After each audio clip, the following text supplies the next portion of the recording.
In this intense traffic stop, a self-proclaimed sovereign citizen refuses to exit their vehicle after being pulled over by the police.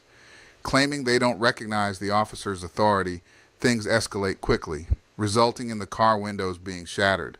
Watch as the situation unfolds and see how the sovereign citizen's defiance leads to dramatic consequences. Don't forget to like, comment, and subscribe for more shocking sovereign citizen encounters and legal insights. Have a license. You don't have one at all? Do you have any ID with you? ID is required for what's the emergency, officer? Why am I being?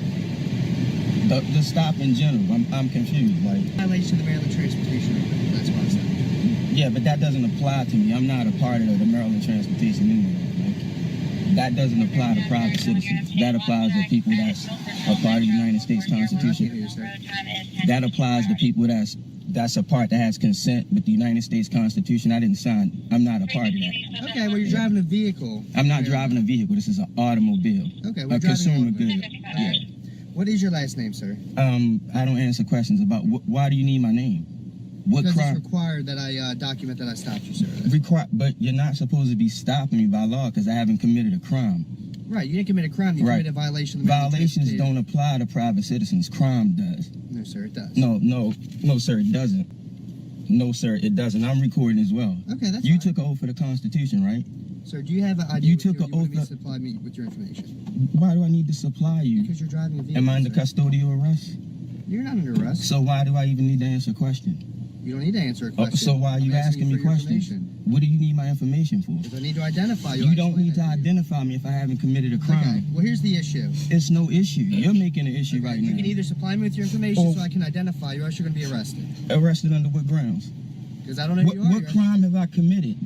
Right now, you're breaking the Constitution. You're going to arrest me and you have no crime. Who said that I committed something? Who was damaged? Where's the damaged party?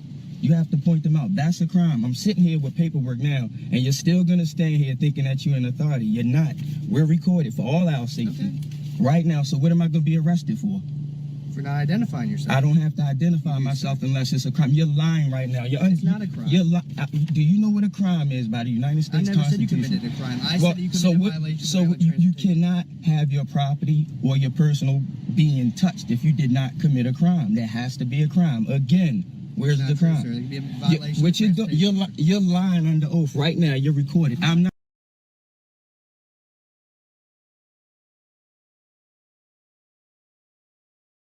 Did I just not tell you I'm not under transportation article? Do you want to Now supply you're me with your moving information? backwards. Yes You or do no? not need information. Are you going to This is supply what me you're with going to get from me. This is it. If this not sufficient, you're going me see what you have there. to break into my private property Let me see and what then you you're going have to kidnap me, right? No, I'm not going to Yeah. kidnap you. Check that out. I got plenty of it. Okay. Check it out. Read that, Your officer. information in here, sir. You don't need my information. You're redundant right now. You're not getting any information from me because you don't deserve to have it. If it's not a crime, you're not even supposed to stop me. Do you know that, officer? Without a crime, you can't stop. It's 100% true. Can I see a photo ID of you? I need your photo No, ID. sure. You show me your photo ID. I'll show No, you mine. you're a public servant. That's what you are. I'm not. I'm a private citizen on Right, the but land. you're operating a motor vehicle. You are lying right now. Okay. Right now, you're I'll just give a this back regular to you. person. Okay, sit tight. I'll be Part 2. I'm pulled over. Part 2. Driving without a license. Driving without a license. Got pulled over by the police. The first officer just called his backup in. I'm quite sure he never heard about any of this before, so he had to go get a supervisor. All right, sir. Yes? Are you going to give me your information? Or I'm not giving anything. Am I under arrest for anything? You will be unless you identify I will be yourself. under arrest for what? Under what grounds? What's the emergency?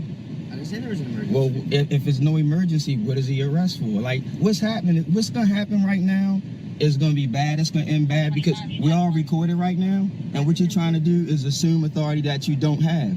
What I'm being very lawful right now. I'm within the law. And what you're trying to do, it's not going to work out. I'm trying to help you out right now. Right. You're assuming that you have I'm an trying to help authority. you out. No, you're You not, give me because your I have. No, information. you're not, because I haven't committed a crime. Right. Do you You have not understand? committed a I crime. haven't You committed committed a a violation crime. of the You're not Transportation even supposed to be talking to me. I'm a free man in transit right now. You stopped me for no reason. You need to know what civil codes are and what crime is. I'm talking to you like a calm man. We're being recorded. You got us flanked right now by your partner. You are so out of line right now. You can't even come in my car. This is a private vehicle. You have to ask me out of it. If you come in here and do anything, you just trespass. Are you going to exit the vehicle? I'm not exiting the vehicle. Under what grounds?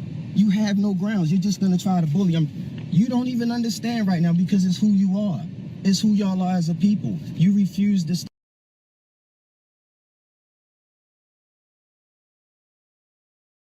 You're here to keep the law, and I'm within the law, and you refuse because your pride is messed with now, because I know I'm holding it right here. You're refusing, and we're recorded.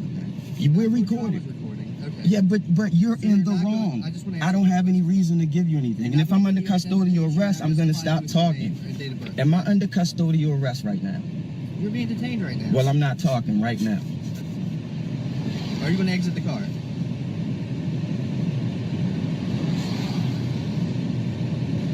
That around the back of the vehicle, playing like they have authority.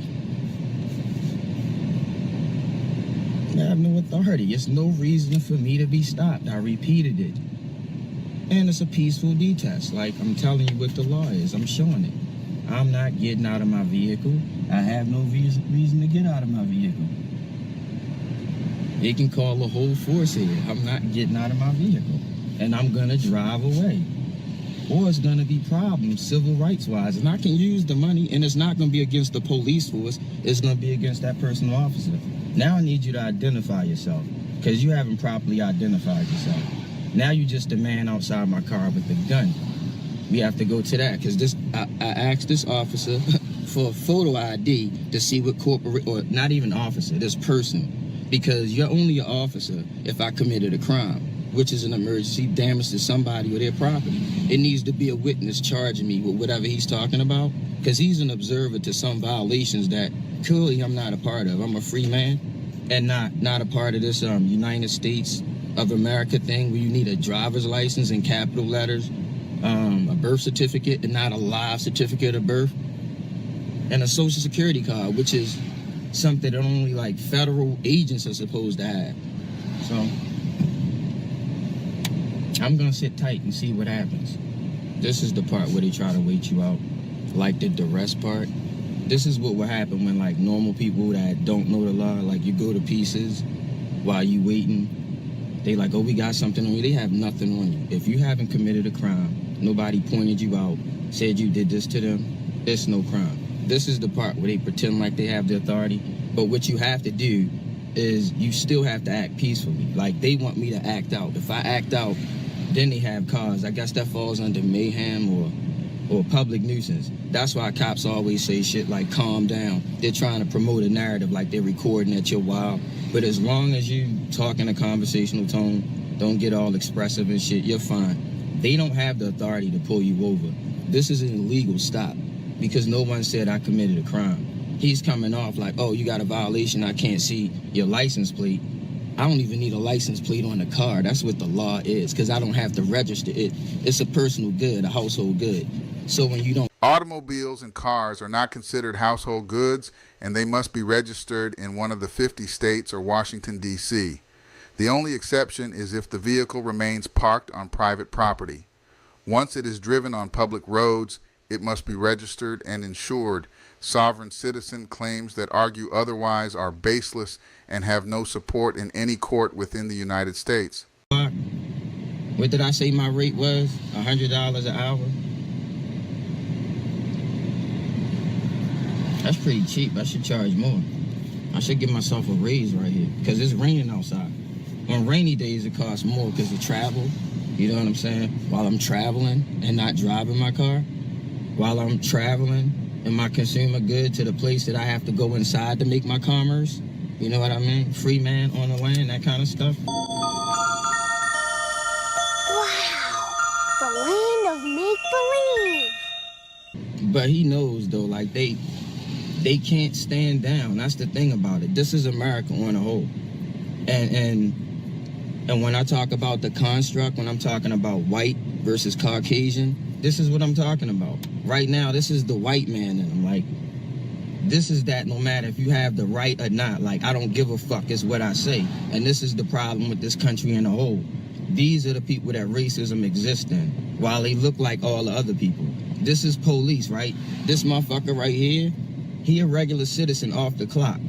And what I'm talking about, hold up for him too, but since this is his job, he gonna go hard with it and try to make, here come the third cop now. They gonna all get the same thing. You're gonna get, it's not gonna change. It's not, nothing's gonna change. You're gonna need the supervisor out here.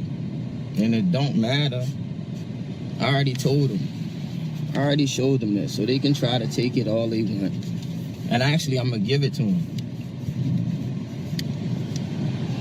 This above all of their pay grade and shit. They trumping people like, I got something in the car. I'm lawful right now. Y'all the ones that's not lawful. Y'all talking about a legal system versus a lawful system. The Constitution is the law of the land. Sovereign citizens love to reference the Constitution, but they selectively follow the parts that suit their beliefs. I wonder if they've ever heard of the 10th Amendment, which grants states the right to self-govern.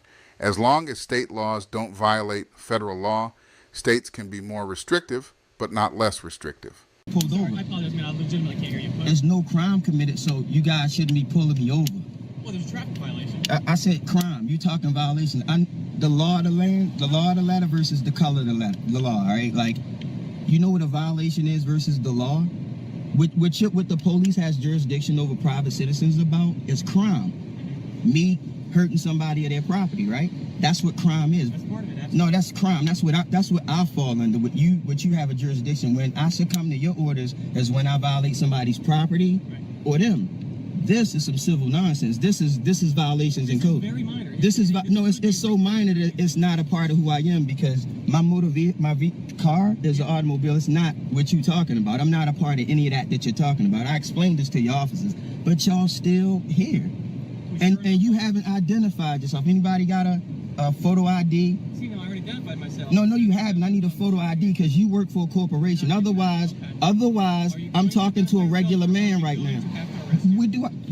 Under what grounds? This is your final warning. Under what grounds? Why are you arresting me? We don't want to do that. Listen. We're not gonna play this game. You're gonna have to break into my private property and then kidnap me. That's what you're gonna do. See, I would hate. No, that's what you're gonna do. If that's what you're gonna do, we're not gonna bargain that out, because I know my rights. And you're gonna come to court, not the police department, you, because that's who I'm gonna file the suit against about violating my civil rights. Well, That, you absolutely have well, to do okay, that, but that is my right. now, And here you are. This could go one of two ways. Right now, I'm not talking anymore. I'm under custodial arrest. This is what I'm saying at this You're point. being detained right now. You don't need to be arrested. I mean, it's going to come to that if you fail to identify yourself, unfortunately.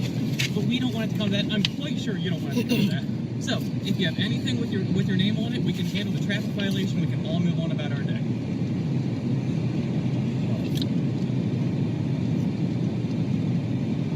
Are you not going to do that, sir?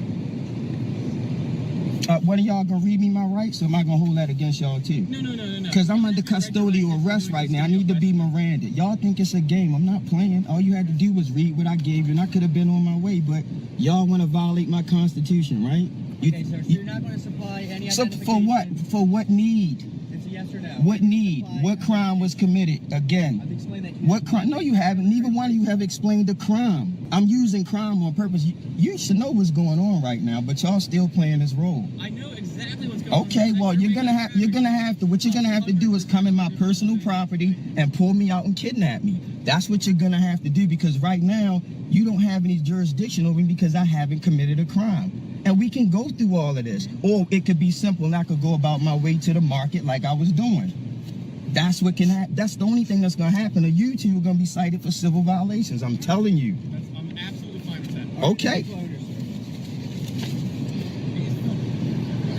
The VIN number's right there. Only thing you can check this car for is to see if it was stolen. That's it. That's what you have jurisdiction over. That. See if the car's All right, sir, I'm stolen. going to ask you to exit the vehicle. I'm not getting out of my personal vehicle, my personal consumer good. You're gonna have to break in my personal vehicle and kidnap me. That's what's gonna happen. Please don't make us break your vehicle. Listen, sir. No one wants to hey, do listen. Do what y'all need to do. Do what you need to do. I'm not getting out of my personal vehicle. Take it as far as you need to take it. that. You're being absolutely silly right now. No one Okay, wants to I'm do keeping my. You trying to violate my Constitution and telling me I'm being silly? that. All right, right now you are under arrest. Please exit your vehicle. I'm not leaving anything. I'm not under arrest because I haven't committed a crime. I'm peaceably refusing to leave my personal property. I'm peaceably refusing to leave my personal property. That's what's happening. I'm not getting out of my personal property. Violate my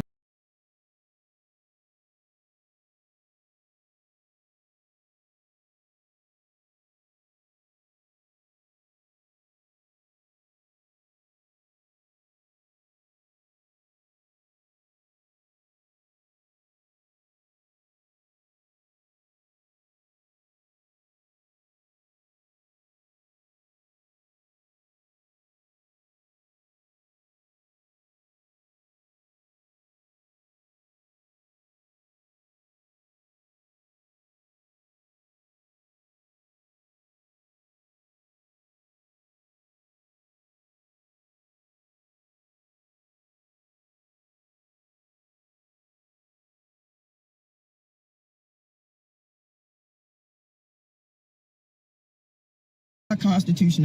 And why are you touching my personal property? I'm asking these officers these people to remove their hand from my personal property. That's what's happening right now. My personal property. So if you come in here, that's what you're facing, officer. And you guys don't even know the law. All right. Again, I'm gonna ask you, please exit the vehicle, sir.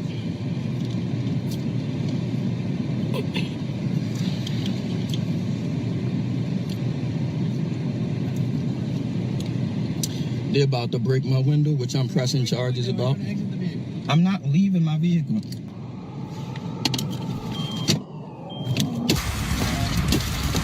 Get out of here. In conclusion, sovereign citizens just refuse to learn. This particular one will likely have their windows smashed out, something that could have easily been avoided, but they insist on being right, despite having no real understanding of the law. Because they continually refuse to obey and fail to learn from their mistakes, we can expect to see them get their car towed, their windows shattered, dragged out of their vehicle, and lose in court yet again. Sovereign citizen gets evicted after defaulting on mortgage. New owner says, "Not in my kingdom." Watch as our sovereign citizen hero tries to claim diplomatic immunity from a mortgage. After months of defaulting, the new property owner steps in and hilariously shuts down all the paperwork magic faster than you can say, "I do not consent." Spoiler alert, the courts don't care about your homemade constitution, and this eviction is going down. Grab your popcorn for the ultimate battle of delusion versus reality. Will the sovereign citizen prevail? Hint, nope.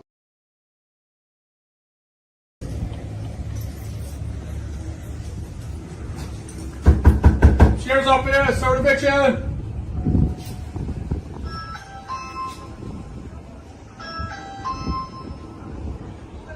Sheriff's office, here to serve eviction for everybody inside this residence. Okay, we're serving eviction. Open up the door, ma'am. I'm not getting an eviction from nobody. I've been here for 20 years. I'm not evicted. You go through a process. I haven't been through no process. Can't nobody just come up here. My name is Miss Green. Okay, Miss Green, Deputy Sutton. We post a notice on your door. That's not, you said unknown. I'm a known person. I don't know what that means. Miss Green, is anybody else in there with you? My grandson is in here with me. Okay, how's your grandson? He's 19. 19. Okay. Why didn't you go to the courthouse when your notice was posted on the door? I'm not an unknown person. I'm Zoanne Green. I've been here. Anyone with more than an ounce of sense would have followed up on that court notice left at their door. It might not even have had her name on it, but because she didn't take action, the court had no choice but to hand the eviction to the new owners. Claiming "I'm not a known party" is pointless. She should have dealt with it, but I bet she knew exactly why she got that notice and thought she could talk her way out of it when they came knocking. The way sovereign citizens behave and think leaves me speechless sometimes. For 20 years, they don't have no contracts with me to be doing nothing with anyone. So I don't know why they're here talking about they can evict me and all this stuff. So you go past foreclosure to evict to get no. Listen, this is a scam, and the bank is a scam. I don't have no jurisdiction over me. I'm indigenous to this land. This is my property. I've been here. That's why they can't touch me. Now this person comes over here talking about, oh, I just purchased this house from an auction with no paperwork in his hand. He just called. I could have killed him. You don't come up to nobody's home talking about what you got. You ain't got nothing in your hand. You just talking. Like, who the fuck does that? If I'm supposed to be evicted, my name is not unknown. Everybody knows it. This my life. The light bill has been in my name for 20 years. I have been here. This is my home. Okay, can't nobody buy somebody's home off from under them if they don't have no paperwork or no nothing. Okay, That's not I'm right. understanding, Ms. Green. So you can't evict me for nothing. Well, my question to you, Ms. Green, why didn't you go to the courthouse? Because the papers say unknown. I'm not an unknown. If you have something, I've been, all my neighbors know me. I'm part of the Neighborhood Watch. Why is my name not on any paperwork? Explain that to me. I'm not unknown. I'm very known. So I don't know what kind of eviction you're doing, but it's illegal and you can't evict I'm me. doing a court order, ma'am. Well, I don't know what court order, what name is it under? It's under 3718. That's not a name, that's an address. Explain to you, Ms. Green, while I'm here. And the court order was signed by the judge saying to do the eviction. For who? I'm just explaining to Okay, you. go ahead. It's for the property. No, you can't evict. You Really? tell me So you no, think you want can me to come read it? here and evict somebody off of a property and you don't even have their name? Okay. It doesn't require me to have a name. You want to read this portion? Are you fucking serious to Yes, me? ma'am. I'm gonna let you read this. I don't need to read none of that. I don't want to read it. It don't have nothing to do with me. It has to do with this property. It says This is my property under my name. You don't even have a name on there. the screen. So I'm not leaving my property. State of Florida, which we're in, to the Orange County Sheriff's Office, which county we're in. You are So you're gonna commanded- throw me out of my house right now? I have no choice, ma'am. This is what the Really? order says. Yes. Y'all are, come throw all my shit out there. Since you're gonna do that So it says- to an indigenous So person it of says this you land. are So you commanded go to do remove it. all persons. You're not removing me from my property. So you about to take me out of here? How? Voluntarily, preferably. You listen, I'm telling you, you're not removing me out of my property. Okay. I'm not leaving. So Okay. We don't want to take you to jail, Ms. Green. really, Right. This is pathetic. Y'all are something else. And We God don't will wanna- deal we with don't you. wanna get to that God point. will deal with you. Okay. I'm not leaving my house. This is my property. You walk up here with a guy. What is he I'm doing? walking up Who is there- that I'm white walking man up there coming with up the here court trying to order. take black people's I'm home? going with the court order. No, you walked up here with a guy with no name on no paper. You keep one certain. There's no name on that paper. You think you can throw me out of my house? That is against the law. I'm sorry. You can't. All right, sir. You gotta leave, man. You got a court order to move off. I gotta leave. But look, If all you my like, stuff you can is go in to- here. you All can my go to life the is court. in here. I've been here for 20 years. At 3718. Really? Just like that's your mother. This is my grandson. Okay, just like I was explaining to your grandmother, we got a court order to remove all persons from this address. 31. I need the supervisor to come over here or somebody. Because this is not happening to me. They think they It's can an just come and eviction. take you out your home. That is a shame. Question is, okay, so that's what we're doing right now. You can't evict some, they don't even have my name on their paperwork. They just want to throw me up out of here. And that guy over there did it. He went and got them. With no paperwork, just come to your house. Y'all do that to black people all day long. He got some paperwork with nobody's name on it. And he think he can, for the property, not the persons that's in the Step out, property. sir. You can step out there. Yeah, you're not in trouble. I'm You not want to see scared of it, these right? So it people. says step out. Okay. And I don't even know why you showing it to him. I'm the grown person. You didn't want to look at it, man. I don't need that. And my name ain't on He's it. in the door, right? Yeah, but my name ain't on it. We're in the state of Florida, right? He don't even have his I work glasses for the on. Orange County Sheriff's Office. You are commanded to remove all persons from 3718 I Kitty can't Hawk believe Avenue this. I'm and really put appalled this right company now, in people. possession of the property. This is a shame. So I don't know where they think I'm gonna go. I don't have It no don't place say to go. no I'm gonna sit here on this damn porch. To remove the person out there. Remove all persons. That's a shame. So, is it your best interest to gather your belongings? Because we're I going to don't have nowhere to go. You can go to the court and try to fight this. Really? But I can't- need to get out of my I house can't first. stop this eviction. That is a shame. And look at you. Yeah, we don't enjoy doing this. Yes, you But I have do. authority You to think do you're it. some. You think Okay, that so this is beautiful. This eviction is You going to love happen, to do- Screen. I'm not leaving my house. I'm not. I've been living here for 20 years. You want me to just up and leave because you came over here on my porch telling me what I got to do. My name ain't on nothing.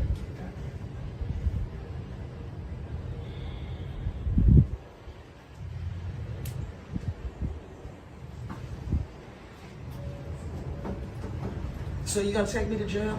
Man, we don't want to do that. You don't want to, but you will in a heartbeat. You don't care about nobody. You got nothing inside of you. That is not Nothing. our preferred option. And I pray for you because something gonna happen to both of y'all for coming in here trying to remove somebody from their house because of that piece of shit. That ain't, he's a foreigner. It's not a on cost, my it's a land. cost of the court order. You will pay dearly, honey, if I leave here. Because I don't have no place to go and I'm not leaving. I got too much shit to get out of here. So I don't know what we're gonna do, but you might need to go back to the judge and tell him I said to call me.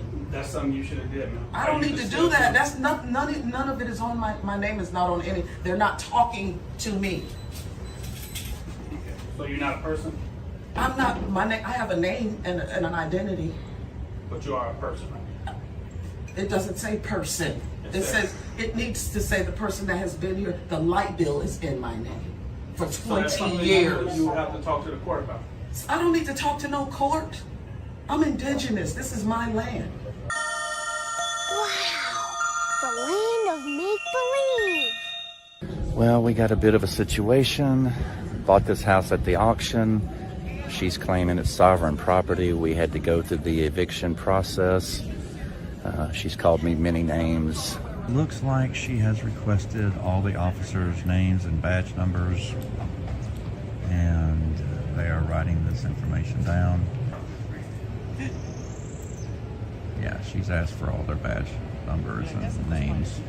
I guess she can file a complaint. She could have showed up for court, by the way, but her reason for not going to the court date was she has a name. Her name is not unknown. She's going back to the door to do something.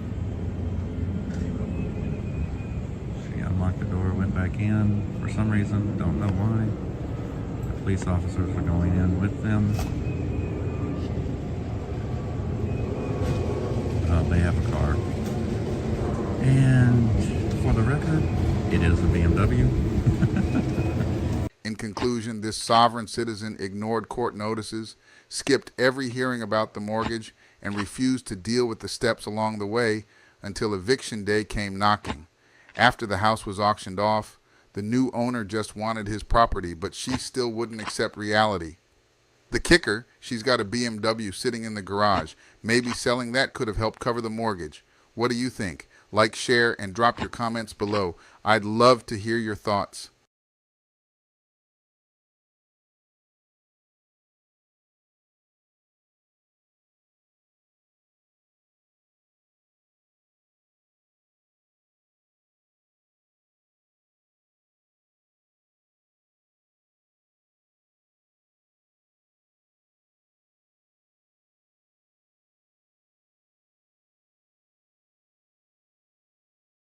You're being detained right now. For what crime, sir?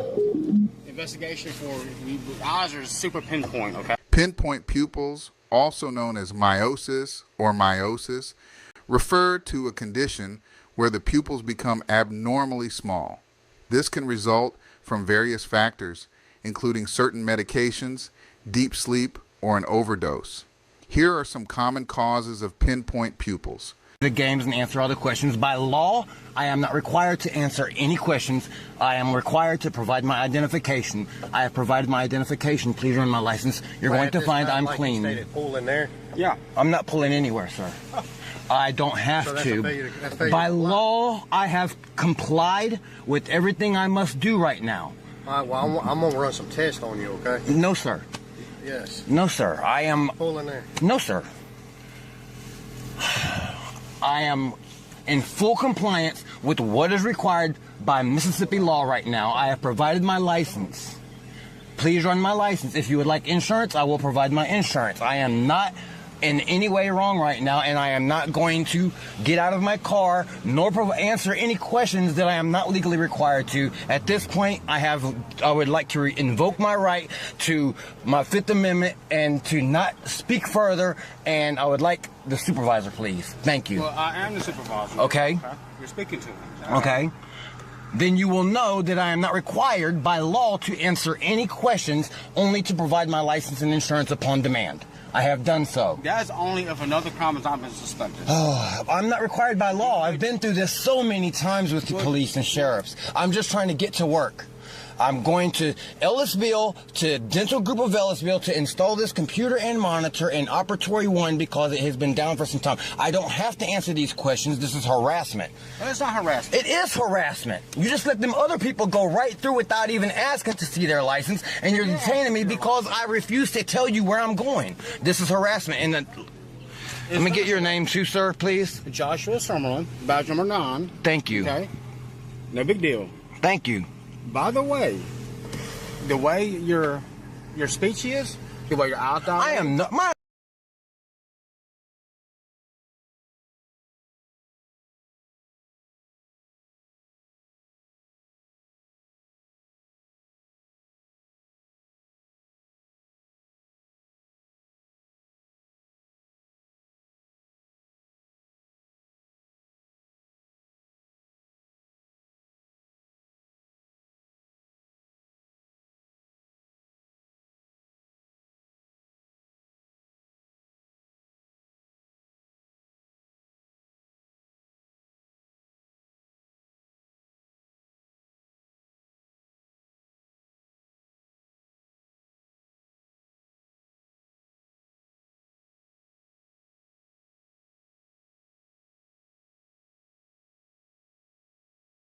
eyes are not dilated, sir. I don't even smoke cigarettes. I drink Red Bull. They are very pinpoint. Okay.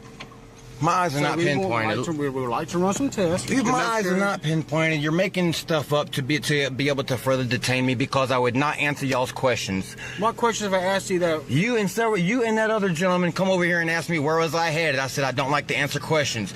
He said, well, why don't you want to answer questions? I said I don't like to answer questions. Then you came over and said, can you pull over here right here? I said, am I being detained? Am I under arrest? Yes, you're being detained. Why? Because you're being combative and aggressive. All of that is recorded right now.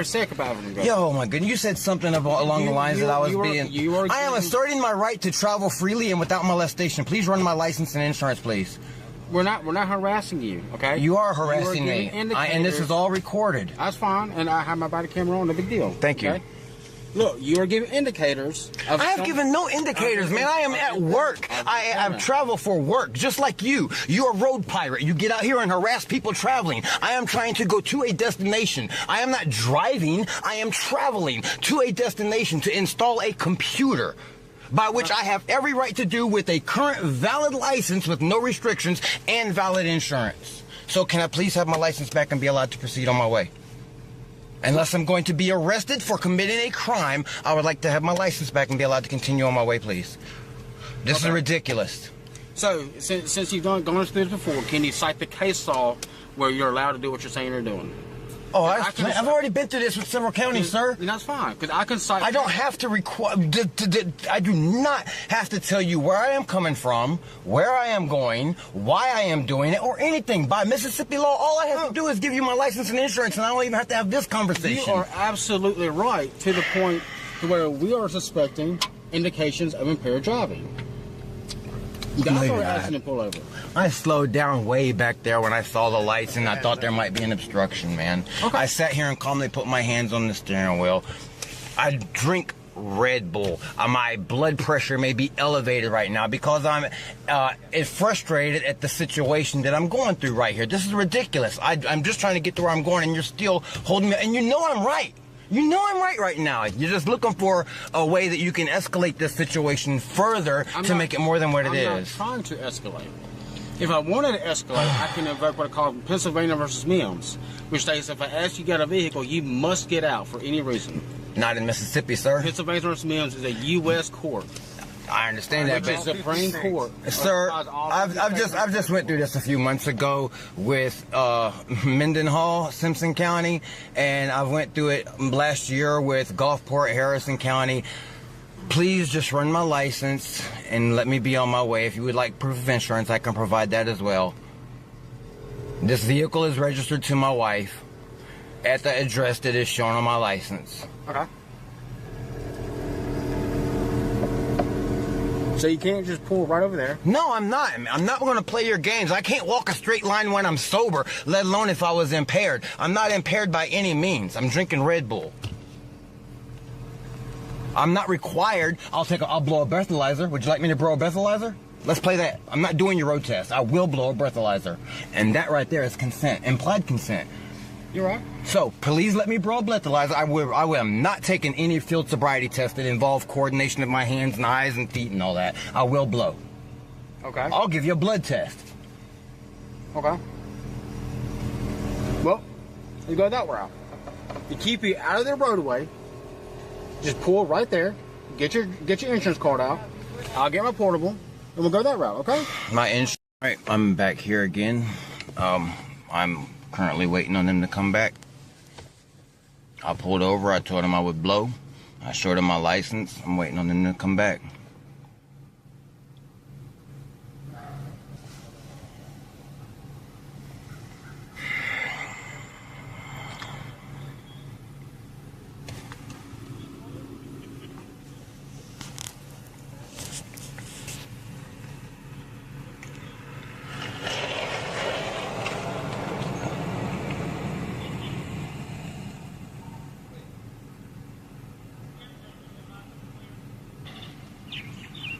So you're not you want consent to a standard field sobriety? No, sir. I'm not good at walking in straight lines. I have problems with my feet. I wear glasses. I will blow a breathalyzer. Okay. And I will submit to a blood test, but I will not submit to a standard field sobriety test. Watch out that B in your truck right there.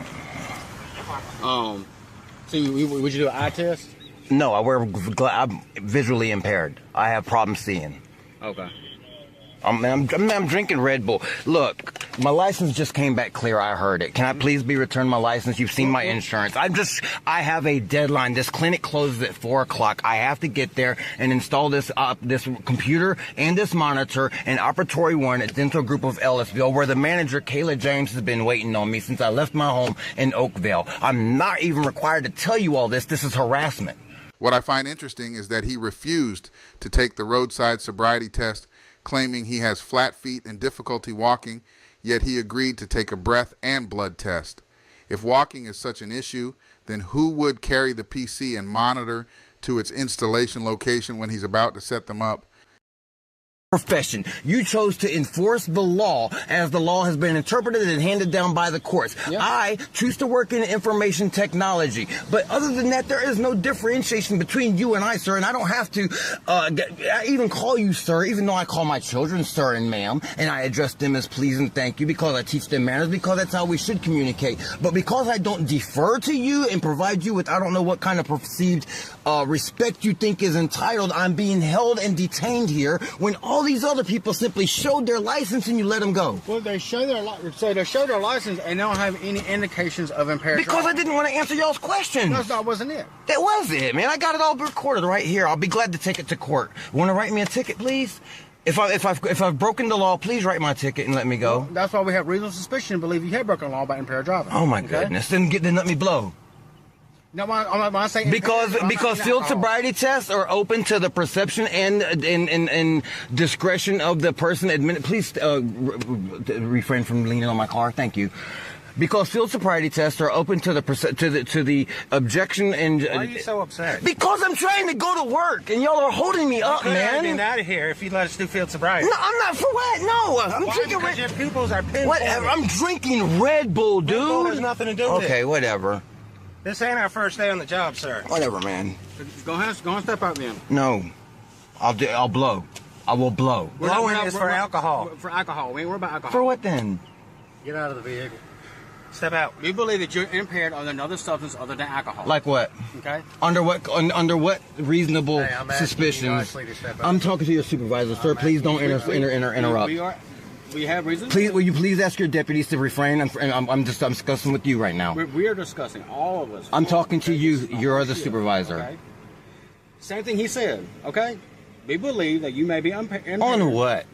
Some type of other substance. By the Such way, as? Please? methamphetamines, pills, heroin, anything. Oh, I'm not on nothing like Well, that.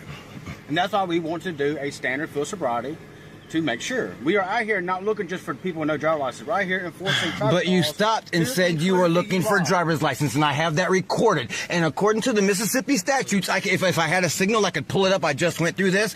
A roadblock in Mississippi, one, must be priorly announced on a public website, and two, it is a roadblock. It is a driver safety test and road sobriety test and public records check also have clear definitions under which they can be perceived. And this, at this point, has been defined in Mississippi courts and the United States Supreme Courts as unreasonable detaining beyond the initial cause of the stop. We are at that point. You know I know what I'm talking about, man. Please don't make this more difficult. Just give me my stuff, man. Not us. I'm talking to your supervisor, sir. I don't care. I'm talking to you. See, that's that disrespect. See, respect goes two ways. You have interpreted that completely wrong. No, I have been through this legally. I know my rights, man. Well, step on out. Because we're coming to a point where you're failing to comply, okay? I have not failed to comply with a lawful order yet, sir. A lawful order is stepping out of the car. It is not a lawful order at this point because I have not broken any laws. I have not broken any laws. I have complied within what the Mississippi law demands that I do. No, you're mistaken on that. No, we have sure. reasonable suspicion to believe No, that you you do are not. driving impaired. No, you. And we want you to step out the vehicle. We are ordering you to step out the vehicle. So step out. We can help you out of the vehicle if you need.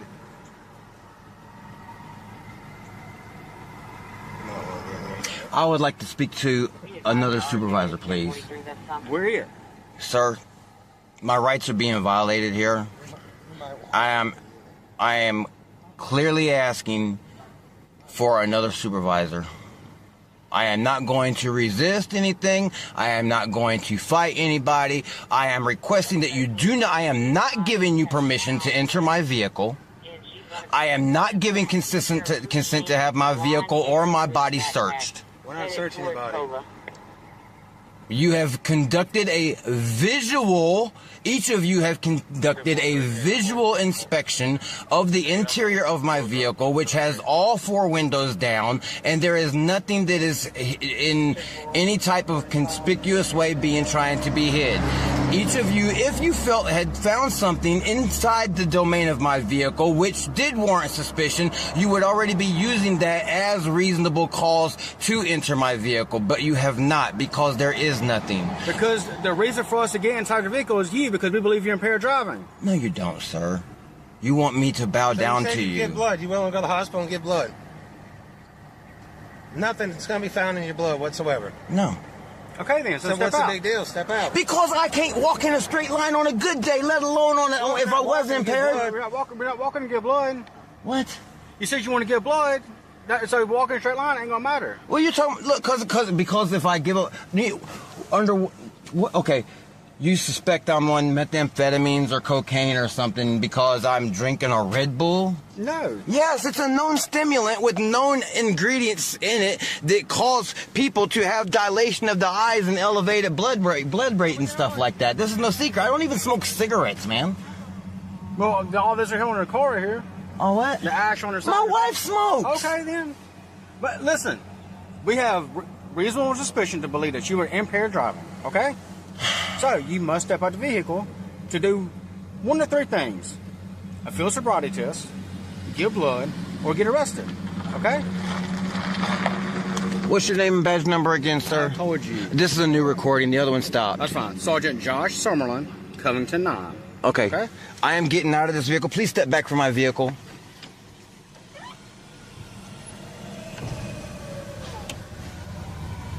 I'm stepping out of my vehicle, please. Please. I'm making sure you're not car going. Okay, I'm stepping out of my vehicle on my own free will.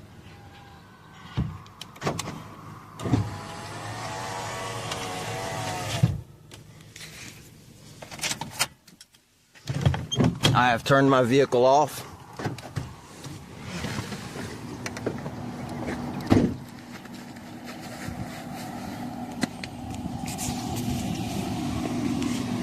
hearing from the court. Now, so, do you want to submit to standard full sobriety? Yes or no?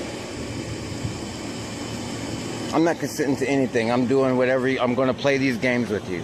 We're not playing games. Okay. I'm doing whatever you tell me. I'm following your lawful orders at this time right now, or what you are conveying to me as lawful orders, because we will revisit this day. Okay.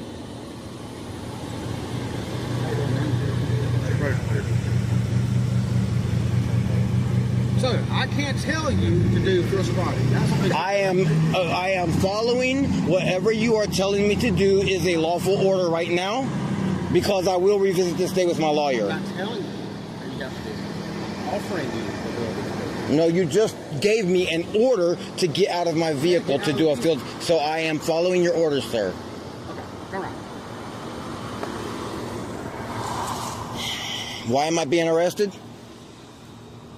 Please tell me what charge I am being arrested for. You put your phone in the pocket. I would like to know, Put your phone please. in your pocket. I will put it. I need to know what charge I'm being arrested for, so I have it documented. Disorderly conduct. Disorderly conduct? Yes. Okay. Thank you.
Sovereign citizen arrested, calls friend, and both cars get towed.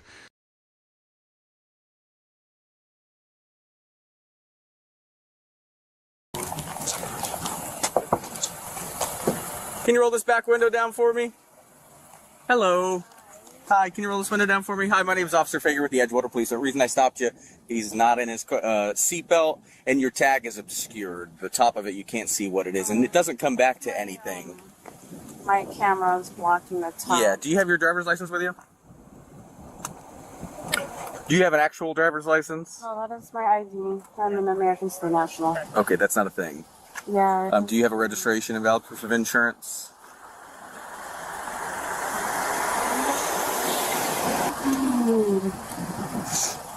I'm not engaging in the commercial use of the highways or byways, nor am I operating in a for-hire capacity. I'm a foreign national exempt from foreign law under Amendment 11 of both the Constitution and the Constitution of the United States, and I claim all my exemptions.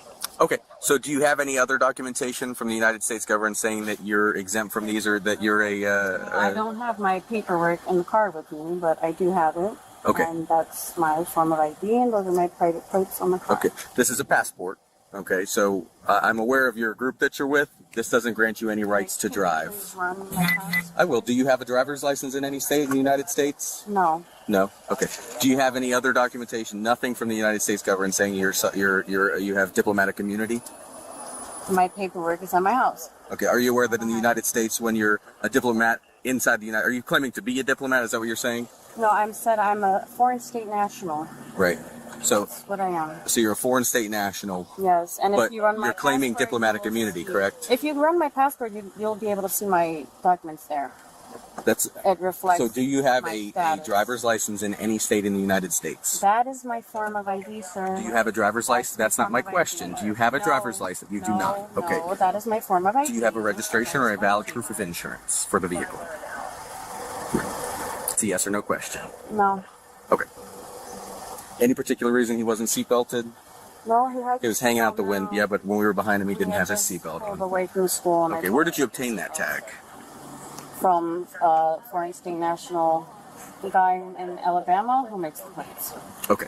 Mm-hmm. So you're aware that in the United States and in the state of Florida, you're required to have specific tags that actually go to the vehicle and is registered. Are you aware of that? My private automobile. Okay. Those are my You've been filled with private some plates. false information. So in the state of Florida, you're No, I'm required to not have a sure driver's that- license. I'm not sure many people are aware. We of are. the I actual- have read a lot about the foreign state Well, I nationals. don't know. I feel like they give people a bad rap because I've been in situations before where I try to explain to them, and they keep calling me sovereign citizen and like.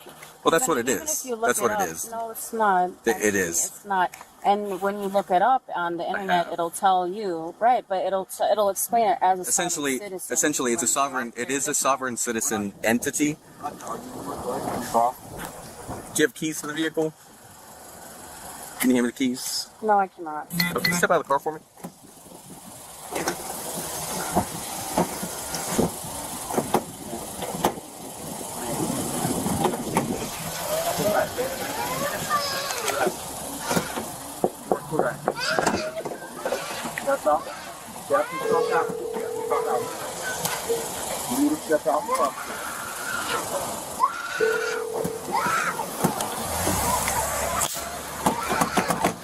Get out of the car. Unlock it.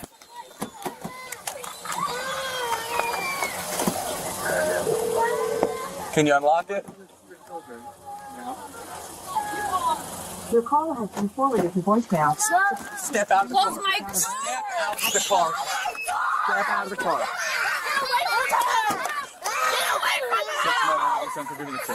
Step out of the car. Step out of the car. Step out of the car. Stop. You're gonna get chased. Get out of the car now. Get out of the car. You just kicked me. Get out of the car now. Get out of the car. Get out of the Stop. Get your hands behind your back. Stop. Stop. You're fine. I know she's your mom. I know she's your mom. I know she's your mom. I know she's your mom.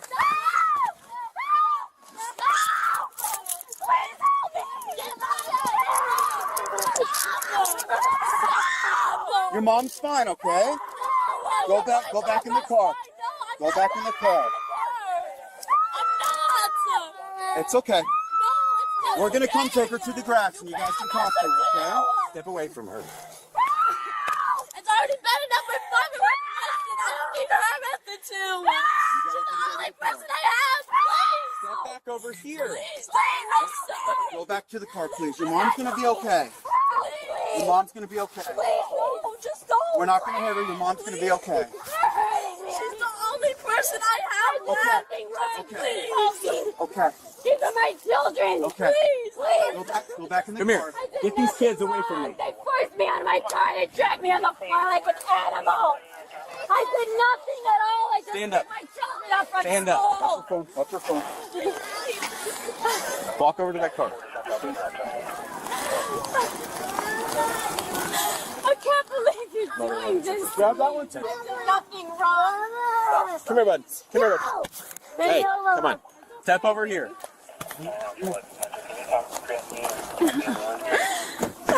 Unlock your car. Hey. Take a seat in the vehicle. You have any weapons on you? Purse? No, you don't. Take a seat. You did, please.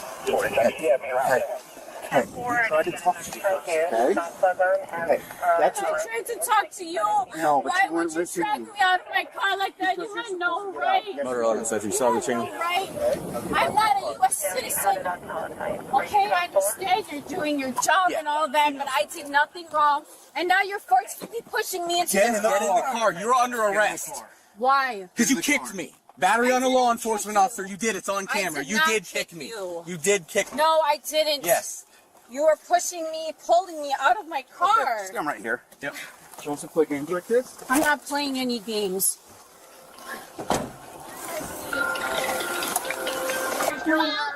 Asking for help. Is he okay? He's fine. No! Do you have someone we can call that can pick the kids up? I'm trying to call him. Okay, well, I have your phone. Do you want me to try to call him for you? I'm not going to give you your phone, no. What's your PIN? Or you don't have to give me it, but I'm trying to make a Can I phone call put for my you. pin in? Sure. Don't melt the change.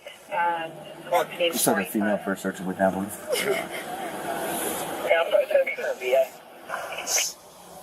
Adult male Baker at 1446.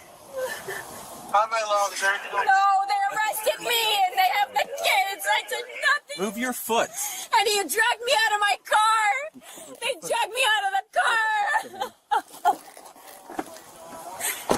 Give me a second, let me see who I can find.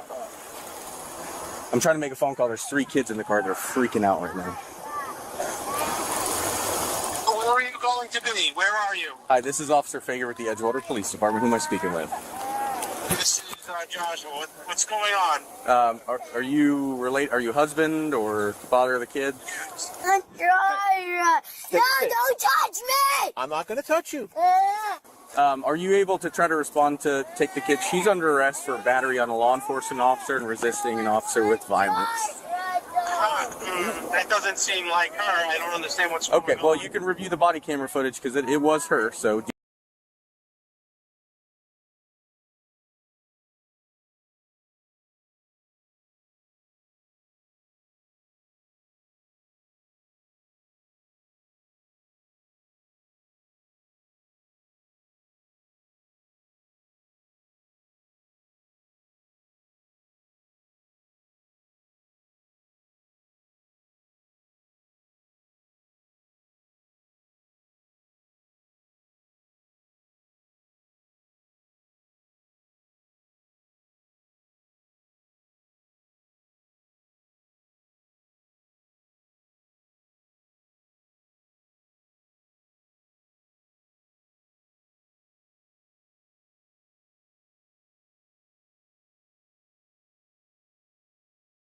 Do you want to respond to take the kids? Talk to Dad.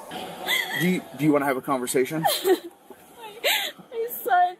We're calling to get somebody to come pick you up. Do you have a valid license? Do you have a license right now? I don't need no license. Huh? I don't use a license. Well, in the state of Florida, you have to have a valid driver's license to drive a motor vehicle on the roadway. You understand that, right? No. No.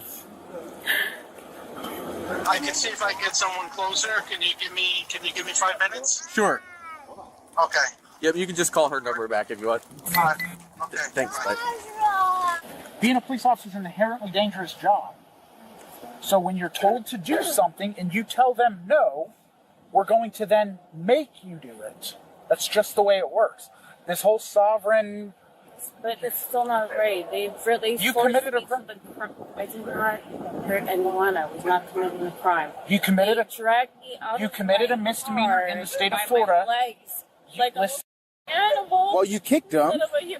Sir, I did not kick him. He's dragging my legs, and I'm trying to pull my You legs are- back to sit up in my seat. You were so driving- if he got kicked, it was not intentional. You were driving a motor vehicle that is unregistered in the state of Florida, which is a misdemeanor crime, punishable by jail and fines, so you can go to jail for it. And you are going to jail for it. You don't have a driver's license in the state of Florida. That's a misdemeanor. You're going to jail for that. She said she used to have, so she She's paid $30. Well, no, I know. She paid $30 to this sovereign citizen group to get that tag because she's one of the foreign national things, and they told her you don't need a license anymore, you don't have to register, you don't have to do all this stuff. Ask if it's okay if Maya, their next door neighbor, picks up. Is it okay if Maya, your next door neighbor? Yes.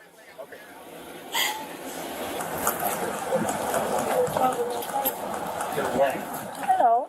Hello, are you Maya? Yes, I am. Gotcha. 6 Alpha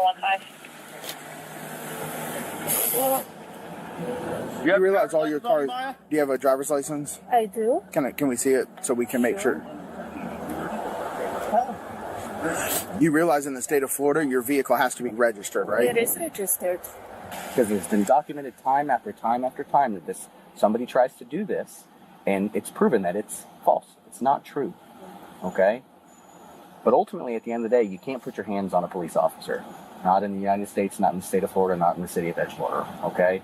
There's repercussions to that. All right? Did you get her on the No. sovereign thing, or she? Well, oh, her? Did she get you onto it? Because she has a tag too. No, it's just me. She's your neighbor. Who got it first? You or her? She Did she turn you on to it? So you could look into this? No, but that's her own business. But I wanted to look at it. Oh, she has a business doing it? No, that's it's her own. like her, Personal business. Yeah. I got you. So she's gonna walk home with your kids. She's not driving her car either. Her car's getting towed just like yours. You guys have to have registered vehicles in the state of Florida. They have to be registered. That's the bottom line. But here's the other thing you have to understand, right? Her vehicle's being towed, but she's walking home with your kids because of how she reacted. Okay? She didn't kick me. She didn't put her hands on a police officer, screaming me out. Right? Hold on a second. Call me back and let me know. Oh, okay. No, hey, I'm right here. It's Sergeant Benz. You're going to be able to take her kids. Yes. You're going to receive a citation for unregistered motor vehicle. Your vehicle's going to get towed by Edgewater Towing, and you'll be able to walk home with the kids. Did you hear that? They want to tow my car. They can tow it. It's not. And he can hear you on the speaker if you want to say something? It's a vehicle that has 4 wheels, and it's powered by a motor. It is a motor vehicle, sir. Except it's registered as automobile. No, sir. It's going to get towed. She's going to get a ticket, and she'll be on her way. Okay, but it shouldn't be towed. But I mean, we're not causing a problem, but it should not be towed. Well, it's not registered. The Florida registration on it was canceled, so therefore it's no longer registered. Right, and she doesn't actually need a registration. It is a private property. It's private automobile. It's a part And of a it's in trust. It is in a Yes, trust. so you keep that in mind. If you do, I mean, It's gonna cost you guys a lot. but if you do tow, there are going to be issues. It's in a trust. It's private property. It is not to be towed. If you run her passport, it'll show you that you're not supposed to even question or detain her for any reason. So we're not questioning or detaining her. She actually showed up at the traffic stop at the request of the other female to pick up her kids. It was discovered when she got her here that her vehicle was unregistered. It doesn't have to be registered. We have proof from the Department of Motor Vehicles, from Department of Transportation. It doesn't have to be registered. They say the Department of Transportation is not real. I don't know what that means. But again, it does not have to be registered, so please reconsider towing it because that's in violation. I got you. Amendment 11. Okay, I've reconsidered it, and it's still going to get towed. Okay. Are you towing her car as well? Yes, her car's getting towed. Yeah, she's going to jail. She's going to jail. Yeah. She kicked the police officers. No. She kicked him. Hi. Hi. You taking the It kids? would really help if you let me take my car. It's not registered, ma'am. It is registered. It's not. I don't know how to. Where's it registered? With the DOT, US DOT, with the transportation, your company, all your. No, City of Edgewater. Dot number versus tags, dot number definition. A Department of Transportation dot number is a unique identifier assigned to commercial motor vehicles and carriers operating in interstate commerce.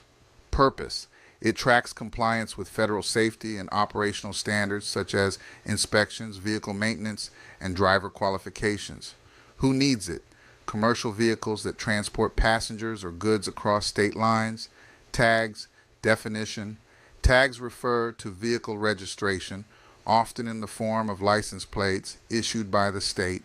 Purpose: they provide proof that a vehicle is registered, insured, and legally permitted to operate on public roads within a state. Who needs them? All vehicles, whether commercial or personal, require tags to operate legally. Do vehicles with a DOT number require tags? Yes. Vehicles with a DOT number are still required to have tags. DOT number focuses on federal compliance for vehicles involved in interstate commerce. Tags ensure state-level registration and legal operation.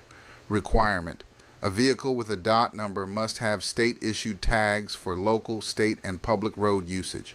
In summary, a commercial vehicle with a DOT number must comply with both federal and state requirements, maintaining a DOT number for federal oversight and tags for state registration. Read any of your paperwork. You can bring that to your court date if you want. But your vehicle is going to be towed today. Right, but I do have a right to be without the driver license and without the That's registration. not true. Not in the state of Florida, not in the United So States. I would appreciate if you and you give me your business card. Yes, ma'am. Yes, ma'am. My name and everything's like that at the bottom of your ticket. The easiest thing for you to do is when you go to town. Do you have any questions or anything else you need to say? Because we're going to get her and the kids out of here before it starts raining. Okay? Yeah. Experience. That's all I can say. Thank you. You're very welcome. Are we free to go? Yes, ma'am.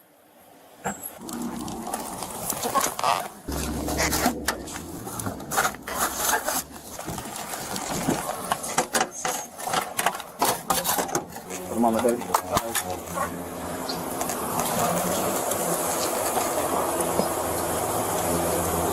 You guys didn't use any force, right? No. Just to pull her out. Yeah, just.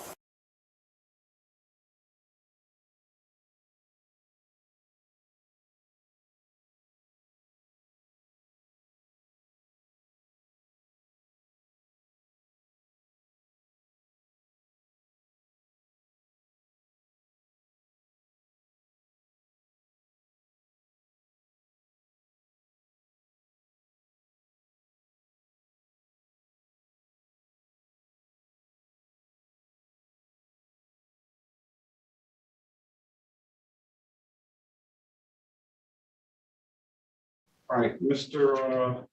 Lockhart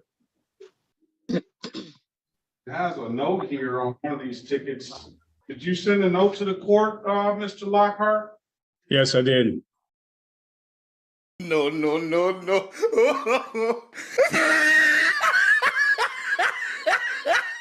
not accept your offer to contract and do not agree to these proceedings. All right, so what do you want to do? I'm here under threat, duress, and coercion. I'd like to say for the record, my name is Jamil of the family Lockhart. Let's get the record established. This is the city of Detroit versus Jamel Amir Lockhart. Appearance for the record, please, Counselor. Rita White, House Counsel, on behalf of Mr. Jamil Lockhart. All right, Mr. Lockhart. No, no one is representing me on my behalf. I don't know that. All right, go ahead, Mr. Lockhart. Yeah, so I am Jamil of the family Lockhart, flesh and blood, living man, and attorney in fact for Jamil Lockhart and Legis Trust. I'm here by threat, duress, and coercion. I'm here making a special appearance. And I'm here to demand that the court prove jurisdiction over me as a live flesh and blood man. As I said, I submitted a challenge to jurisdiction. Jurisdiction must be proven and proven on the record. And then also I submitted Freedom of Information Act request for your foreign registration statement and anti-bribery statement, as well as that of prosecutor. There is no contract. Every presentment that was made to me was formally rejected and sent back to the court, which is what you have a copy of, by my notary. I do have a live witness notary who can come in and testify to that fact. Given that there is no commercial contract, no commercial agreement, I fail to see how the court has jurisdiction. Furthermore, there's been no injured party. And no, there's been failure to state a claim through a verified affidavit. So if someone can prove to me how this statutory commercial court has some kind of jurisdiction over me as a live flesh and blood human being, I think we could start there. Well, let's start here. You have a notice is not what you think notice should be. Notice is what is if it's properly effectuated in the court rule. And I'll certainly give you whatever hearing that you want if you file the proper motions and material to contest that. I'll give you an opportunity to be heard on that. But furthermore, what I'm looking at is I have a proof of service. There is no proof of service that was rejected and sent back to the court. You have a copy of that. You're not even listening. You're not even gonna listen. I listened to what you said. Are you gonna listen to me? I am listening to you. I'm just responding to you. All right. So why don't you listen before you start making statements? Oh, you had paused. I thought you were finished. What it isn't. Well, go ahead. Are you giving me permission to go ahead now too, right?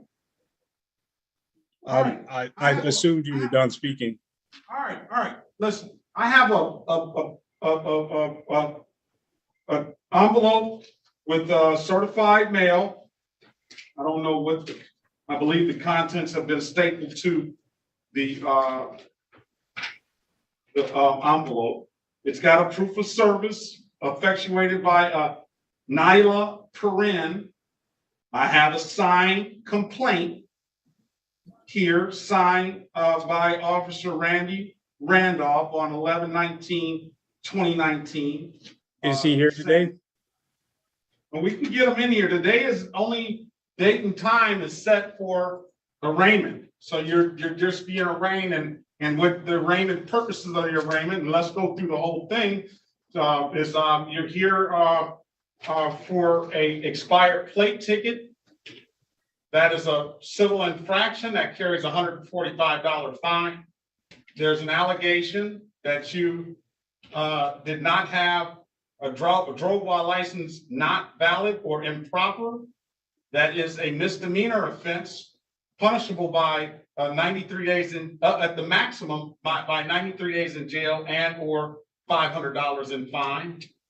On the same date and time, there was an allegation that you did not provide proper insurance. That is a misdemeanor, as it's written here, and that is punishable by the maximum possible penalty of 93 days in jail and or $500 in fines.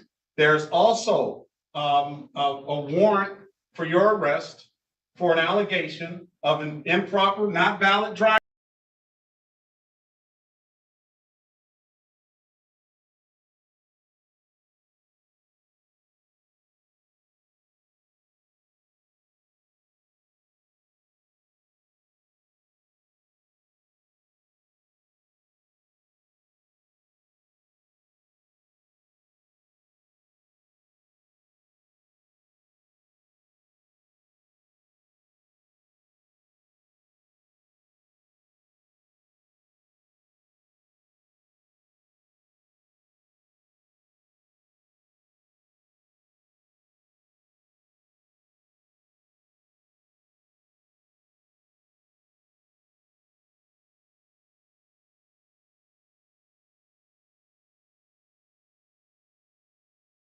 driver's license. So today is the date and time set for arraignment. You have the option of pleading guilty, not guilty, or standing mute. You stand mute, I'll enter a not guilty plea on your behalf. What would you like to do, sir? I am here under threat, duress, and coercion to demand You're that not this here under threat, duress, or prove some kind of jurisdiction. And until jurisdiction has been proven, we can go no further. I would also like to ask you, is this proceeding taking place under common law? This proceeding is taking place in accordance to the court rules and the statutory laws of the state of Michigan. So I am not a creature of statute. I am not under statutory law. I would demand that this proceeding take place under common law, as I am a live flesh and blood human being, under no authority but that of God. All right, I'm not going to go back and forth. I'm going to give you another court date. I don't have any All I need you to do is prove jurisdiction. You don't tell me what you need me to do, sir. Don't do that. Just let me finish. With all due respect, the court must prove jurisdiction. I understand that. We can get this over with quicker rather than later if you let me do my job. What I was trying to say, you're making your claim and stating your case that the court doesn't have jurisdiction over you. In order for me to properly review that and go, it's got to be done according to the court rules. I need a motion, and I will read that motion. I have submitted a motion to dismiss for lack of subject matter jurisdiction. I don't have it. I don't have it in front of me. Sovereign citizens are hilarious. They actually believe they can have things their way. And then I'll give you a motion. I have a timestamped copy of it if you'd like me to show you. All right, you got to submit it to the court. Look at the. It was filed by the clerk just 2 days ago. I have a timestamped copy of it. It hasn't got to the file. I'm going to give you another pretrial date. I would like to say I do not consent. The court has to prove jurisdiction. I filed that document a few days ago. Anything short of that is an admission that there is no jurisdiction and we have no further business. We have no contract. Have a great day, sir. Jamil of the Family Law Card here. Okay, you're still. Did you have a question, sir? None other than just stating that I do not consent to these proceedings and I do not accept the contract. You already put that on the record. Okay, good. You came back in. I would also like to ask why this Mrs. Rita White had claimed to represent me. All right, let's go back on the record with Mr. Jamil Lockhart. How old are you, sir? I am 27. You're 27 years old, and you go ahead and you ask why Miss White is here to represent you. Well, first and foremost, why did she claim to represent me? And I have no knowledge. I'll explain to you. First and foremost, she's the House counsel for this evening. So for this afternoon, she represents anybody who wants her representation as far as helping them to navigate and to defend themselves. I have never expressed that want to her. This is what you're doing. This is what I want you to do. Any questions? Why do you talk over people? Well, I assume we were having a conversation. I'm sorry. I'll be quiet. I am trying to have a conversation, but one's got to talk and one's got to listen. Okay, go ahead. You asked why Miss White said she represented you. Miss White said she represented you because she didn't know beforehand the position that you were going to take. So she's just merely quite an doing assumption. her job. That is quite an assumption. Wouldn't you agree? Well, by the name that you put up on there, Jamil of the Family Lockhart, that is I wasn't surprised I wasn't surprised the avenue that you were going to take on that. I'm glad you recognize where I'm going. But she's not going to assume. I don't believe she's going to assume that she's going to treat you any differently than anyone else. And then you said that you didn't want her representation, and she. Wouldn't you agree that that for future reference, it might be better to ascertain that kind of information before she makes that kind of statement for everybody? No, no, You don't think so? no. So the assumption is that everyone wants her to speak on their behalf. Yes, until. Is that not a until they rash say- assumption? Until they say differently, like you did. Okay. Well, again, this whole time, there's a motion before the court to dismiss for lack of subject matter jurisdiction. There's not a motion. There has before the been, court. what has been filed, I have a timestamp copy of it. I can show you that if you need to see it. But Okay, your well, clerk let me explain timestamp filed that document. Let me explain to you. And this is just for your information. You say that you filed it with the court and the clerk down at the window, and I wouldn't disagree with that. But typically you want to, when you do your filings, that's why you want to have a judge's copy, and you want to specifically have that copy hand delivered to the judge's chambers. So we don't rely on the court clerks downstairs at the windows to make sure that these files get put into the proper place. You're not going to make. Who do you that rely assumption. on Wait a for minute. that? You're making, and then because you don't want to make that assumption that that file is going to get into the correct file. You don't want to make that assumption. Would you agree? Who do you rely on to make sure that filed documents get into the right place, get into The person that's filing it, yourself. So it is not, you're telling me it's not the duty of the clerk to ensure that documents are filed in the case where the judge can view those documents. On my capacity, that document was sent to the court. It was sent to the court by a notary. So I do have a live witness to attest to that fact. It has also been timestamped. That was recorded as well. I have checked all my boxes when it comes to notifying the court. I've also given you a demand for your Freedom of Information Act request for your foreign registration statement and your anti-bribery statement. The idea or the fact that you do not have that is an issue. And it would mean that you are committing a crime against me and holding this statutory proceeding and trying to confuse me as a live flesh and blood man, that I am a corporation beholden to the corporation which you represent. And that is my main point here today, is to tell you that I am not under your jurisdiction. I am a live flesh and blood man. You've already stated that this is not a common law proceeding. I am under no law but common law. We have no commercial contract which would enter us into any kind of statutory law. Okay. So Sir, I failed to let me see stop. the Let me issue. stop you. And there's Let me- also let me no stop you, verified complaint with a Let me signed stop you, sir. affidavit. Sir, let me stop you. And I'll let you put that on the record. I'll let you put it on the record already.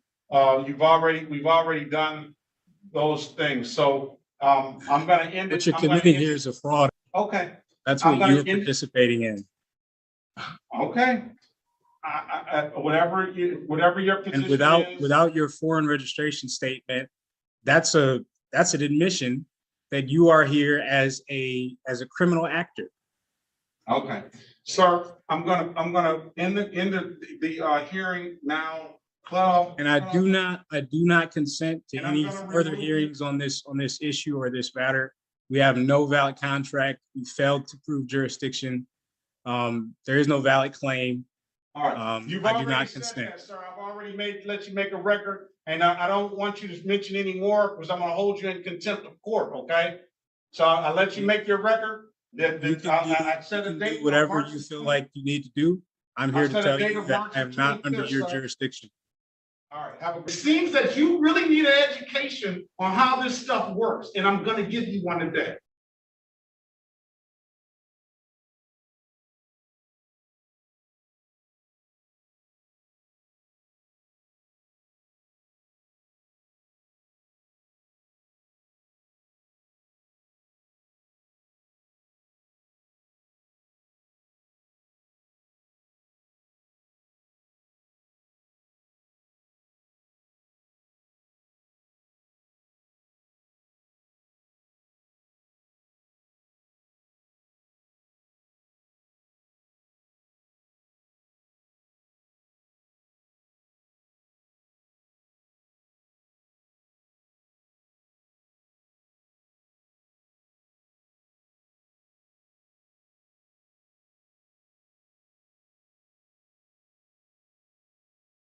Sovereign citizen versus Oregon cops, traffic stop goes wrong.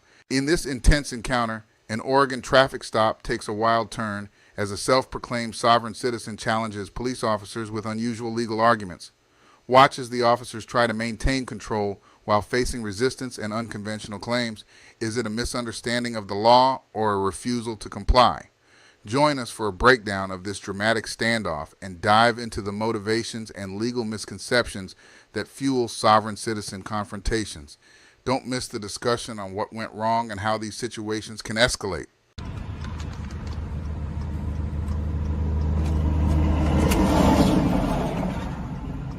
Hello, I'm Officer Arcola Police Department. Just let you know conversation is being recorded. Did you not see my lights on back there for about a mile and a half now? No, I didn't, but that's not my fault necessarily. I've got something in my back Alright, seat. well, it's blaring my siren too. Yeah. I saw a car pull over, and then I pulled over, and then I saw you in my rearview mirror. Alright, so the reason for the stop is because of your speed. Do you know how fast you were going? No, less than 80 for sure. Okay, well, that's not the speed limit. Speed limit's at 55, so I got you on radar going 76, but even when I was behind you trying to get you stopped, you were going about 80. Okay. So is there I don't know any the reason? problem though. What do you mean? I don't know why is that a problem. The speed limit's 55. Yeah, I know, but is that universal or is that a uniform All right, here we go again with another sovereign citizen traffic stop gone wrong. commercial code? No, that's Oregon revised statutes. Statutes. Yes. But that's Oregon state law. no, but a law is not a statute. It So is. is it a statute or is it a law? That's what our laws here in Oregon are called. They're Oregon revised statutes. If you'd like to look them up. You have your driver's license, your registration proof insurance on you? No, I'm not driving. I'm traveling. So You are operating a motor vehicle in the state of Oregon. it's not a motor vehicle, it's an automobile. This is a motor vehicle. It's only a motor vehicle under the motor vehicle code, which is for drivers. Have you ever I'm heard not of a something driver. called the I'm not a driver. Assimilated Crimes Act for the United States federal statutes? What crime have I committed? I'm asking you if you've ever heard of the Assimilated Crimes Act, that No, but- federal law recognizes state law. No, but I'm asking you All right, what, so right what now crime I've committed. this is a violation. That's why you're being stopped. Of a code or a statute. Of a law here in Oregon. You said statute. That's what they're called here. Okay, but for a driver. I'm not trying to argue with you, but You what- are arguing with no, me no, right no, no, no. So what I'm going to ask you to do is I'm gonna ask need you to take nope, this. I need to see your driver's license. No, you don't. Because I'm not a driver. A driver is someone who's in the commission of... All right, I need to see your vehicle's registration and insurance as well. No, you don't. Yes. Because this is my private If you don't property. provide me with that information, your vehicle is liable to be Liable. towed. That's fine. I accept I'll be right back liability. with you. Thank you. Go ahead and find that. Can you also notify your supervisor that I'm here? I'm not a driver. Is that a uniform commercial code? Hey, Mr. Zaragoza. So I'm still waiting for your insurance. I'm waiting for you to return my passport to me. I'm holding on to that until the conclusion of this traffic stop. You have your insurance for the vehicle? My insurance is my property. This vehicle is my property. I am not a driver. I do not consent to being called a driver because I am a traveler. Are we in agreement that I am a we're man? not. Are we I in need agreement? to see your insurance. Otherwise, First of all, please don't yell at me. I am going to tow your vehicle. Then I'm going to Because request your you as the supervisor. driver, I'm not a driver. You as the driver. I don't. First of all, do you see me hauling passengers for hire? Am I hauling goods for service? I am not a driver. I'm not a bus driver. I'm not a truck driver. I'm not an Uber driver. I'm not a It doesn't taxi. matter. Yes, You it are does. operating a motor vehicle. I'm You are a operating. driver. I'm operating my own And personal right now, property. In the state of Oregon, I'm operating my own personal state of Oregon property. is a separate violation. We for are not in the for state driving of. uninsured. We're You not are in the state of Oregon No, right now. I'm not uninsured. Okay, I'm well, let me in. see your insurance. I'm not in. Because I don't have no way to verify that. You don't And have if I to can't verify. that. You then don't. I'm towing your vehicle. You don't have You to understand verify that? because we don't have a contract to do business. I'll I give you do a couple not. minutes to No, think about listen, that, and I'll be back listen. with you. I'm gonna need your supervisor down here right now. Listen. Supervisor. All right, Mr. Zaragoza, go and step out of the vehicle for me, please. No, You are I'm- under arrest for failure to carry and present. Open No, the door. no, listen to me. Open the door I now. need You're my under property. arrest. I need my property. You're under arrest. I'm gonna show you the first. Open the door. No. Hey, no, Open no, no. the door. No. You do not have consent to enter into my property without. Well, guess what? You're under Listen. arrest. No, I'm not under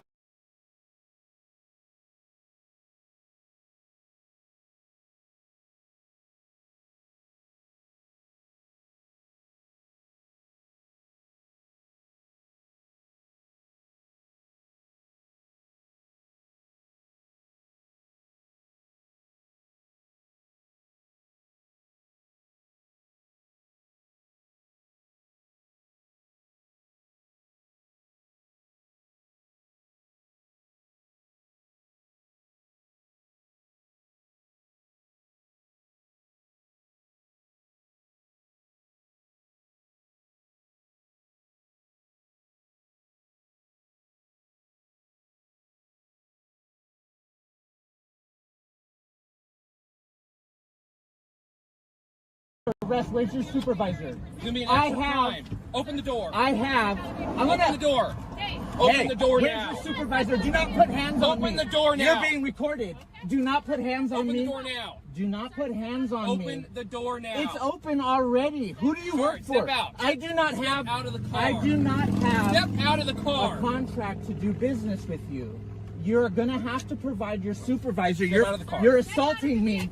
You are Step assaulting out of the car. me. You realize Do you're you assaulting understand me. what you're doing right now? I do not understand. You are I under do not arrest. You are understand. resisting arrest. I do not understand. Step out of the car. You're assaulting me. Step I out of the do car. not have a contract. Step No, out. you are administering my property without right. You're administering my property. Are these body Step cameras out of the on? car. Okay, Step listen out to of me. the car. You are administering my property without Man, right. I'm gonna give you one more chance. I am Get not out a of the fucking driver. car. I am a man traveling on the road, and you do not have consent to Get out of touch the my car. property. Where is no? I do not. I gave you my passport. Read Yep. the. No, listen. Get out of the car. Read the first.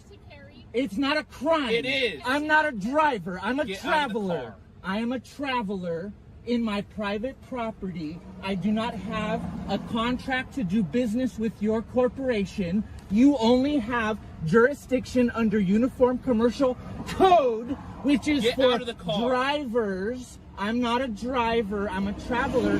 I've been no, I'm not going to step out of the car because I do not give you consent.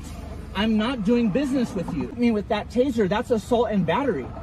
And I will sue you because No, I'm not get a out of the driver. car. I have not Man, committed I'm a trying to crime. get this out without using force. I have not You have committed been a told. crime. Get out of the By car. who? You don't have authority over me. I do. I Get don't out of the work. car. I do not work for Get your out of the car. corporation. I do not work for your corporation. Get out of the car. I do not work for your corporation. You're being recorded, and I will sue you. So how about you get your supervisor here, and if he Get out wants of the to car put now. if he wants to put hands Get on out me, of the car now. then your supervisor can put hands on me. I'm not If I go tell resisting. him that I'm not resisting an arrest because Get I'm out of not the car. under arrest. I have not You committed are a crime. under arrest. I haven't committed a crime. I gave you my identification, which is my passport. Emily, just get on the radio. No, the passport says that you are hereby. Get out of the car. Read the passport. Get out of the car. Read the passport. It says that you are supposed to let me go without hindrance or delay. You know what it says. You don't. Read the passport. Get out of the car. Read the passport. Get out of the car, man. I'm if not doing this no, with you right now. listen, Get out of the car. If You I are get, under arrest. If I get out of the car, I give you consent, and I do not give you consent. So you're going to have to shoot me with that taser. Get out of and, the car. And assault me. Get out of the car. You're going to assault me, and I'm going to sue you because I haven't committed a crime. You are committing a No, crime I'm right not. now. It's called failure to carry and present. No, and right now my you've been passport- advised that you're under arrest. My passport is You've good been enough. advised you're under arrest and you are resisting arrest. I'm not Get out of the arrest. car. I haven't committed a crime. Get out of the You're car. a road pirate. You're Get a out road of the pirate. car, man. You're a You- road pirate. You're out of the car. You're enforcing commerce, and I'm not engaged in commerce. I'm a man traveling on the Man, land. if you're going to resist, you're going to get I'm tased. not resisting. You are. I'm resisting. You are to resisting. No, you're administering my property without Get right. out of the car. You don't have the right. You Get don't. out of the you need car. to get a supervisor down here right now because this gentleman is assaulting me, and you're complicit. You're complicit in assault. Sir. You're complicit. Get a supervisor. I'll wait. I'll wait patiently. Good. Get your hands off of me because I'm Man, not. I've already advised you. I'm You're not under leaving. arrest. I'm not under arrest. You're under For arrest. what crime? Name the crime. I've already told you like Not 4 times. presenting, even though I gave you my U.S. passport. My U.S. pass.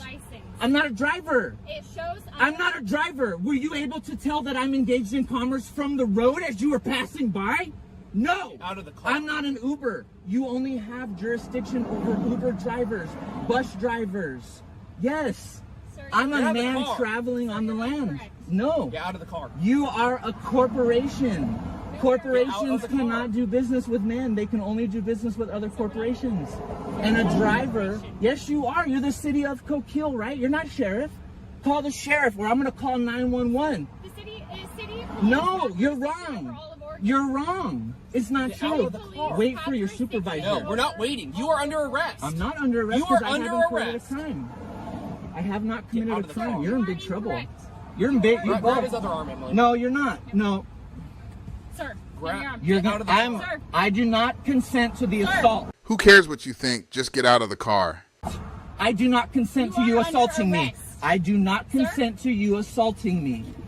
I do. This is dangerous Get for out of the you. car. You're in the I'm trying to highway. help you. I'm trying to help you. Sir. Get out of I the am car. desperately trying to help you. Sir.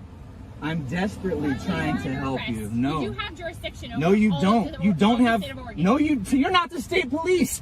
You just got. You're on record right now saying that. That is okay.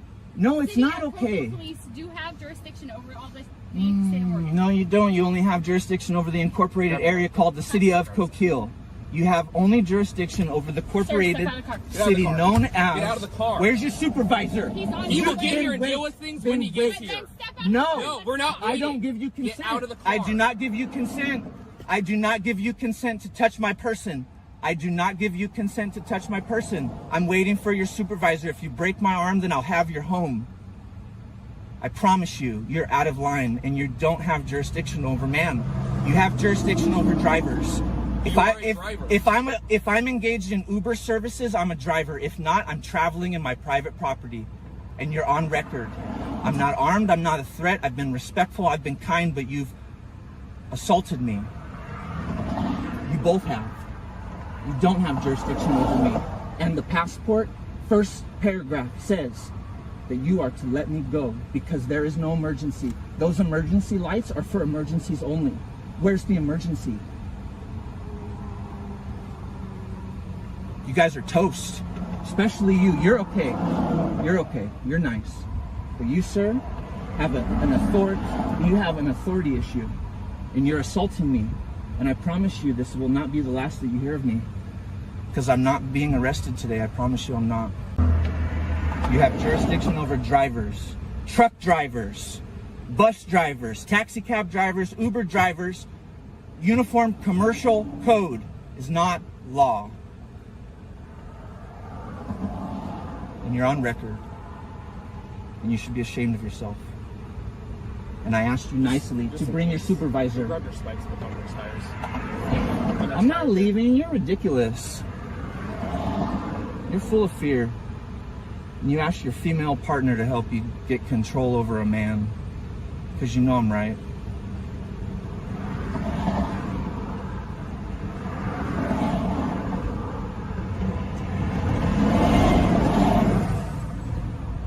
Look, you almost caused an accident. That's what you should be doing. You have jurisdiction over that truck that almost rear-ended that vehicle. You should be paying more attention to your own jurisdiction besides men traveling. And if you thought you were right, you would have tased me. No, it's called I don't want to use force on somebody, man. Yeah. I'm trying to do this. No, you're not trying. I'm trying to do this No. being very peaceful. Then you should have read the passport. First paragraph says. I'm not going to argue with you, man. I know. Yeah, you know the law code. says. No, you know the code. You know the codes and the statutes and the ordinances. You know the codes and the statutes and the ordinances. I'm telling you. No, I don't give you consent. You do not have consent. I'm also a business owner in Coos County. Okay. So you guys think that I don't know the law? You guys think that's what's happened in the last year? Has it forced me to learn the law? Has it forced me to learn what my rights are as a business owner? That's commerce. That's doing business. You guys think I haven't educated myself while you've been busy collecting a paycheck? And I appreciate your service. I used to work ambulance service for 12 years, so I know about emergency services, and I know those lights are only for emergency purposes. You declared an emergency upon my private property, and I'm telling you that you're dismissed. There's no emergency. So the fact that you're still assaulting me means that you're out of jurisdiction and you're out of line. And I'm on record.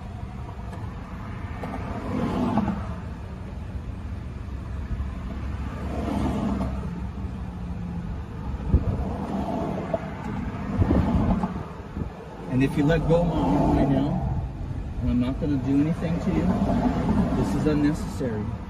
I'd appreciate it if you let. Man, I've already told you, you're under arrest. I'm not under arrest of anything. I haven't committed a crime. You haven't resisted arrest. Neither have we. Now I'm committed a waiting crime. for somebody else to get here so we can pull you out. No, of the you car. don't get to just arrest people willy-nilly.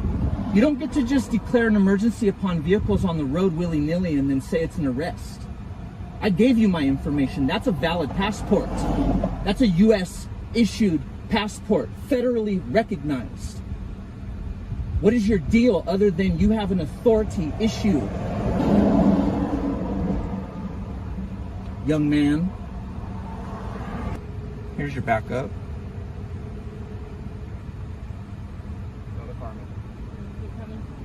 Perfect, Sheriff.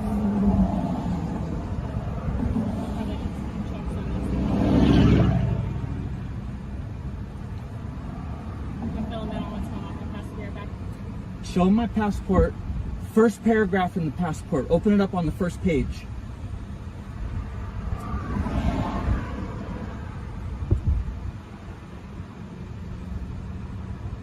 You do not have consent to remove me from my vehicle. It's not permissible.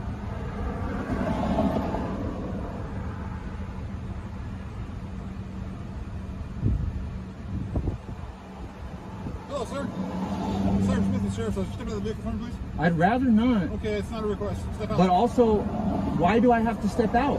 Because you're going to be placed under arrest for failure to carry and present it. You have to carry a driver's license and present it when asked by law enforcement. It's Okay. state law. Okay, but first of all, I'm not a driver. You're operating the vehicle. Step out. Are we in agreement that I am a man? You're And operating also, the vehicle. Step out. am I in agreement? Are we in agreement that I am a man? I don't know your gender, sir. I'm not going to assume that. I'm telling you that I am a man. Okay. Are we in agreement? Sure. Did you see my passport? I did not. I gave both of these. Where's your passport? She's got my passport. I asked you to show it to him. The first paragraph on the inside of the passport.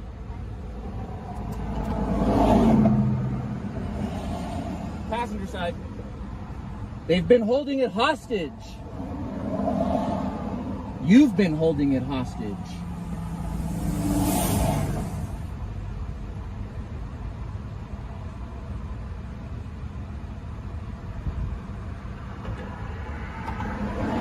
Can you state your name and badge number for the record? Because you never have. Identify yourself at least in three ways. Badge number 603. 603 HEYER. Thank you very much for your cooperation. I know a lot of people too, so you'll definitely go viral if you've ever wanted to do that. So you have a valid driver's license, dude? I know. Then why wouldn't you give it to them? It's not the point. What's the point? The point is I don't give consent to my property being administered without right.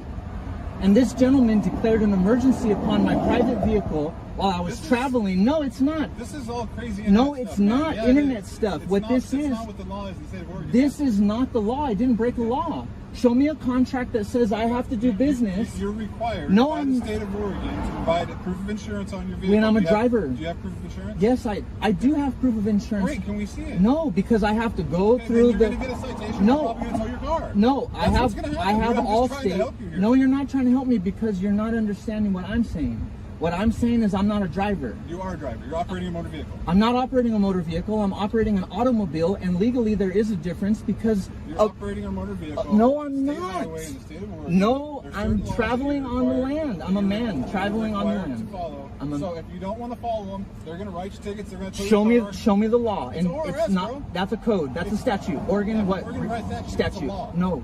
Okay, well, have fun getting your car towed. I don't tell you. Listen, sheriff's deputy, you have an obligation. Yes, to educate them because they're out of jurisdiction. They're working the same set of laws I'm working under. But except I didn't break a law. Show me the law. It's a code. It's a statute that are only subject to drivers. That's bus driver, Uber driver. I'm not for hire. I'm not for We hire. can agree to disagree on that because that's not how it works. That is how it works. You're just not upholding the law. You're not upholding the law. I didn't break a law. Show me the contract. Show me the contract. That's all I'm asking. Where's the contract? That's all I'm asking. Where's the contract? Can I have my property back? Right now you are being legally stopped. Stopped. Yes. So I can't have my property because I've been stopped? Not yet, no.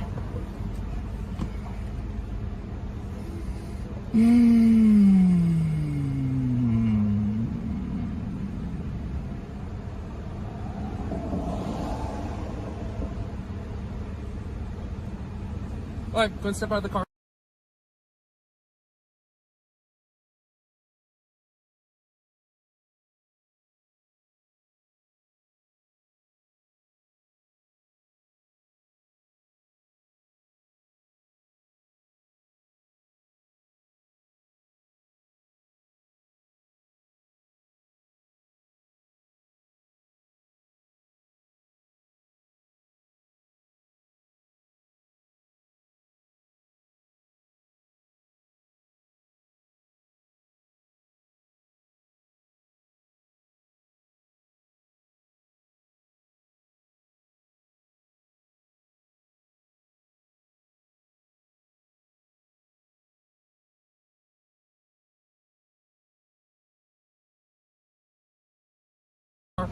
You're under arrest for interfering. Are you the Get out of the supervisor? car. Get out of the car. Yes. Interfering with what? Step out of the car. Step out. I'm gonna. In conclusion, this sovereign citizen was determined to make a point, even though they had a valid driver's license, and it ended in a complete failure. This whole sovereign citizen ideology just doesn't hold up, so why keep trying this nonsense? Life is much easier when you cooperate with the police rather than chasing clout on social media.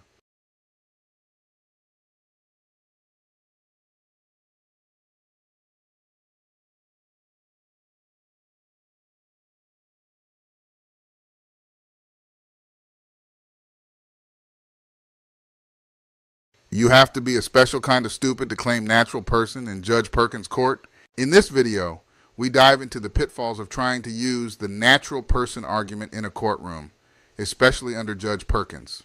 We'll discuss why this legal strategy often backfires, how it's perceived in the legal system, and the consequences of relying on unconventional arguments that just don't hold up in court. Whether you're interested in courtroom fails, legal tips, or just some fascinating cases, this video is for you. Watch until the end to see what Judge Perkins has to say. Let's see, Antonio Pierre for the Latney family. Yes. Can you hear me? I can. Good morning to you. How is whose case is it? I'm sorry. Latney, Antonio Pierre Latney? Yes. I'm Antoine. Antoine, I'm sorry. Yes. Good morning to you. Good day. Oh, Good day. All right. This is the city of Detroit versus Antoine Pierre Latney. His number is SP 1445437 SP 162203661, SP 1627402, counts 1 and counts 2.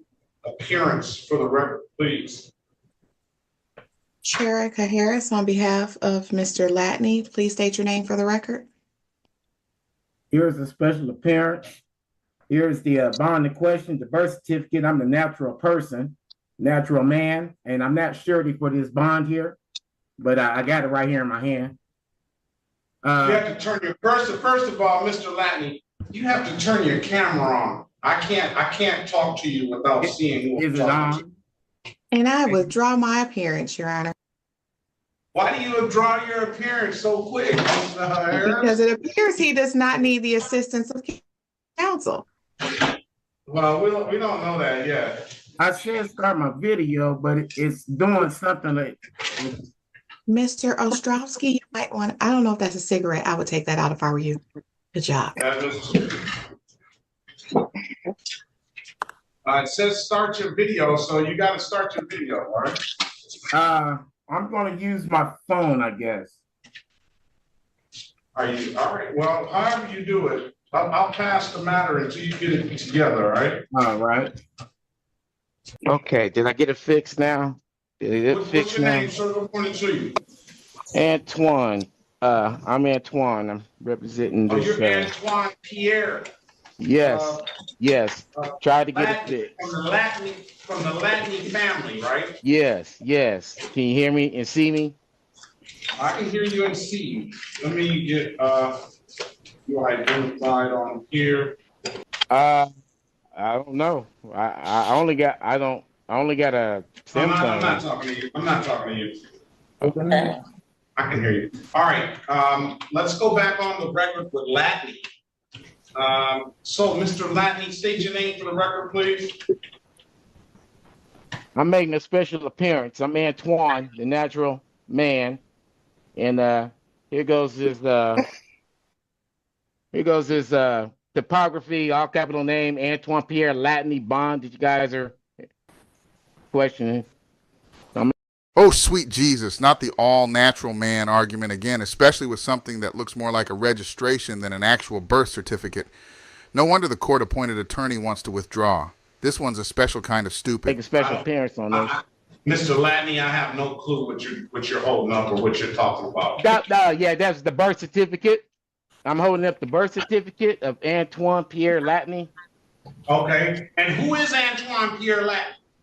That's I'm the natural person, but the all capitals name, which is topography that you are dealing with the all caps, that's this birth certificate. I'm not that all capital name. The all capital name is this birth certificate right here. I'm the natural person. I don't know what you talk about. You're confusing me.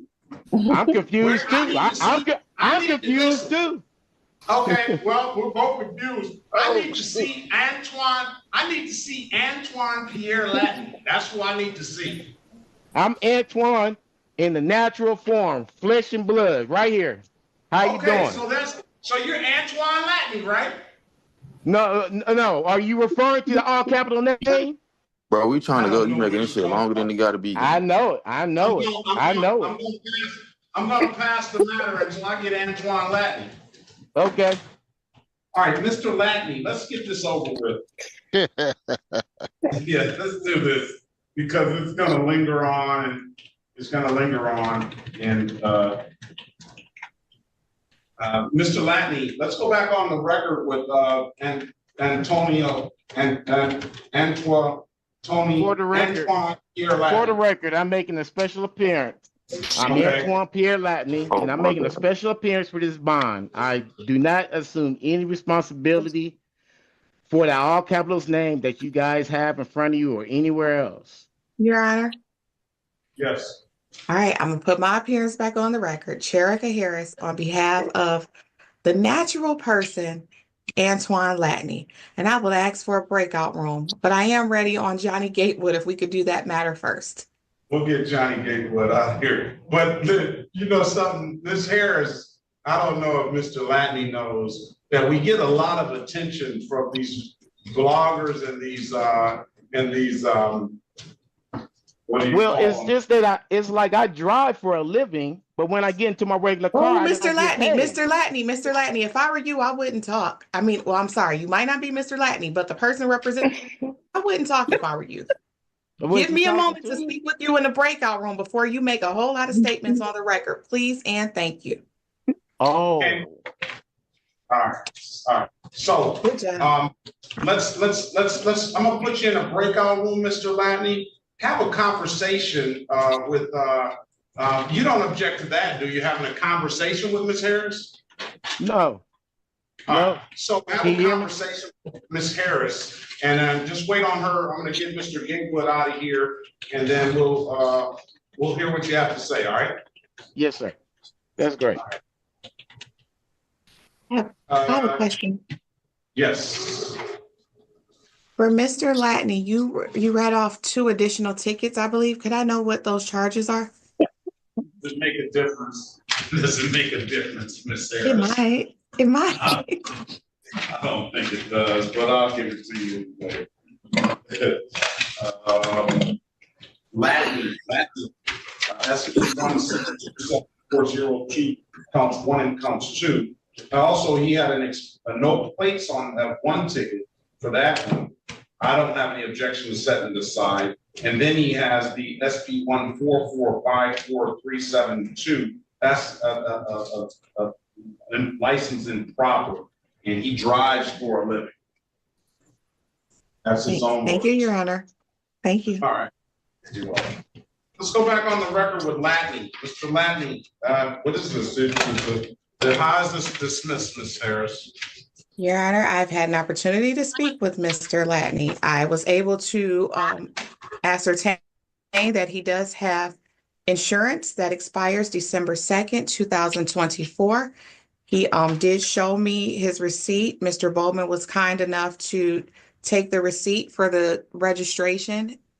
And he also showed me his Georgia license that was issued in January of 21 and expires March of 29. My understanding is that would take care of the matters that were before the court.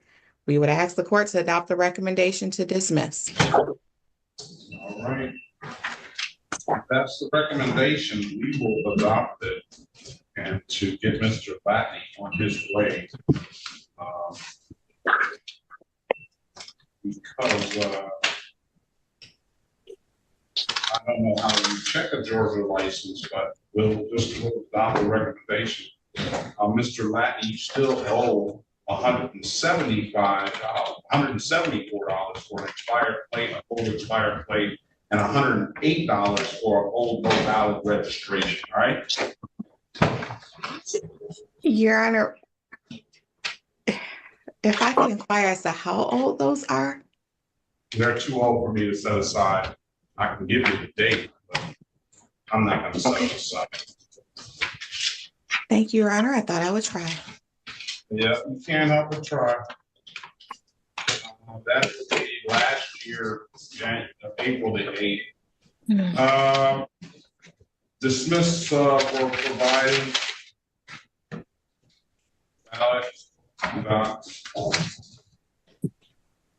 Thank you, Your Honor. Mr. Latney, those matters were dismissed, but you do have some that still have to be paid. All right. Mr. Latney, you understand that? What's the criteria? No, you just owe 2 old civil infractions that you never paid. An expired plate and a no registration, $174 and $108.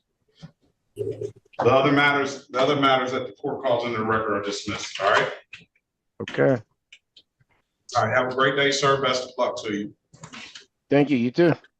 In conclusion, the self-proclaimed natural man argument is common in the sovereign citizen movement, although the logic behind it remains hard to grasp. After all, aren't all people natural? Despite this argument, it was actually the help of a court-appointed attorney that led to the dismissal of his recent charges.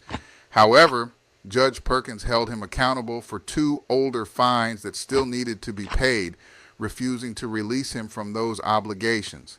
In the end, it wasn't the natural man defense that worked. It was the professional assistance of an attorney that saved him from the current charges.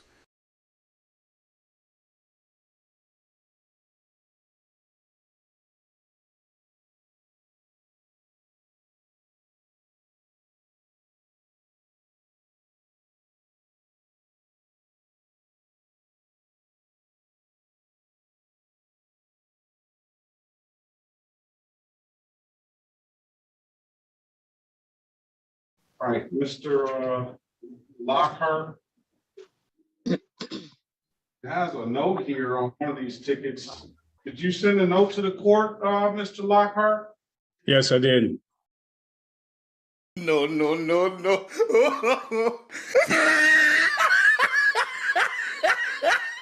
not accept your offer to contract and do not agree to these proceedings. All right, so what do you want to do? I'm here under threat, duress, and coercion. I'd like to say for the record, my name is Jamil of the family Lockhart. Let's get the record established. This is the city of Detroit versus Jamel Amir Lockhart. Appearance for the record, please, Counselor. Rita White, House Counsel, on behalf of Mr. Jamil Lockhart. All right, Mr. Lockhart. No one is representing me on my behalf. I don't know that. All right, go ahead, Mr. Lockhart. Yeah, so I am Jamil of the family Lockhart, flesh and blood, living man, and attorney in fact for Jamil Lockhart and Legis Trust. I'm here by threat, duress, and coercion. I'm here making a special appearance. And I'm here to demand that the court prove jurisdiction over me as a live flesh and blood man. As I said, I submitted a challenge to jurisdiction. Jurisdiction must be proven and proven on the record. And then also I submitted Freedom of Information Act request for your foreign registration statement and anti-bribery statement, as well as that of prosecutor. There is no contract. Every presentment that was made to me was formally rejected and sent back to the court, which is what you have a copy of, by my notary. I do have a live witness notary who can come in and testify to that fact. Given that there is no commercial contract, no commercial agreement, I fail to see how the court has jurisdiction. Furthermore, there's been no injured party, and no, there's been failure to state a claim.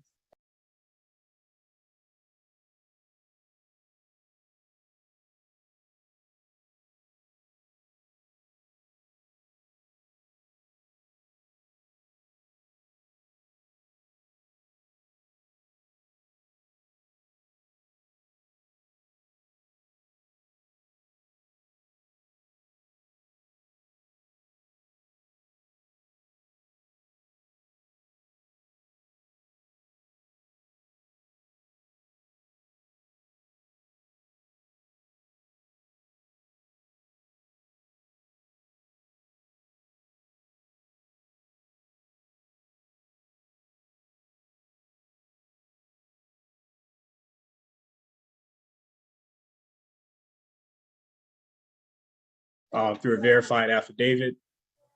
So if someone can prove to me how this statutory commercial court has some kind of jurisdiction over me as a live flesh and blood human being, I think we could start there. Well, let's start here.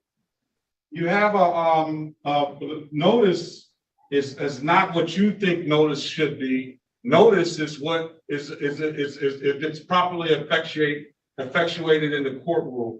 And I'll certainly give you whatever hearing that you want if you file the proper motions and material to contest that. I'll give you an opportunity to be heard on that. But furthermore, what I'm looking at is I have a proof of service. There is no proof of service that was rejected and sent back to the court. You have a copy of that. You're not even listening. You're not even gonna listen. I listened to what you said. Are you gonna listen to me? I am listening to you. I'm just responding to you. All right. So why don't you listen before you start making statements? Oh, you had paused. I thought you were finished. What it isn't. Well, go ahead. Are you giving me permission to go ahead now too, right? I assumed you were done speaking. All right. Listen, I have an envelope with certified mail. I don't know what I believe the contents have been stapled to the envelope. It's got a proof of service effectuated by Nyla Perrin. I have a signed complaint here, signed by Officer Randy Randolph on 11/19/2019. Is he here today? And we can get him in here. Today is only date and time is set for arraignment. So you're just being arraigned, and what the arraignment purposes of your arraignment, and let's go through the whole thing, is you're here for a expired plate ticket. That is a civil infraction that carries a $145 fine. There's an allegation that you did not have a drove while license not valid or improper. That is a misdemeanor offense, punishable by 93 days at the maximum by 93 days in jail and or $500 in fine. On the same date and time, it was an allegation that you did not provide proper insurance. That is a misdemeanor as it's written here, and that is punishable by the maximum possible penalty of 93 days in jail and or $500 in fines.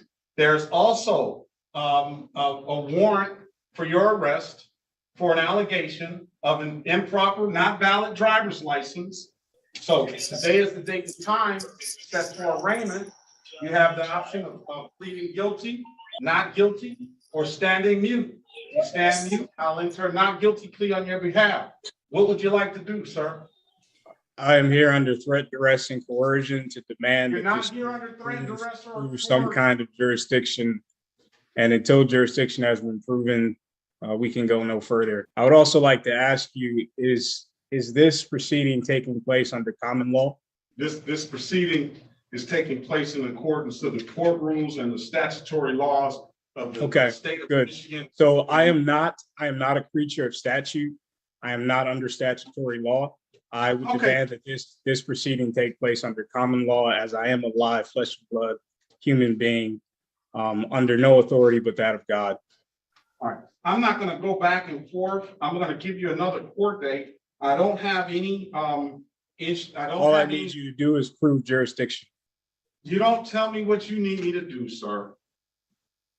Don't do that. Just let me finish. With all due respect, the court must prove jurisdiction. I understand that. We can get this over with quicker rather than later if you let me do my job. What I was trying to say, you're making your claim and stating your case that the court doesn't have jurisdiction over you. In order for me to properly review that and go, it's got to be done according to the court rules. I need a motion, and I will read it. I will read that motion. I have submitted a motion to dismiss for lack of subject matter jurisdiction. I don't have it. I don't have it in front of me. Sovereign citizens are hilarious. They actually believe they can have things their way. And then I'll give you a motion. I have a timestamped copy of it if you'd like me to show you. All right, you got to submit it to the court. Look at the. It was filed by the clerk just 2 days ago. I have a timestamped copy of it. It hasn't got to the file. I'm going to give you another pretrial date. I would like to say I do not consent. The court has to prove jurisdiction. I filed that document a few days ago. Anything short of that is an admission that there is no jurisdiction and we have no further business. We have no contract. Have a great day, sir. Jamil of the Family Law Card here. Okay, you're still. Did you have a question, sir? None other than just stating that I do not consent to these proceedings and I do not accept any contract. You've already put that on the record. Okay, good. You came back in. I would also like to ask why this Mrs. Rita White had claimed to represent me. All right, let's go back on the record with Mr. Jamil Lockhart. How old are you, sir? I am 27. You're 27 years old, and you go ahead and you ask why Miss White is here to represent you. Well, first and foremost, why did she claim to represent me, and I have no knowledge? I'll explain to you. First and foremost, she's the House counsel for this evening. So for this afternoon, she represents anybody who wants her representation as far as helping them to navigate and to defend themselves. I have never expressed that want to her. This is what you're doing. This is what I want you to do. Any questions? Why do you talk over people? Well, I assume we were having a conversation. I'm sorry. I'll be quiet. I am trying to have a conversation, but one's got to talk and one's got to listen. Okay, go ahead. You asked why Miss White said she represented you. Miss White said she represented you because she didn't know beforehand the position that you were going to take. So she's just merely quite an doing assumption. her job. That is quite an assumption. Wouldn't you agree? Well, by the name that you put up on there, Jamil of the Family Lockhart, that is I wasn't surprised I wasn't surprised the avenue that you were going to take on that. Just I'm by glad the you name. recognize But I where can't- I'm going. But she's not going to assume. I don't believe she's going to assume that she's going to treat you any differently than anyone else. And then you said that you didn't want her representation, and she. Wouldn't you agree that that for future reference, it might be better to ascertain that kind of information before she makes that kind of statement for everybody? No, You don't think so? no. So the assumption is that everyone wants her to speak on their behalf. Yes, until. Is that not a until they rash say- assumption? Until they say differently, like you did. Okay. Well, again, this whole time, there's a motion before the court to dismiss for lack of subject matter jurisdiction. There's not a motion. There has before the been, court. what has been filed, I have a timestamp copy of it. I can show you that if you need to see it. But Okay, your well, clerk let me explain timestamp filed that document. Let me explain to you. And this is just for your information. You say that you filed it with the court and the clerk down at the window, and I wouldn't disagree with that. But typically you want to, when you do your filings, that's why you want to have a judge's copy, and you want to specifically have that copy hand delivered to the judge's chambers. So we don't rely on the court clerks downstairs at the windows to make sure that these files get put into the proper place. You're not going to make. Who do you that rely assumption. on for that? You're making, and then because you don't want to make that assumption that that file is going to get into the correct file. You don't want to make that assumption. Would you agree? Who do you rely on to make sure that filed documents get into the right place, get into The person that's filing it, yourself. So it is not, you're telling me it's not the duty of the clerk to ensure that documents are filed in the case where the judge can view those documents. On my capacity, that document was sent to the court. It was sent to the court by a notary. So I do have a live witness to attest to that fact. It has also been timestamped. That was recorded as well. I have checked all my boxes when it comes to notifying the court. I've also given you a demand for your Freedom of Information Act request for your foreign registration statement and your anti-bribery statement. The idea or the fact that you do not have that is an issue. And it would mean that you are committing a crime against me and holding this statutory proceeding and trying to confuse me as a live flesh and blood man, that I am a corporation beholden to the corporation which you represent.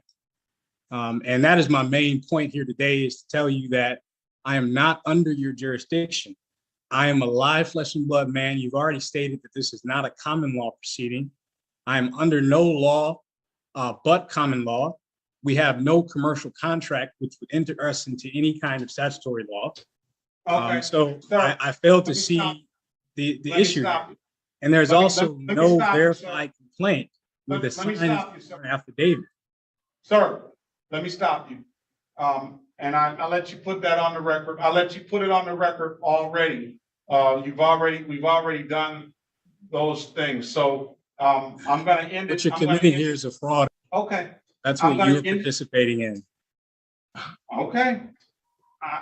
Whatever your position And is. without your foreign registration statement, that's an admission that you are here as a criminal actor.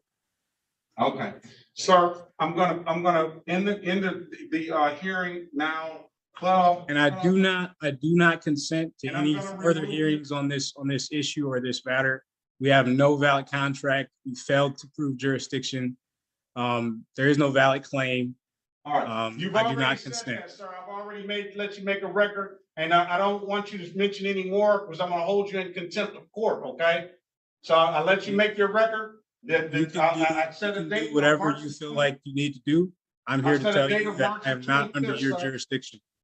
All right, it seems that you really need an education on how this stuff works, and I'm gonna give you one today.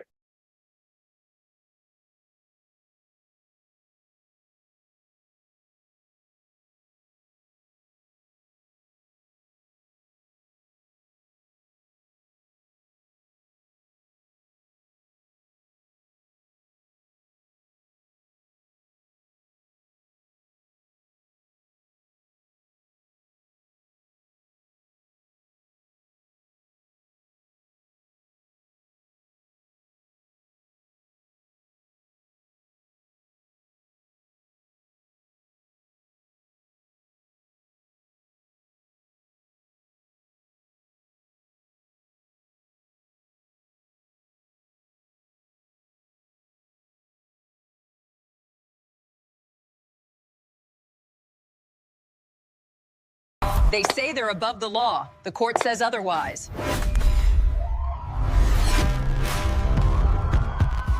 Time to go out of the door. Refusing to get out of the vehicle. You need to step off. You're arresting someone who's not moving. Today's episode takes us straight into the world where fantasy meets handcuffs. A self-declared private citizen tries to outrun reality law in a cart full of unpaid Target merch. Kind of accusing you of stealing. You were not? How did they mess that up then? Can you? I don't know. They was probably drunk. Did they try to? Well, I wasn't, but do you know, were they trying to stop you before exiting or no? No. Okay, so nothing happened inside the store? No, I walked out. Okay, do you have your license with you, please? No, it's not. Okay, well, you're detained right now, okay? Until I investigate this thing going on right now. I need a driver's license. You need a driver's license.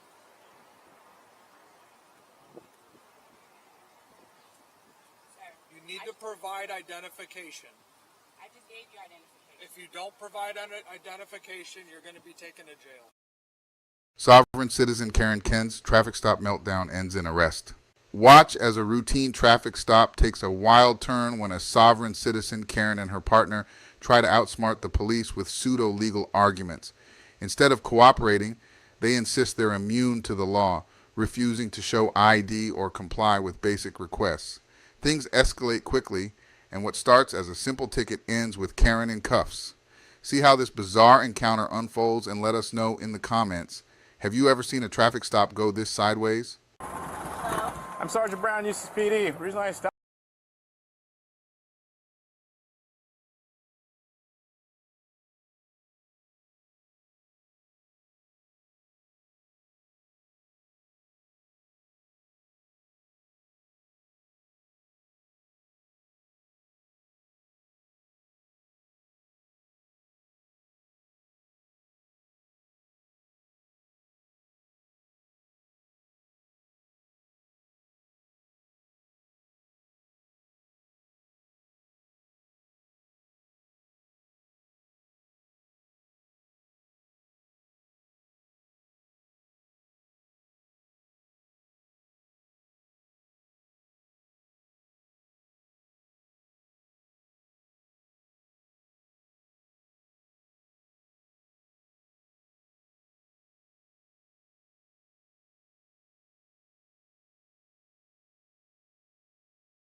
Beware of sovereign citizen scams.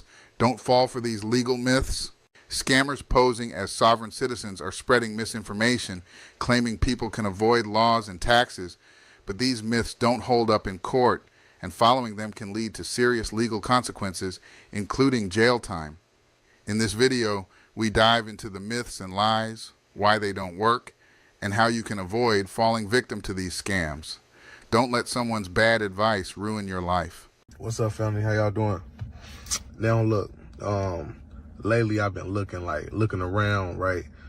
Because I've been going on YouTube and I've been looking at these videos, and the car industry is crazy. Like, the banks is treating like the debtors like pawns. So I'm looking on YouTube, right? And it's something called a bank auto auction, a bank repossession auction. So all the cars that banks snatch from like the debtor, they auction it off to dealers. And what the dealers do is, after they purchase the vehicles, the banks finance it, for another debtor. And the cycle continues. It's like the banks nowadays, their whole entire agenda is this, right? Say, for instance, if you had a car note, $40,000. And now you had the car for 4 years and you paid $11,000 towards the vehicle. Now, say if you couldn't pay, within that 3-month span, they would take your car and say if you couldn't pay the money to reimburse or put the loan back to a current standard, they will put your car in the auction after 15 days of non-payment and sell it off. And I'd be looking at people like, damn, the banks is cold, because it's like, people are very hard working and they pledge their everything for this vehicle, and the banks will take the vehicle back from you. And after they take the vehicle back from you, it's like you put $11,000 in for nothing.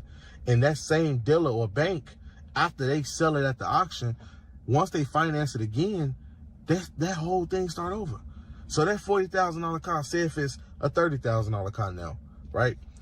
they're going to use that pledger as well. And once that person can't pay, they go, it's like the cycles just keep repeating itself.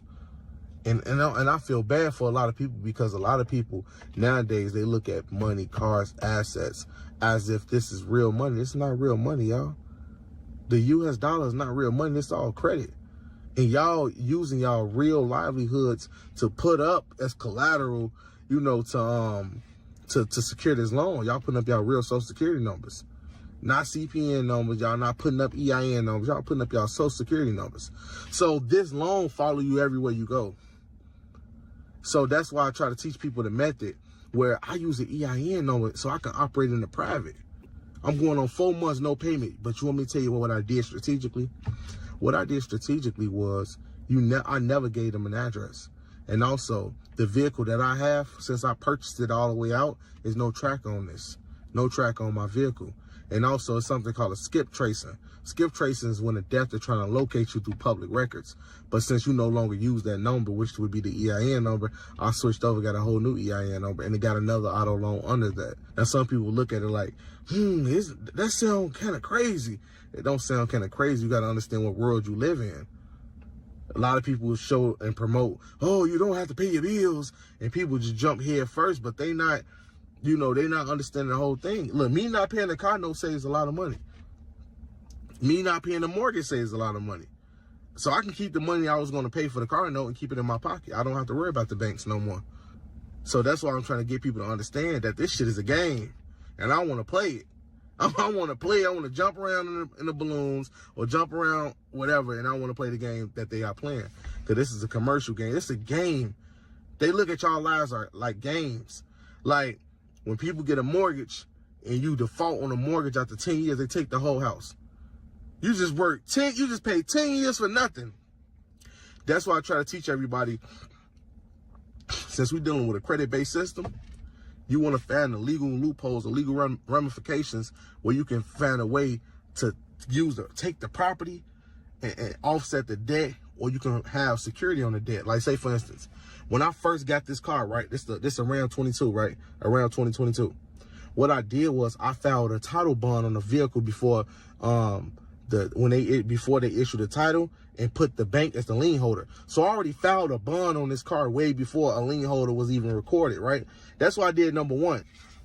The second thing I done was make sure that when I bank with the banking institution, that I never put my real address. So a lot of you guys who have physical addresses, a lot of you guys who have like your P.O. box, put that as your address, not the P.O. box. You have to get the address of the actual post office. And instead of putting P.O. box, you have to put unit and put the number of your P.O. box. And you have to say, this is where you live. So as long as that is taken care of, you will be all the way in the private. So when the dealer's trying to find you, they're like, damn, where does man go? But you got this on the one number. You got to understand, it's the EIN that got this. Just like your social security number got it. Your social security number got it. But this the problem. They can take that social to court, right? When they take it to court, it's on public records. You can't put the EIN on public records. Even if you do, everywhere I apply for a loan, the auto loan for this one doesn't pop up because I put this under the EIN number. I never use the social security number at all. That's how you want to remain private at all times. And also, you don't want to be 100% liable for debt. So you always want to put this on a straw man number. And you can create another straw man number. So check this out. In the United States, it is legal for me to have as many numbers as I want. I can have as many EIN numbers as I want. I can have as many CPN numbers as I want. And also I can have many bank accounts as I like. That's the name of the game, y'all. We got to learn how to play the credit game. Just play it's a game. Just play the game. Play the game for what it is, not what you want it to be. I have people call me, man, how can I discharge the car note? The bank's got your real address. The banks have your real social security number. And you sign a promissory note stating that you will pay it. So even if they want to make a claim in court, they can make the claim. So you can have the vehicle, but the vehicle right in your garage. And not only that, it's going to go on public records under that social security number. So wherever you go to apply for a house mortgage, it's always going to pop up. People got to think. You always got to think. You always got to think. You got to be ahead of the game. So me, this one EIN, I got a whole nother EIN number with a 700 credit score. and this old EIN I'm shot. And I'm finna take this off my credit and start all the way back over again. It's a game. That's why I want everybody to understand that credit is a damn game. And I will never take credit serious because the bank's giving you extension of credit, which is a game. You retrieving credit, which is a game. Everything is a game, y'all. Now, I'm not telling you do anything illegal in the sense of stealing something. This sovereign citizen is trying to give you a one-way ticket to jail by defrauding banks. Sure, you can have an EIN, but that's meant for legitimate business purposes. Using it solely to get loans without intending to pay them back, that's the definition of fraud. He's giving out bad advice, like providing incorrect addresses and hiding behind an EIN to avoid identification. He even claims you can do this with home loans, but banks will always know where the property is, no matter what secondary address you list. Plus, you're still going to need a substantial down payment to secure a mortgage. If you follow this guy's advice, don't be surprised if you end up sharing a jail cell with him. It's beyond reckless to advertise this nonsense. You can extend, the banks will extend credit to you based upon what's on your credit profile. So you have a lengthy credit profile, they will extend credit. Are you obligated to pay that credit? No. Is it a violation of law if you don't pay debt? No. Because not paying debt is not an arrestable offense. So I can go on right here on YouTube and say, I do not pay my debt. And nothing can happen to me because it's not illegal to not pay debt.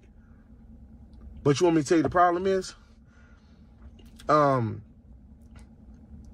It's crazy when you find a loophole, when you find legal loopholes to get out of debt, or you find legal loopholes to not pay debt, or you find legal loopholes to get away from debt. Because now you start fanning out like, I could do this, I could do that. It's kind of like you sneaky, but at the same time you legit, because you actually building a real credit profile, but at the same time, you placing all of your personal liabilities like the Social Security number, you putting that to the side. You put your personal life to the side and you setting up straw man numbers. So that's what I thought of. So the EIN is a straw man number. The CPN number is a straw man number. So I get over on the banks just like that. So look at it like this. You got people out there, right, who commit crimes, right? They crack cards for $5,000. And that's a crime because you committing bank fraud. Or you got some people that might do a wire transfer, like hack people's account and send the money somewhere else. That's crime. That's a crime. But you got a guy like me that set up an EIN number, get a bank account, get almost a $70,000 auto loan from the bank, and I take the entire vehicle.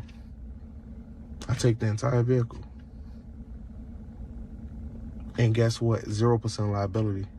And it's not illegal. Defrauding a bank using an EIN, employer identification number, without any intention of repaying the loan constitutes fraud, which is illegal under both federal and state laws. Here's a breakdown of how this is defined legally. 1. Fraudulent intent, fraud in legal terms, generally refers to the intentional deception or misrepresentation for personal gain, typically to obtain money or property. At both federal and state levels, the act of fraud is prosecuted when 3. Fraudulent use of an EIN. An EIN is issued by the IRS strictly for legitimate business activities. Using an EIN to misrepresent one's financial or personal identity with the intention to deceive lenders is also considered identity fraud, which is covered under several statutes like 18 U.S. Code Paragraph 1028, identity fraud. It's illegal to use false information or an EIN to obscure true identity or financial history in a way that leads to financial gain under fraudulent pretenses. 4. False information, state laws. In addition to federal laws, states have their own statutes against fraud. For example, using a false address or fabricated personal details to secure loans can violate state criminal statutes on fraud and misrepresentation. Most states view fraudulent intent in banking matters as a serious offense with penalties including fines, restitution, and jail time. 5. Consequences of non-repayment. With fraudulent intent, not only does defaulting on the loan result in civil repercussions, like credit damage and collections, but if a bank determines that a person never intended to repay, they may pursue criminal charges for fraud. Both local and federal authorities are alerted in cases where fraud is suspected, and enforcement actions are pursued accordingly. Attempting to defraud a bank with an EIN and false information can lead to significant legal consequences on multiple levels. It's not illegal at all. So once we start understanding credit is a game, we're gonna have fun with it. You know, I'm gonna show everybody how the game works. And I also got some new stuff to tell y'all, right? I found another credit union who actually just giving out $25,000 auto loans. Just $25,000 auto loan. I'm actually trying to get me an investment truck because they send the wire. They send the right wire directly to the dealership, whoever you're trying to buy the car from. So yeah, we're gonna be on that next, y'all. Yeah, man, credit is a game. You know, for you guys who paying car notes, I'm sorry, man. You know, that a lot of people ain't caught on to this soon. A lot of you guys pay $30,000, $40,000, and this is y'all hard-earned money. This is hard-earned money that y'all are paying. And you got a guy like me out here driving a 2022, and they can't even fad me, and I got this under the straw man number. And it's not illegal. It's not. When a person knowingly lies, misleads, or hides information with the intent to deceive and secure benefits unlawfully. 2. Bank fraud. Federal law, the federal statute, 18 U.S. Code, Graph 1344, directly addresses bank fraud, which is defined as attempting to knowingly execute or attempt to execute a scheme or artifice to defraud a financial institution. If someone takes out a loan using an EIN and has no intention of repaying, they're essentially committing bank fraud under federal law, as the action involves misleading the bank to secure money or assets. Violators face up to 30 years in prison and fines up to $1,000. In conclusion, don't be fooled by this sovereign citizen's advice. It's illegal on both federal and state levels. What he's promoting is bank fraud by misusing an EIN to hide his identity and dodge loan payments. If you follow his lead, sooner or later the authorities will piece it all together and he'll be facing serious jail time, along with anyone else who buys into his reckless criminal advice.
say they're above the law. The court says otherwise.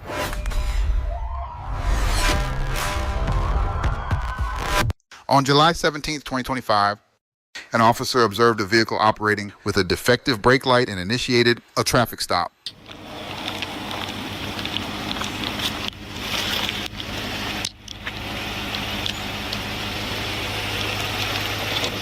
Hello. Hey, you ain't got one working brake light on the trailer back there. Get out? No, stay in the car for me. You have your driver's license on you, sir? No, sir. Why you pulled me because of that? Yes. What's that? What? Let me show you something. Oh, okay. Put my window down. Yeah, thanks, man. Appreciate it. And before you call any of your friends, let me show you this. Okay. Because I live by right and law. Don't breathe. Because Dude, let me explain something. I don't have this is just a traffic stop. Why are you turning into something? Because I don't have to deal with this. I have somewhere I'm going, and I know the law. So we're going to go through the law. I don't have to go with what you say is the law because I live by the Constitution. So you say, oh God. Sir, can I just have... This soft kid has no idea what's in the Constitution, but somehow thinks flashing his trust papers won't make him look foolish. Your driver's license, No, please. I don't live by that. Listen. You have your driver's license on you? Because the registered owner of that trailer's driver's license is also showing suspended. Listen. I'm gonna pull this out. Right?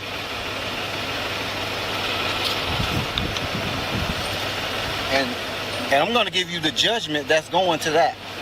Okay. Because we're gonna be here for a while because y'all did this. And I'm gonna explain you the whole situation. So, license, please. Listen. License. Why are you demanding something from me? I'm asking for your license. And I'm asking you what right you have. This is what we're gonna go through. See, y'all don't like this. Now I'm gonna call my friends. Don't call your friends because I'm finna show you. Start some routine. Okay. Sir, can I just have your license? I can get you on your way. Yes, man. I'm gonna give you this.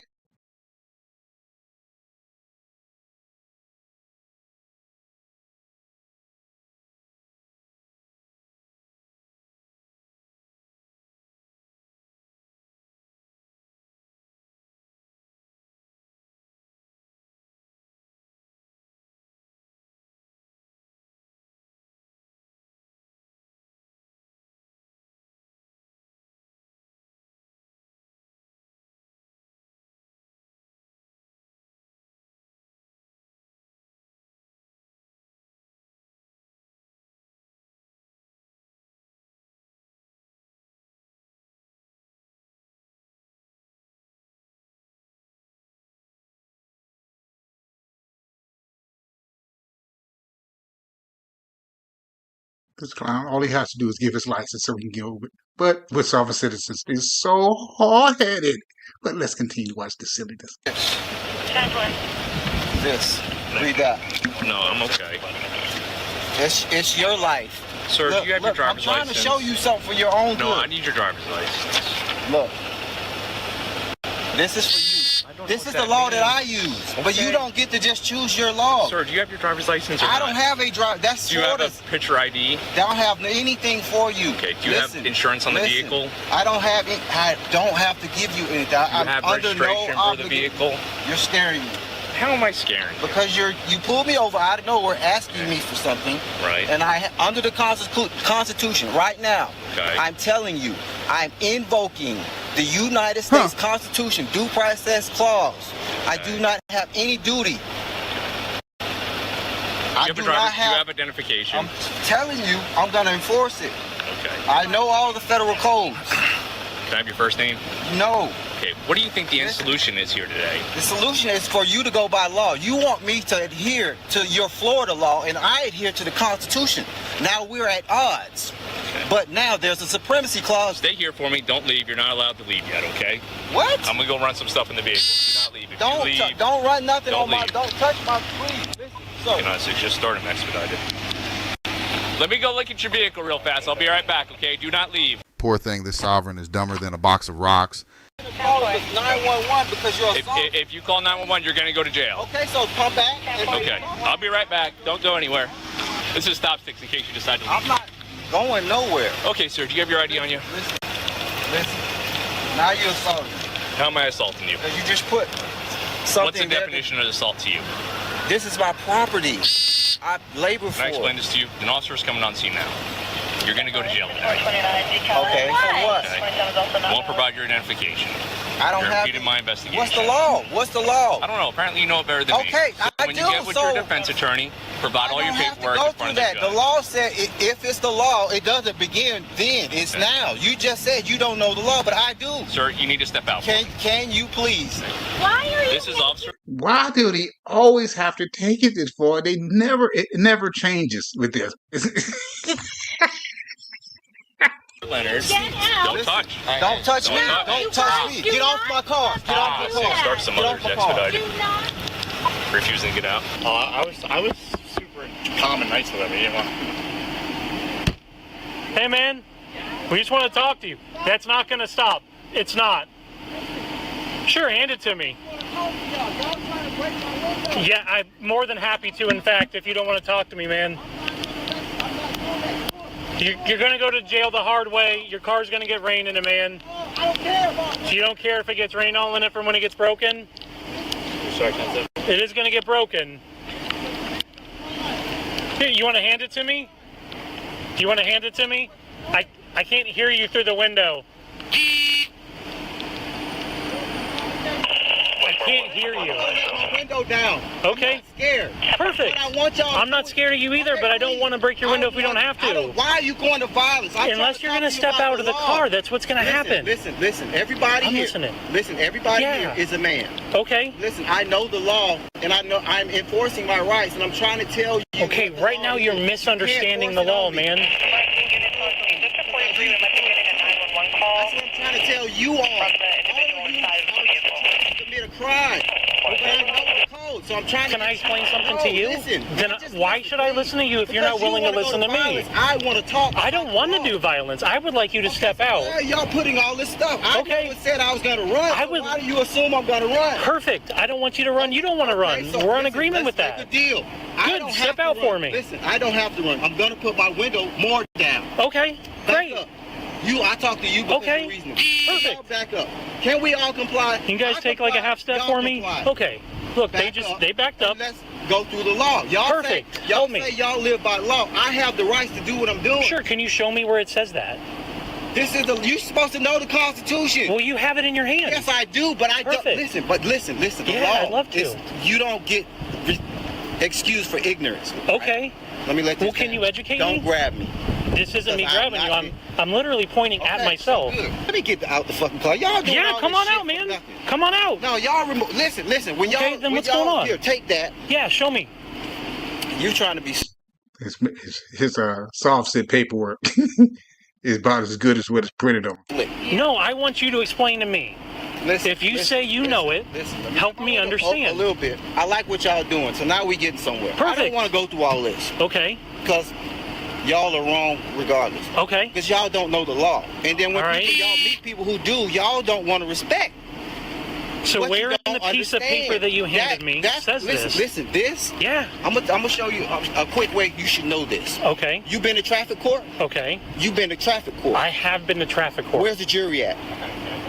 Well, it depends. Are you Ain't going? no jury. No. Can you answer my question, right? Are you going in? Wait a minute. Why would you need a jury unless it's a felony? Why would you need a jury? Anyway, they make my head hurt sometimes. Front of a judge for a civil infraction? Call it a judge. You want me to ask a question, right? Okay. I would love to ask it. Okay. Is it a civil infraction or a crime? Civil. The same thing that you're attempting to Okay, do. so then you don't usually have a jury for an administrative action. But right now, by not stepping out, this is where the crime is, man. Look. Okay. Sir, jury. Magna Carta. Yeah, that I'm says entitled before to a the jury. That's due process. What's that year? What's that year right there? Where it says, I'm trying to point. I'm asking a question. Why y'all always gotta be so violent? Look, How is this? Hey, can you help me understand how this is violent? Because you're. Look I'm up under my standing. tire. Look at my tire. Look at, I haven't even The threatened round to things run. on your I don't car? have anything Yeah. to run for. I'm not going to Perfect. run from you. Good, yeah, it would be hard to. There's a car in front of you. I don't move the car. I'm not going to run. I don't have those keys, man. So listen. Okay, so look. You wanted to educate me about that. I've got a question about it. Okay. So you're educating me. You know, like, students ask teachers questions, right? So if you're educating, let me I'm ask not a question. student, but I'm not a student. I'm not a teacher. In this scenario, I would be. Why? Because you're educating threatening me. violence. How can you be a student and Sure, can you tell me when I threatened you violence? Tire. Look at my tire. Okay. Look at my Can you- look at my tire. So do you want to point it out or no? They're plotting, and now you're getting this. Listen, I'm gonna tell you how it's going. Yeah. I'm gonna Tell me all about it, man. Middle District of Florida. Okay. The federal. Okay. That's who's gonna come get y'all. Okay. Because I'm pleading with you. I even called 911, and I'm Okay. telling you that I have a right to enforce code just like you. All right. The United States Constitution, I can use that just like you're using code. Okay. If I choose to invoke it, you can overthrow it by Florida law. There's a supremacy clause Okay. in the Constitution, right? And so if you want something from me, I'm invoking my right to service a process. For this thing you call civil, go get a service of process, have the lawyer bring it to my house, the sheriff, have him bring it to my house. That's the law. Okay. I'm in. Wait. I think I'm starting to realize some of these sovereign citizens are starting to drink way too much of their own Kool-Aid. Right now, what If you're you doing have- is criminal. It's not criminal. How is it criminal? I don't live by permission. You can't give me permission. I bought this. Are you going to step out or no? Okay. Are you going to? I'm asking you a question. It's yes or no. It's not criminal. Hey, are you going to step out? Yes or no? That's the question. It's a simple one. Yeah. Yes. I invite you to.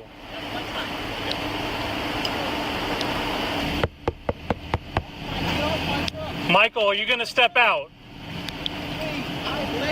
Michael, are you going to step out? Yes or no? All right. Joey, you're up. If you want to explain to him. Hello, Michael. Hey, you've been legally stopped for a traffic violation. You have an equipment violation on the trailer. Your driver's license is shown I've been told a hard head make a soft behind. I think this sovereign is going to find out the hard way. suspended at the moment. We're going to give you one more opportunity. This is the last opportunity. If you do not step out to be placed on arrest, we will break this window and we will pull you out, okay? How you decide that happens, that's on you. Are you willing to step out, Michael? Are you willing to step out? Okay, he's bracing himself for the glass impact. Push. Hold on.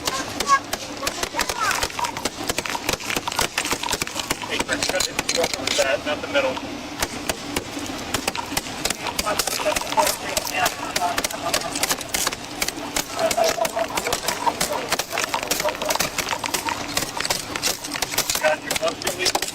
I only got these ones. That's why I hate that window tint. Oh, there you go. Yeah, push it out, Michael. Can you bow it out? I'm breaking my window. I paid for it. Can you bow it out? Do you want to step out, Michael? Break my window. Michael, would you like to step out now? Right. Michael, would you like to step out? Okay.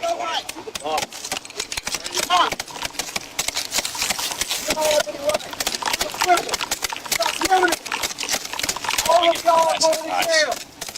They tricked you. It's the 10. We're definitely experiencing a safe light moment. There you go. Safe like repair, safe like replace. Have to step on out now. Tail light. Get off out. Listen, get off Step that. out. Get off. Step out of the car. You're a criminal. Let's go. Stop committing crime. Let's go. Lock his ass up. You're going to jail. You're going to jail. Stop committing crime. All right, come on, buddy. Stop committing crime. This is my property. Listen, listen. We don't want to hurt. Turn around. Listen. This is my property. Turn around. Hold your hands. Let go. My property. I don't want you to my property. Oh my God, y'all are such. Y'all is listen, nothing. I'm not a slave. I'm not a slave. Stop assaulting me. Stop assaulting me. Stop. There you go. One. Stop assaulting me. A little lower. A little lower. That's two. Got it. It doesn't matter. I'm under no obligation. No duty. Lock his ass up. You're going to jail. You're going to jail. Take this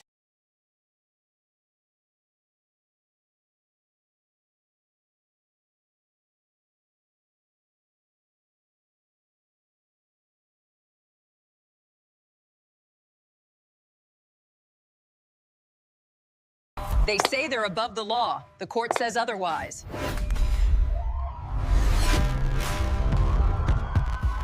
In this intense body cam footage, an elderly man claiming sovereign citizen rights refuses repeated lawful orders to exit his vehicle during a traffic stop. After multiple warnings and attempts to de-escalate the situation, officers are forced to break the vehicle windows and remove the driver from the car. Can you roll your window down? Thank you so much. So the reason I pulled you over is your plates. I'm not able to get them to come back or anything. May I take it so I can see it? Is that okay? Yeah, you're gonna want to call the sheriff. Okay, can I see the paper you were trying to let me see? Is that okay? So you don't know anything about me or anything about this car or anything about what's going on? I don't know. What's with the car? Okay. What's going on with the car? Okay. I'm not on my way to get breakfast in 5 minutes. I'll give this to you. And you can check it out. Okay. But then you can do what you want. Okay. I'm not getting out of this car. Okay. And you can throw any paperwork you want, but then Okay.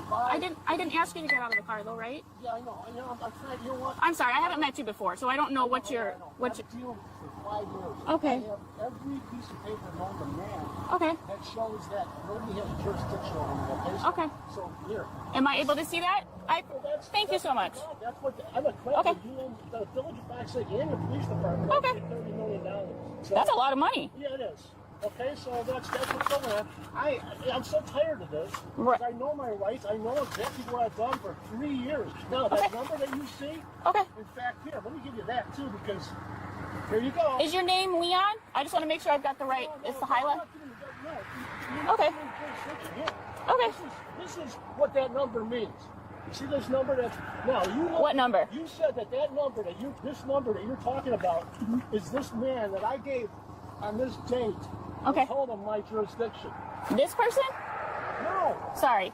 This is the tracking number. Oh, I gotcha. That's the tracking number. Okay. So now that you asked me, Okay. now this is what you're dealing with. I don't know those people. I'm sorry. Here you go. And that's Thank what you. that number means. 'Cause Thank they you. were told. It was their duty and obligation to tell everybody who I was. And they haven't. They threw me in jail for 18 days. Okay. I'm not happy. And 18 days in Lake County? In Kenosha. They have In Kenosha. a $30 million lane too. You want to see them all? I'm sorry. I never wanted this interaction. These are all the $30 million liens I have. Okay. That's a lot. Well, and you know what? You know what? Do you live in Colorado You then? can't get liens like that on bogus stuff. Okay. Do you live in Colorado? Because I see it all says Colorado. I gotta get going, so please go check it out. Let's get out of here. Or arrest me. Do what you gotta do. Okay.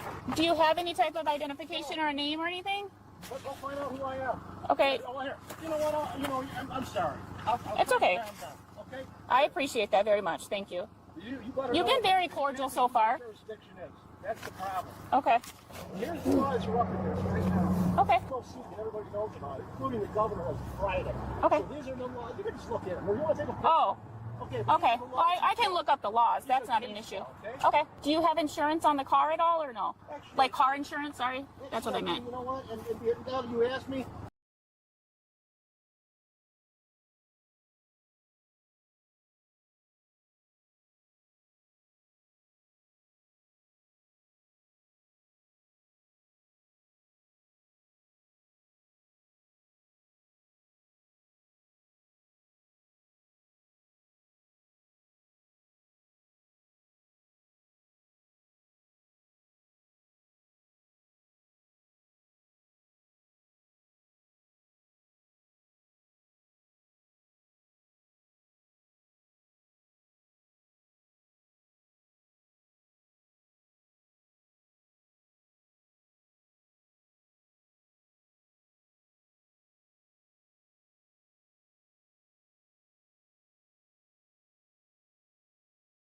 I'm also indemnified.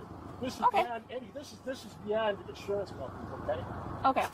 There. May I have that? Who I am. Yes, that's my American State National Credential. Okay. Now you might want to read this part. It says, "Do not detain and do not interrogate." Okay. Thank you so much. An injured party. Okay. Thank you so much. You're welcome. I'm sorry. I'm trying to calm down. Give me 1 second. Okay. Here's this. I'm gonna. This is what I went through in 24. Okay. Okay. Nicholas. And he's With Nicholas? Well, whatever his last. Oh, I see. Alapajanis. We have a few Nicholases. That's why. You can have that back. Okay. So this is, I've already been through it. Everybody's in the fault.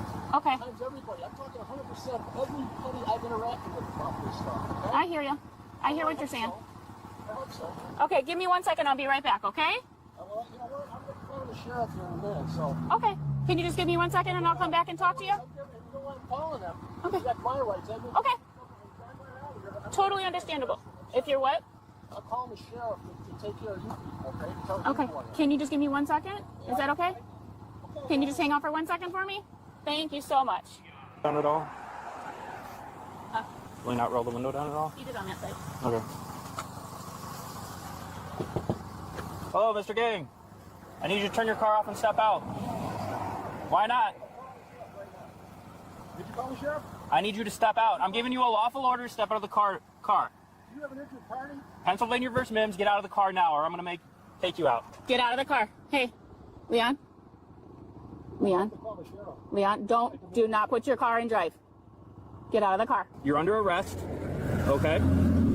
Step out of the car. I'll let you make as many calls at our police department. Step out of the car. You're under arrest. I don't know who you are. I want 3 Are you pieces able to of unlock it there? identification from you. Do you have 3 pieces of identification? I'm going to break your window, okay, sir? I don't want to do that. I need you to step out of the car. We'll call the sheriff at the station. I need the sheriff here. Then I'll talk. We'll call him at the station, but you need to get out. We can't do that out here. Oh, is this the sheriff's office? I need the sheriff right now. I need the sheriff right now. I want to. Sir, step out. Say anything more. I want the sheriff. Okay, step out of the vehicle. You don't have to say anything.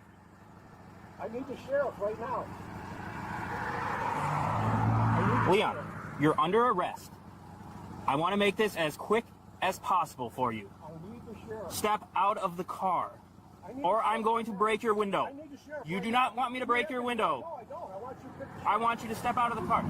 If you, listen, I'm giving you multiple. 4 Fox Lake police officers here. Leon. I don't know who they are. I need a sheriff. You just said it. State Park Road and State Park Road, Lodge 12. Leon, I'm going to break your window. Because they're ready to break the window. They all have guns. My life is threatened. I demand a sheriff. Right Leon. now. Leon. My life is threatened. Unlock the door. Guns.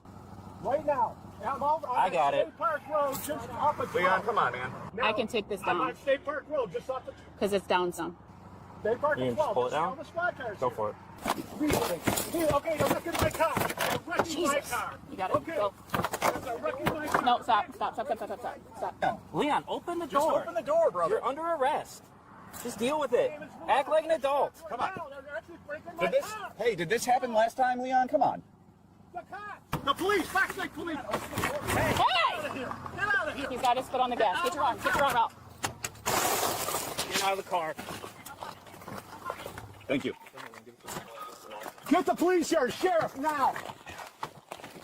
They just assaulted me. Just assaulted me. It's not unlocking. I'm glad it's all. Are your cameras on? Oh, great. Hey, Keep your hand up. Keep your hand up. stop reaching around. Oh yeah, you guys are just looking for a reason to shoot me. I'm sure. No, we're not. We're trying to take you into custody. We told you multiple times you're under arrest. Leon. I need either a council of law here, an actual council of law, I or think a you should turn sheriff. the car off so the electronic isn't working. Don't Well- knee my hand. You're in my vehicle. You're in my Yeah, property. rightfully so. No, you're not. You're not rightfully. I need a sheriff. The cops are. I'm not resisting. Yeah, you are. 100%. Am I under arrest? Yes. I told you.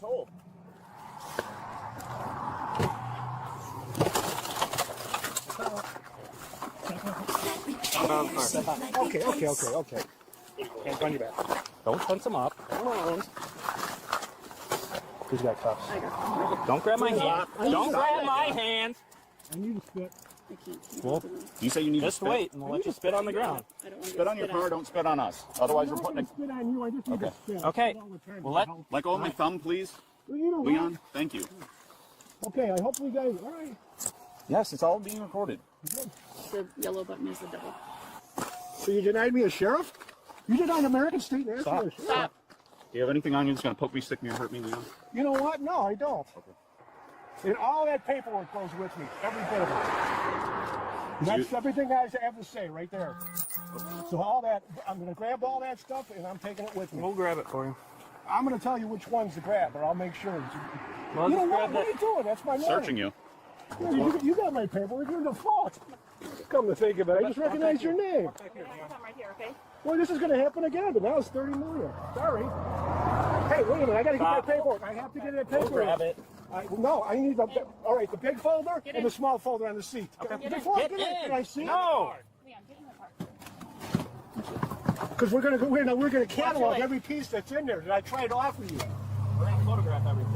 Oh, good. That's great. I'm glad. All my paperwork? Watch your leg. Well, everything that's in the car. Leon. I need watch your that leg. paperwork now. That's Thank my. you. That's my. Watch face. And then there's a smaller folder on the seat, please. Okay. So we got your phone. Do you want your passport also? I grabbed the ID that you had with your paperwork, but do you want your passport as well? It's in there? Yeah, please. Okay. I'm going to put it in the big black binder. It's with your phone, okay? Okay, thank you. No problem.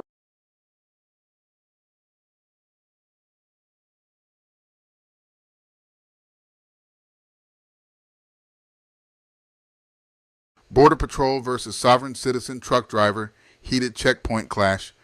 I'm too old for this. How you doing? How's it going? Hold on, let me get up there first. I'll talk to you. United States citizen, sir? Yes. I'm going to opt out.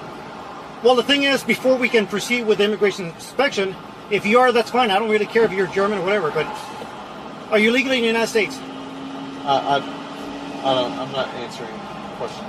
Okay, then we have to go ahead and take you in. I know you're recording. We'll take you in, identify you, and then you can proceed. So you're detaining me? Yes, sir. That under what probable cause? On the probable cause, that 18 U.S.C. 111. What does that say? Okay, first of all, let me proceed here real quick. Do you have anybody else in you? There's nobody here. Nobody here? 111. Okay. What? Can you call and text for the truck real quick? The thing is, hold on. Let me go ahead with my information. First of all, the primary. Is this your truck or is it a company truck? It's a company truck. Okay. Registered to the same owner? Yes. Swift? Yes. Out of Arizona. Okay. Code 18111 is about impeding me or injuring a federal officer. I've not done that. Well, the thing is, sir, now that you're actually taking me away from my job. That's because you're choosing to keep me here. Yes, I am. That's your why? choice. That's your choice. You know why?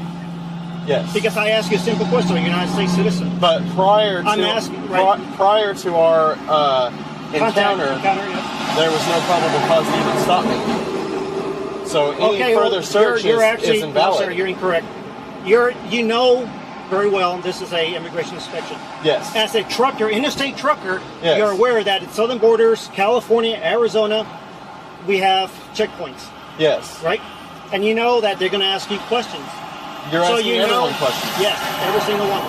Everybody that you see before you and that camera can see will actually do that. I'm gonna make 3 statements. Okay, I'm not asking you. I know these are true.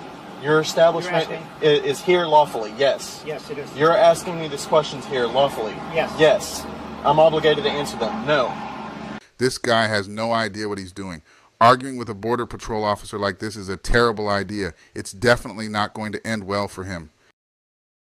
Well, no, I am not. That's not correct. Yes, it is. No, it's not correct. Any 18 code that you say is subordinate to the U.S. Are you an immigration inspection, sir? Excuse me? Are you an immigration inspector? No. No? Then you're a truck driver. Any what was your prior job before this, if I might ask? God, man, I'm getting the wind. Any code that you follow is subordinate to the U.S. Constitution. Okay, so my Fourth Amendment is unalienable. What is the Fourth Amendment, if you can tell me? It regards search and seizure. And I'm not seizing you, or actually, you just said you were detaining me. Yes, I'm detaining. That's not a seizure. Do you know what a seizure means? You're seizing. You know what a seizure means? Like confiscating. Yes, taking away that you're no longer. But the search part. The search part is not a search. I'm just asking you a simple question. Why am I being detained? Because we're asking a question. You don't have probable cause. I don't have to answer that. You understand? I don't have to answer the question. No, I don't. Then I'm going to ask you 2 questions. If I'm breaking the law, then arrest me. Oh, you will be detained. Okay. Arrest me then if I break the law. You're being detained. I'm not getting out of the truck. I don't consent, and I'm not getting out of the truck.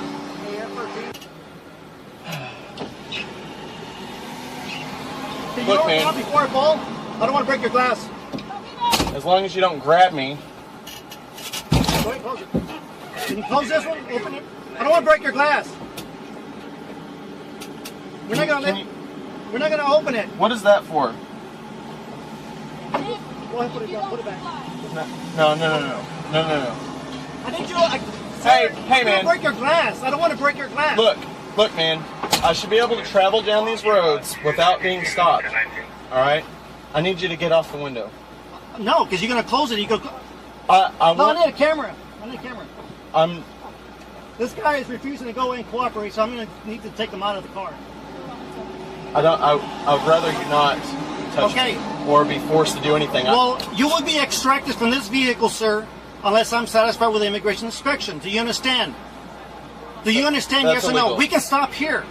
We can illegal. go up the north. You can actually keep on going north on your way and proceed, or we can go ahead and remove you by force and identify you, sir. Do you understand? You want my driver's license? No, I just need you're an American citizen. Now, let's say that I just answer your question. What does that... It just means that, yes, you are, and you can go to your immigration inspection. This isn't an immigration... What if I was lying? What if someone lies? Sir... it all just falls apart when you... Okay, are you lying to me? So then my probable cause just... I'm not answering your question is the thing. I'm not answering your question. I'm going to ask you... So you don't have probable cause to begin with? Yes, I do. Prior to the encounter? The conversation was real simple, sir. No, it wasn't. It Yes. should have never happened in the first place. Okay. If you have not gone through here, then it will be fine. My question to you, we can stop this right now. So you're saying... You can proceed northbound if you answer my question. Until I'm satisfied with my immigration inspection, then we're fine. My answer to your question... Then I'm going to have to extract you. Is that... By force. Under what cause? Under 18 U.S.C. 111. What does that say? You're impeding, sir. No, I'm not. You're impeding No, my, I'm not. my jurisdiction. Have you sir. sustained any injuries? Not yet. That's I will. Then I am not violating that code. Yes. No, I'm not. Sir, I'm asking you one last time, sir. We're recording this as well. That's okay. I've not broken any laws. Then you're going to be extracted. I'm going to be read this to extracted. you real quick, sir. I'll read this to you. What is that?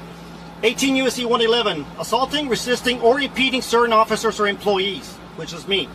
Forcibly, agents, assaults, resists, opposes, impedes, intimidates, or interferes with any person designed in section 1114 of the title while engaged in or on account of a performance of his official duties.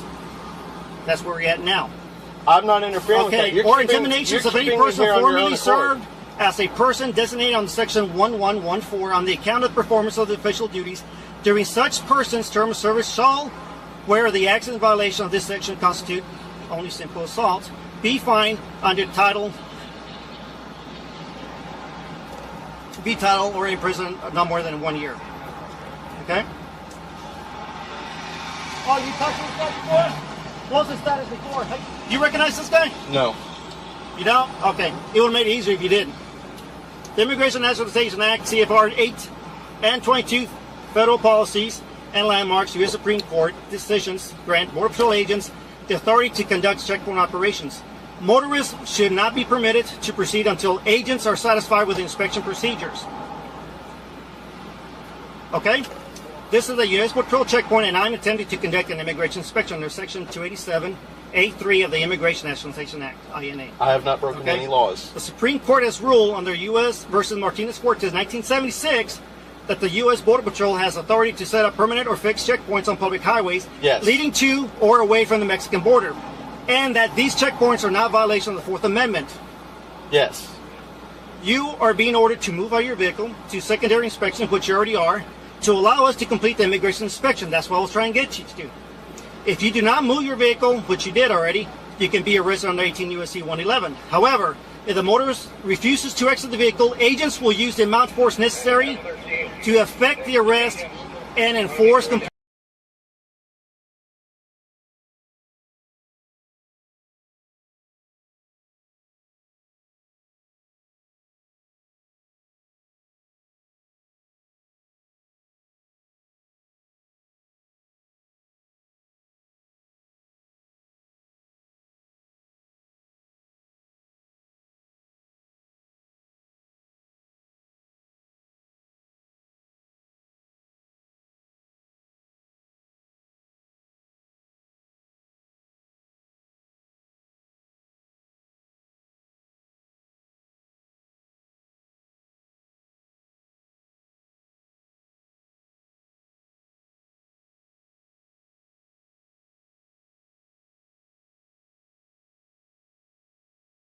non-compliance to the lawful order, including removing the driver from the vehicle should be searched, incident to arrest, and moved to secondary inspection to allow resumptions.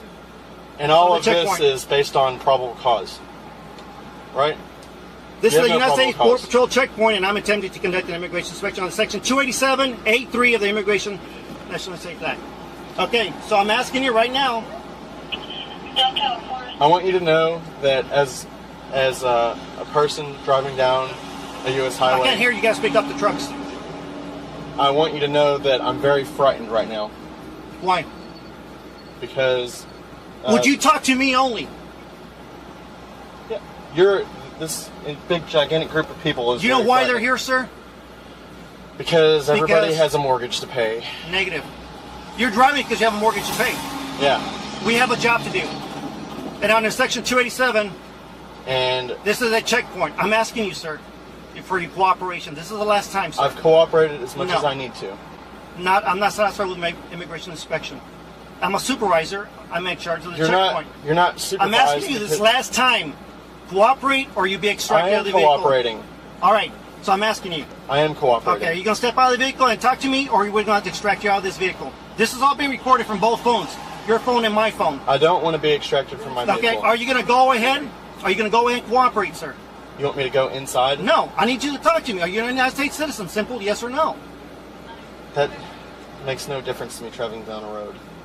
Okay, I need you to step out of the vehicle, sir. I will not. I don't. Really? Sir, I'm telling you right now. Hey, man. I swear to God. No, I'm not going to hurt Okay. anyone. I don't want to hurt anyone. Why are Okay. y'all doing this? Because I I'm wanna asking go. you, sir. I just want to go. I No, just you want are going to after go. I'm complete with my inspection. So Go you're- ahead, open the door, sir. I will not. Open the door or I'll break this glass. Dude. Are you still recording this? Open this door or I'll break this glass, sir. I have not done anything wrong. I'm asking you. You're failing to go ahead and What cooperate, have I done sir. wrong? What You failed to laws have I cooperate broken? and action to immigration I've- inspection, sir. I just want to go down the road You freely. will after I'm complete with my immigration inspection. I Do just you want- understand? I don't like these intimidations. It's I not haven't done- intimidation, it's yes, the law. it is. It's not the I'll law. count you 3 and I will break this glass. Don't break the glass, man. 1, open the door. 2, I haven't done anything wrong. open the door. Open the door. I haven't done anything wrong. Open the door. I'm not breaking any laws. Open the door. Man. I don't Fuck, want to man. break the glass. Don't Open do the it, door. man. It's not even my truck. I know, well then open the door. Man, this is absurd. I It can't is. believe you would do this. I will. Open the door. It's not the first one I've done. I'm a bet, but I've not broken any laws. Then open the door, sir. I've not broken any laws, man. How many times do I have to repeat myself? Open the door. I don't want to get out of the truck. I haven't broken any laws. I You haven't broke done in this anything law, wrong. sir. Section No, I 27. haven't. No, I haven't. Go ahead. I haven't broken any Open the laws. door. I've complied as much as I need to. Stand back. No. Stand back.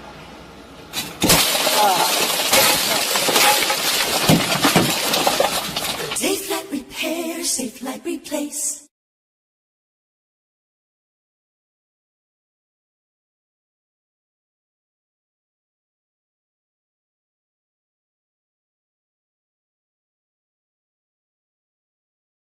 Another sovereign citizen from Florida fails horribly at sovereign ideology. Here we go again. Another sovereign citizen from Florida, new to the ideology and already failing miserably. Watch as he attempts to navigate the law with his flawed understanding of sovereign citizen beliefs, only to crash and burn. If you're ready for a mix of frustration and entertainment, hit that like button, subscribe for more, and let me know your thoughts in the comments. Never got one on this most recent charge. Okay. Let me see. Mr. Morris, I know Mr. Hill was representing you in the 23174 case. You're here for an arraignment on the 24 CF49 case. Has your financial circumstances changed? No, sir. All right, I'm going to appoint the law officer here, Mark Sims, to represent you in the 24 case. I go state this to the court. You raise your right hand and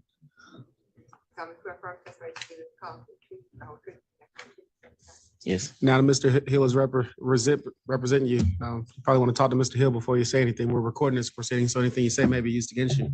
But I'm listening to whatever you want me to consider.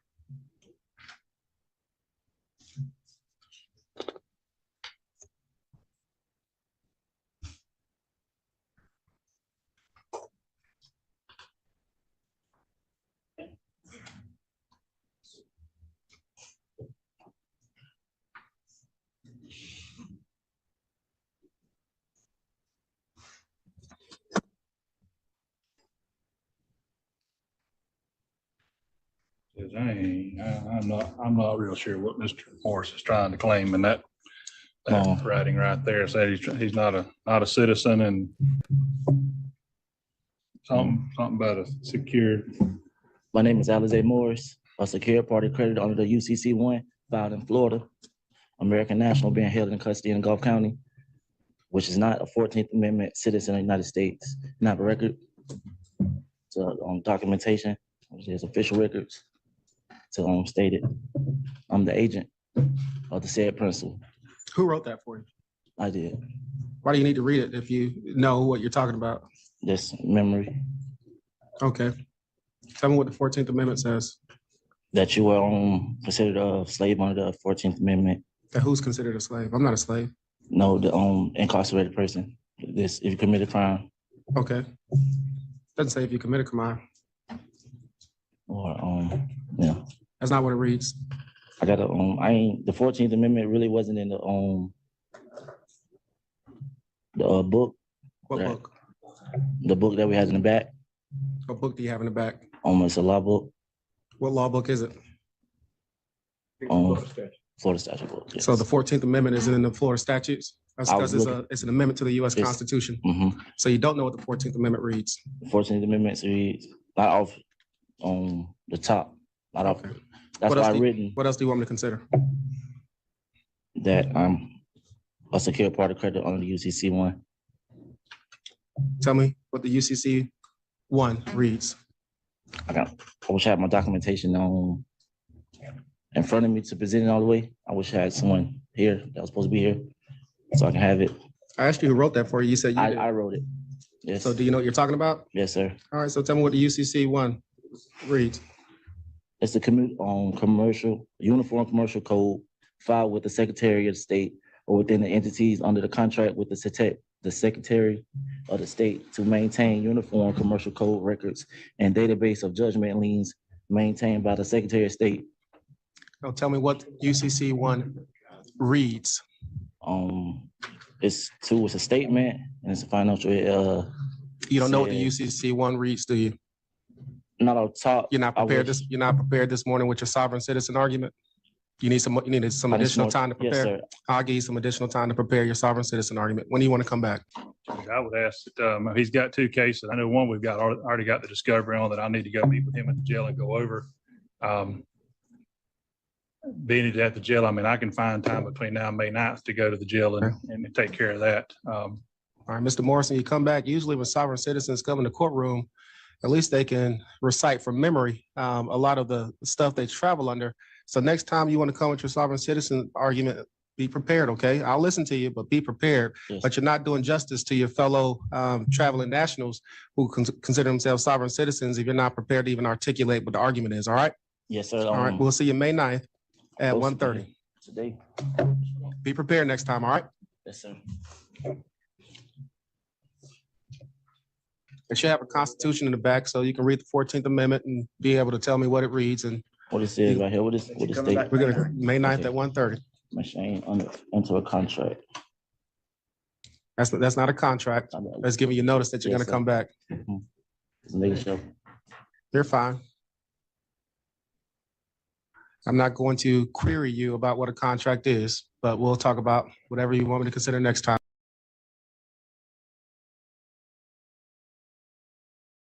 This young man appears to be new to the sovereign citizen ideology, relying on a script in a poor attempt to defend himself, despite being assigned a lawyer. Even the lawyer seems confused by his sovereign citizen arguments, showing how detached these claims are from real legal principles. It's a clear example of how unprepared and misguided individuals can be when they embrace this movement, especially in a courtroom setting. Crazy sovereign citizen Karen Kevin lose custody and flee over imaginary bonds. In this wild story, a couple of sovereign citizens nicknamed Karen and Kevin lose custody of their kids and decide to flee the state while trying to resolve some bizarre imaginary legal bonds. Sovereign citizens often claim they don't recognize government authority, leading them to take extreme actions when they face legal trouble. Watch as we break down this chaotic situation, the absurd Sovchit beliefs, and the legal consequences that follow. Make sure to like, comment, and subscribe for more crazy courtroom moments and legal breakdowns. So I just need to report back to you that the case is dismissed. You see, I asked for his oath and bond, which he's bound to by law, you see, to give me. So. What's the KRS that requires him to give you that? I'm sorry, do what? What's the KRS that requires him to give you his oath and bond? Well, is that not your job description, ma'am? Shouldn't you know that? Yes or no? No, because you're, no. Oh, no, it's not? Is this the courthouse? No. It's not? Yes. Are you? Do you work for the court? Do you work for the law? I mean, does he know the law? Because I don't even know him, actually, because he won't let me see his oath and bond. So, actually what's happened here...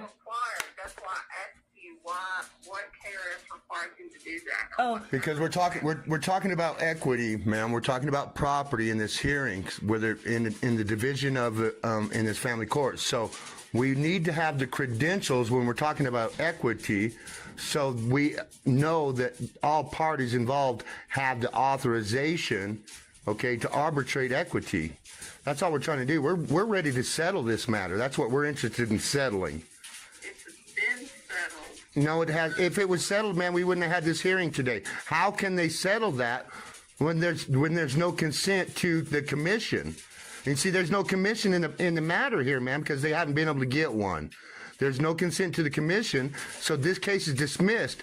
But we are interested in settling this. We really want to settle this, and that's what we'd like to do. Is if we can get the credentials to show where there's authorization to settle in arbitration, we would like to come back to the table and bring settlement.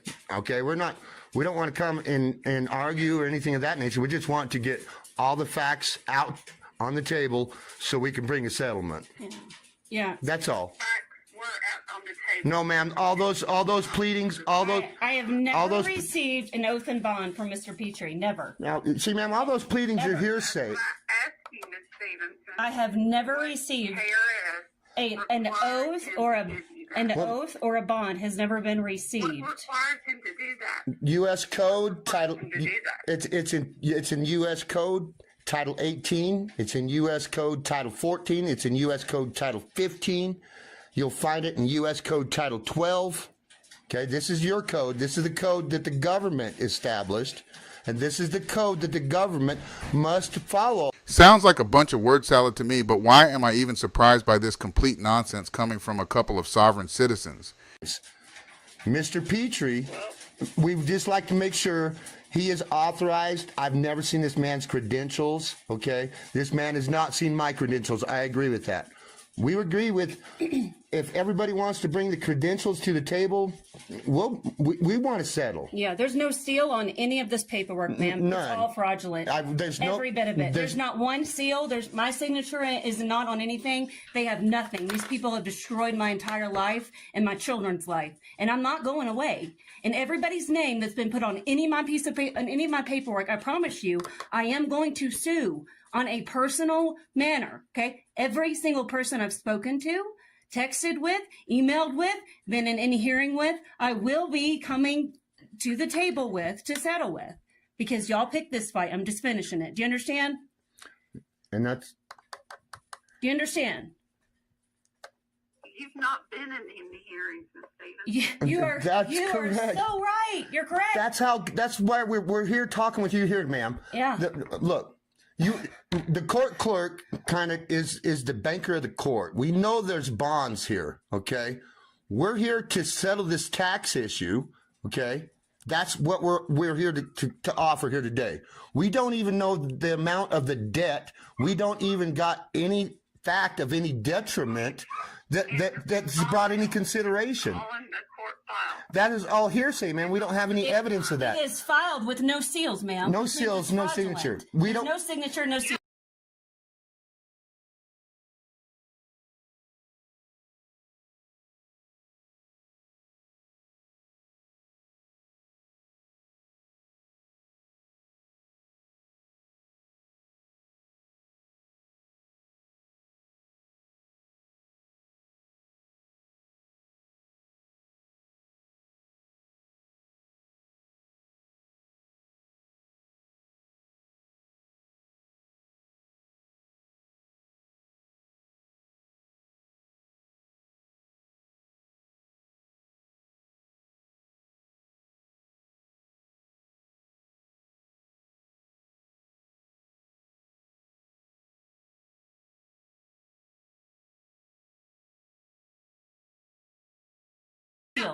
have a seal. Oh, yes, ma'am, you do.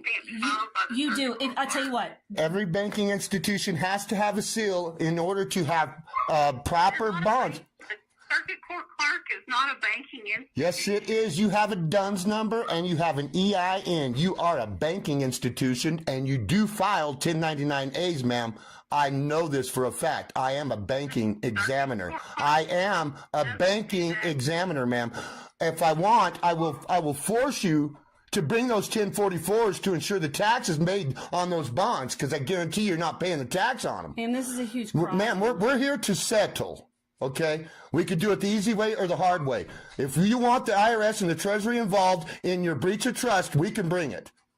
Or we can do this the easy way, and you can settle everything out of that payment bond and the performance bond. We can file the paperwork. We can send you them paperwork so it's legit. And we're going to ask you to settle this out of those accounts, because you have 3 accounts there I see so far. And I'm pretty sure I can dig up 3 or 4 more. These accounts are going to be handed over to the SEC, the IRS, the Treasury, and the Postmaster Inspector General. If we don't get something straight here, that man cannot sign off on paperwork without consent. That is theft. We are talking about equity here, ma'am. And no courthouse has ever produced any evidence that they have the authority. If that man moved forward, he left the bench. I'm asking you if you're ready to settle this matter. Because we are. And we're wanting you to settle them out of that payment and performance bond, and I will give you the assignment of how to do it. You already know how, but we're going to direct you where. I don't know how. The hell you don't, ma'am. That court clerk knows how to make those bonds. We know where they go, ma'am. You make a performance bond, an appearance bond, and a payment bond on every case, on every account, ma'am. It's a 9-digit number. It's got a QSIP number, right along with your DUNS number, right along with your EIN number. Ma'am, we're not here to argue. We're here to stand in common. We just want to settle this matter because all parties involved. I'm not saying anything. You're the one arguing. I'm not arguing, ma'am. I'm telling you exactly how the courts work. They are banking institutions, and only ma'am. because you told us that you did not know the law yourself, even though you represent it. And I'm here to stand the law, ma'am. So I I'm just am trying to help you. I am the banking examiner. That's all. I will tell you this right now. All the language. About performance bond. There is well, okay. With every court docket, there is an appearance bond. Okay, so they get that bond as soon as they appear to court. Then there's a performance and a payment bond. Okay, I'll guarantee you they're there because the government provides the forms for us to use to liquidate them. And the comptroller told us to bring them to you. That's the comptroller, IRS, and the Treasury, ma'am. We just want to settle this matter. And the bench isn't interested in settling. This case is dismissed. This case has been adjudicated. That case, I don't give a shit what's on that paper, ma'am. You're going to have to take that up with the IRS and the Treasury. They don't care about your language. They don't care. They want to know if you got a fraudulent security or not. And ma'am, right now, I think I have full evidence that you do. Ma'am, can you describe what you just said? What you said, adjudicated? I'm sorry. Can you back up? I need you to describe what you said. No. Adjudicated. Adjudicated. What's that? What does that mean? He has no dog in this fight. Who? Well, he does because I say so. That's why. And because I'm the one in charge here. Do you understand that? Okay? Oh, sweetheart, listen to me very carefully. I had to flee the state because these people tried to kill me. You have no idea. You are in up to your neck in shit that you don't even recognize. They stole my kids, my house, my farm. I'm in over 6 counties. You think you're the only county I'm going to bat with here? And you think this is the only individual that's going to bring this matter to the state of Kentucky? Ma'am, there's a powder keg sitting in this country right now. The people have full knowledge of how they've been getting screwed around by the judicial and the courts. And we're done with it. We just want to settle these matters so we can liquidate these bonds so we can move on with our life. Okay? These poor offspring in the matter here are at risk. These poor offspring do not deserve this type of lifestyle, this type of experience in life from the judicial and these family courts. They have no authority to do this, ma'am. They don't have the authority, ma'am. I don't know who you I know, and I don't know you. I don't know who you are, Mel, either. But we are among the same people. Don't we sojourn upon the same land, you and I? Are we not of the same people? And that we actually, I come into agreements with what you just said. I don't know you either, and I don't know this judge, and that's why I'm calling you to inform you that this man that you sent me to, that I'm just informing you that the man that you sent me to hung up on me because I asked for his oath and bond. That is on the record what happened. Do you understand what that means? If you don't, then you need to go back to the law books that y'all made, okay, and read them. But that's the truth. We either get the man's credentials or we settle, or the IRS and the Treasury come in and get those credentials and they settle in their matter. And I'll guarantee you, ma'am, I don't think that district attorney wants to pull out those 1044s. I will promise you that. And I think you know very well what I'm talking about. You think that? Do you think that? We don't have a district attorney. The hell you don't. We don't have a district attorney. Ma'am, do you have a county attorney? No, we don't. Do you have a county attorney? We have a county attorney. Okay, there's and a Commonwealth attorney. Okay. Now, so where Same was that thing. filed? Where's that was filed? filed in my county. You Hello, see? there's Boom. DA Elkinson. I know he's on the list. Guess what? So are you. All of it. Come on, ma'am. We are of the people in this land here, ma'am. Okay, we're done. I am of the people. Yes, we are together in this. We stand in common, ma'am. We do. We stand in common. No. You don't find it you don't find it to be in common. So you're saying that any individual that puts some letters behind their name can sign off and steal property without consent, including children. That's against the law, ma'am, and you're going to find that out when it comes to trust law and commerce law. We are dealing with nothing more than a commercial tax issue here, ma'am, and we're here to settle, and the bench refused to settle. Yes, that would be me. Stevenson. Hello. Do you hear me? Yes, I hear you. Hello? Yep, I hear you. Do you hear me? I hear you. I hear you. I'm going to tell you, there's nothing more that I can do for you. If you feel that you have been done wrong or that this is not correct, then my suggestion It's not a feeling. I'm just letting you know what happened. I'm letting you know what happened, ma'am. I don't have a feeling, okay? I have the facts and the receipts on all of it. So you need to understand. I have the back side and the front side, all of it. You're not listening here, okay? I'm telling you. Do you hear the words that are coming out of my mouth? This one. If you feel that this is incorrect. Ma'am, do you have an oath? I do. I feel this is incorrect. Ma'am, do you have an oath, ma'am? Did you take an oath? Are you elected? Ms. Stevenson, if you feel that this is not correct, you need to retain a... Ma'am, I have the right to defend myself. do you have an oath? It is my unalienable right. You've crossed all of them. Next. What's your next question? Do you have an oath, ma'am? Okay. What's your next question? All right. Well, guess what? I'm the one taking question. I'm the one here that's letting you know the facts, ma'am. This is what's happened. I have all my receipts. I've spent 3 years inside of this, and we have it all. You have an opportunity right now to do the right thing before God and everybody else, to do the right thing. Okay, you know what the right thing is. I am the messenger. I'm just telling you what happened. Ma'am, what we'd like right here is if we could get all the information on how many accounts that we're going to need to address here, so that we can liquidate these accounts and finalize this deal. We need to settle this matter because it's getting out of hand. It's getting everything. No, ma'am. We're here to settle. If the bench does not want to settle, this case is dismissed, and we're going to hand you over to the IRS, the Treasury.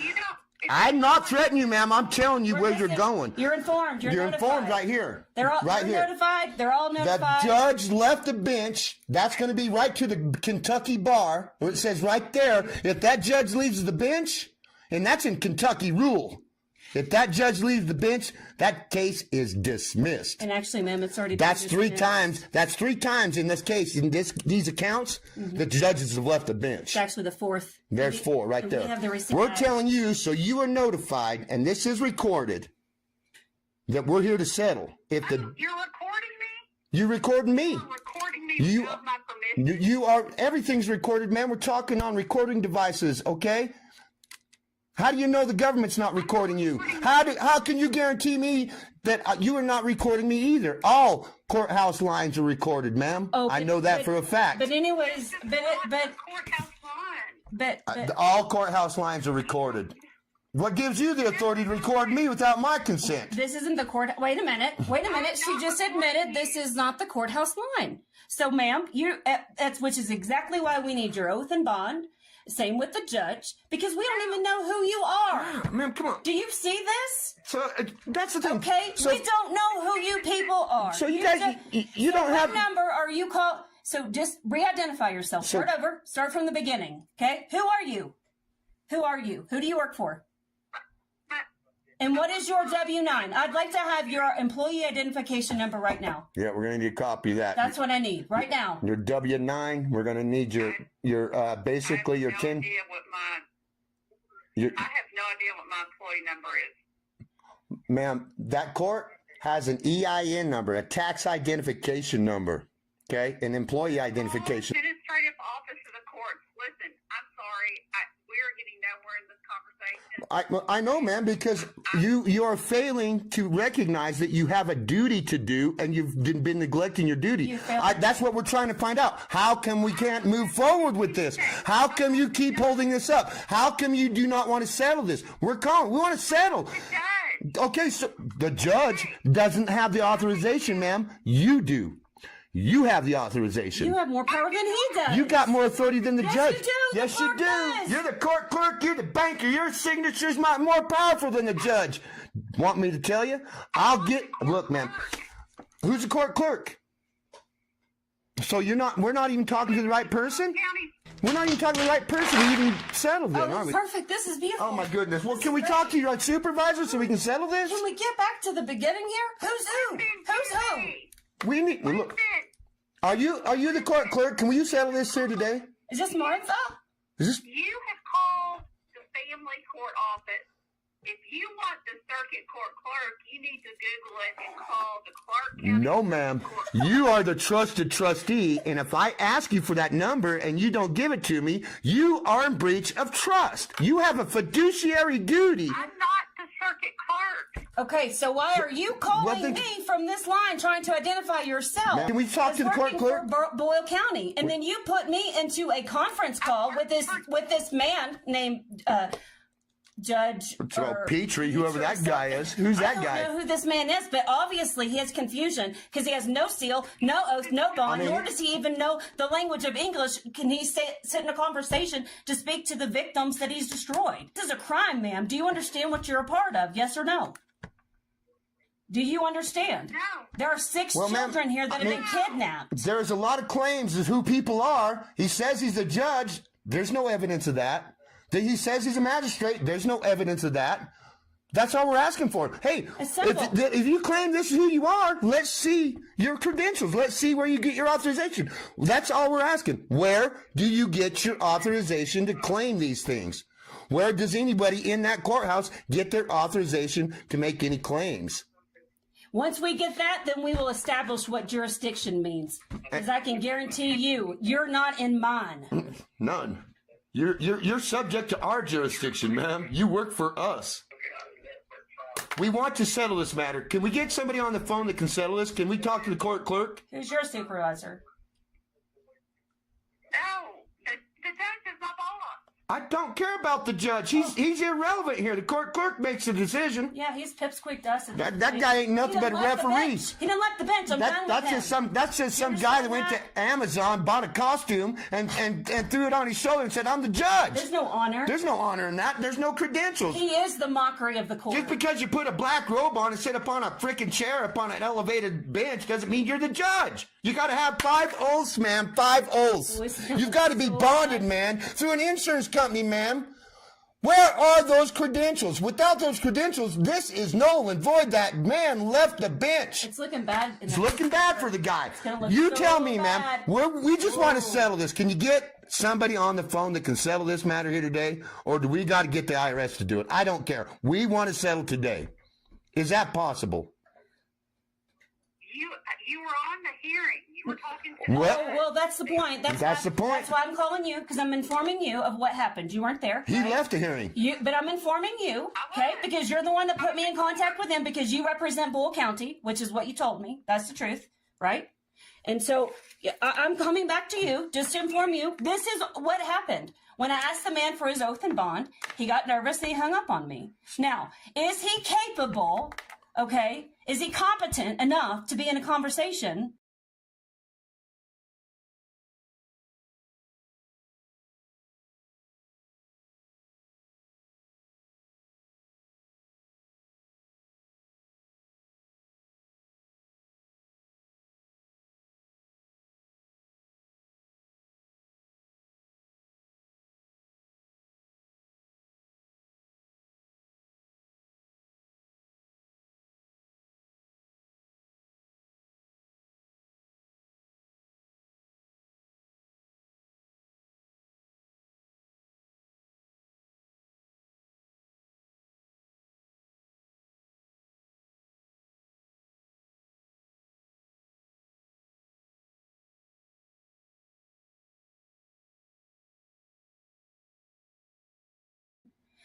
With me?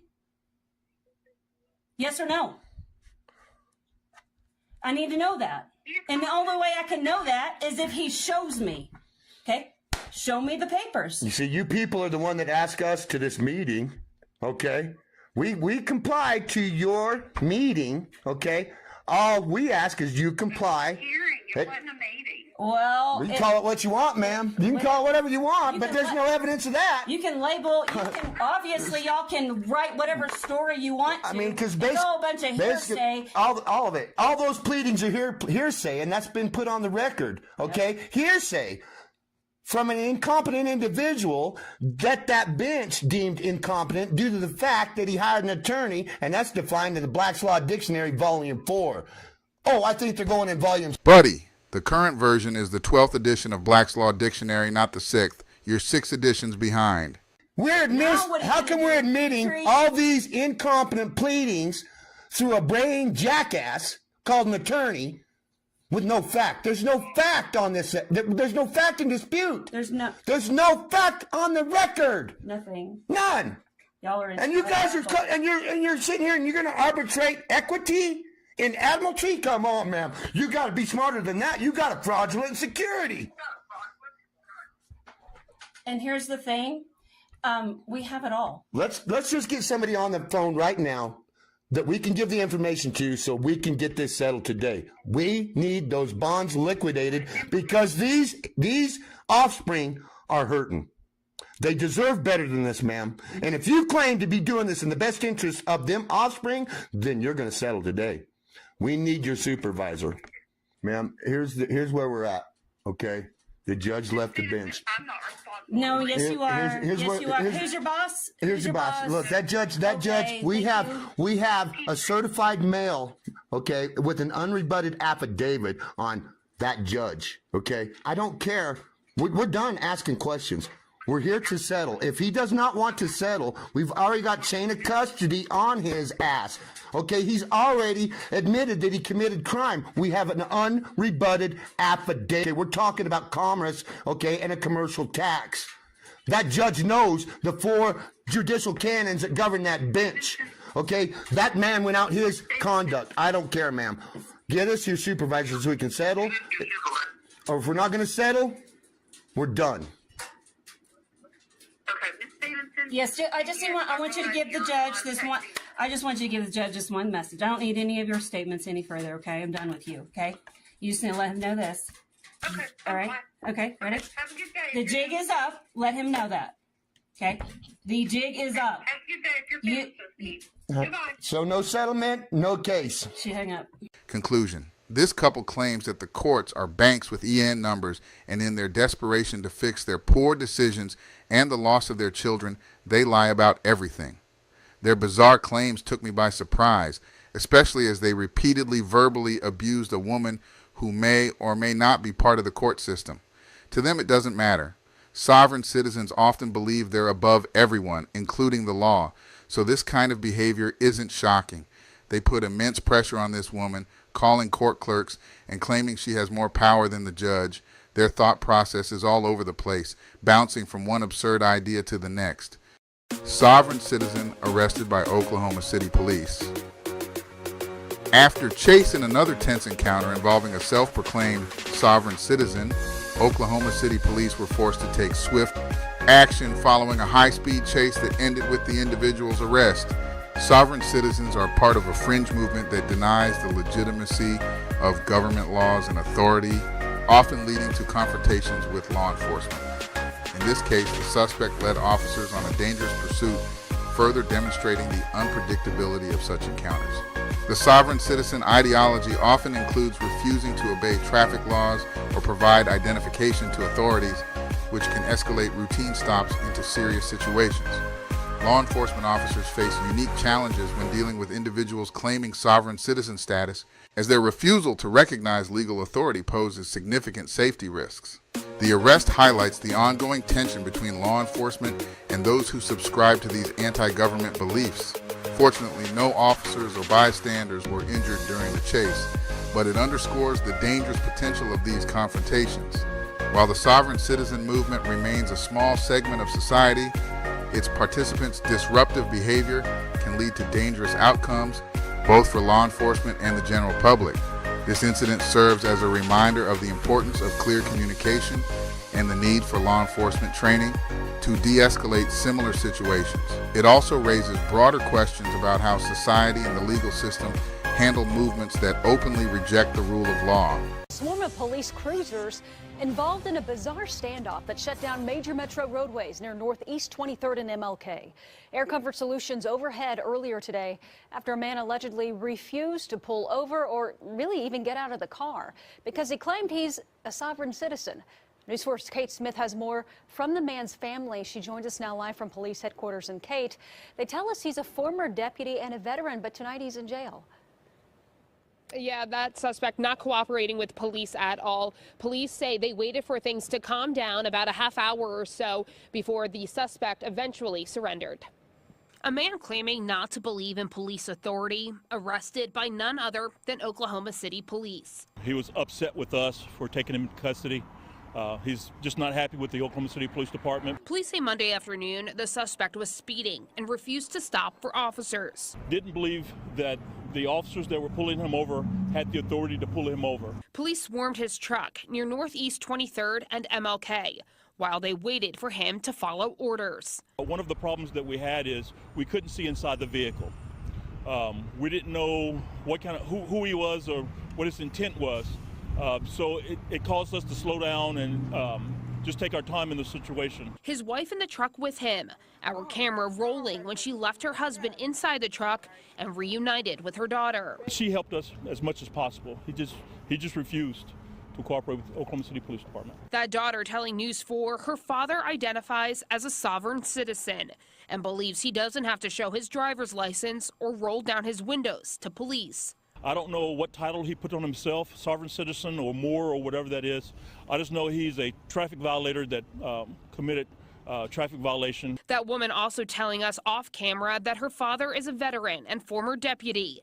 The man only agreeing to get out of the truck after calling Oklahoma County deputies to come on scene, where officers finally put him into custody. We didn't want to use any kind of force, so we just used some time, de-escalated the situation, and just waited till he decided to come out. About 10 minutes ago, we did confirm with police that that suspect did have a gun on him. He refused to sign his traffic citations, so he was booked at the Oklahoma County Jail, and tonight we still do not know his name. Reporting live tonight at police headquarters, Kate Smith, Oklahoma's News 4.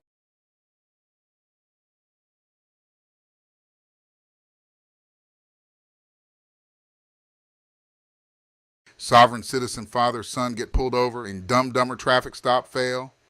So when the United States goes bankrupt, which they do, I think it's every 70 years. Us 14th Amendment citizens only are the ones that have to register. Close the door, get back in the car, sir. We're not 14th Close the door, get back in the Yeah. car, sir. No, I don't feel he's my son. That's my father. Trooper Carter State-Patrol, got your license? Yeah, what went wrong? Your tag back here, when you went by me, no stake popped up on it. Oh, okay. All right, Just so give him all your stuff. This is my identification. I want you to look this over.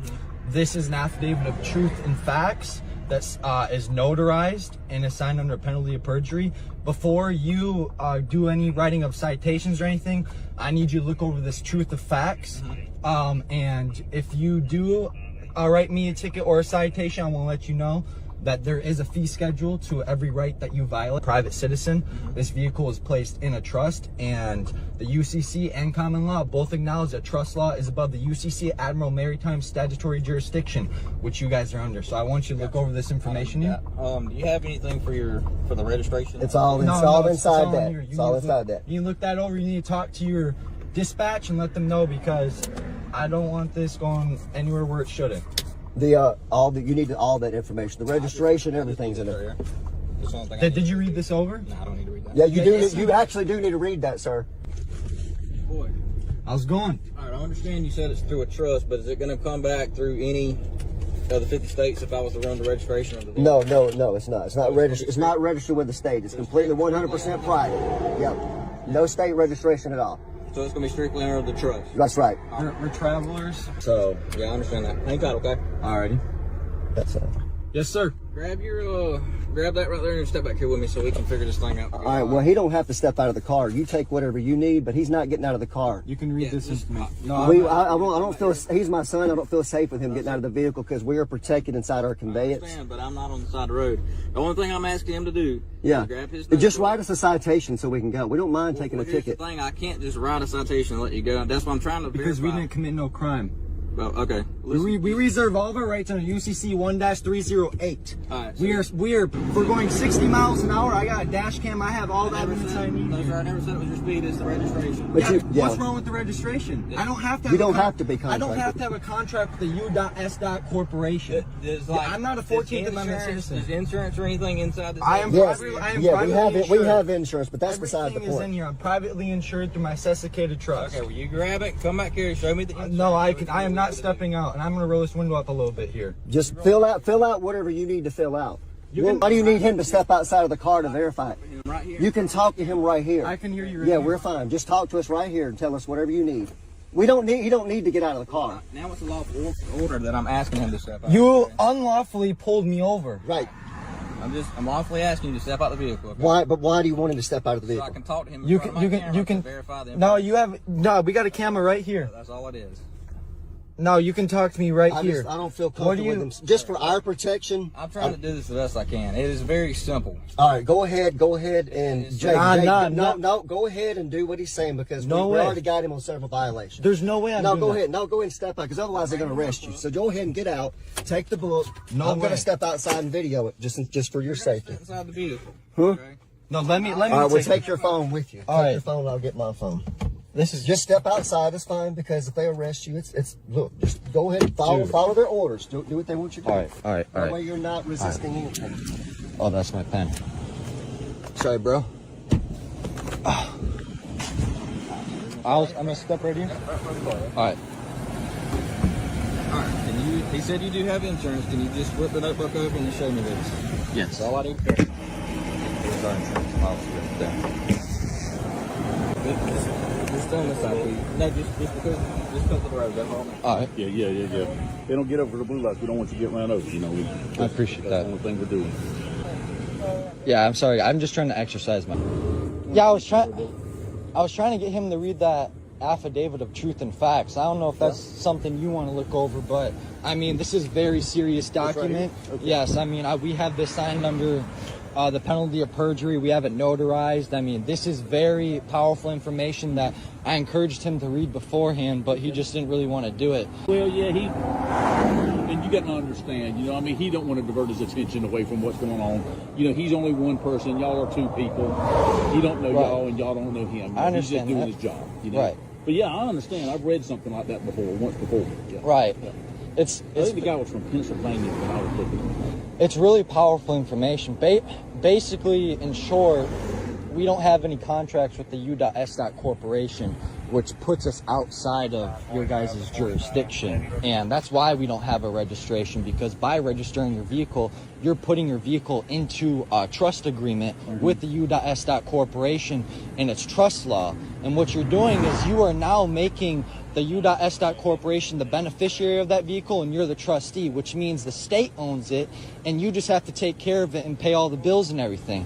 Same with your house. When you own a house and you have a deed's a colored title. colored is and is in this and legalese language, colored is fiat. You have the Federal Reserve notes, promissory notes, colored money. It's fake money. So they give you these deeds, which is a fake contract with your house, and they tell you that you own it, when in reality that deed is making the state the beneficiary and you're the trustee. So you have to pay all the bills and you have to do all the expenses. But when it comes down to the court, you don't own it. So when the United States goes bankrupt, which they do, I think it's every 70 years, I think. They just went bankrupt in 1999. But once they go bankrupt, they can literally take everyone's assets.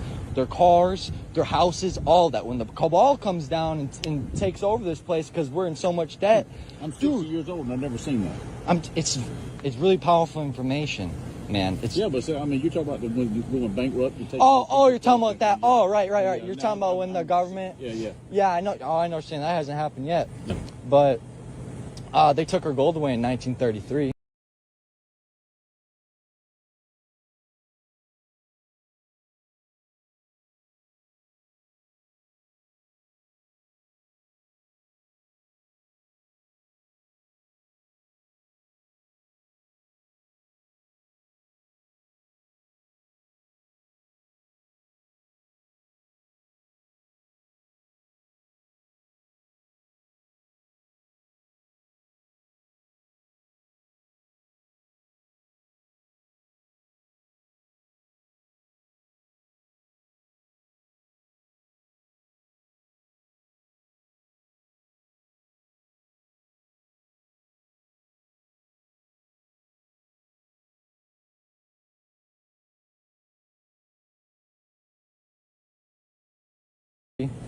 And that's been about 100 years now. They got that stuff going. That's how they created the promissory notes in the Federal Reserve.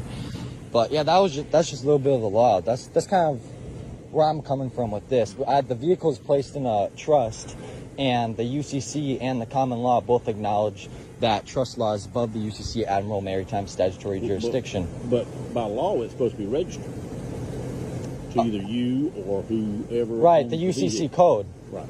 Yeah, the UCC code. Us 14th Amendment citizens only are the ones that have to register. Close the door, get back in the car, sir. We're not 14th Close the door, get back in the car, sir. What you're saying was, we're not a 14th Amendment citizen. So you have a contract as a police officer working with the United States Corporation. So you're considered a 14th Amendment citizen. We're not a 14th Amendment citizen, but private citizens. So is this a relative of yours, or that's my father. That's your father? Okay. Yeah. Yeah. But yeah, it's unique information. I'm sorry, what is your name? Jaden. Jaden? Jody. Nice to meet you, Nice to Jody. meet you.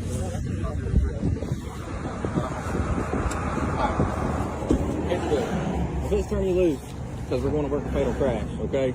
I understand your expression, your rights, whatever, the traveling stuff you may do, sovereign citizen stuff, that's you. All right? I'm not sovereign. Okay, well, just understand, laws do apply to you, okay? We are 10-4 both. I can stroke you a couple tickets just because I'm not doing it. Don't mean the next person down the road won't do it that you run into, okay? I just have other stuff I have to do rather than mess with this right now. Well, it's fine if you were to write me a ticket. I would conditionally accept it, and then I would be sending affidavits and conditional acceptances to you, the court, and the clerk, and I would shut down your county. I'm just saying that's why you don't want to.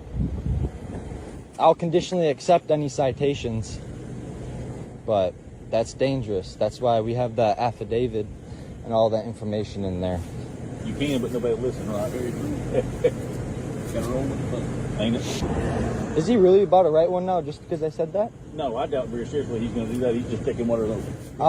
Checking one other. I wasn't trying to be mean. He told you he wasn't writing the ticket. I wasn't trying to be mean. I was letting him know. He's not that kind of person. No, oh, okay. We're not. I was about to say, shoot, if we got to do that, I don't want that to happen. He was making sure that there was insurance and all the paperwork was proper on the vehicle. Right. And if it wasn't, he would tow the vehicle. And right here, well, you can't tow it because it's not registered. You can't tow a vehicle that's not registered. You can. That's the UCC you can, but this is actually Jake, listen to me. You can't. Okay. How old are you? I'm 19 years old. I've been doing this 35 years. Okay. Yeah. I've been doing this 35 years. I'm not gonna lie to you. We can't. But you were just telling me about a while ago about about the brakes and everything and about the laws and stuff in your trust, 10-4, why did you go and spend the money that you said is fake to buy the vehicle? What do you mean? You told me that all the money's fake, like when the house and the car, and you don't register it and everything else. How Right. come you went and bought the vehicle if what you're saying is like that is true? What I did was I created a debt and I canceled the debt with a promissory note. Created the debt and canceled the debt. Yeah, That sounds fraudulent to me. Through my, well, that's how it works. So you're saying you create a debt and then cancel it with a promissory note. How does that work? You have to, it's a So what about the IRS? Would the IRS have anything to say about that? About you creating an account and a debt and then canceling it? Well, actually, the IRS. Or is the vehicle paid off? Did you pay the vehicle off and then that way you talk about canceling it? No, it's hard to explain to someone that doesn't like actually fully understand. I consider myself a pretty bright individual. I'm listening. I've got a question you haven't answered yet. I'm just curious. What was the question? The question is what would the IRS say about you creating a debt and then canceling the debt? Did you pay the vehicle off that way, or did you just buy the vehicle and say, hey, I'm not paying for this vehicle anymore, and just not pay for it? No, I wouldn't do that. What I did was I created a debt and I canceled the debt with a promissory note. Created a debt. Okay. No, I would.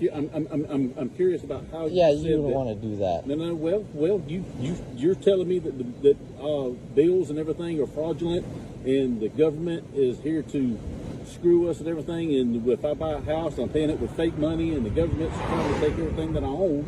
And the government goes bankrupt every 7 years, is what you said. 70. So when the United States goes bankrupt, which they do, I think it's every 70 years. Every 70 years. Okay. Yeah, I believe it's. I don't quote me on that, but I believe it's every 70. Okay, every 70 years. I believe so. You said 7 years a while ago. No, the United States. I told you I was 60 years old and I haven't seen anything like that. So my question still stands: is 70. When you create a debt and you cancel that debt, what does the IRS say about that? Well, they wouldn't say anything because when you buy a vehicle, that's creating a debt. Correct. And then canceling a debt is paying off. So the vehicle's paid off. Right. I don't owe anything on this vehicle. So you don't owe anything on this vehicle. You paid it off free and clear. You didn't go and put a down payment on the vehicle for $10,000 and drive off saying, I'm not paying you anymore. No, I didn't do that. Okay. Just curious. Just asking. Right. Okay. Well, I'm let me please, I can get you out of here, okay? Alrighty. Citation, it's listed for 40-2-41, okay? It's for improper tag display just because the registration is not affixed to the rear of the vehicle. Alright? Court date's February the 20th. This is how you get in touch with the courts. Alright, that's the phone number you can call. Alright, there's a piece of paper that I need you to sign to submit as evidence to the court. Okay? Well, you need to submit it for evidence to the court, and if you don't, that's... anything. You said you're going to subpoena and do all your stuff. That's fine. The court can get in touch. Right, well, the affidavit of truth and facts just states need that you sign have here. to. It's not a admission of guilt. It's just stating you understand the ticket right here and you know what to do with it, okay? Alrighty. I caught the end of it. Alright, this is your copy here. It's the same exact thing that you just signed. One's just a court copy, one's a violated copy. Alrighty. There's your driver's license. I appreciate that. Yep. And you got your notebook. Yep. Everything in it. I put the other paperwork back inside, okay? Alrighty. Everything you need, okay? Alrighty, I conditionally accept this. When you get pulled over again, not Yes. if, but when you get pulled over again for the same thing that's in that citation. Okay? Why? You'll get pulled over again because of that tag. Yeah. Other than that citation. I had an officer follow me all the way across Savannah, and they never pulled me over. Okay, I'm not talking about him. I'm talking about when you get pulled over again. Right. Have a good one. Yeah, you too.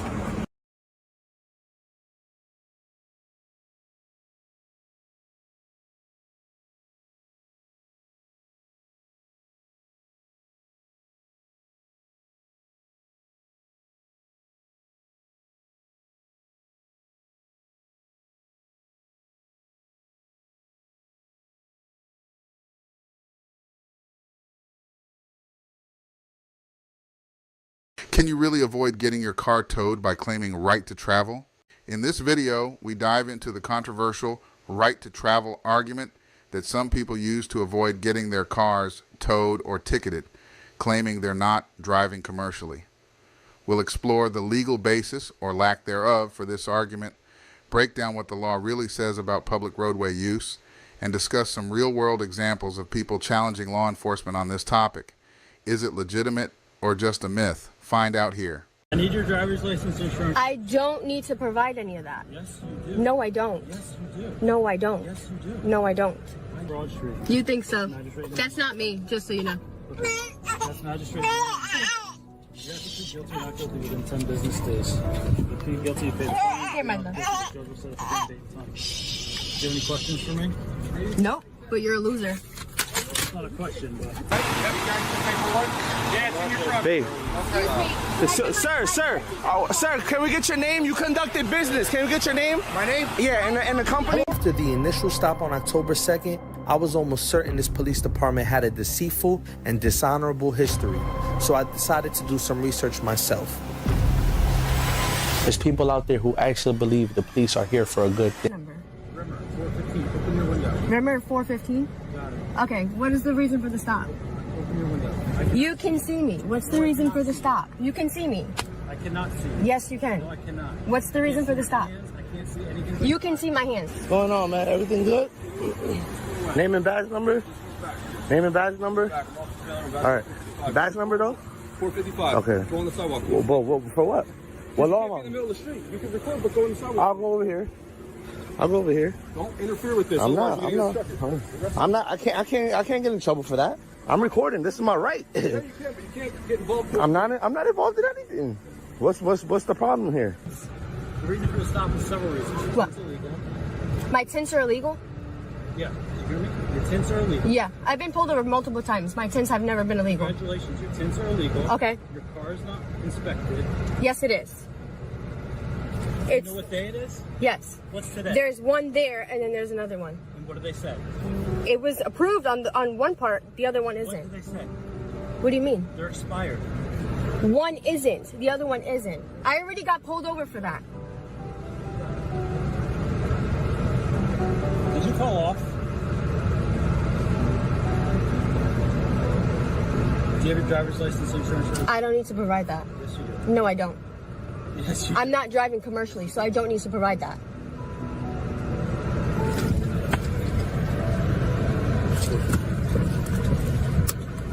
She's truly delusional if she actually thinks it's okay to drive without a license just because it's not for commercial purposes. Do these sovereign citizens really not understand that there are different types of licenses, like motorcycle, regular, and commercial? A regular license is for non-commercial driving, but depending on the job, you can also do commercial activities, like rideshare. To believe you don't need any license, plates, registration, or inspection sticker is just completely out of touch with reality. Babe, go to the house. Go get the kids. Go to the house. Go to the house.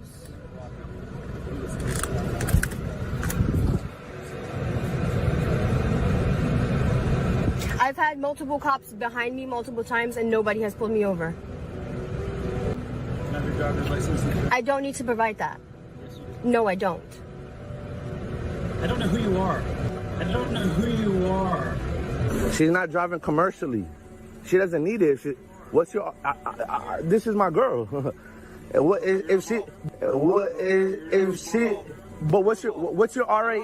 What's your RAS that she's driving commercially? What's your RAS? What's your RAS? Come on, bro. What you doing? This is on the record, sir. What's your name and badge number over here too? What's your name and badge number? I don't know who you are. All right, I'm her husband. I'm her husband. Sir, Well, I told you this already. okay. You cannot get involved in this. I'm not okay, but I have the right to speak. You're right. Keep interfering, you're going to be arrested. I can't be though. So sit there. Cause you want to harass her, right? Oh, we got more tyrants over here. Oh yeah. Oh, this is cool. I like this. I like this. I like this. Name and badge number. That's my boyfriend. You do. You need a license. We're allowed to record. He's not interfering with anything that you're doing during the stop, so I don't need to open my other window.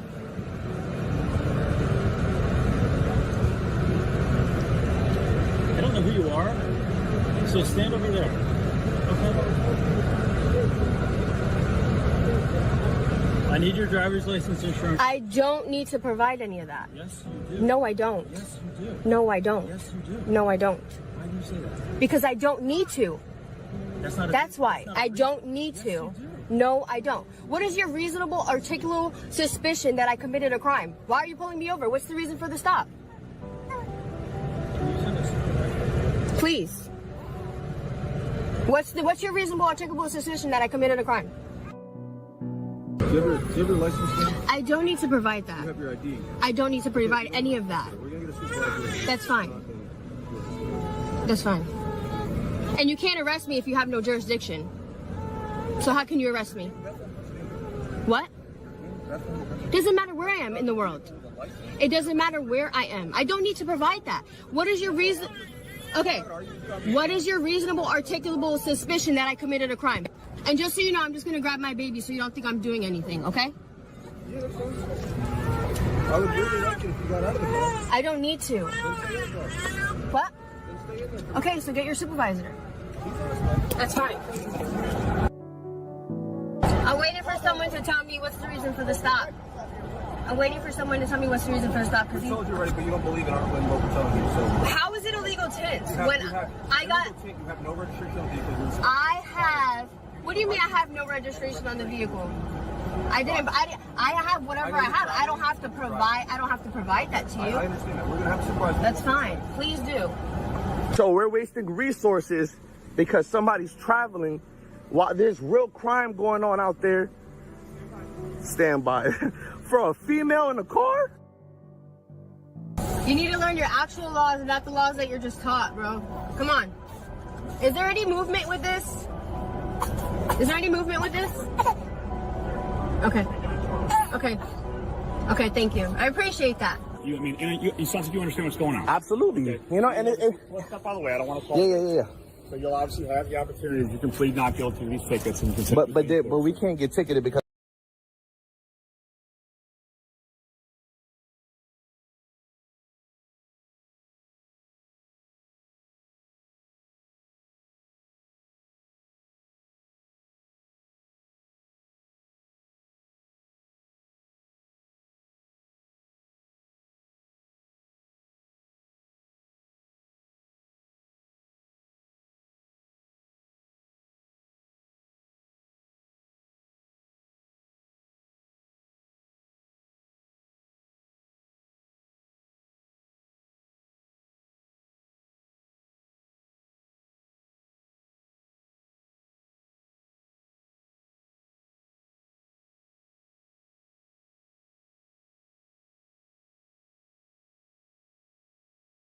Because we're not public. Do we have a state plate? Okay. Does she identify herself? So I don't want to go through this. Obviously, like you have your version of, you have what you believe. But what are you going under? Okay. You're going under state jurisdiction, right or wrong? Correct. Okay, so we're not operating under state jurisdiction. We're operating under common law, which is why we don't have. She's not identifying herself. This isn't the place for you and I to get into a debate about this. But there's no debate. You just don't know your rights. And as a sergeant, you should be putting all these officers in their place and letting them know, hey, if she didn't identify herself, how can you give her a ticket? I understand your stance. I do. I understand your stance. But you don't, because you're not taking the initiative to correct these officers. So you don't understand me. But I get what you're trying to say. I don't want to engage. Listen, man. But it's not even personal, bro. It's just your officers have to learn eventually, because there's going to be more people with private plates that are learning their rights. You see, they're trying to take advantage because they think they know what they're doing. But as a sergeant, you should know about traveling and driving. She's not driving, she's traveling. And if she didn't identify herself, how are you issuing a ticket if you didn't even identify her? Okay. So but I'm curious, how are you going to do that? How is that happening? Sure, I don't want to engage in this. No, it's not. Not involved. And then there's 5 tickets for you, okay? Okay. Your address responds right here, 402 East Broad Street. You think so? That's not me, just so you know. Okay. That's magistrate. You have to plead guilty, not guilty within 10 business days. You plead guilty, you pay the fine. Here, my love. Do you have any questions for me? Nope, but you're a loser. That's not a question, but... You're a bitch. You're a bitch. Name and badge number? Rimmer, Taylor. Badge numbers? 415. Badge number? 408. Name? Fair. Name and badge number? Officer Clinton. Okay, you do know this is unlawful, correct? You guys do know this is unlawful. Every single one of you that is here, this is not under state jurisdiction. On the record, it's not. If you see a state plate with those numbers, That's state jurisdiction. You guys see what you're doing. You're still standing here knowingly, willingly, and intentionally. That's it.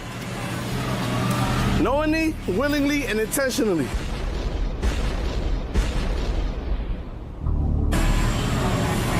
Your immunity is out the window. You're immune. Yo. Whoa. What's going on? But there's no law. That's not law. That's not law. That's not law. Babe. She wants to speak to the guy conducting business. She wants to speak to the guy conducting. Babe. What are you? Babe, stop. I don't need to listen. This is unlawful, bro. And hold on. Babe, bro. What? Do you see they're already violating their rights? This is not law. You cannot stand in front of somebody. You know this, right? You cannot.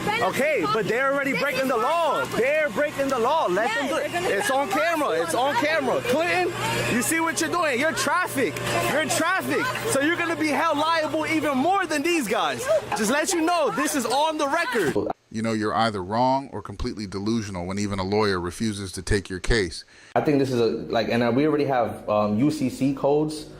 Are you guys saying you're sovereign citizens? No, there was another lawyer that assumed the same thing. Now, we're far from sovereign citizens, but we do operate in our private capacity, and we have the right to travel under common law of the land, and I'm terribly sorry. I've been a criminal defense lawyer for like 23 years. I've heard this before, and I'm not new. I'm sorry, I'm going to decline to represent you. This is on the record. This is on the. Yes, this is clear. Traffic. If you add ing on trafficking, that is commerce. Do you see any public place on that? Okay, listen. It's on camera. It's on camera. It's on camera. It's already on camera. And I have my shit in It's there, on so I have camera. my shit out. Do your business. Wow. Yo. Wow. Viral. We're going viral tonight, guys. None of your business. And you can see. Wow. You couldn't see me in the car. You're doing some unlawful shit and you're gonna ask what the baby's name is? You're weird. I love it. I love it. Public service at its finest. Bethlehem Police Department, BPD. Get my shit out of my car. You good? Okay.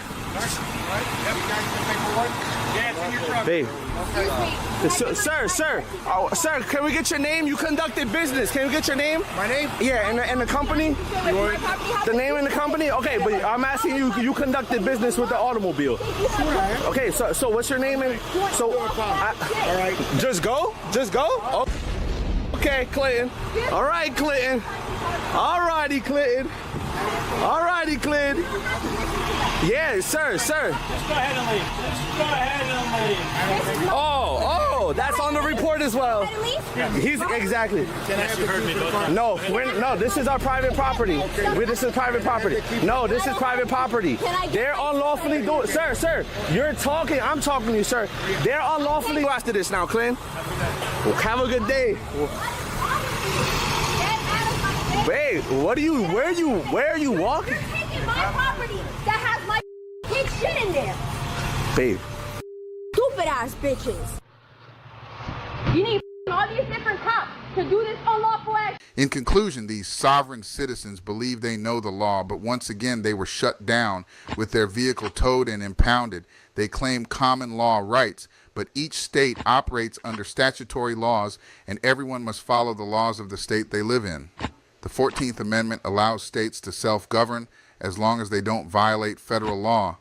A state's laws can be equally or even more restrictive than federal law, but never more lenient. Essentially, they're picking and choosing what to believe based purely on ideology. If they want true independence, they can drive around private property all day. But once they hit public roads, they're subject to all applicable laws.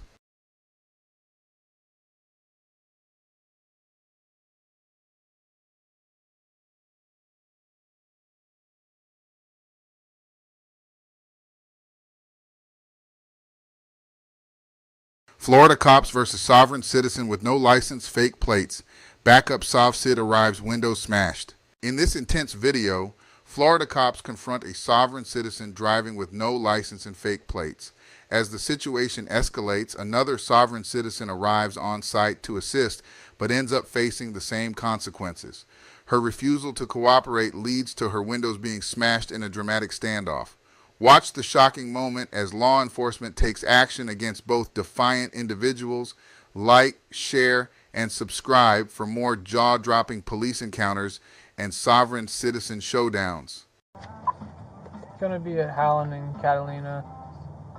It's a blue Ford truck displaying some kind of sovereign citizen looking tag. Can you start us a second, please? I think it says Post-Union Treaty. Geneva Convention neutral zone transport vehicle. That's not how this works, man. This sovereign citizen actually printed his own fake plates. Talk about DIY legal loopholes.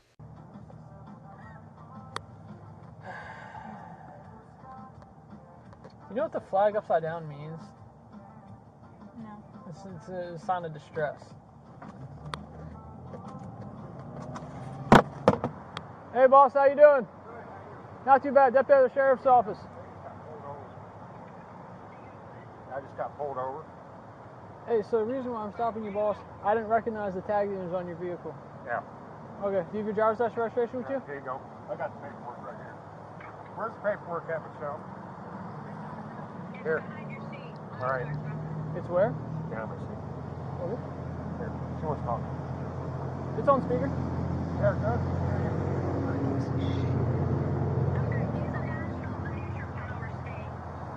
Okay, where's your driver's license, boss? That's what it is. No, I don't need my window down. I'm sorry. So, do you have a driver's license? Yeah, we're right there. Okay, what's your name, boss? I don't see your name on here. Can you point it to me? Yeah. Okay, that's not how this works. Where's your driver's name at? I was just giving him the paperwork.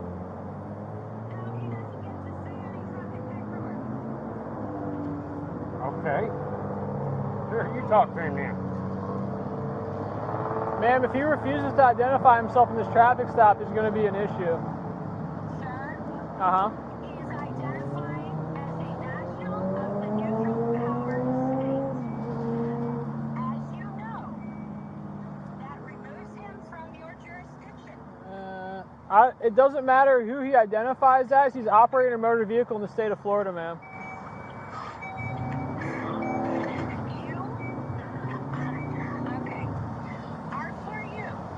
What? County Sheriff. Yeah. Okay. Charlie, 44 seconds? So, are for you. Sorry, Freddie. 44. How far out was my second? Your... Patrol off Charlie 49. 93, how far are you guys? No, I just was checking. Ma'am, so this is what's going on. The tag on his vehicle does not appear like it's proper back to any state. So it appears the vehicle is unregistered. Then on top of that, I come up here, I'm asking for his identification documents, and he's handing me a stack of the papers instead of a driver's license. So I'm concerned he might be driving without a driver's license, and his vehicle might be unregistered. On the phone right now because he signed a heart treaty, and you are in violation of it right now. What? Yeah. Okay, what's your name, boss? Sir, what's your name? Everything, right here. Can I see your name, please? Right here. Where? Right there. Please point to it. Right there. Where's your name, sir? I'm not Right seeing there. it. Are you the postmaster? That's what Yep, it says. Postmaster? Yes, I am the postmaster. So is your first name Mark or your last name Mark? No. So nothing on here has Right your there. name. Right there. Is your Destiny First name. Mark? Destry? Is Yep. that how am I saying Yep. it? And what's your last name, boss? I can't see it.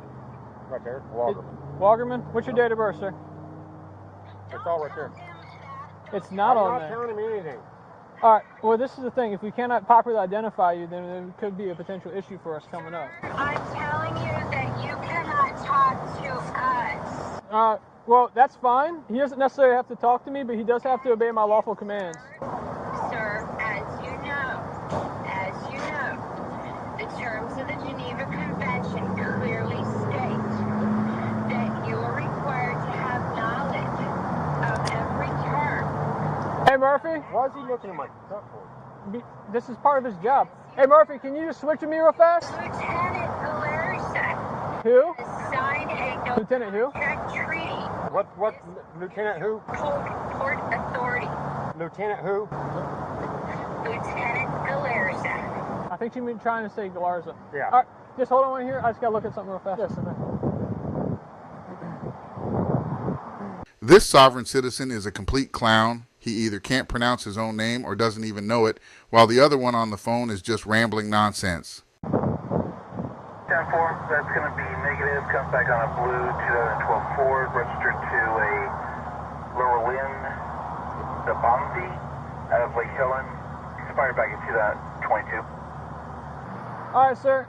This is kind of where we're at. So I checked the. Hang on, Michelle. Hang on. Michelle, hang on. So this is kind of where we're at. So I checked the VIN. The car is currently looks like it's unregistered. So if you don't have, do you have a Florida driver's license or a driver's license out of another state that I can check to ensure that you're a licensed driver? Right there's all I got. Okay, well, there's a problem. So I tried to search you up under this. I can't find anybody, I can't find you.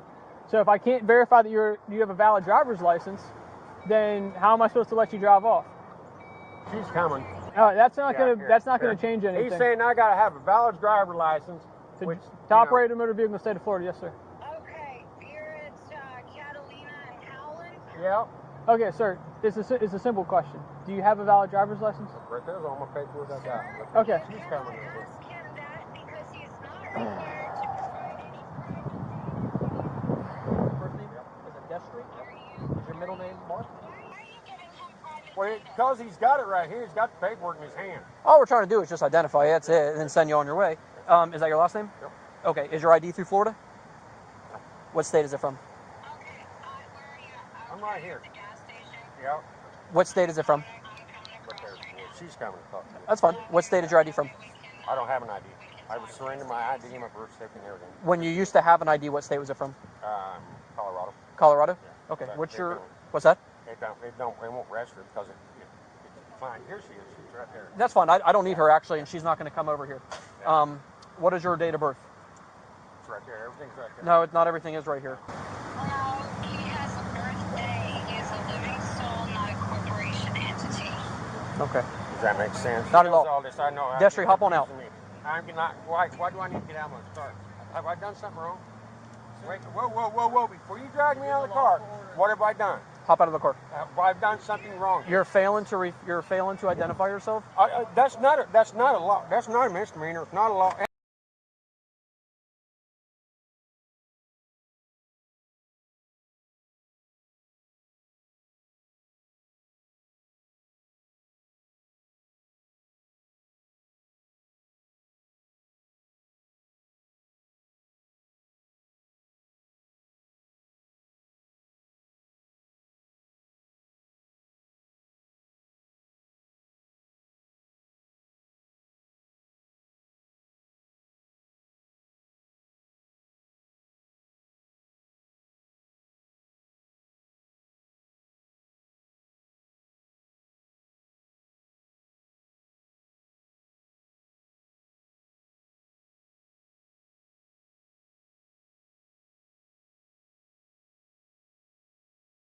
Hey, don't get in my car. What are you guys doing? What's this? They're jerking me out of the fucking car, Michelle. Get out. They're getting me out of the car. All right, I'm getting out. All right, I'm getting out. Stop pulling away from me. You guys are jerking me around. You guys are jerking me around. Look, I got you. All right. Well, I'm not jerking around. Now you're under arrest, buddy. Damn. We're not doing anything. What? I'm resisting and you guys are jerking me around. How the hell am I supposed to walk over to the car, man? Figure this all out, sir. Well, not to show my ID is not a federal offense. You tell me. Not an ID state. Separate your feet, boss. Not an ID state here. And I don't go for seats. Stop bucking on me, please. It's not registered. Stay out of my wallet. No. It's not. Stay out of my wallet. Everything's coming out your pockets. No. Hey, Stay out of switch my sides, wallet. man. I don't accept. You might not accept it, but it doesn't mean it's not happening. You guys are illegally fucking searching me for no fucking reason at all. No. Okay. Yes. Do you want to talk to him or not? If not, we're going to get him out of here. We're trying to give you the keys.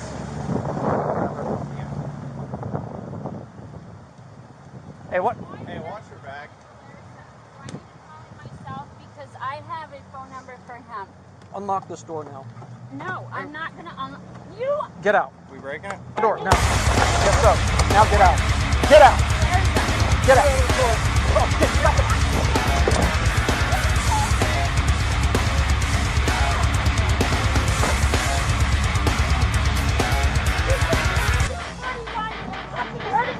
Get out. We breaking it? Open the door. No. Yes, so.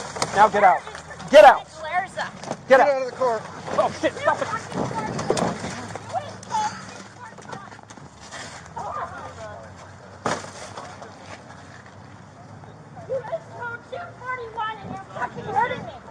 Give us your hands. Give us your hands. No! I'm not looking into your. I'm not signing anything. X-ray 90 Central. Oh, yeah. Right. We have another 1015. Do we have a watchman there log on?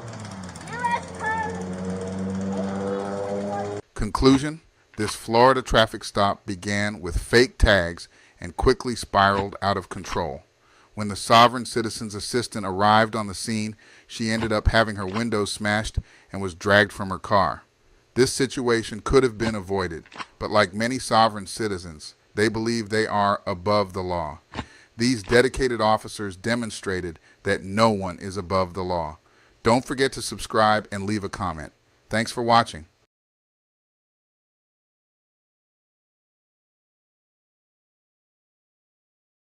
Judge Simpson destroys sovereign citizen in court. You come in when I tell you to. Zoom is optional. In this heated courtroom showdown, Judge Simpson takes control as a defiant sovereign citizen attempts to challenge the legal system. Watch as the judge shuts down his arguments with authority, reminding him who's in charge. You come in when I tell you to. With Zoom participation being optional, this sovereign citizen's tactics don't stand a chance. Don't miss this epic takedown. Like, comment, and subscribe for more intense courtroom moments and sovereign citizen fails. Court calls case People versus Tariq Day. Nimish Ganatra, Senior Assistant Prosecuting Attorney for the People.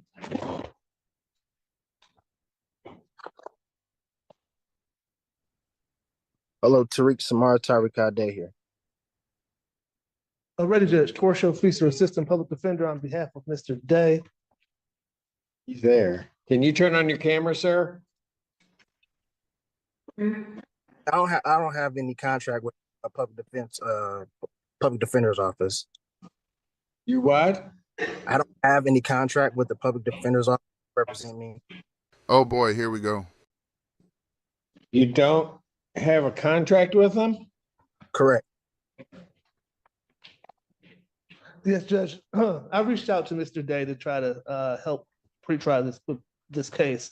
It's going to be a Bellinger's thing? I think so, Judge. Okay, go for it. My understanding is that he had enough counsel that he's going to have, I believe, on his file. And I wish him good luck if that's the case, but I don't see another attorney here. So I don't know what's going on, Your Honor. No. Mr. Day? I'm defending myself. I told him that I would notify the court that I relieved him of any implied obligations to this case. So you're going to represent yourself? I'm defending myself, correct. Okay, then you need to be here. Now. Well, as I told the court, I requested a Zoom hearing because I have COVID. So there's no way I could. In a vehicle with a hat on, no mask. Oh. I am inside my vehicle right now. What'd you say? I said yes, because I'm inside my vehicle right now. I work outside. I'm away from the general public. Did you go to the hospital regarding the COVID diagnosis?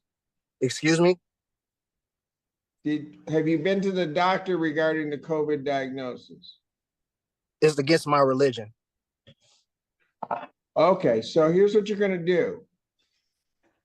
Then I'm going to say, okay, you've got COVID. I want you here. When's our last block?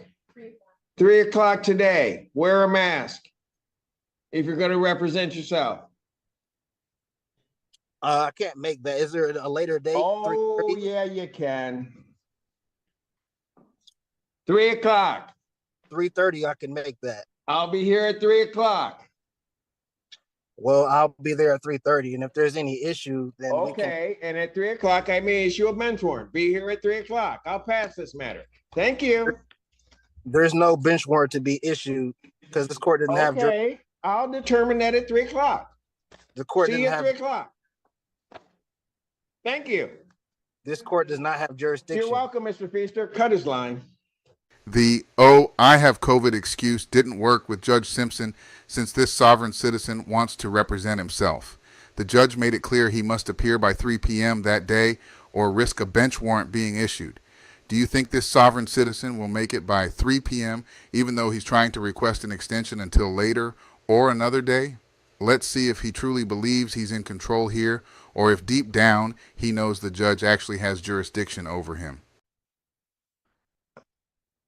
Why don't we do this? Give me about 3 minutes. I'm going to take a recess, then I'm going to come back because everything's going downhill and it's those two guys' fault. What's your name? Tariq Samar Tariq Ade, the executive of the Tariq Samar Tariq Ade Living Trust. Glad owner Tariq Ade, Wilson Estate.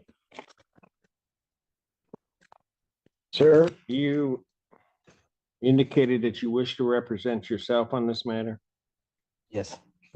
All right, you understand at your arraignment, you were given the charges that were filed, have been filed against you? I was given a charge. So if there were any additional, I was not given those charges. The only charge I got was a fleeing and eluding. Fleeing and eluding 3rd degree. 3rd degree, correct. And if anything else was tallied onto that, and I was not told.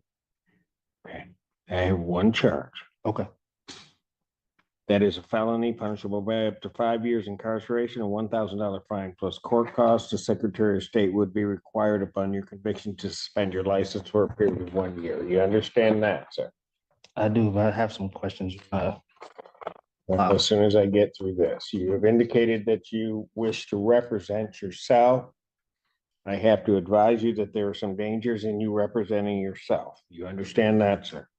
I do comprehend. And you understand that if you proceed to represent yourself, that the court is not going to assist you to understand the procedures or anything regarding the court proceeding, that you will be responsible for that, and I will be holding you to the same standard that I would be holding the attorneys in the room in terms of even ruling on evidence or anything along those lines in regard to the procedure and the process. You understand that, sir? Correct, I comprehend. All right. You also, so I will ask you again, do you still continue to wish to represent yourself in this matter? Yes, I will be defending myself. You understand also, sir, that should you change your mind and could not afford to hire an attorney and wish to be represented by an attorney, the court would consider making sure that you are afforded counsel. You understand that? I comprehend. How do you wish to proceed on this matter, sir? First, I want to like an oral motion for dismissal based on the fact. Motions need to be written, not just spoken, and you don't get a dismissal just because you want one. Let's see what the judge thinks of this sovereign citizen's nonsense. Of the lack of probable cause and also the lack of a personal and subject matter jurisdiction based on the fact that this is a trust matter from the name to the private conveyance that was stolen by the third party, Wall Street Towing, and impounded on the colorful law actions of Officer Trowbridge of the Washtenaw County Sheriff's Department. Also, I have not been able to, as of Constitution Amendment 6, being able to face my accuser. With the state of Michigan being a fictitious entity and there's no injured party, there's no crime that has been committed.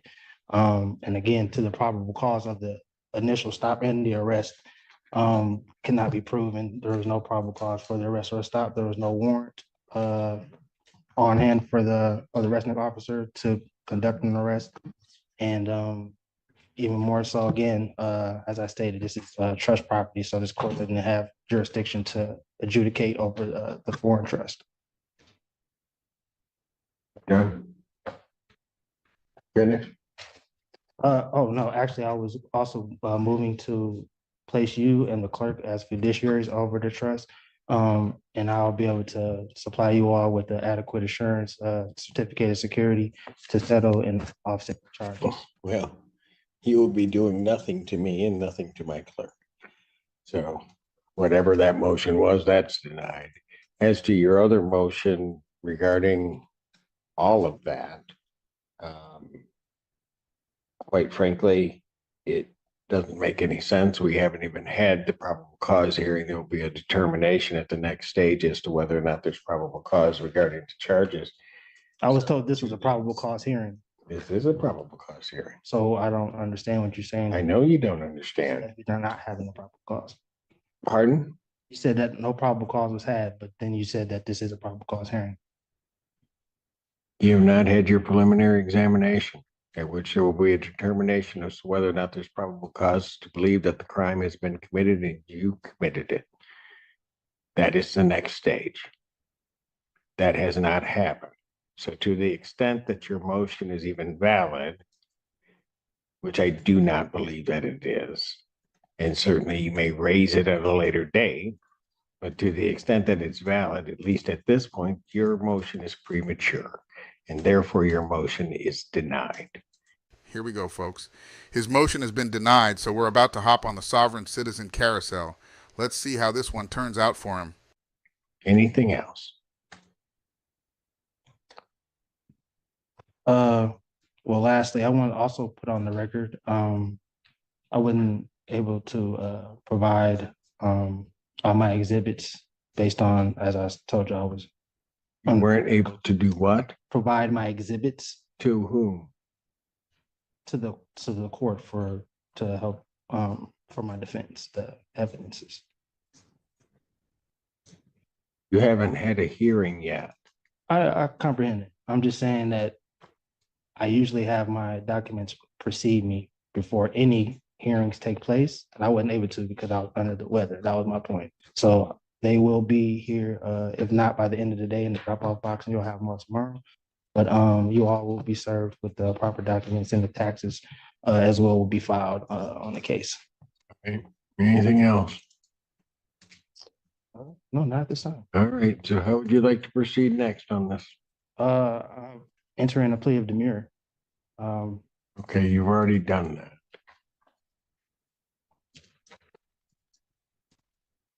I've already entered a plea of demurrer. I'm not sure when that took place other than right now. That took place on the arraignment on the complaint, sir. I never pleaded demurrer. There was You stood mute, you stood demure. You don't even know what that means. You're just using words and have no concept as to what they mean. Demurrer and mute are two separate things, but that's neither here nor there. No, they're not. You have no legal degree. They are not. They are not. They are not. I'm not here. They are virtually the same thing. So where do you wish to proceed now? As I stated, my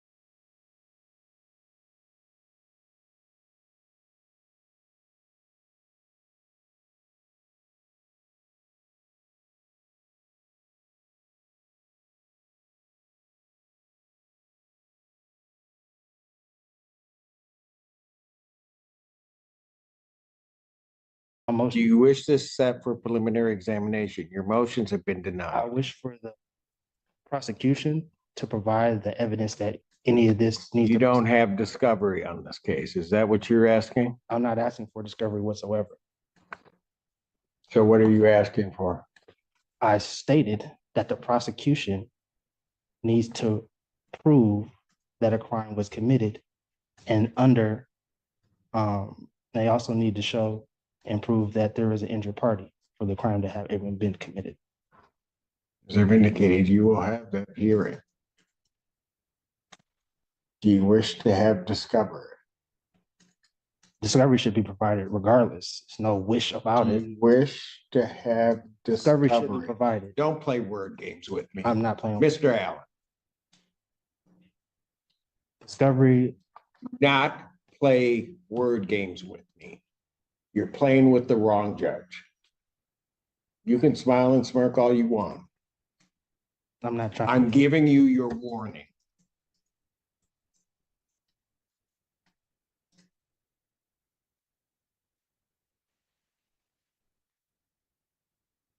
I will ask you again. Do you wish to have discovery provided to you? Yes. Do we have copies of discovery available that can be provided to this defendant? No, Your Honor, I know that the PD was representing this individual. I don't have copies right now. I got you. Okay. So are there copies of the police report as well as other discovery that's in the hands of the public defender's office?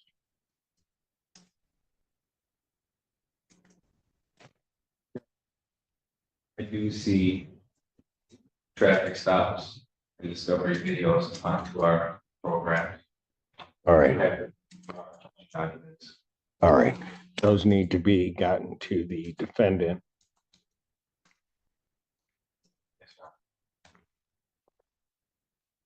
How soon can those be gotten to the defendant? I can get those in hopefully by tomorrow around. You have an address for him to send those to him? Yes, I do. I can confirm it with him too. All right. What do you have as the address? Do you have an address on, is it Share? I do, Your Honor. Okay. Okay, gotcha. All right, you'll make sure that that is sent to him. You also have an email address so that all things can be emailed to him also? I do, Your Honor. All right. Very good. Sir, did you wish to then have another PCC, or did you wish to proceed immediately to preliminary examination? I would like to first have a jurisdiction hearing. What kind of jurisdiction here? Personal and subject matter. Okay. Go ahead and raise it because I can deal with it right now. What's the personal jurisdiction? This court, as well as the state, lacks personal jurisdiction. I'm simply here under threat and duress of coercion of you, saying that you would hope put out a bench warrant for my arrest. The subject matter in regards to the name as well as the vessel that was used is again under it was conveyed and is held and protected within the trust. And according to Article 1, Section 10, and Clause 2 of the United States Constitution, there could be no legislative laws that could intercede or to interrupt the functioning of a contract, which the trust is and is properly and the trust is properly functioning at this time. So with that. All right, so here's what we'll do, because you're rambling again. So what we will do is you will put all of your jurisdictional arguments in writing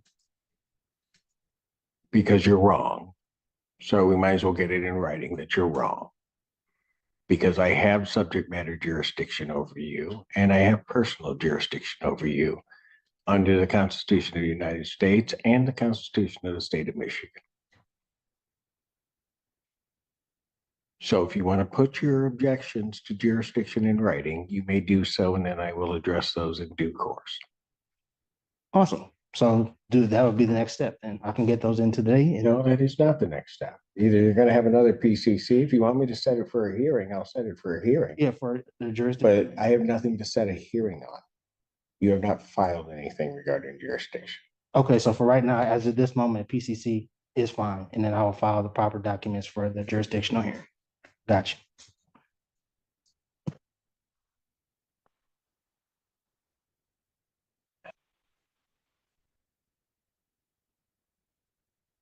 So I'll adjourn the probable cause conference in this case.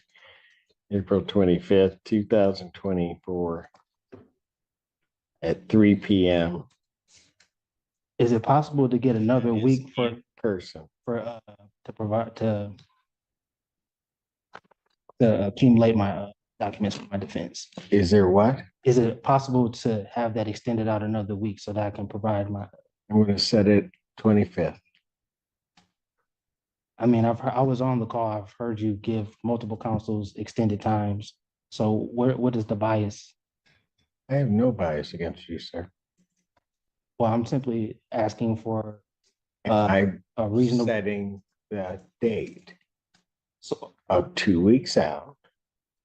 You can have your motion together, file your motion.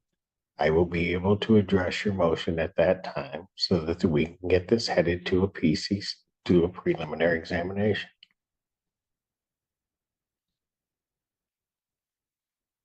Just for the record, I'll put it on the record that I object. But under threat, duress, or coercion, again. Your objection is noted. Right, and under threat and duress and coercion, I'll be here. Conclusion: this sovereign citizen believed he could have things his way, but Judge Simpson made it clear who's really in charge. When you try to play lawyer while attending Sovereign Citizen University, you're bound to get burned by the real court system that he refuses to respect. Don't forget to subscribe and share. I'll see you in the next video. Thanks for watching.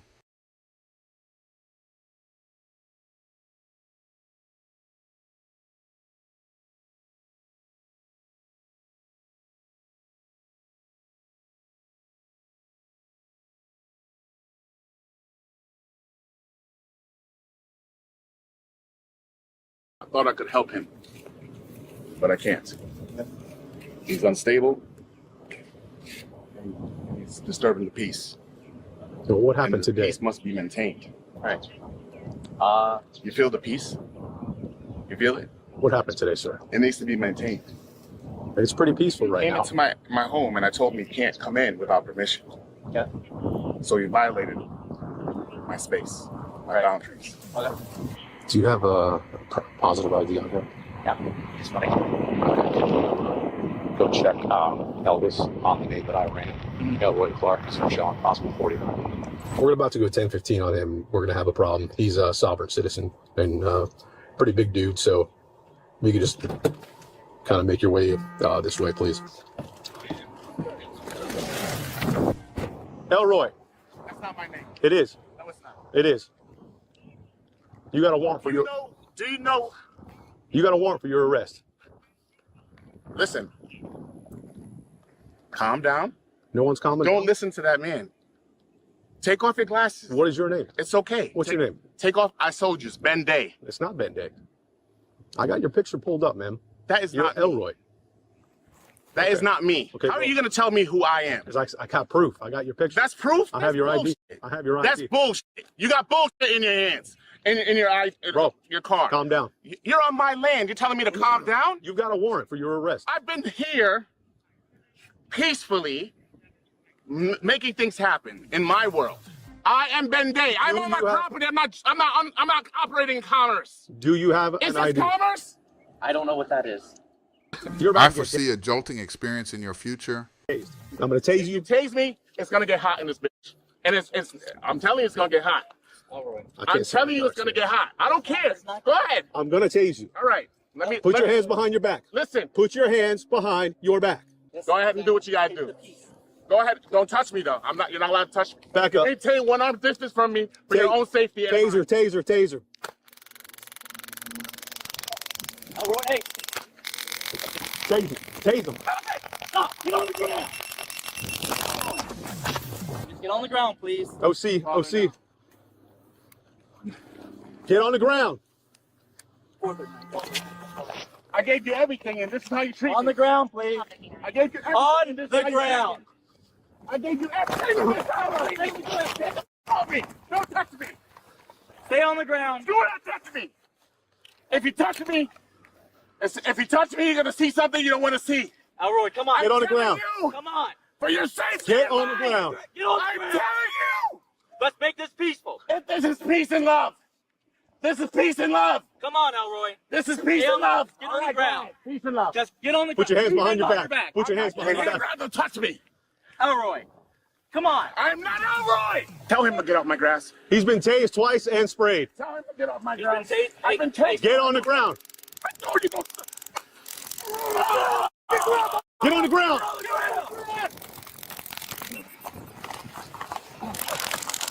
Hand behind your back. Hand behind your back. Get a step. You tased me up. All right. Ease up. Ease up. No, please. No.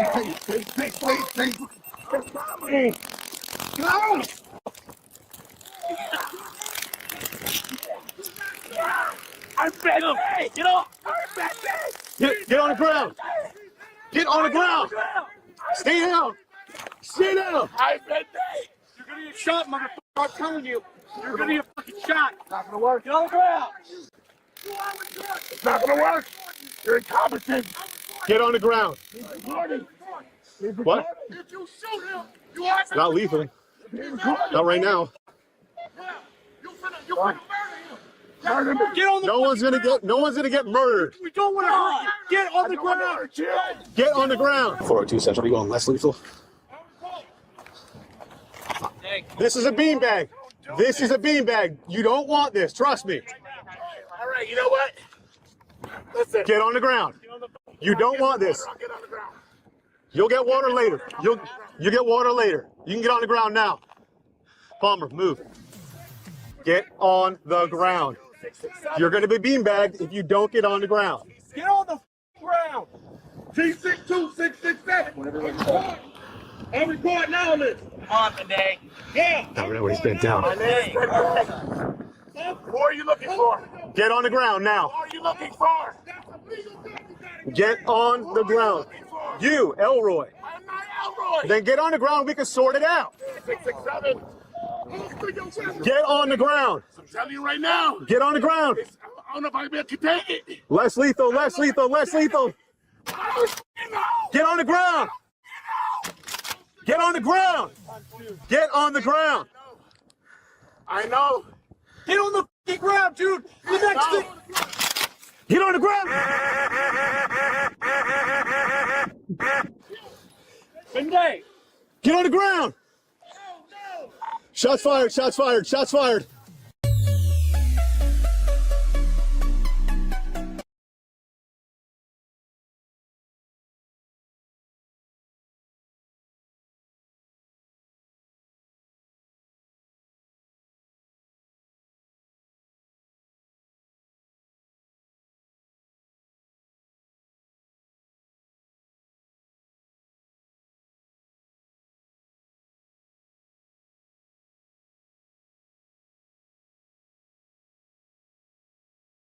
Pennsylvania v. Memphis case law that dictates that I'm allowed to have you step out of the vehicle, okay? So I'm going to ask you one more time politely to step out of the vehicle, okay? The situation escalated rapidly when the officer asked him to leave the car. 3120, can I get another unit? 13.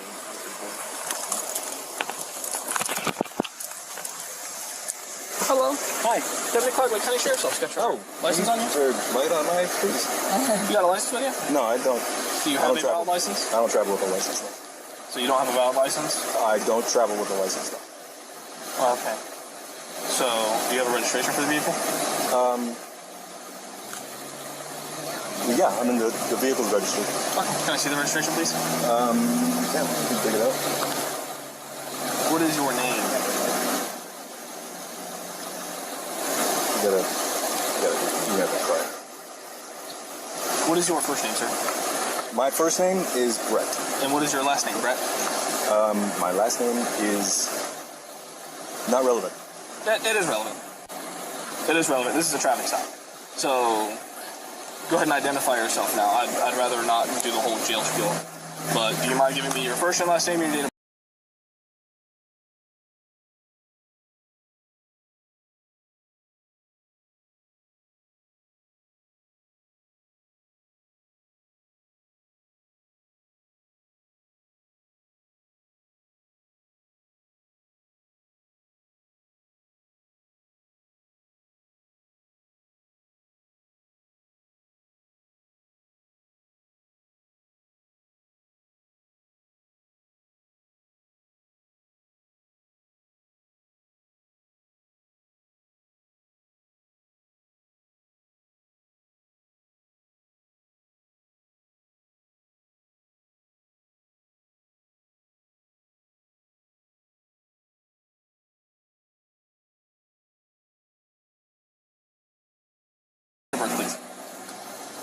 My first name is Brett.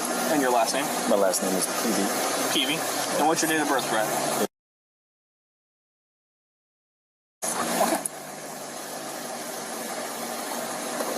And do you have a valid license? I don't know. I don't travel with one. Okay. Have you ever had a valid driver's license?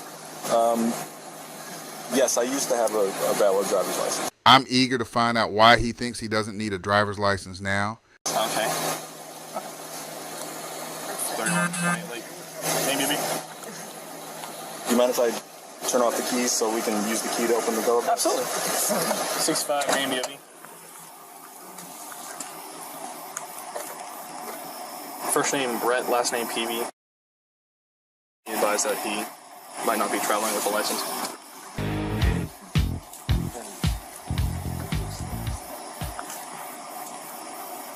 Everything's broken. The handle's broken. Yeah, no.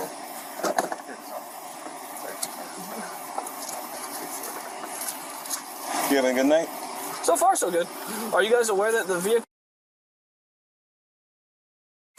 Yes, I allowed that to happen. You allowed that to happen? Yeah. Why would you allow that to happen? Because this is our private conveyance. This has nothing to do with the state any longer. Okay. Okay. It's because it costs so much. Can you just go front to front with the car? You sovereign citizen.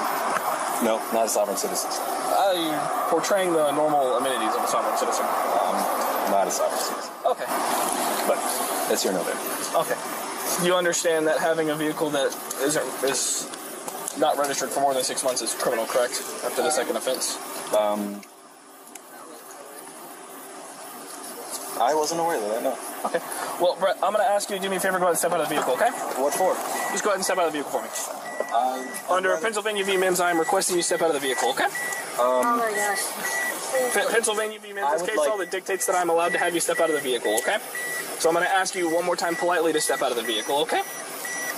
I would like to speak to your supervisor. Is there one? Sergeant's right here. Fantastic. So go ahead and step out of the vehicle, okay?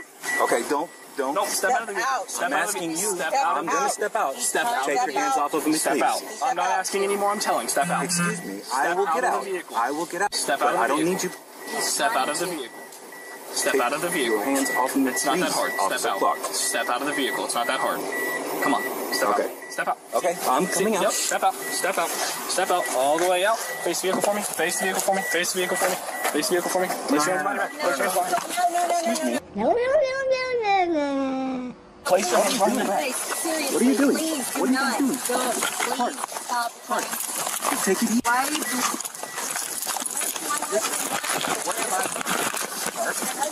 Don't flex up. Stop flexing. Clark. We're gonna get this. Stop.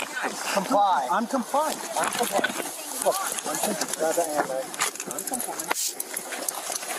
Hey, are you doing Why am I being? Oh my God. Sergeant, you gonna tell me why I'm being arrested? I mean, like, Brett, seriously? You're not being arrested, you're being detained. Oh, come on. But you're now being arrested for resisting. No. No, listen. I'm not resisting. I'm compliant. I'm just confused. It seems a little odd, doesn't it? Yes. What have I done?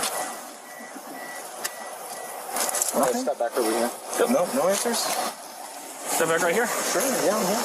Face the push for me. That's it. Yep. And just spread your feet for me. There we go. And just lean forward at the waist, okay? Yep. Okay. Lean forward at the Lean waist. into this? Yes. Right there. Perfect. That would be on you that would poke, stick, hurt, ammunition for me. Knives, guns, drugs, anything like that. Oh, God, no. Okay. He's not identifying himself yet? He's identified himself. Under duress. Correct. Correct, because you're required to identify yourself on a traffic stop. Right.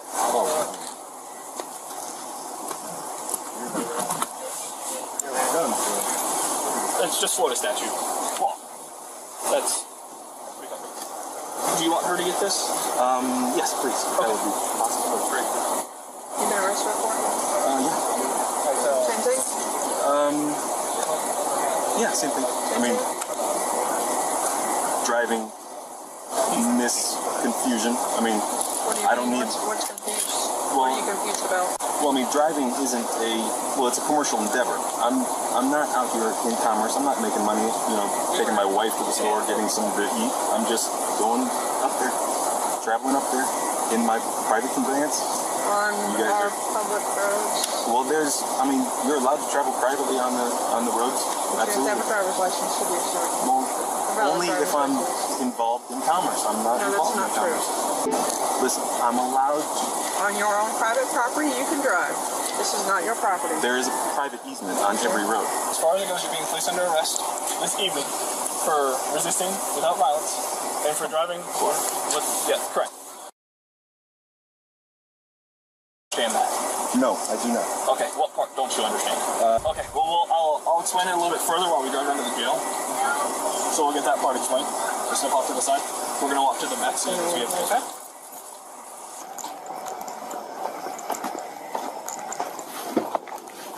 Go ahead and have a seat for me. Damn it.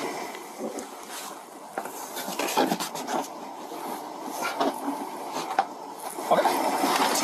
I'll just hang tight for him for a second. So he's being taken to jail for that. You need to find arrangements for this vehicle. Start calling around to see who can come get you in the vehicle. Legally can't be driven on the road, so keep that in mind. Otherwise, we're going to have to tow the vehicle, okay?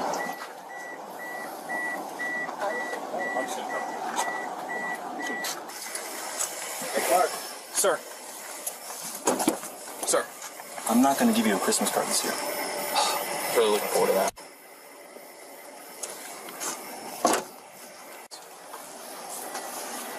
It's expired 2 years ago. This can drive. Colby. Oh, really? Yeah, so they passed us. I pulled out of the Circle K and they immediately turned down Long Acres. They knew what they're doing. So.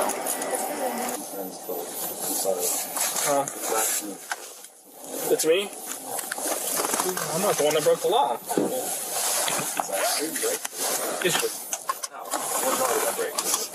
Driving and resisting without violence. It is a law. That's statute. Yes, 322.34 to be exact. Statutes. I'm sure.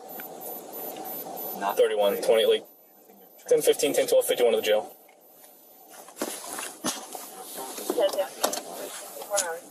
If that's what you believe, sir. If that's what you believe, sir, I greatly apologize, but today you're being under arrest for 2 Florida state statute violations, okay? As I've explained, it is driving, specifically driving after 322.34. As you've already explained. Yes, you were. You were behind the driver's seat of the vehicle and occupying the driver's seat. Driving in the seat of the vehicle that has a steering wheel is the same thing. And then you are also being placed under arrest for resisting without violence. Okay? Resisting without violence? Resisting without violence, correct. That's going to look like disarm. I mean, I'll charge you with violence if you prefer.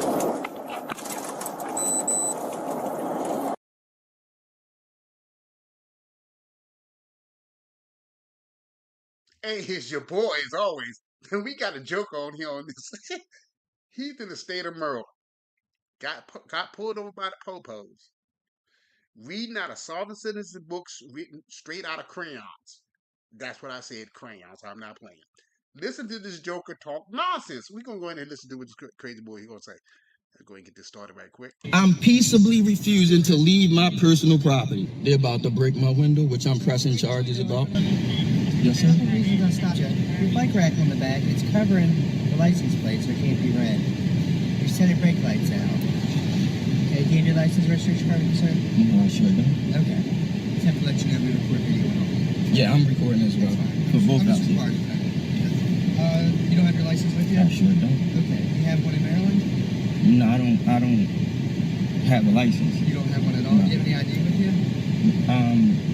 ID is required for what's the emergency officer? Why am I being the stop in general? I'm confused. Like it's a violation of the Maryland Transportation Ordinance. That's why I said. Yeah, but that doesn't apply to me. I'm not a part of the Maryland Transportation Union. Like, that doesn't apply to private citizens. That applies to people that's a part of the United States Constitution. That applies to people that's a part that has consent with the United States Constitution. I didn't sign. I'm not a part of that. Okay, well, you're driving a vehicle. I'm not driving a vehicle. This is an automobile. Okay, a consumer good. Yeah. What this dude act like he's driving a dog? Seriously. You're not part of. I think he said he wasn't part of the Constitution. He didn't sign anything. You driving a vehicle. You need license and insurance. But let's continue to see what other nonsense is going to spew out of his batshit crazy head. What is your last name, sir? I don't answer questions about why do you need my name? What because crime? it's required that I document that I stopped you, sir. But you're not supposed to be stopping me by law because I haven't committed a crime. Right, you didn't commit a crime. You Right. committed a violation. Of Violations don't apply to private citizens. Crime does. No, sir, it does. No, sir, it doesn't. No, sir, it doesn't. I'm recording as well. Okay, that's You fine. took an oath for the Constitution, right? Sir, do you have an idea? You took an you want oath. me to supply me with your information? Why do I need to supply you? Because you're driving a vehicle. Am I under sir. custodial arrest? You're not under arrest. So why do I even need to answer a question?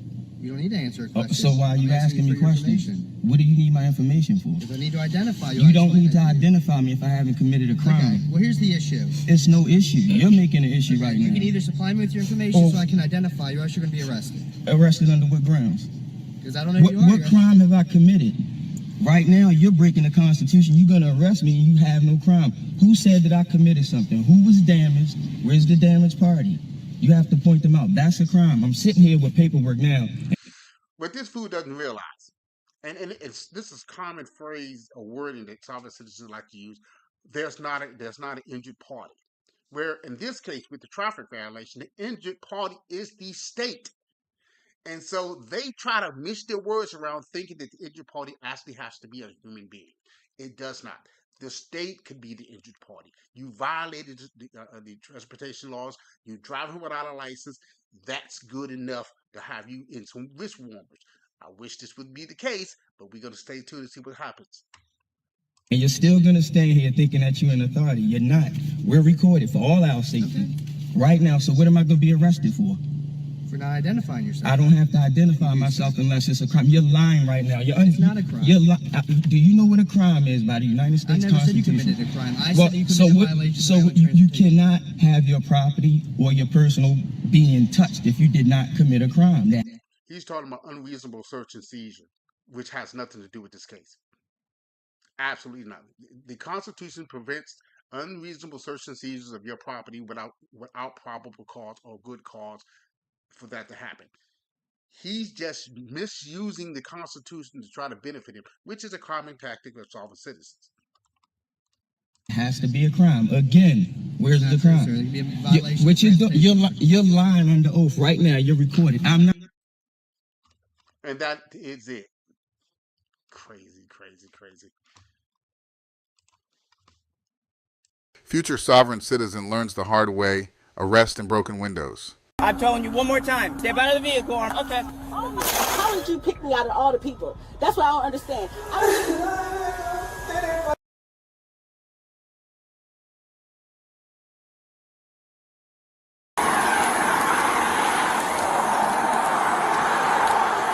Good morning. It's actually good speed limit 35. You're on 53 this morning. It was three people in front of me now. I want to record this because this is outrageous. Okay. You have your driver's license and insurance? What am I don't understand why I was being pulled over. Can you show me the speed I was doing? Yeah, you're going 53 and a 35. Can you show me? I'm asking you, can you show me? It'll be on the camera for court. I know. I want to see the camera now. I can't do that. Can I see can I speak to your supervisor? Sure. You have your driver's license and insurance? I'm asking for It's interesting how some people believe that requesting a supervisor during a traffic stop can help them avoid tickets or penalties. This tactic might stem from the hope that a higher-ranking officer will be more lenient or willing to overlook the violation. In reality, however, asking for a supervisor typically doesn't change the outcome of the situation unless there's a legitimate reason, like a misunderstanding or an issue with the ticketing process. Most supervisors will uphold the law as it stands and support the officer's decision, especially if the law was correctly applied. It can be a tactic driven more by a lack of understanding of the legal process than by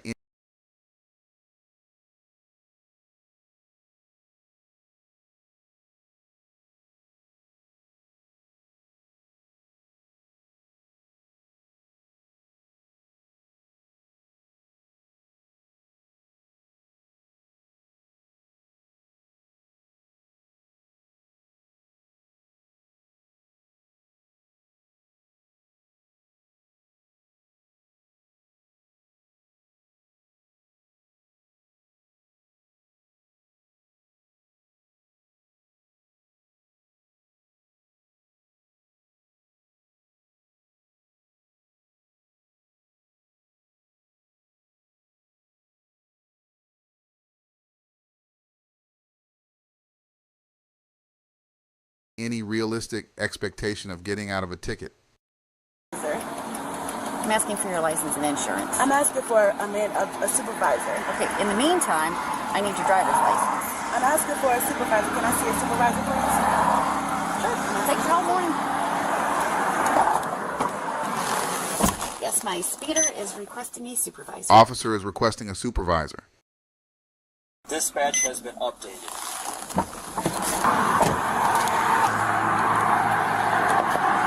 Supervisor's on the way. I need your ID. Ma'am, I've asked for your ID repeatedly. So, you don't have an ID?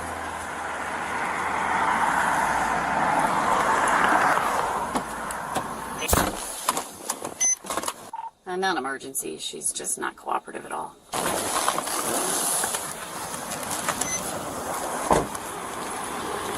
Girl! What's up with this girl?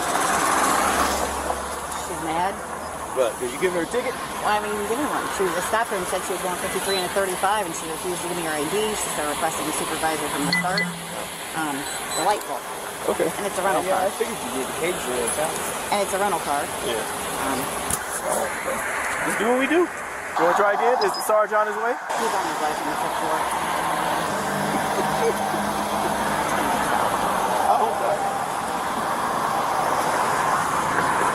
I'm going to see if she'll give me her ID. Huh? Who's coming? I'm not tired.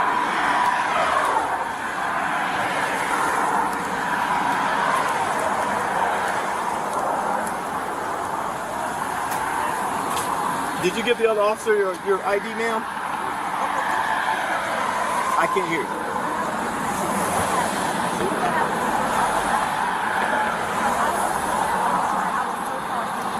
Well, ma'am, ma'am, just hear me out for a second in case you didn't know. We don't have to show you our stuff.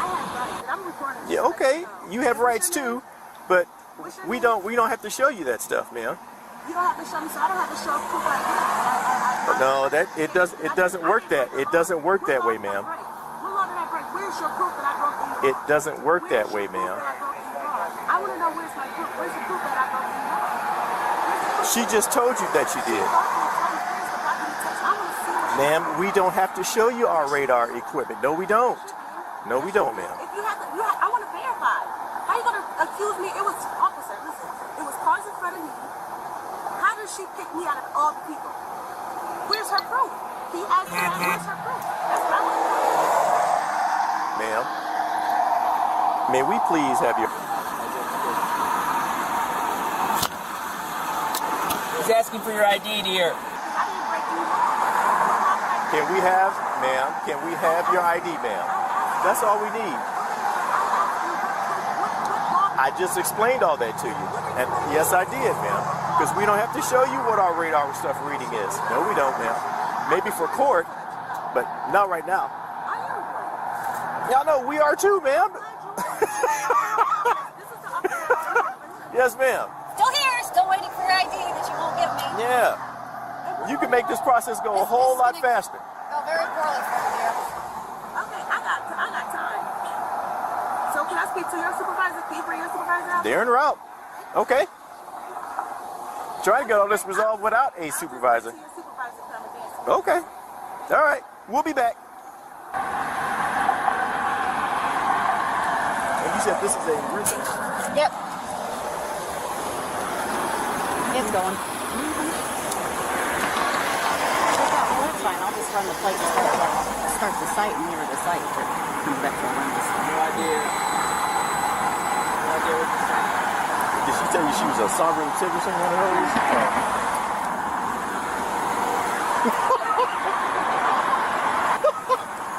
One of those mornings. Messing around with these good citizens up here. It's just one of those mornings that everybody's angry. Dear, I want you to also understand that by refusing to give your ID, you'll be subject to arrest. Or you will go to jail. If that's what you're waiting for to provide identification, you can be arrested for not providing your ID. Okay. I tried. Sometimes they do. Sometimes. Under threat of arrest, I will provide ID. Ma'am, can you at least keep your hands visible during the traffic stop? Put your hand on the steering wheel. You can record with the other hand, but take that other hand. Yep. Fantastic. I appreciate that, dear. Thank you very much. That's wonderful. I still can't hear you because this window is up. I still have no idea what you are saying, but I appreciate you for putting it up. Okay. I can't. What are you saying? No, I cannot. You're currently. This is a traffic stop. Okay, that's good. I don't know that. I've never met you before. I don't know what's in your car. Please keep your hand on the steering wheel, dear. Thank you. Okay. Are you nervous right now? Making me nervous. You're not providing your ID.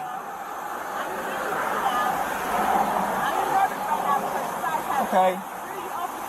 Do you have like a warrant or something? Because like we can take care of that. That's not hard. It's all right.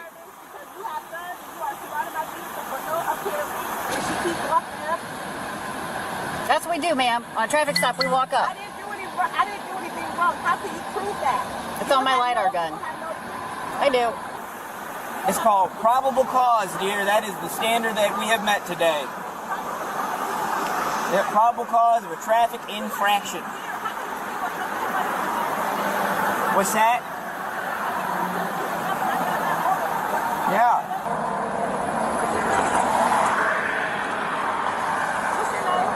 Ma'am, I can't hear anything you're saying with your window up. What's your name? I'm asking for your name. Riley, it's right here on my... See, right there. Can you read? Riley? Yep, there you go. Officer Markham. Yes, ma'am. What's that? My supervisor? The supervisor coming here? That gentleman is not my supervisor. I actually don't know his name. That's a daytime traffic unit. I've only seen him a few times. I hear they're rare. What's that?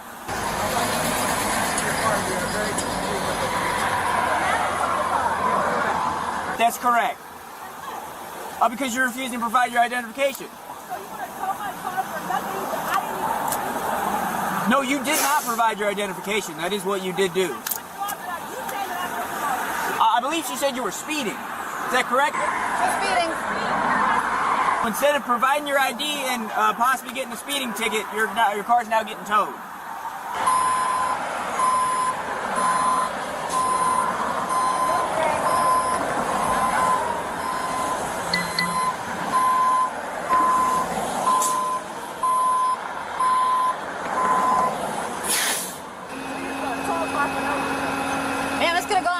Different. That was on you.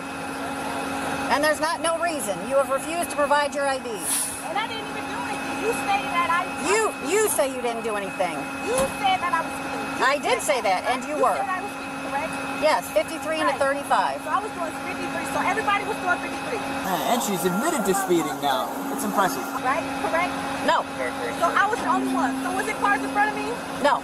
It wasn't cars. There were cars in front of you not going 53. Okay, so what cars in front? So how are you going to get to the tow truck? Where's the supervisor at? How are you going to tow something when I ask for a supervisor? I don't need a supervisor to tow your car, ma'am.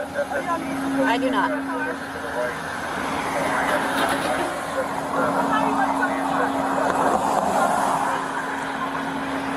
us a second. You think TikTok videos for this? You can go viral. Yeah, that's what it is. Good day, sir. I don't know how you guys do it. I could not do it. I just don't have the patience. Yeah. If that cracks in the window, my teeth is going to roll. I'll put your ass out one way or the other. I'm serious. I ain't got time for this shit. Oh man, there's always one somewhere. People that might really need your guys' help. This bullshit. Yeah, I know. I watch those videos and I'm like, what in the hell does this world come to? Where a cop can't do their job. Yeah, I know.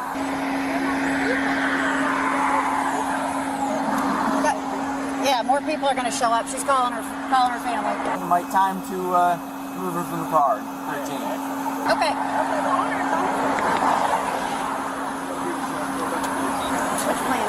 Push the window down?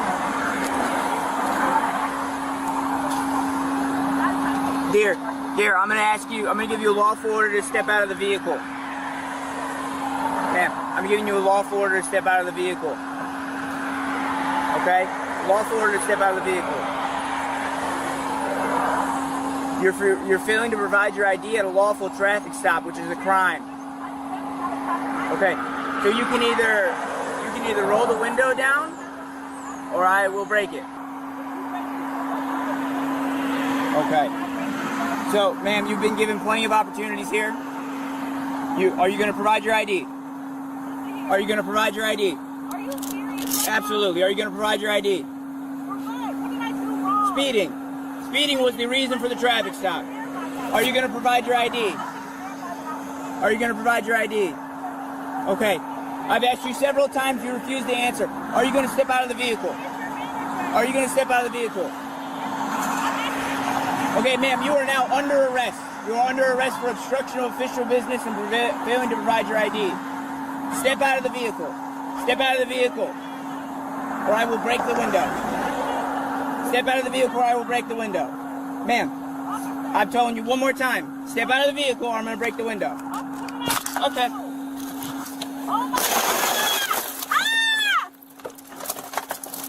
Oh my God! Please step out.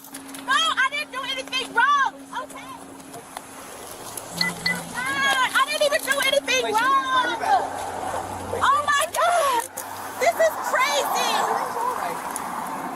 Oh my God! Put your hands together like a frame. Wow! Are you serious? Oh yeah. It's on the.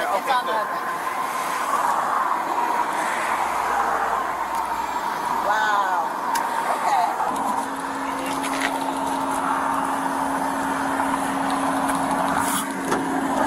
Okay, switch your legs for me.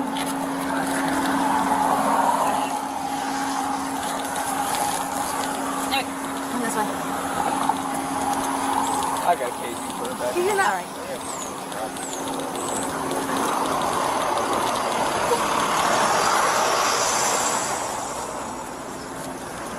Is this the supervisor? Yes, it is, dear. Can I speak to the supervisor, please? Have a seat. That is no problem whatsoever. That's what it's here for. Why don't I have a seat when there's all this stuff right there? Scoot in around it, you're fine. Here. Hey, have a I'm seat. trying to sit down, ma'am. Put your legs in.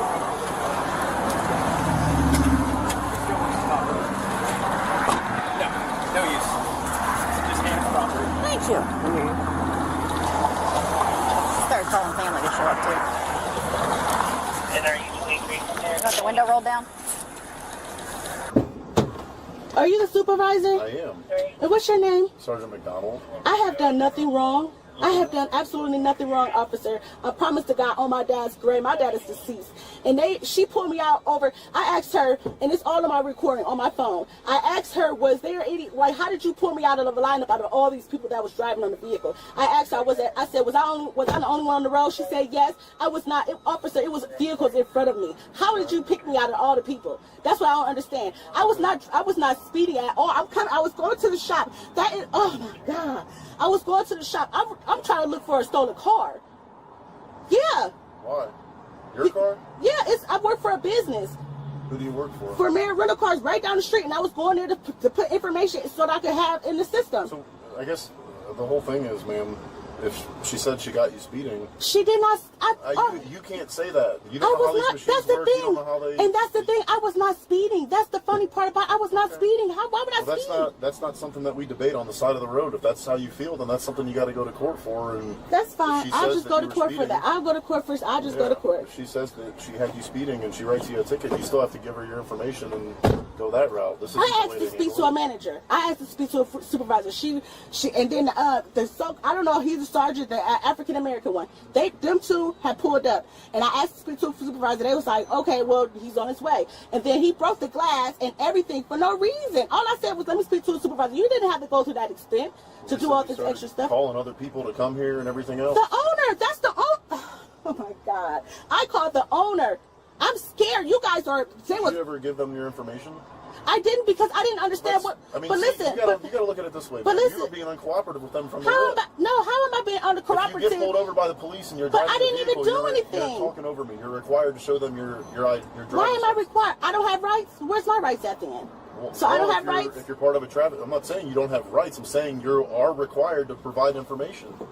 And you're the have to give them supervisor. your ID. I can't wait for this all to be on documentations. Okay, that's fine. I mean.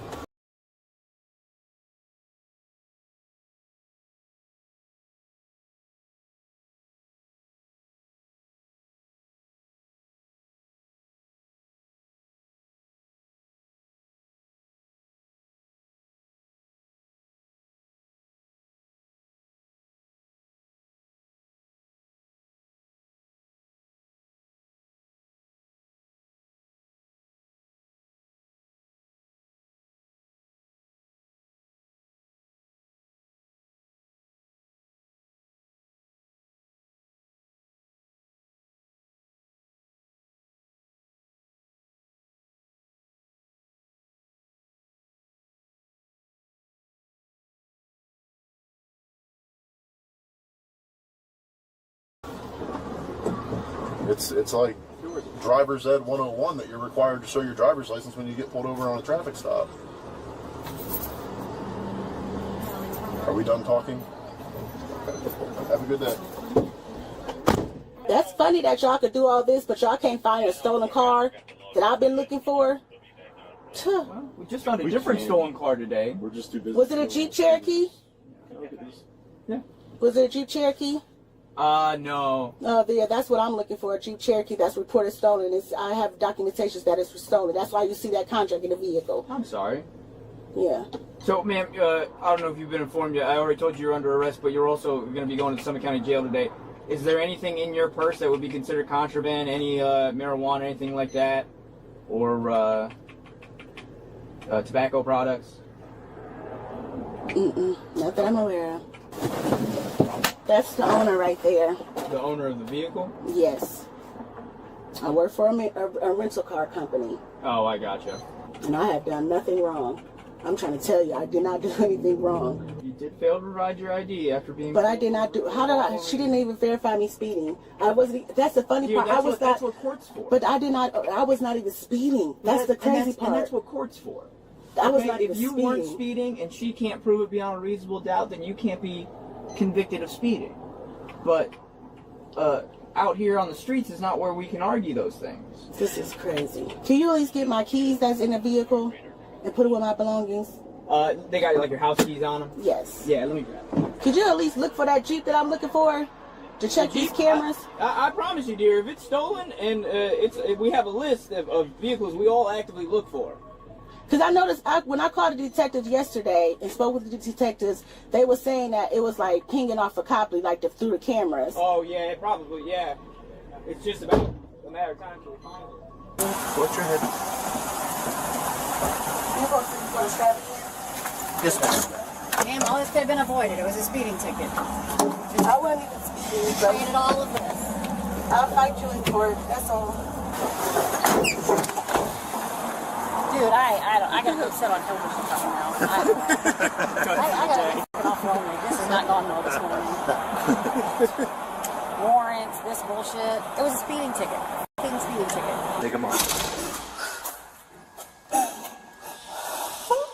It hurts so bad. It hurts so bad. What are all your charges? I don't even know. I didn't even do anything.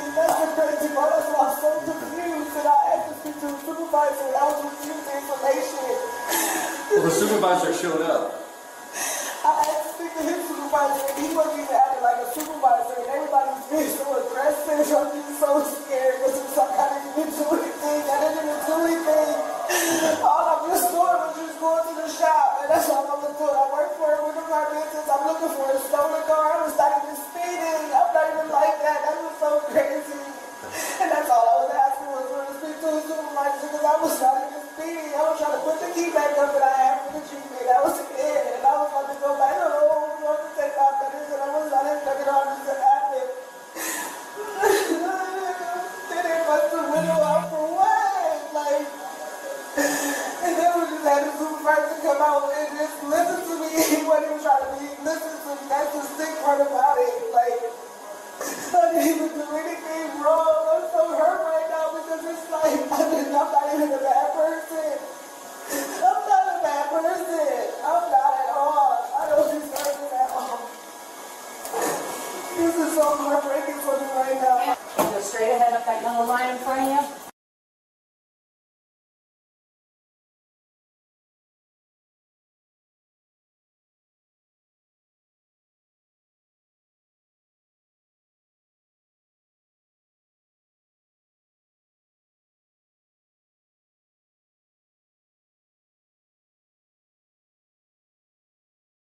The dangerous effects of sovereign citizen ideology on your mind. Sovereign citizen ideology is more than just an internet trend. It can have serious impacts on the way people view authority, society, and even their personal safety.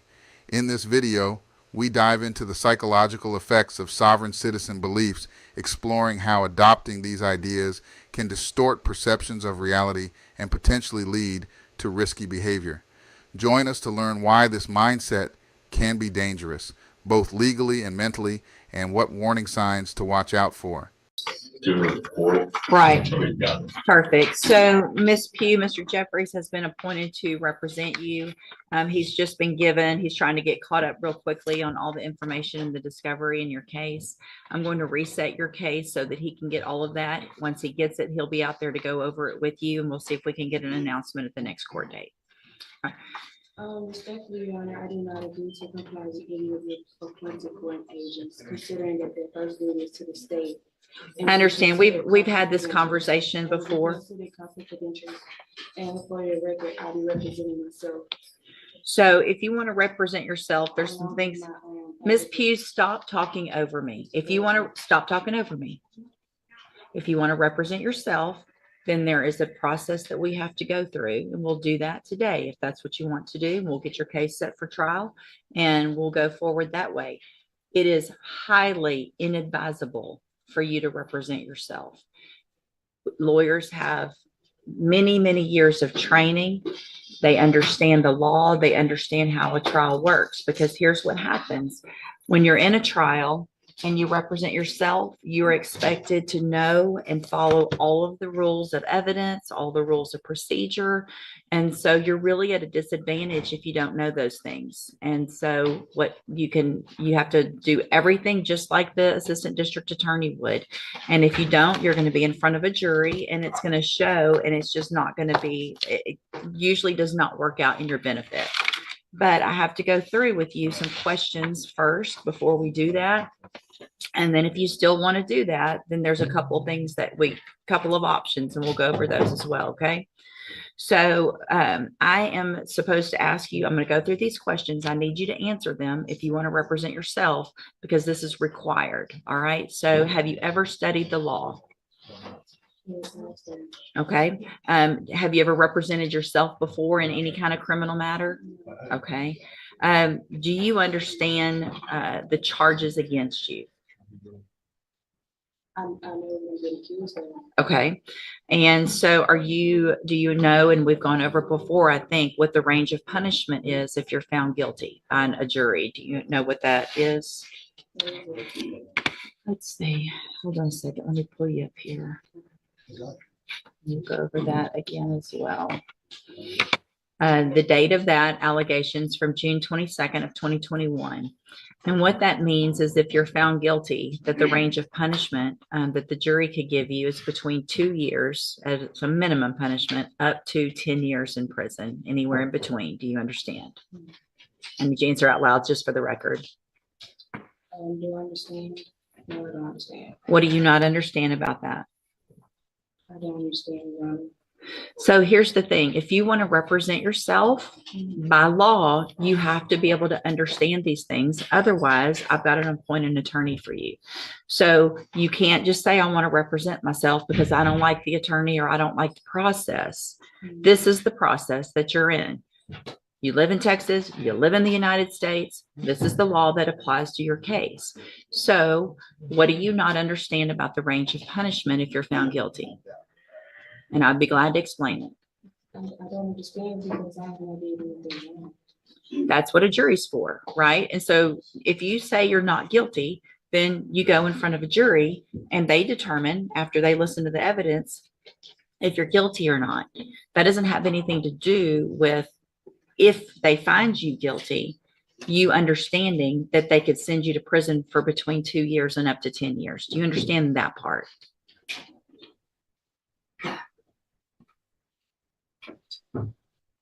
What are you, yes or no? No, you don't understand that.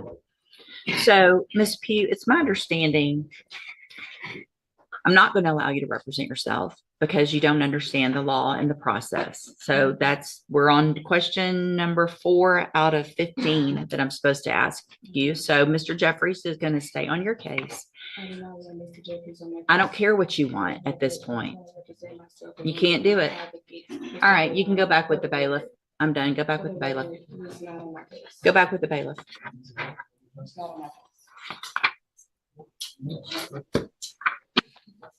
Welcome to the criminal appointment list. Yeah, fun, James. This was not meant to be any kind of punishment, I promise. So Mr. Jeffries, just get ready like you would. Probably it's going to go straight onto a jury, and we'll just get it figured out that way. All right. In conclusion, this young woman is completely out of her depth. She wants to represent herself but doesn't fully understand her charges or the law. The judge, recognizing this, is doing his best to protect her rights by assigning her a lawyer to guide her through the process.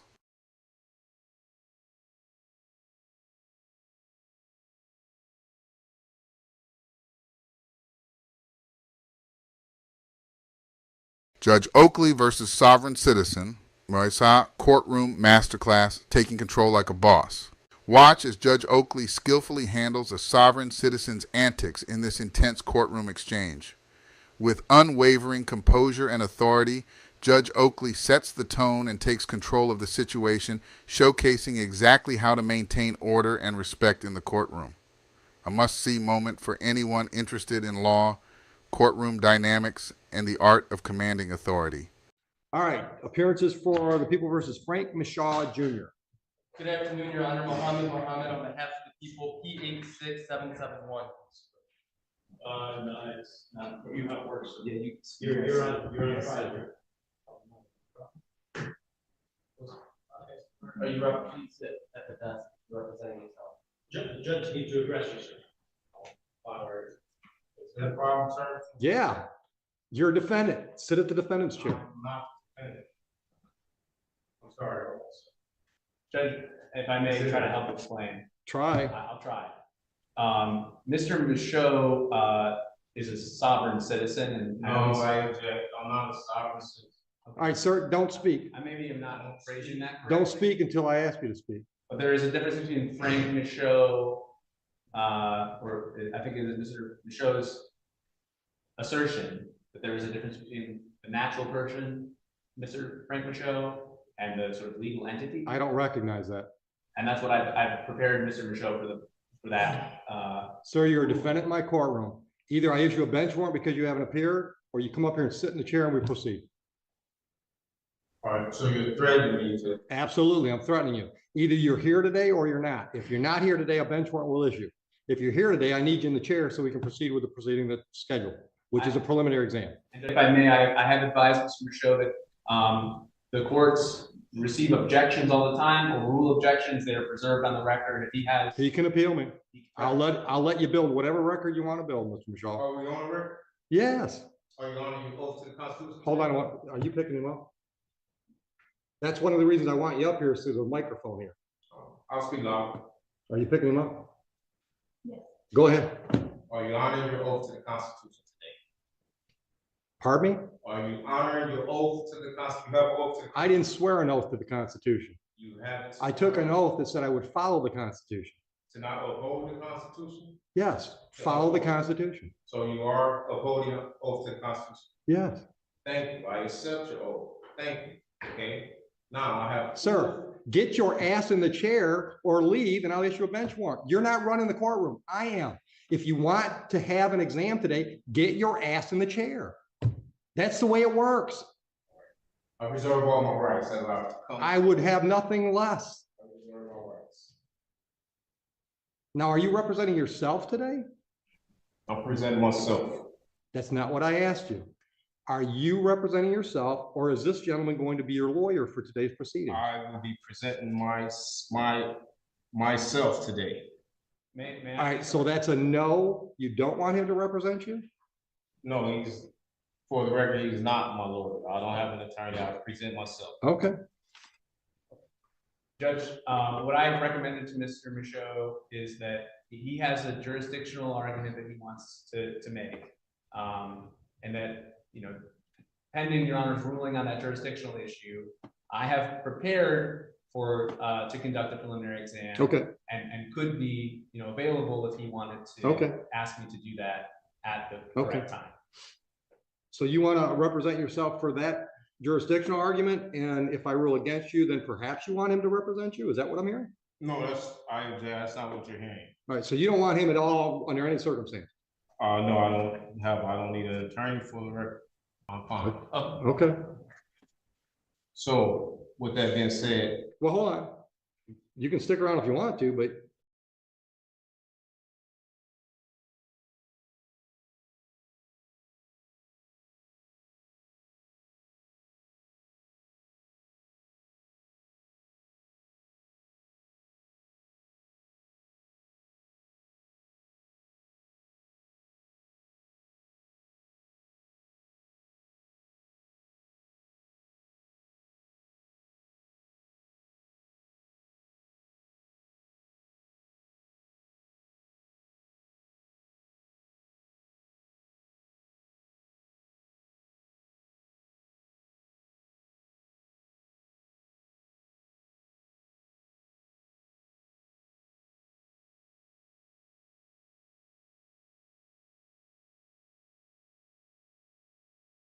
I'm not going to obligate you to stay.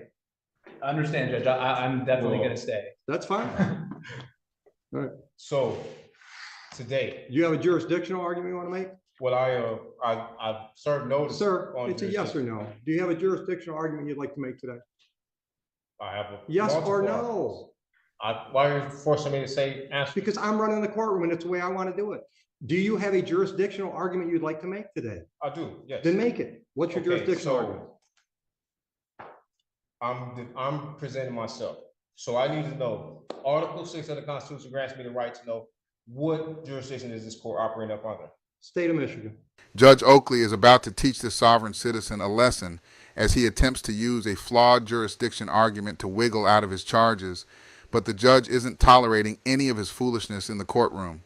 No, what jurisdiction? State of Michigan. Okay, what jurisdiction is the state of District Michigan? courts are legislative courts. That means they're created by statute. The state of Michigan gives me my jurisdiction. So, okay, is that I work under the authority of the state of Michigan. What is it under what jurisdiction? There's two different jurisdictions under the Constitution. You have admiralty and common law. So I'll need to know. This is not admiralty. What is and it? It's not common law. It's statutory. Okay, so it's statutory. That is what, civil? No. So what is it? My jurisdiction is both civil. I can't defend myself unless I have it on the record. Is it? My jurisdiction. It's only two. Sure. Shut up. If you ask me a question, I can't answer while you're talking. Okay, cool. My jurisdiction is both civil and criminal as provided by the statutes of the state of Michigan. Okay, so today, under which one is? This is a criminal case. Okay, right, so is that common law or average? It's statute. It's neither common law or admiralty. It's one or the other. It don't say statute. All right, or then you can appeal my Constitution. ruling. My ruling is it's neither admiralty or common law. So this is you say it's criminal for the record? Yes. Okay, and if it's criminal, in order for a crime to exist, there must be an injured party for the record, right? There must be what? An injured party. Yeah, it's the A people of the corpus state of delicti. Michigan. All right, so if the people of the state of Michigan, right? Where's the sworn statement? Where's what? A sworn statement. I have a right to see a sworn statement saying I injured someone. There's a complaint in the file. Sworn complaint, signed, all, You want to see it? affidavit, sworn affidavit? No, it's not. I don't think it's an affidavit. Well, okay, so You said you wanted a sworn complaint. from an injured party, who have I injured for the record? The state of Michigan How can I are injure the bringing the state? charges. How can I injure the Sir, state? sit down. Sit I prefer to stand. down. I'm not. Sit down, or I will hold you in contempt. Another threat, wow. You're probably going to hear more than one. I see. All right. I am ruling that I have jurisdiction. You are free to appeal that to the circuit court. Proceed. Do the people have a witness they'd like to call in the exam? Yes, Judge, the people are prepared to move forward. Just as a quick preliminary matter, we'd request a mutual order of sequestration with an exception for the So- OIC. All right. So again, I'm not asking you to talk. Ma'am, are you a possible witness in this case? Okay. All right. And would you mind putting your name on the record, please? Counsel, I want to look at the lady. Would you mind putting your name on the record? she's a witness. She is a witness. Sir, you speak again when I haven't asked you to, and you're in contempt, and we'll deal with that first. The reason I need your name is because if you appear somewhere down the road and want to testify, we have to know that today you were in the courtroom, and I can't do that by taking a picture of you, so I'm asking you to state your name. Your witness, yes. Sir, you are in contempt of court. That's a $100 fine. Speak again when it's not your turn, and I'll continue to up the ante. Clear? You can speak now. I've asked you a I question. object. I don't give a shit if you object. Is it clear what I said? I'm waiting for an answer. I said I object. What I'm supposed to say? I want to know if you understand. You've just been fined $100 for contempt. I don't understand. Okay, well, you still owe me $100. Nice. Are you going to give me your name? That's fine. Thank you. Witness. Your Honor, the people called Officer Steppen. Oh, I'm sorry. One last quick preliminary matter.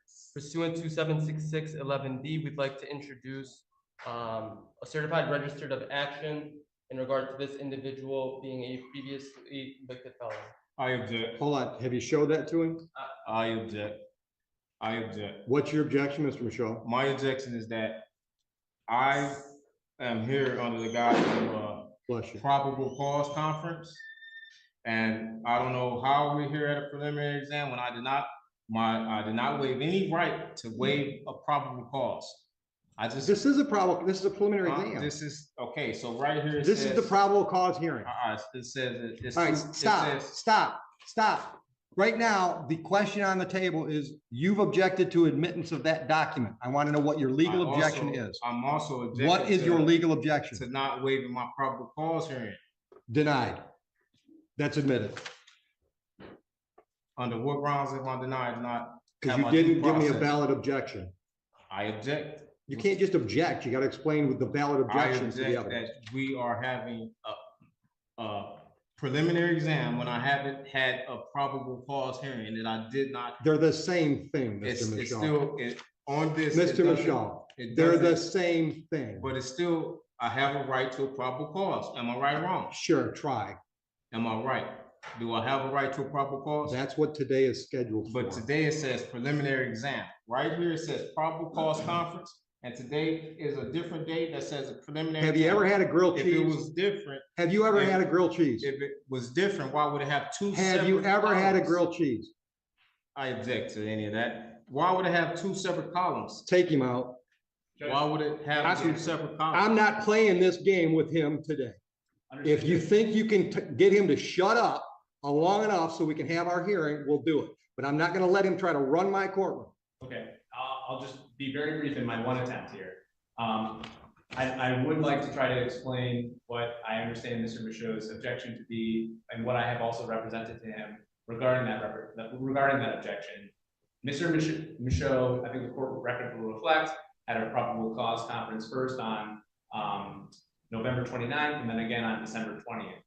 I have disclosed, I think I've been very transparent with Mr. Michaud that probable cause conference is a bit of a misleading name, because probable cause conference under the court rules does not require that probable cause be established. Right. At the second probable cause conference, Mr. Michaud was caring for a sick relative, so he wasn't able to attend that probable cause conference scheduled December 20th. Which didn't hurt him at all. Right. I represented him on that day, and I asked the court to waive his appearance so that he could remain with his family. Which we I did. understood to be his wishes. I may now understand differently that I misrepresented him in some way, but my goal was just to be able to conduct a probable cause conference where we were going to find out if there was any offer, whether discovery. You don't have to tell me what they are. I know what they are. I know, but I'm just trying to explain. And I'm trying to explain it to him too, but I'm not going to talk over him. Right. And I'm not going to play that crap today. Right. So if you want me to explain what's scheduled today versus what was scheduled last time, I'm happy to do that, but you got to be quiet while I'm talking. Clear? Oh, dude, I hear you. All right. The last court date that we call a probable cause conference is like a pretrial on a misdemeanor. It gives the parties a chance to discuss the case and see if there's any resolutions prior to the next step. Next step being preliminary exam.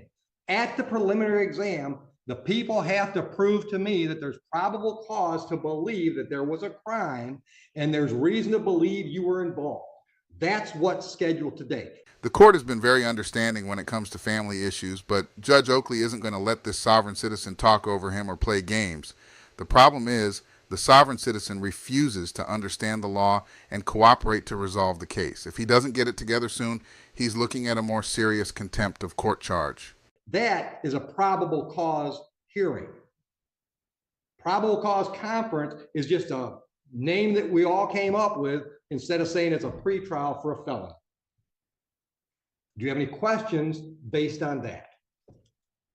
At what point did I waive it? Because if it's a hearing, or you didn't waive it. There's nothing to hold. Do I have a right to have a probable cause conference? No. What? You can do that right now. Do you want to make a deal with the people? I want to be able to prepare myself for the probable cause conference. There's no preparing for a probable cause conference. It's a conversation. It still takes preparation. You want a PCC? Go out in the hall and have a PCC with the unrepresented defendant. Judge, just for the record, there will be no offer at this stage. There's your PCC. Now, do you want to plead guilty? Do you want to have an exam?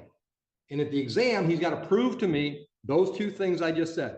Probable cause to believe a crime was committed on this date and reason to believe that you were involved.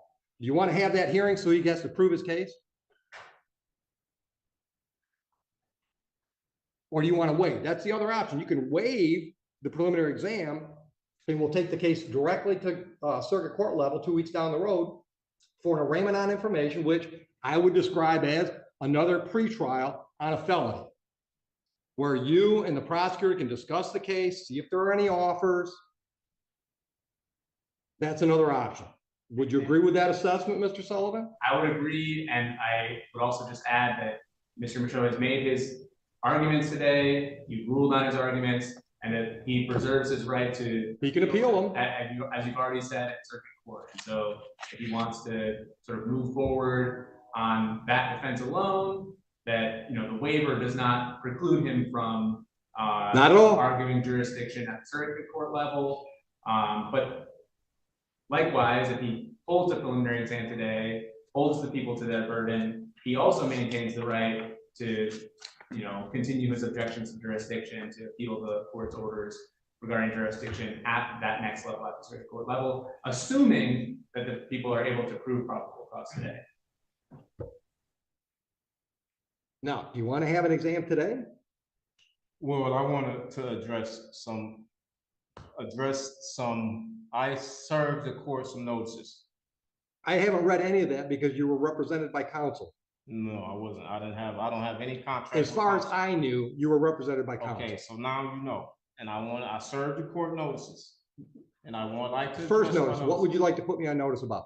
Well, I served you notice that I requested the criminal bonding information. I requested Criminal the what? bid bond. Hold on. I What? requested the bid bond, the performance bond. I have an affidavit. There and is I no did- bond. There are bonds. This is Okay, you said it's criminal. listen. You can't tell me something and then just disagree with me Well, and figure. okay, Listen to me, sir. I am not going to let you interrupt me. Oh, you just interrupt me. I'm in charge. I get to do shit you don't get to do. It's part of the black robe. Okay, that's just the way it works. My courtroom, I get to decide how it's run.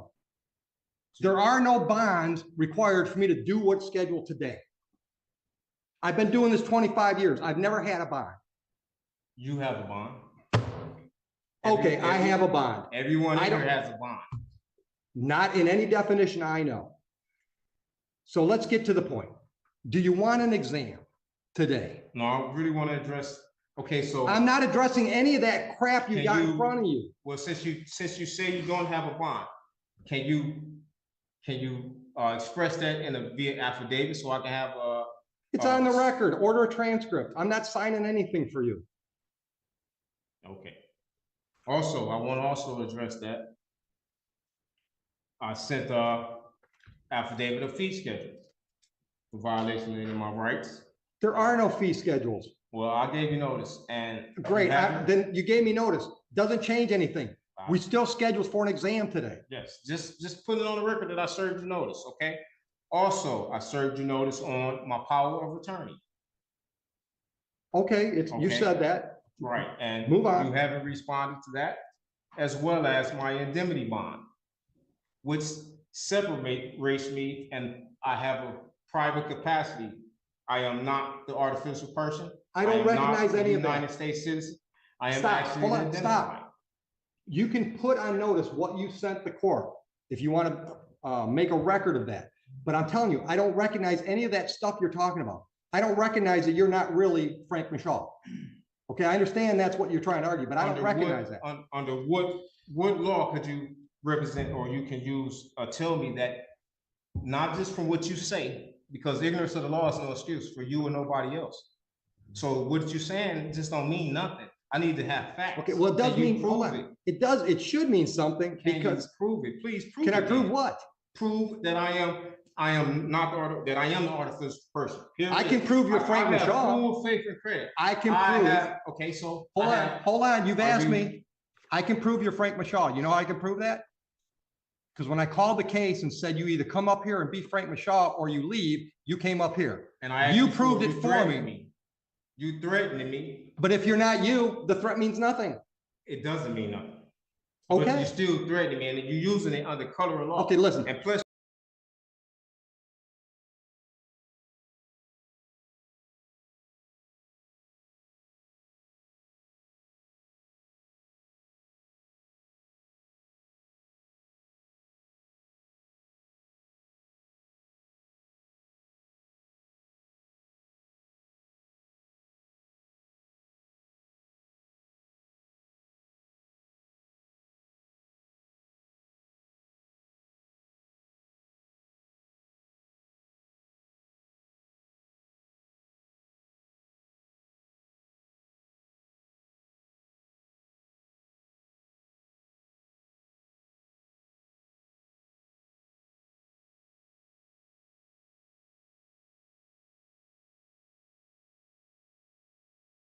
Listen to me, Mr. You Michaud. have I've multiple wasted officers. too much time with you. Yes or Okay. no? So. Sir, don't argue with me. Yes or no? Are we doing a preliminary exam today? Yes or no? I object. I will address. Answer the question. I want to address other issues as well. You're in contempt of court. Put him in jail. He gets held in contempt of court and ends up in jail simply because, like most sovereign citizens, he doesn't know when to stop talking and follow the rules. In court, it's not about your personal beliefs.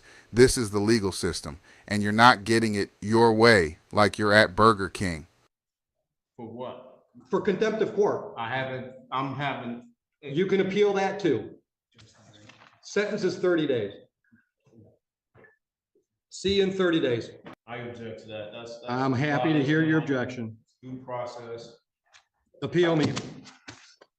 That's why circuit court judges have jobs. Definitely. Take him out of here. On the color of law.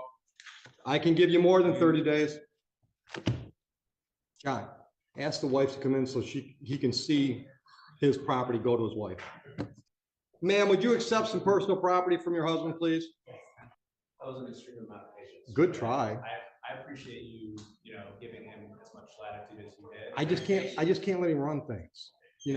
I'll let him engage me and, I don't mind that, but I just can't let him try to run things. Yeah. No. Especially when I got 3 or 4 more exams to do. Right. The internet is the worst thing in the world for these guys. I tried to tell him. It don't play here. The court is going to deny your objection. Let's allow this to move forward. He might have been able to win this. And that's the worst part about all these cases, right? Yeah. Because sometimes they've got a chance if they just, We had a good Ron White, argument. right? Yeah. Got a constitutional right to remain silent and just can't do it. You can't fix stupid. The judge gives the sovereign citizen 30 days, cutting through the nonsense. Judge Oakley doesn't entertain the soft approach sovereign citizens try to use, refusing to let them take control of the courtroom. He's firm, and he runs things by the book, not letting them derail the proceedings.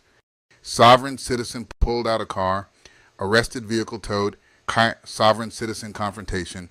In this intense standoff, a sovereign citizen refuses to cooperate during a routine traffic stop, resulting in a heated confrontation with police. After repeatedly ignoring orders to exit the vehicle, officers take action, leading to the driver's arrest and the car being towed. This video highlights the risks of defying law enforcement and sheds light on the sovereign citizen movement. What do you think of the encounter? Was it justified or taken too far? Share your thoughts below. Subscribe for more in-depth looks at sovereign citizen interactions, legal insights, and intense police encounters. Turn on notifications to stay updated. It's not about the rules. What is it about that? It's about the rules being wrong. Pull me out. All right. Pull me out, bro. Push me out. Pull me out. Gonna get... So how you doing? I'm Sergeant Cartwright, Bentleyville Police. The reason I'm stopping you is your tags are expired on this vehicle. I'm working on it. Okay, do you have a driver's license, proof insurance? No. You don't have a driver's license or insurance on you? No. Okay. Go ahead. Are you the registered owner? 045 044. You are. You do own it too? Are we really doing this again? What? Why do this again? I What just you- got a job, dude. I'm just beginning to make money. What's your social? Can I leave? No. What's your social? I guess I won't go to work tomorrow. What's your social? Is that the case? Are you gonna give me your social or not? Can you answer the question? What's that? What's your Am I question? going to work tomorrow? That's up to you. I don't know. What's your social? You're harassing me. What's your social? You chose to harass me. What's your social? What's your name? Nice What's your first day. I'm name? having a nice day. Just leave. Okay. What's your name? I'm nameless. I'm an illegal immigrant in this country. Okay. Last name is Tish, right? No. You don't know me, remember? Oh, I don't remember. I just can't remember your name exactly.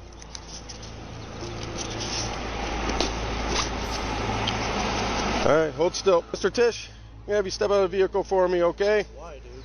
Because vehicle's got to get towed. Man, they're about to tow your car. Towed. You're suspended. You have a warrant out of the Metro Parks. You're a monster. Oh, call me what you will, all right? Get But it? still, you can't drive Can you suspended. absorb that? Can you absorb that instead of being like all... No, it's absorbed, all right? So we're going to have you step out for me, all right? Is there anything you need in the vehicle? I need the vehicle itself. Well, you can get that out once it becomes valid. All right? I don't even have You're not the registered owner. You're not the why? Let me ask you something. Why are you driving then? You're not driving to work. You're driving Because I to have the a park. life! Calm down. I have a life. All right? Leave me alone. Leave me Well- alone. I have hobbies. I have people I like to Okay, see. well, other people have to register a vehicle. Why makes you different than anybody else? Why are you special and everybody else has to obey rules? Can you tell me that? It's not about the rules. What is it about that? It's about the rules being wrong. Okay, well, don't take that up with me. You take that up with your legislature. Call the governor for all I care. I don't make the rules, You care. okay? Can I go? I No. wanna be left alone. You have to I wanna step be out of the left alone. vehicle. Dude. Listen, you got to step out of the vehicle, okay? I'm not I have to explain that this. as an offer. Well, I don't know what else to tell you. That's the only offer you're getting today. All right? No, I'm a human and I can be left alone. Listen, all right? We went through this before. You and Norm numerous times. You can't drive. You're suspended. Your mom can't drive. She's suspended, bro. And again, okay, that's not my problem. That's your problem. Are you sure? Yeah, I'm positive of that. All right? Step out the vehicle for him. I'm going to explain this to you, okay? You're going to have a court date on May 25th. You can bring all your grievances with the court, all right? I didn't suspend you. Messed with me before. I didn't suspend you. The car so we can talk to you. No. I didn't suspend you, And I'm okay? really sorry that window doesn't go down. This is the only one that goes down. Do you care if I open this door? Yeah, go ahead, bro. It's locked. Thanks. I just appreciate it. You're suspended. I can't legally let you legally drive away from this from here. It's just I want the footage, dude. That's the way it goes. So I can hear you say that again. The footage of what? This footage. You can't legally drive away. Is that what you want to hear? That's exactly what I'm telling you. That's why the car's being towed. That's why you're getting a citation to appear in court. You have a warrant still out of the Metro Parks. You haven't cleared that up even. All right, so we'd like to be here all night, but we unfortunately can't do that, okay? In this vision, I see you pulled over on the side of the road, with handcuffs and a tow truck in the picture. It seems a legal encounter may be in your near future. Okay. You're bored again, and you saw me go by. Oh, glory, it's him. I found him again. Still with your expired tags, still with your license being suspended. You just don't feel that the laws apply to you, but everybody else should have to do it. Right? I just acquired a job. Okay, good. That's great. It's a step in the right direction. Damn, man, today was day 3. I'm beat. Awesome. Regardless, I can't even pay what you want me to pay. It's not me. I know it's not you. It's a BMV, so you're expending their anger to the wrong person. They serve the community. They serve the budget of the courts. As far as the payment goes. Well, talk to the court.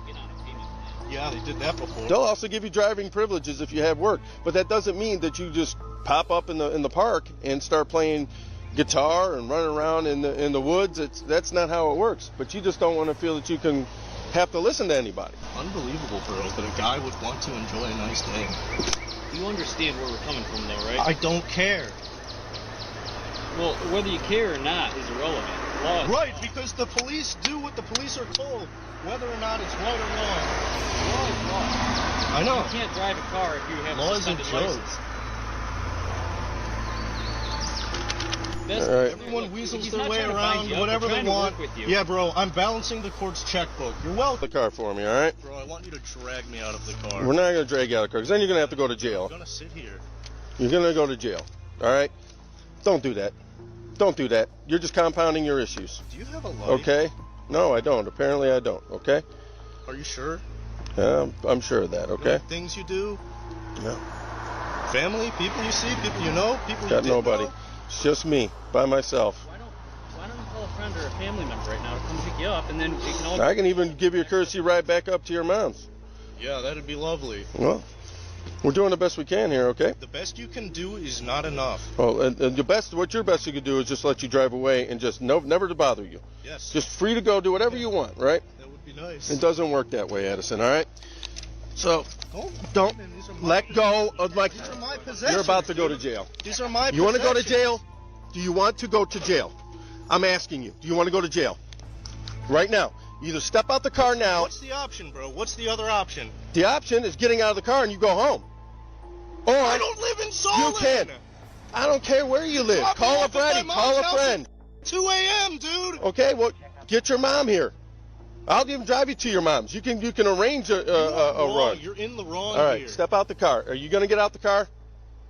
Pull me out of the car. Are you going to get out of the Pull car? me out of the car, All right, dude. come on. Pull me out. All right. Pull me out, bro. Push me out. Pull me You're out. going to get tased. You're going to go to jail. Stop it. You understand me?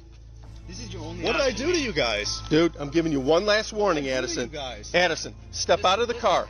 Stop acting like a child. Get out of the car. You're being a child. Okay? Get out of the car. I'll explain the citation and your options once you get out of the car. Step out of the car. Bro, nice elbow grab, bro. Stop out of the car. Out of the car with us, or we have to take you to jail. Right. I don't want to take you to jail. So the other option is my car is gone. It's towed and you get it later. Right. I don't get it later. You can get it later when it gets towed. No, But I can't. It's either that or you get arrested right now. And we do not want to arrest you right now. Don't want to arrest you. So Anderson. what's the alternative? Well, come on out the car so we can talk about the alternatives. That's not the So All you're right. towing my car. Your car's going to be towed, yeah. Wrong. Right, it's going to be towed. Or not, your car's getting towed. Step out of the car, Addison. Step out of the car. Police are messed up. Dude, listen, believe me when I say we are working with you more than most police officers would be. Right. I disagree. Come on. I It's time to get out of the strongly car. disagree. You would be tased by now. All right. What is that? Had enough. You're going to go to jail. Step out of the Come car. on, tight, bro. Yeah. Yeah. Step Pull out me of by the car. cup, bro. Yeah. Step out of the car. Stop being like Grab this. my other arm, bro. You know, you just made me sit in a hot car. Oh, that's unfortunate. It's really unfortunate, Addison. You really need to grow up. You're fortunate I haven't You really- assaulted you, bro. You really Can I need tell to you grow that? up. Can I tell you You that? really need to grow up. Knock it. Yeah. Eye for an eye, brother? Oh. Oh, that's nice. I'm glad. You're fortunate. Knock it off. Holy cow.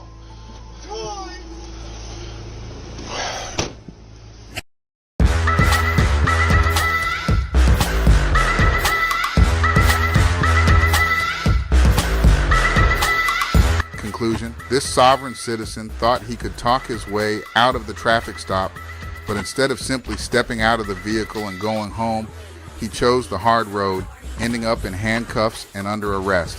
Despite the officer's efforts, even offering to take him back to his mother's house, the driver refused to cooperate at every turn. Unfortunately, his refusal to work with the officers left them with no choice but to take him into custody.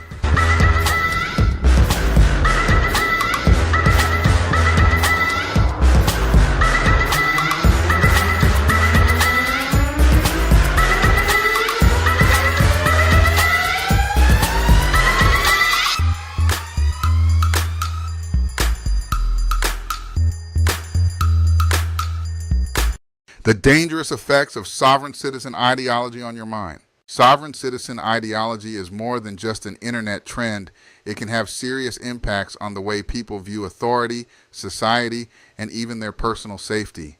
In this video, we dive into the psychological effects of sovereign citizen beliefs, exploring how adopting these ideas can distort perceptions of reality and potentially lead to risky behavior. Join us to learn why this mindset can be dangerous, both legally and mentally, and what warning signs to watch out for. Right. Perfect. So Ms. Pugh, Mr. Jeffries has been appointed to represent you. He's just been given, he's trying to get caught up real quickly on all the information and the discovery in your case. I'm going to reset your case so that he can get all of that. Once he gets it, he'll be out there to go over it with you, and we'll see if we can get an announcement at the next court date. Respectfully, Your Honor, I do not agree to comply with any of your appointed court agents, considering that their first duty is to the state. I understand. We've had this conversation before. And for your record, I'll be representing myself. So if you want to represent yourself, there's some things. Ms. Pugh, stop talking over me. If you want to stop talking over me. If you want to represent yourself, then there is a process that we have to go through, and we'll do that today. If that's what you want to do, we'll get your case set for trial.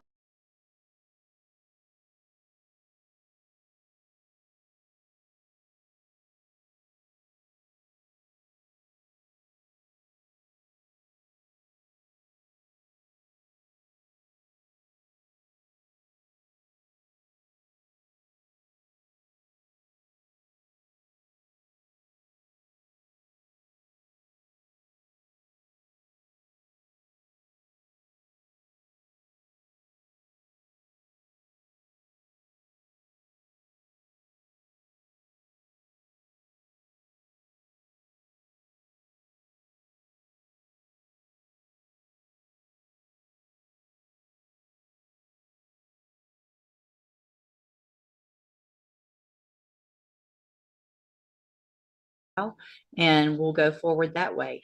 It is highly inadvisable for you to represent yourself. Lawyers have many, many years of training. They understand the law. They understand how a trial works, because here's what happens. When you're in a trial and you represent yourself, you're expected to know and follow all of the rules of evidence, all the rules of procedure. And so you're really at a disadvantage if you don't know those things. And so you have to do everything just like the assistant district attorney would. And if you don't, you're going to be in front of a jury, and it's going to show, and it's just not going to be, it usually does not work out in your benefit. But I have to go through with you some questions first before we do that. And then if you still want to do that, then there's a couple of things couple of options, and we'll go over those as well. Okay. So I am supposed to ask you, I'm going to go through these questions. I need you to answer them if you want to represent yourself, because this is required. All right. So have you ever studied the law?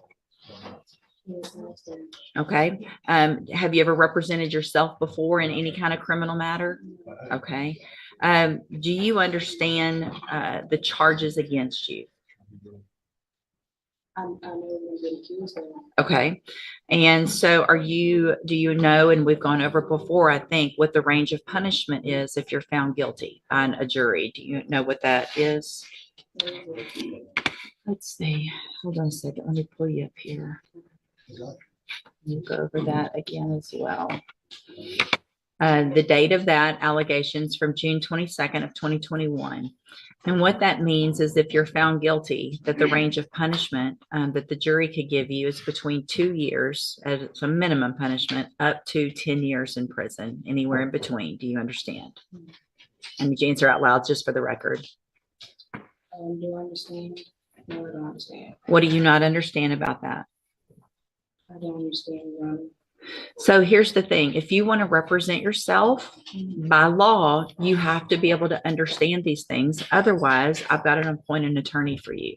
So you can't just say, I want to represent myself because I don't like the attorney or I don't like the process. This is the process that you're in.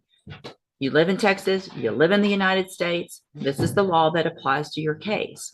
So what do you not understand about the range of punishment if you're found guilty?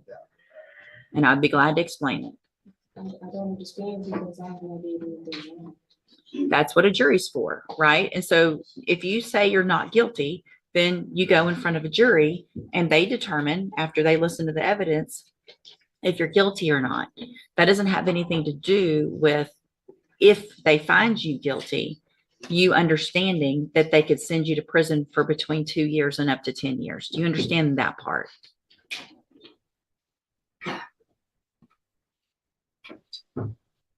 What are you, yes or no? No, you don't understand that. So, Ms. Pugh, it's my understanding, I'm not going to allow you to represent yourself because you don't understand the law and the process. So we're on question number 4 out of 15 that I'm supposed to ask you. So Mr. Jeffries is going to stay on your case. I don't care what you want at this point. You can't do it. All right, you can go back with the bailiff. I'm done. Go back with the bailiff. Go back with the bailiff.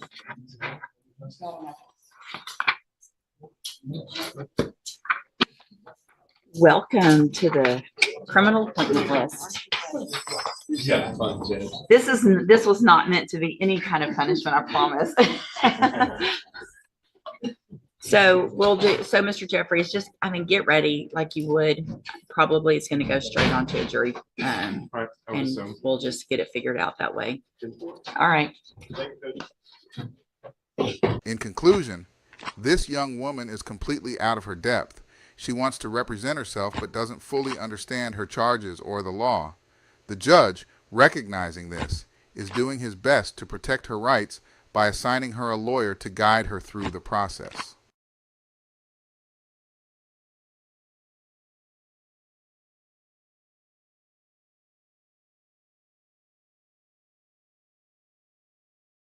Hey, the solid citizen, watch, you know what it is. We got this crazy chick who's a sovereign citizen who thinks she can get over on the popos. Unbeknown to her, I see she should know better than run away from the police. They're gonna get you no matter what. I think I'm gonna have a discussion on the mindset of sovereign citizens because I think a lot of them are batshit crazy. But it's not about them really being crazy. It's about them being gullible and finding a solution to the problems that they have. So, example, you have a suspended license. You want to be able to drive. Some clown comes to you, tell you, hey, those the right to travel applies to everything. They avoid everything that the Constitution says and the rights for states to self-govern. They completely ignore that.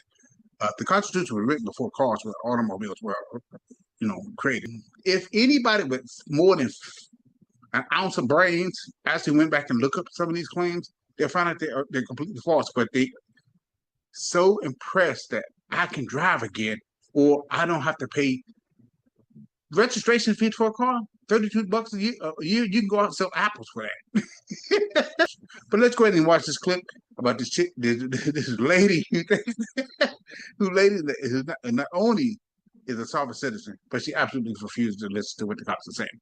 The Sovereign Citizen Goes Pro C, a dive into courtroom chaos and delusions. Sovereign citizens often find themselves at odds with the legal system, claiming to be their own legal representatives and asserting bizarre beliefs about government entities. This article examines a case where a sovereign citizen goes pro se, misses court dates, and argues the state is merely a corporation. The judge, however, remains steadfast in handling these outlandish claims, exposing the legal consequences of such misguided ideologies. Jesus Christ is King. All right, cause number 231293303 and 2312934. Aren't you going to take a seat? No, I'd rather stand. It's your hearing, sir. Is it okay if I stand? Is there something wrong? Why do you have to stand so close to him? The sign there that says no standing. Oh, well, okay. I just know I was subject to those rules. I didn't agree to it. Anyway. Okay, so there's a bench warrant. I'm just going to take the seat. You can sit right here if that makes us a little more comfortable. Is it uncomfortable if I stand up, Your Honor? Well, depends on how you're going to act or behave today. Okay, so you failed to appear for court multiple times in this case. Your Honor, just for the record, the named defendant is Axel Property, a registered trade name. And the case has also been certified as a fraud. I have court certified documents to prove that. That should be on the record.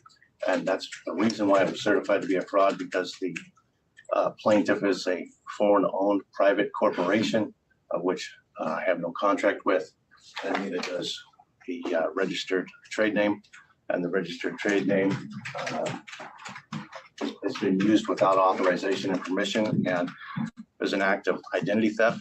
And that's probably one of the reasons also why the state has acquiesced that both cases are a fraud. Let me add one more piece of information. I am a foreign sovereign with respect to the privately owned foreign corporation known as the state of Washington.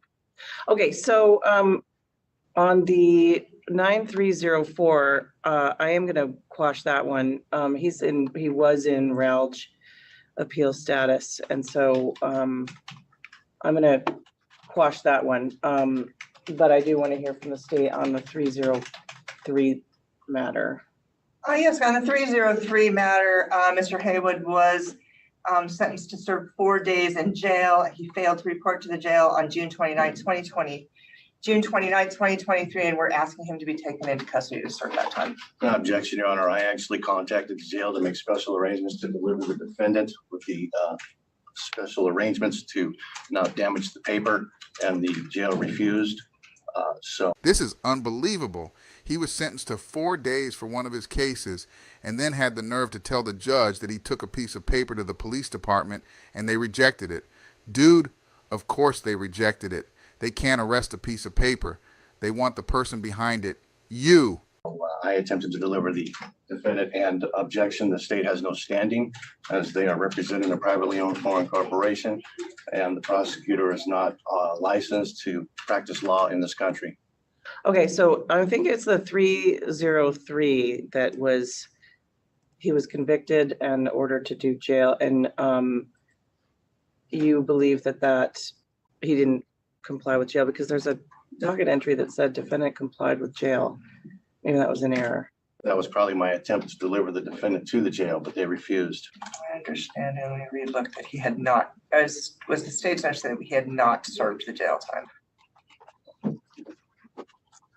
And just to clarify, the defendant only exists on paper, just as the plaintiff only exists on paper. The jail refused the paper, and here we are today. And the state still hasn't proven standing yet, by the way, as well. So, Mr. Haywood, it doesn't look like you did the sentence on the 303 matter. And so I am going to quash the warrant. However, I am going to have you serve that time. Okay, well, I'll deliver the paperwork to the jail. That's fine. I tried to once before, but they refused it. And just to clarify, I'm not the defendant. There is nothing on there, nor is there any testimony from anybody as firsthand witnesses under penalty of perjury that I am the defendant. And I've uploaded plenty of documentation to prove I'm not the actual defendant. That is a registered trade name, matter of public record, and registered with the state. So if you want me to serve some jail time, then we're going to need to change who the defendant is, because I'm not the defendant. All right, so can you upload a new commitment? Yes, Your Honor. And the reason they couldn't put my name on there as a defendant is because I'm a foreign sovereign with respect to the corporate entity known as the state of Washington, of which I have no contract with. Wow, the land of make-believe.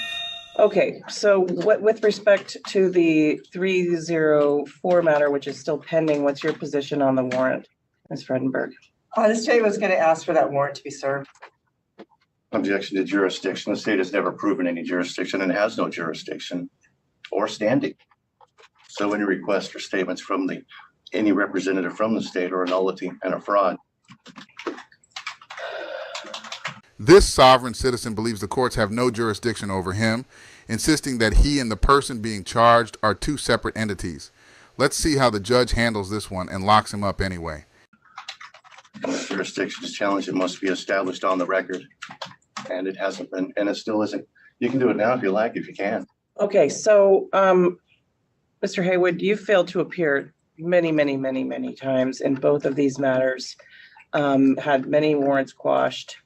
And to be perfectly honest, I'm not confident that you're going to come back to court given the history here of failing to appear. I will agree to come back to court on behalf of the defendant. The appearance fiasco was simply because the communication between the acting prosecutor at the time and myself. I have plenty of emails. So in one case, he said he was just going to reschedule with the judge. I told him reschedule whenever you want. I'll go ahead and be there and I'll bring the defendant with me. And next thing you know, there was a warrant for a failure to appear. So there's been plenty of fun and games with the acting prosecutor at the time. So it wasn't just a matter of not bringing the defendant to the court. The prosecutor was intentionally sabotaging the scheduling process. Well, the prosecutor doesn't handle scheduling, the court does. So the court ordered you to be here and then you weren't. So. No objection, the court ordered the defendant to be here. I am simply bringing the defendant to the court to help try to solve the problem. The fact that the registered trade name remains as a named defendant is an act of identity theft and fraud, and that's probably why the state has acquiesced that the case is a fraud. I have the documentation here with me today in case if they decided not to upload it to the court record. Well, you had your day in court on the 303 matter. You had a trial.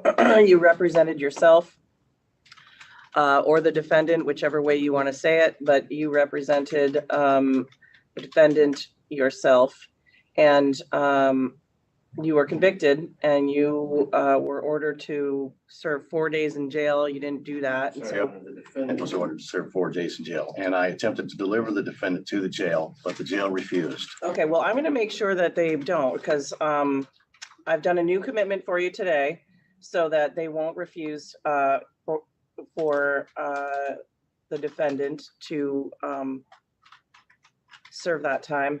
I'm going to serve the warrant, and so we need a pretrial date, Madam Clerk. There's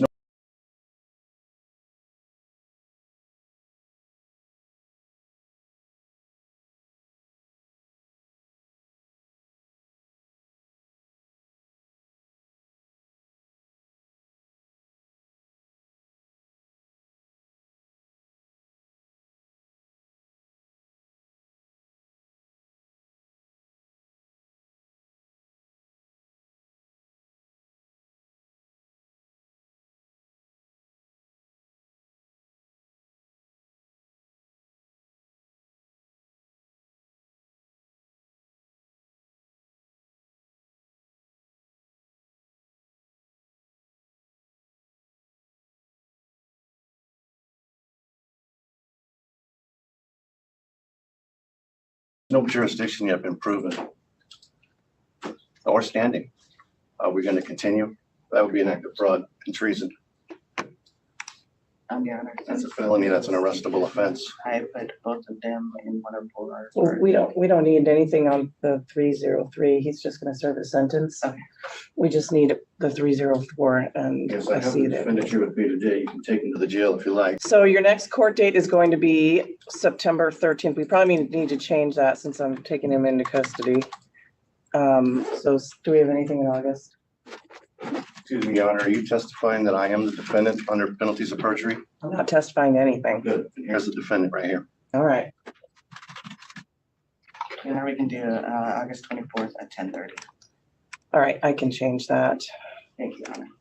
So August 24th at 10:30 in the morning will be your next court date.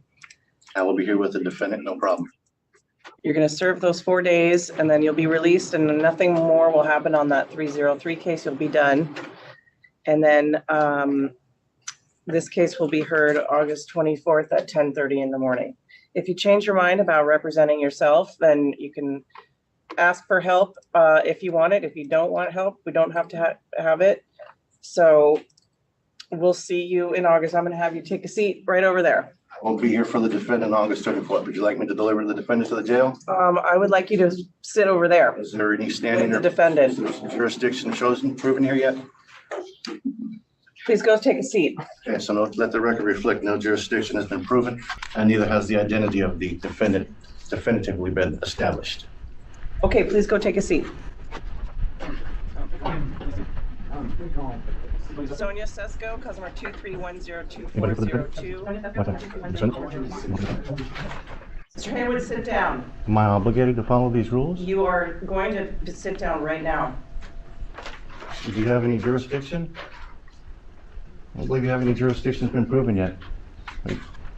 Please sit down. Are you threatening me with violence? I'm asking you to sit down. You only have authority over the defendant. You have no authority. What are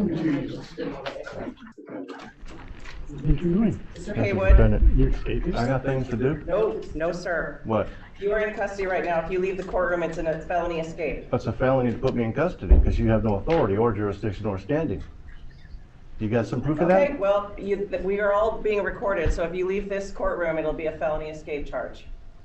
Your choice. Okay, well then, I guess in the best interest of peace, in regards to your violence, I will go ahead and relax for a minute, but let's get with it. I got things to do.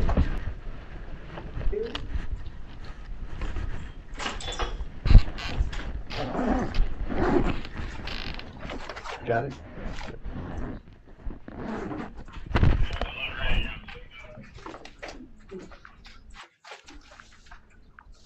What was that just thrown?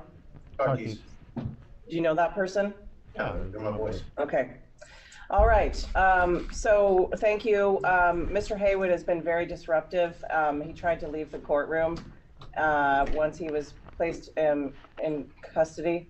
So just FYI, be careful with him. So, give me a break. Can I just see just need to see it. Thank you. Can I see who's being put into custody, please? I just need to see the name. I just need to see the name of the person. Okay, that's not me. That's the problem here. Our Sanborn's matter. We're here today on. That's not me. Who's that? The name is saying it, but that's my registered trade name. I got all that documentation right here. Okay, good. We're gonna take care of it. Okay. Yeah. Well, this is the defendant technically. If you want that, I can go with you, put everything private. Hold on 1 second. taken care of. Did she file a notice of appearance? I will make sure that she does, Your Honor. Yeah, sorry, I haven't had enough coffee yet today. So yeah, no, you've got Ms. Bradshaw, so that's fine. You don't need to do those forms. But she does need to file a notice. In conclusion, despite the sovereign citizen's attempts to evade accountability by representing himself and challenging the court's authority, the judge remained resolute. She dismissed his unfounded arguments and sentenced him to jail, demonstrating that such tactics do not succeed in a court of law. Confused sovereign citizen attempts pro se representation, judge shuts it down. In this video, we dive into a courtroom moment where a self-proclaimed sovereign citizen tries to represent themselves in court pro se, only to have their request denied by the judge. Watch as the judge explains the legal reasons behind the rejection and how the court handles these unique situations. Learn about sovereign citizen claims, pro se rights, and the realities of courtroom procedures. Don't forget to like, comment, and subscribe for more legal breakdowns. Ms. Pugh, stop talking over me. If you want to stop talking over me. If you want to represent yourself, then there is a process that we have to go through, and we'll do that today if that's what you want to do. We'll get your case set for trial, and we'll go forward that way. It is highly inadvisable for you to represent yourself. Lawyers have many, many years of training. They understand the law. They understand how a trial works, because here's what happens. When you're in a trial and you represent yourself, you're expected to know and follow all of the rules of evidence, all the rules of procedure. And so you're really at a disadvantage if you don't know those things. And so you have to do everything just like the assistant district attorney would. And if you don't, you're going to be in front of a jury, and it's going to show, and it's just not going to be, it usually does not work out in your benefit.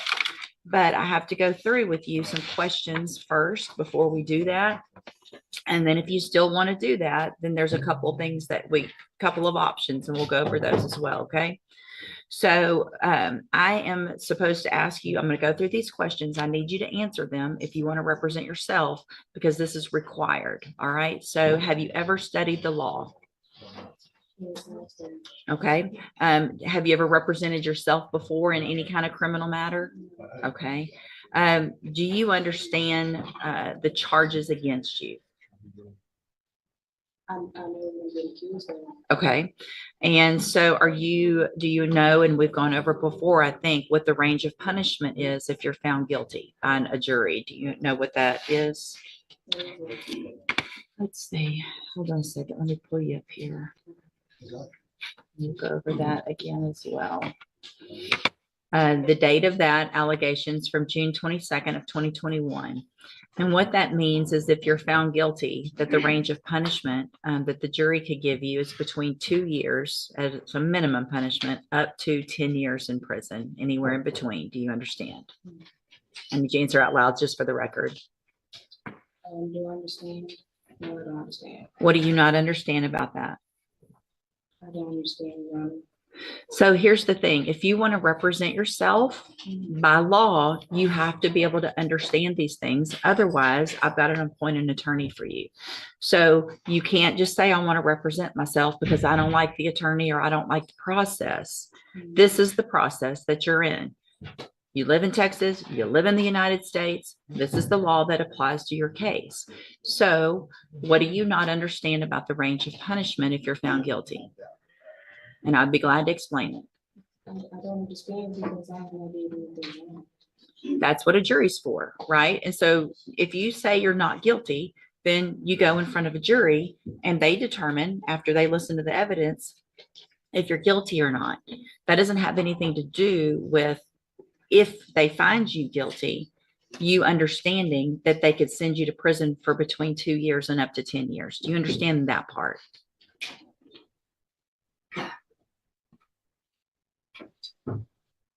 What are you, yes or no? No, you don't understand that. So, Ms. Pugh, it's my understanding, I'm not going to allow you to represent yourself because you don't understand the law and the process. So we're on question number 4 out of 15 that I'm supposed to ask you. So Mr. Jeffries is going to stay on your case. I don't care what you want at this point. You can't do it. All right, you can go back with the bailiff. I'm done. Go back with the bailiff. Go back with the bailiff.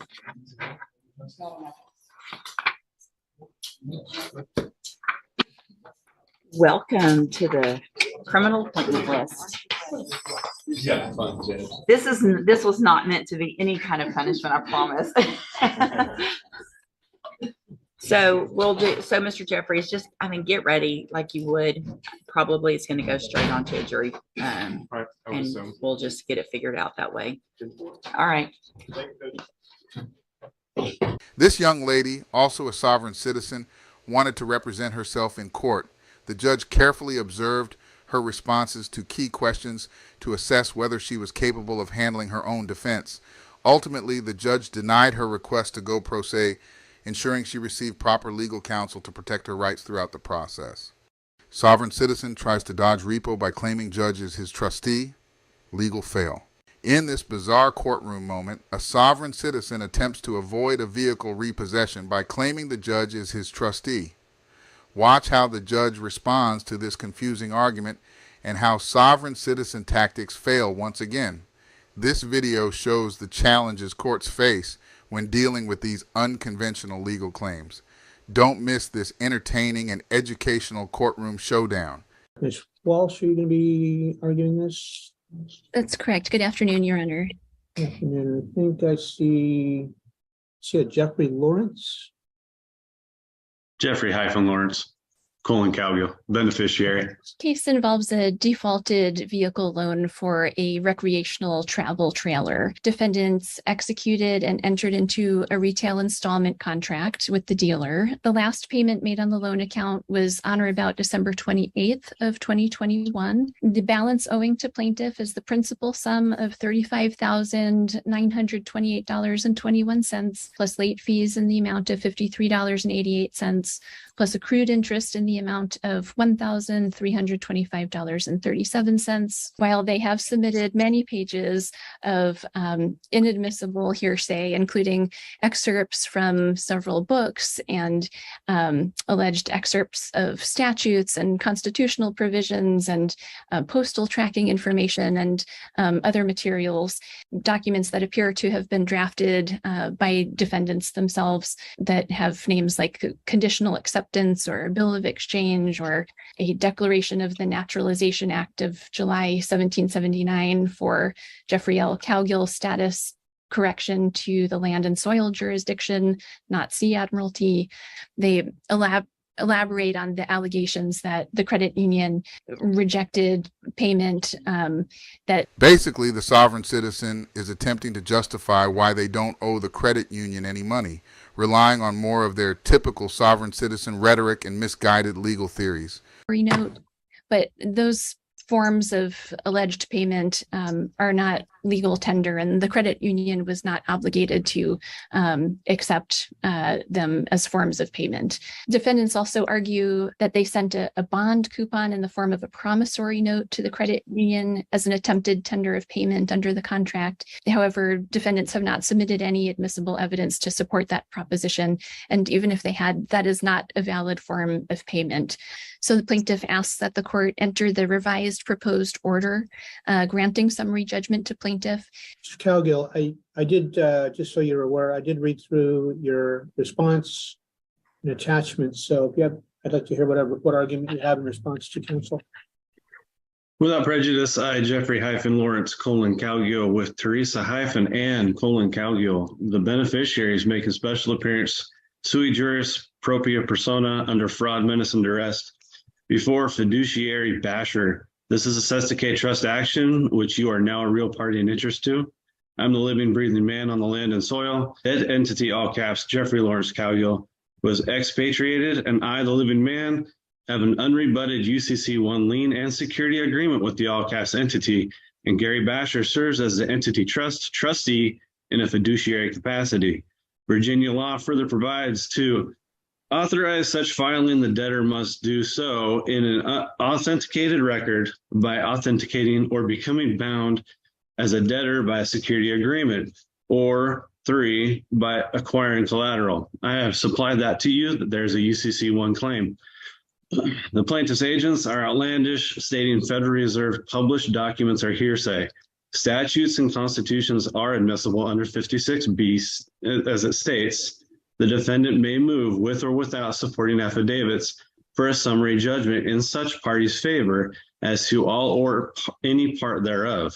Since the plaintiffs have violated RCWs, UCCs, and U.S. codes, among other laws, these laws are fact and admissible per CR 56B. The plaintiff says the conditional acceptance is a nonsensical document, yet it is in Black's Law Dictionary under conditional acceptance. The definition is an engagement to pay the draft or accept the offer on the happening of a condition. A conditional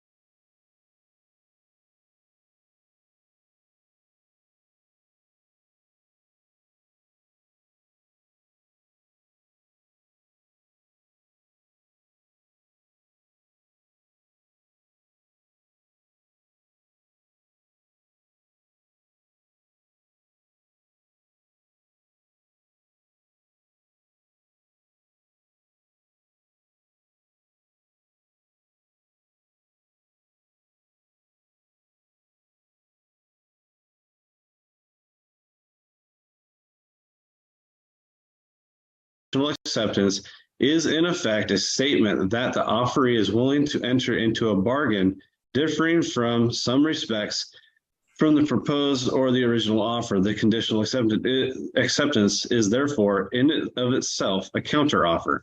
We conditionally accepted the offer of the plaintiff, but the plaintiff ignored us, knowing that the conditional acceptance stated acquiescence would void the original contract.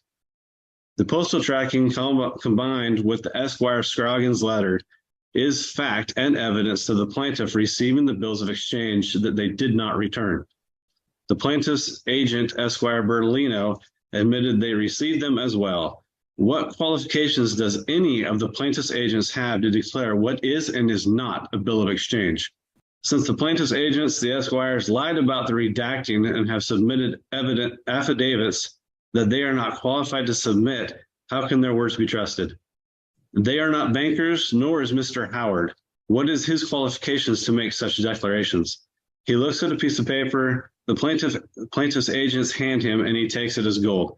I have people at work that know federal and state policies and procedures, but they're clueless as to what those policies and procedures are for.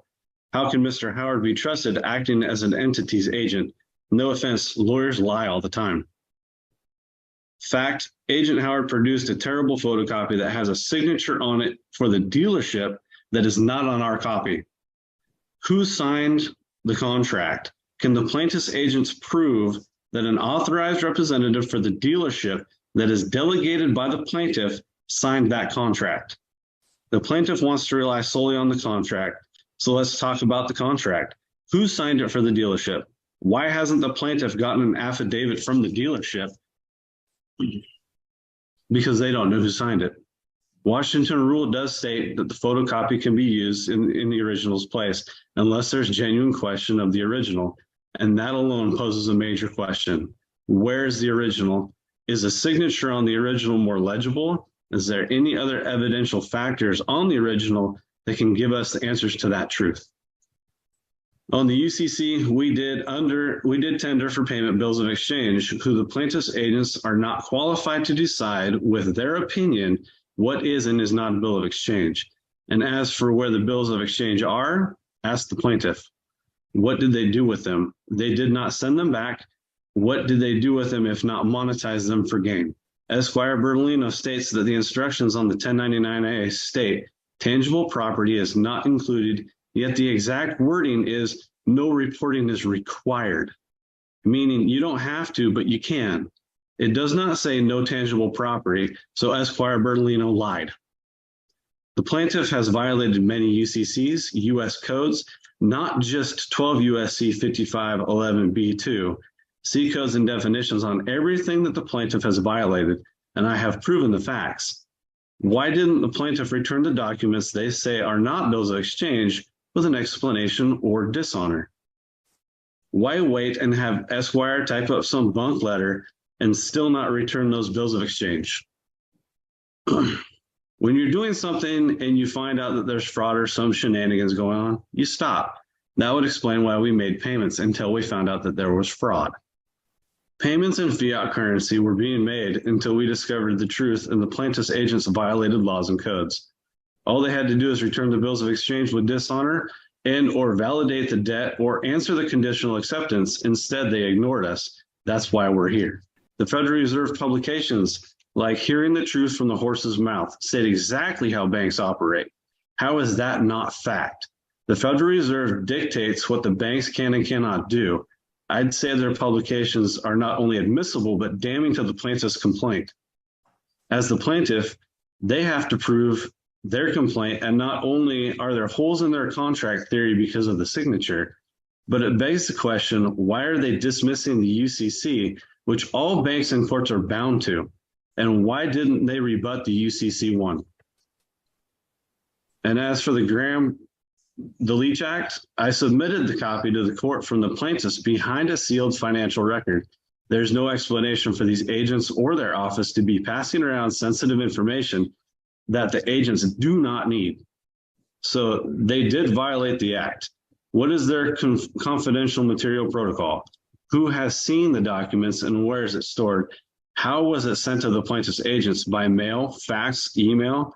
So how can you tell me it was secured when they didn't take the precaution when they send it to me in regular mail, not certified? The plaintiff never asked if they could share our personal information of that magnitude. This alone sets forth facts to either dismiss or send this complaint to trial so the plaintiff's agents can be questioned. Put the qualified bankers on stand so we can find the truth. The plaintiff's esquires are not qualified to speak on the plaintiff's behalf. And Mr. Howard is not a banker, so neither is he. I sent, and if you use it without prejudice, like I have, a 1099-A can be anything I want. I can write a bill of exchange on a blank piece of paper. It's what they do with it. They didn't send it back with dishonor. They didn't send it back at all. All they said is, well, now we're going to limit how you can and cannot pay. And so they violated the UCC. And with that, I'm done. Response? Thank you, Your Honor. The retail installment contract expressly provides that that the borrower the borrower agrees to pay the amount financed and the finance charge in U.S. funds according to the payment schedule below, as explained on section 1 on the back. That's at Exhibit 1, page 2. It's undisputed that the defendants did not do so, that they defaulted under the terms of the contract. They don't dispute that they received the trailer. They don't dispute that they received this loan. They don't dispute that they made payments under this contract. They knew how to make payments under this contract. And they don't deny that they stopped making those monthly payments. There is no genuine issue of material fact that they entered into the contract, that they defaulted under the terms of the loan, and that they owe the amounts set forth in the Howard Declaration. It's, not appropriate for defendants to malign attorneys generally, or my colleague, Ms. Bertolino, in this court, with no evidence, no admissible evidence that would support any of the allegations that defendants have stated here today. There is no demonstration, no allegations, no demonstration of fraud by the credit union or by anyone. There is no, defendants just simply have not created a genuine issue of material fact regarding the credit union's claim for breach of contract or its entitlement to replevin in this case. And that is,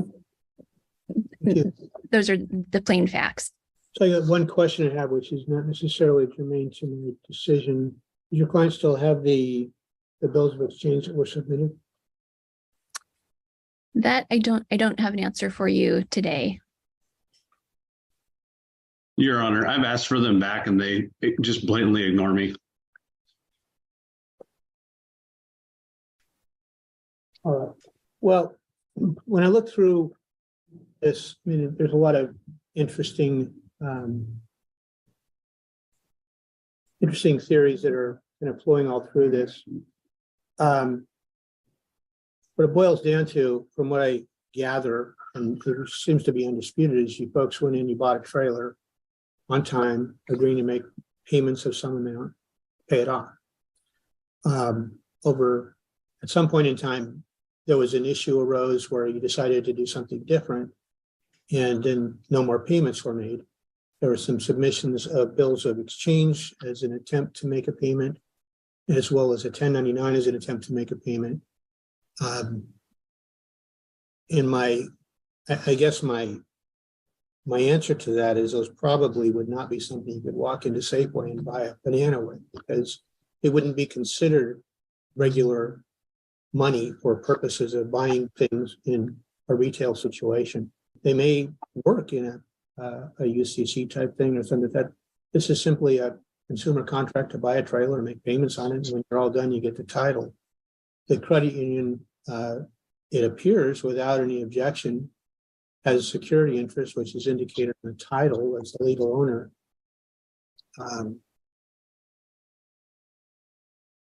And I've not heard, I mean, there may be some other claims, but that you may have against them. I'm not making an assessment of that, because even if you did, it would not upset the contract to buy the trailer.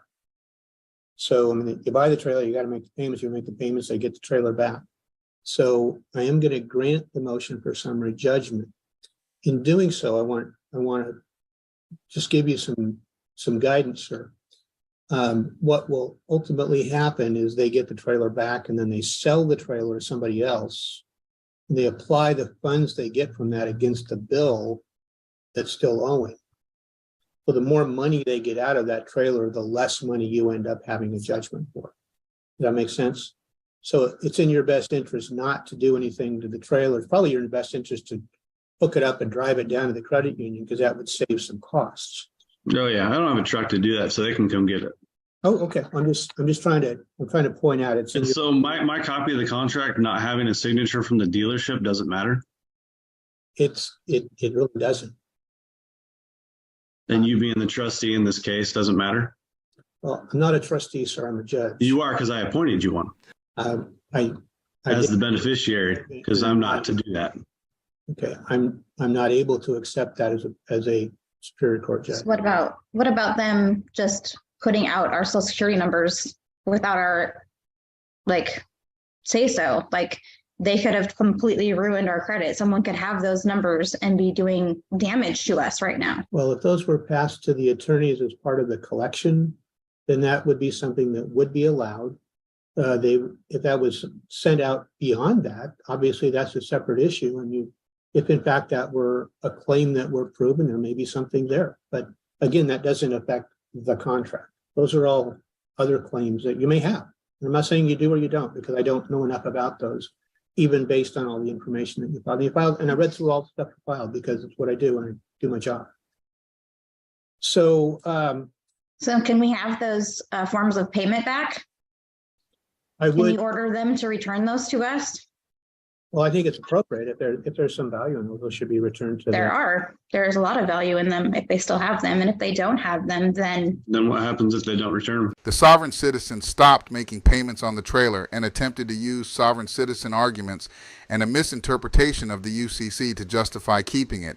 However, the judge ultimately ruled in favor of the credit union, ordering the return of the trailer. As expected, the sovereign citizen didn't get his way and claimed he didn't have a truck to return the trailer, asking the credit union to come pick it up instead. They say they're above the law. The court says otherwise.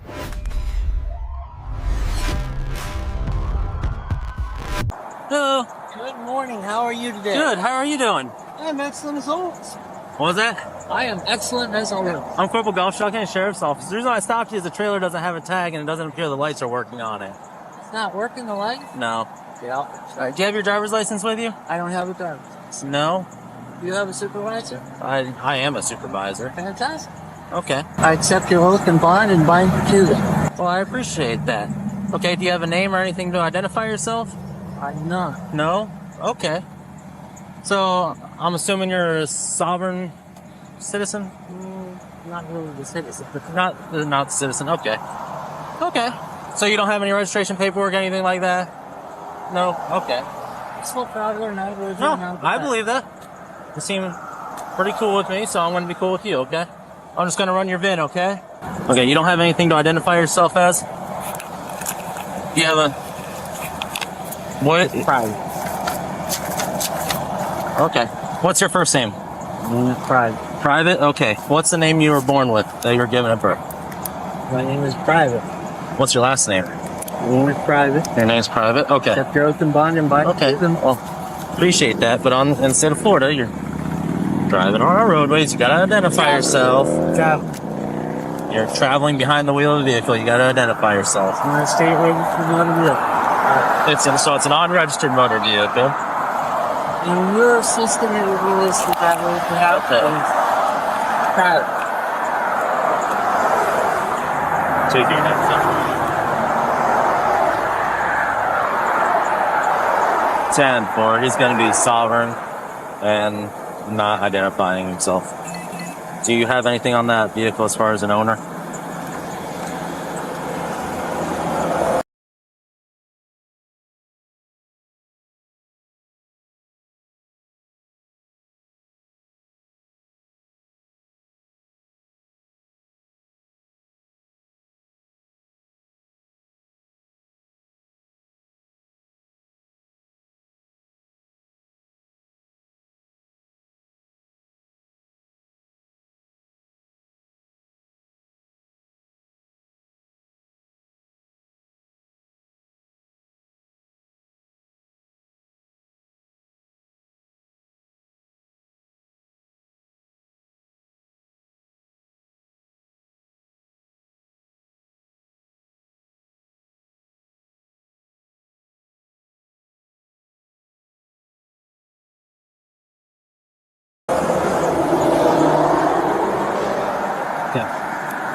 You want to make this easy on yourself before you end up in jail?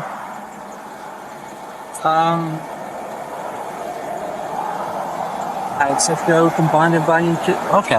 Well, I appreciate you being cooperative. Well, no, I won't say cooperative, but you're calm. I appreciate that. I know. It's a peaceful travel. Okay. Do I have a right to travel freely? You have to have a driver's license in the state of Florida. I'm not in the state of Florida. Okay, well you are. In the state of Florida, what is the state of Florida? Okay, I'm not about to go into all that. Okay, so by Florida state statute, you have to have a driver's license. Correct. To be a driver for the state. And you have to have a registered motor vehicle, which this is not registered. You don't have a driver's license. In order for the state statute to apply, the word must. That's what that means. Okay. I'm not going to argue. I don't want to argue. It's not my first day either, but it's something that we can argue in court then. I am not going to court, and I'm just saying that you take me to a magistrate if you wish, and I'll explain the situation with the magistrate. Okay. Well, do you want to go ahead and do that then? Show me where to go. Okay. I'll travel people in the van. No, we're not going to go in the van. You know that's not going to happen. No, that's not. This isn't your first rodeo. It's not my first rodeo. Okay. Okay. So, do you have anything? Where's your sovereign paperwork at? Because I know you usually carry paperwork with you. It's packed in the back. Packed in the back? Do you want to grab it? No, because I don't want to get out. Because I don't trust you and I'm not sure if you're a supervisor. Okay, I have 2 stripes. That makes me a corporal, okay?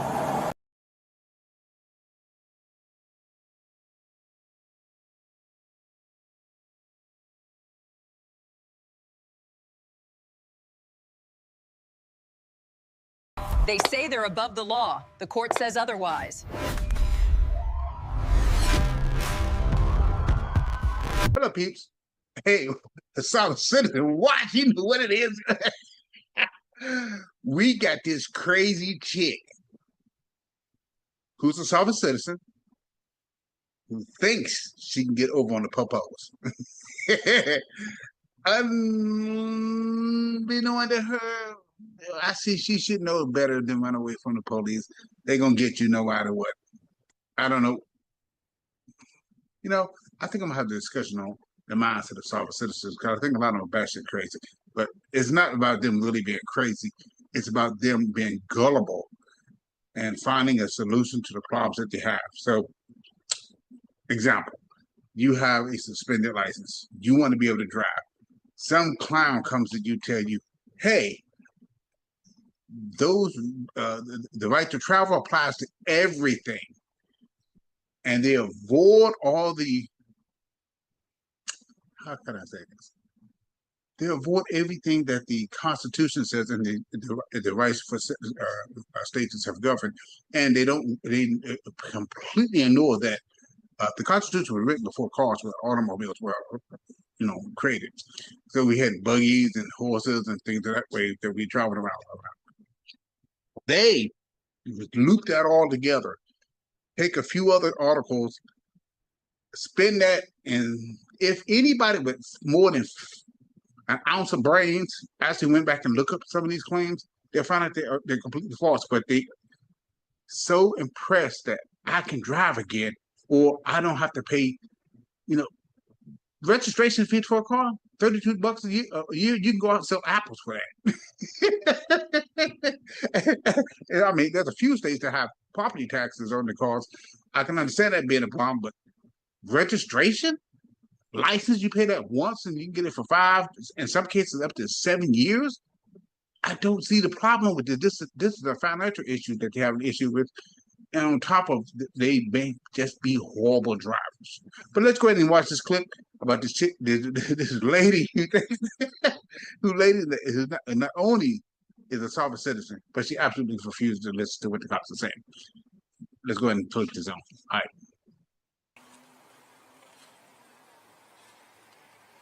Hey, how's it going?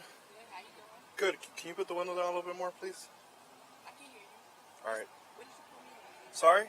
What is the cause? Well, you're all tinted out and there's no plates. There is plates. There's plates in my car. Where's the plates? It's one in the back and one in the front.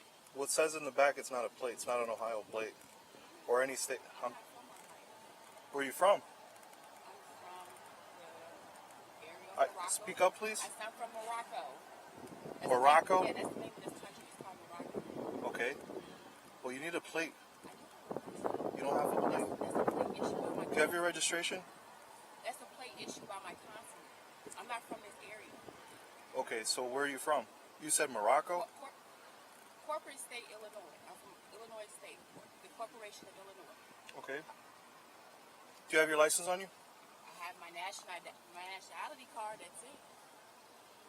My nationality card issued by my consulate. My consulate issued this. That's not a license.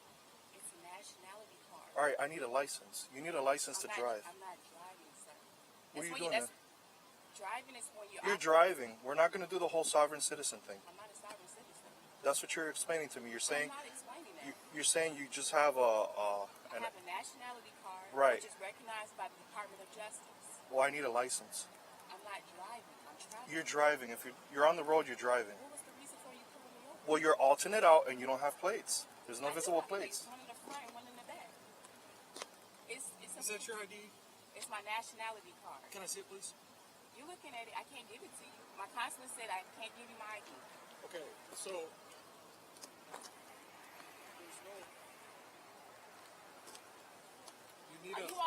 Where's your supervisor at? So I can speak to the supervisor. You can talk to our supervisor when you're done at the station. Okay, I'm not going to the station. I didn't do anything illegal. We need your driver's license. I didn't do anything illegal. What was the reason for you pulling me over? I've already given you 2 reasons. What's the reason? You're alternate out. Okay. That's illegal. And you don't have a, yes, your window tints. The window tints. I'm not from Ohio. Well, we don't know that because you're not giving us an ID and you don't have no plates. You have to identify yourself, okay? I just need to speak to the supervisor. You can talk to him when we're done here. Okay, well, But we need to finish what we're doing. okay, well, I need to get where I need to get. So if you want to do what you need to do, I need to speak to the supervisor. Okay, you can talk to him at the station when we're completed. Because I didn't do anything illegal. Okay, I need a driver's license and an insurance I'm card not for the driving, I'm vehicle. traveling. You are driving. I'm not driving. Yeah, I'm you're. traveling. Yep, you're driving. You're behind the. Okay, so am I transporting goods and people? It In order doesn't for me to matter. get You're you driving on a. You're driving a motor vehicle on the roadway in the United States of America. You're driving a car. This is an engine. It doesn't have a motor in it. It has an engine. We're not going to play these games. I'm not playing no games. You need to identify yourself. Mia McLean L. Mia McLean L. L. E-L. Make sure you add the E-L. Why is the VIN number taped over on the windshield? Because the car is not under United States jurisdiction, so I don't have to show you the VIN number.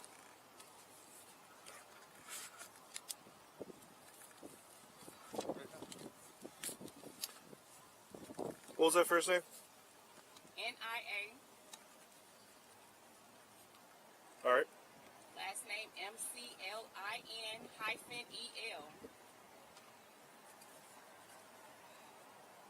Date of birth?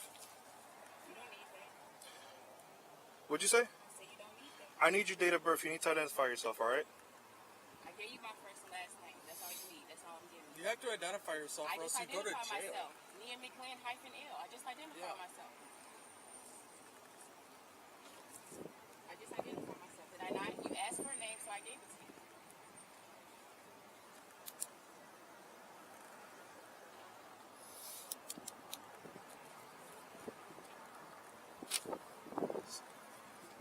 Give us your driver's license. Do you have an Ohio ID? I'm not from this area. Where are you from? I'm from Corporate State, Illinois. Okay, do you have an Illinois ID? I have a nationality card, sir. You asked me for identification. The nationality card takes the place of a driver's We need license. a nationality card does not take the place of a driver's So license. foreigners now live in this area. You need a driver's license to drive on the roadways. But that's if I'm transporting goods, services, and people. I'm just traveling by myself. It doesn't matter if you're by yourself or you're with 17 So other where's the people law on a that says bus. I need a driver's license? You need a driver's license.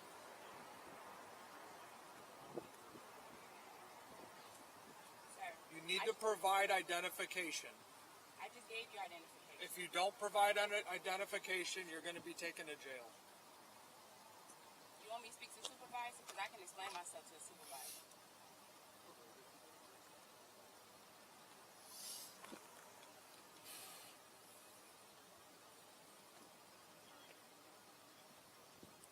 You need to provide identification or else you're going to go to jail. Do you understand that? I need to get back to Illinois, and I didn't do anything. And we need to get back to our jobs too. I get it. You can get back to Illinois. All you have to do is identify yourself. I just did. And then we'll be done here in 5 minutes. I just did. But you want to play these stupid, petty games saying you're traveling and you're a citizen of wherever, okay? We just need identification from you, bottom line. Mia McLean L. What's your date of birth? 1/1994. Thank you. Start with that, please. Just go run it. Get a DMV photo.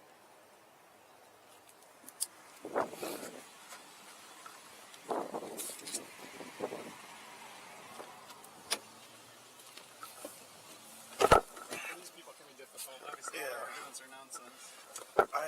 I usually try to avoid them because, but it's actually the first time I've seen one of these. So, Does he have a real license plate in the car? nah, it's a female. She's just being completely uncooperative. She has the VIN is taped up as well. I definitely wouldn't let her drive away with that. No. If she can't provide a good license plate, she'll probably get towed. Oh yeah. Did she say she has an Ohio driver's license? Nope. She's playing the whole sovereign citizen thing. She has a Moorish national. What is it called? Just a nationality. It's a fake card or whatever. It's from the consulate or something. She doesn't have a driver's license from another country that she's showing you? No. Well, Active warrant. that's why. Active warrant. Yeah, armed and dangerous, violent tendencies, known to abuse drugs. Misdemeanor, Ohio and state hiccup. Check that picture, Nick. Double check, make sure it looks like her.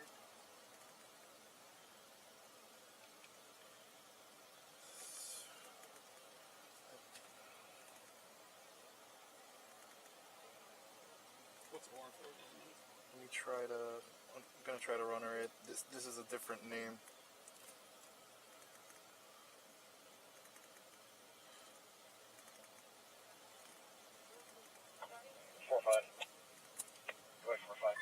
Suspended license. Suspended license. Is there anything that matches I'm up? checking the photo. Looks I like can't her. see her at all, so. Looks like her. Is that the person with the warrant? It says here, license suspended. She gave me the wrong name. It does say she's from. How'd you? So, I got it. This is what I put in. And her name is actually N-I-N. N-I-M-A-H-E-L. Out of Shaker. I'm not seeing that warrant pop up anymore. It was probably. Is this your writing or is that hers? That's my writing. I was gonna get her to do it, but she doesn't even want to put the window down. She's being impossible. See that? So. Is the warrant for? No, so Mia? the warrant.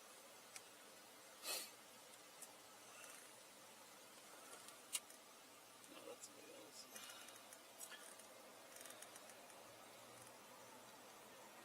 Yeah, that name's got another Franklin McLean, so that's for somebody else. For someone else, yeah. Okay. So this is what popped up for her now. So, and then you ran that? Yeah, because I ran Naya, Macklin, L, and this came back. L, Nin, Nima. Which, checking the photo, looks like her. What I would do, if you don't mind, I'm going to have her write down her name and date of birth. Tell her we can't find anything by this. I'm going to see if she write it down and see if she still gives us a fake name. Yeah, that way we can charge her with that.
So I pulled her over, obviously no plate. When I get up close, I realize she's trying to be the sovereign citizen.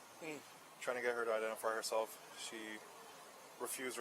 We try to get the VIN's taped up. Windows are completely tinted, doesn't want to roll them down. I did ask for her name. Okay. She spelled it out for me. It was wrong. I wanted her to write it, but she's, like I said, being difficult. So Rossman's trying to get her to write it down. I got sort of a match for the name that I put in there. Okay. She said no. She won't write anything. I read this all back to her and she said this is her name and it's the only name she's ever used. She doesn't have any other name and has never had an Ohio driver's license. Okay.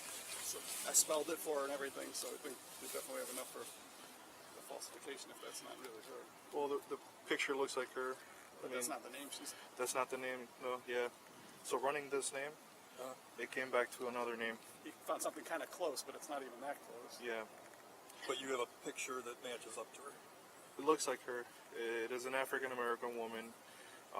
She's only got her window down that far, so it's a little hard Can't to really see. see her. She's got a hat on as well. So The windows are completely black. she wants to speak to a supervisor. You can have her get out of the car too.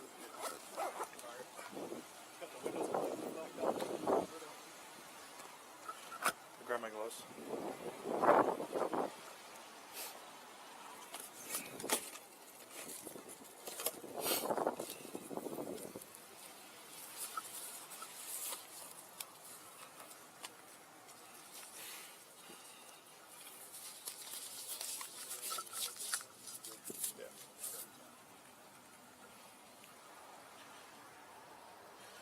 All right, we're gonna have you step out the car. I'm sorry? I said I'm not stepping out the car. I need to speak to the supervisor. Supervisor's right here. Okay, well, I'll speak to him. I don't want to speak to him. Yeah, come on out. I can talk to you. Oh, no, I'm not coming outside. I can talk to you right here. I can't hear you. I said I'm not coming outside. You've been ordered out of the car. Do you You've been understand ordered out of the car. I'm not coming out of the car. You understand you're going to be placed under arrest if you don't exit the car? I didn't do anything wrong. You're being ordered out of the car right now, so step on out. I'm not stepping out of the car. Are you refusing to get out of the car? What did you pull me over for? Well, I can see a few things. I'm not sure what the other officer pulled you over for. Right now, we're going to have you step on out. This is your final opportunity. Where's the supervisor? I'm right here.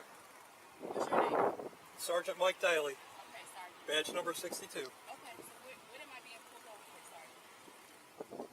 I told her the tints and no, they. And I mean, yes, I have tints, but my car is private, so that's why I'm operating privately. Okay, for right now, we're going to have you step out of the car. We got the legal right to ask you to step out of the car for a traffic stop, so step on out. But I didn't do anything wrong. If not, you're obstructing official business. Sir, I didn't do anything wrong. So how about you get the sheriff down here instead? 'Cause I want to talk. Nope, sheriff isn't coming down here. Okay, well, I'm not talking. You have to step out of the car. I'm not doing anything wrong. you don't step out the car, you're gonna be under arrest. Sir, what did you pull me over for? I'm not gonna keep explaining Why the are you same all thing to you. intimidating me? Huh? I said, why are you all trying to intimidate me? We're not trying to intimidate you. I've been trying to cooperate. She's pulled the window. She's driving.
It's Naya or Nia.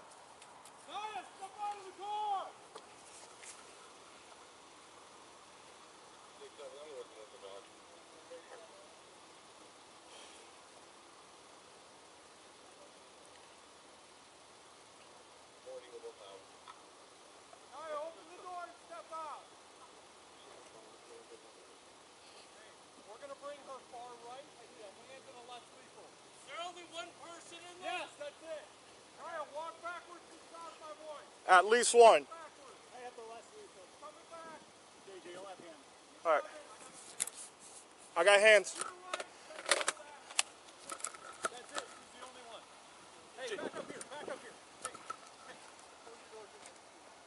Walk her back to JJ. Keep walking back. JJ, you got hands? I got hands. Get up on the sidewalk. Back up. He's coming back. All right, walk backwards towards my voice. Keep going. Come back. Chris, you got commands? Yeah. Come back. Keep coming back. Right back on the sidewalk. Keep walking back. Walk back. Keep coming. Keep coming. Keep coming. Keep coming. Keep coming. Keep coming. Keep coming. Keep coming. Step to your right. Step to your right. Get down on your knees. Lay down on your stomach and put your hands behind your back. Lay down on your stomach. Put your hands behind your back. You are under arrest. Understand that? Lock his ass up. You're going to jail. You're going to jail. Lock his ass up. You're going to jail. You're going to jail.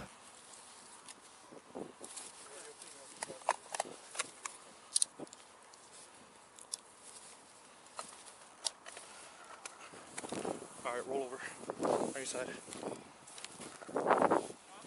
Sit up. You're gonna stand on 3. 1, 2, 3.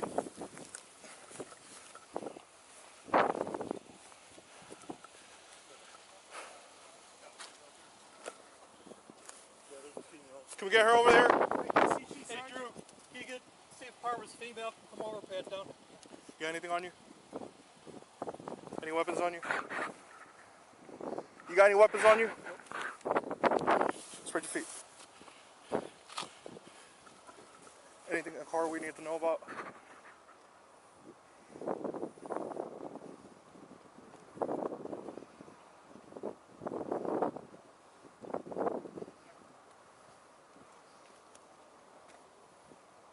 Got anything that's gonna poke me? Stab me?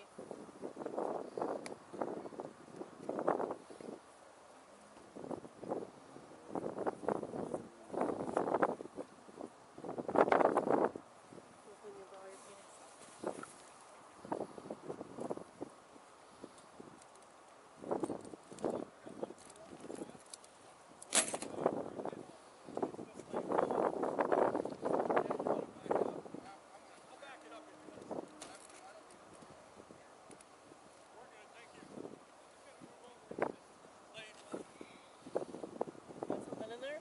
No, I don't like nobody touching me. Okay, well, you'll run from the police.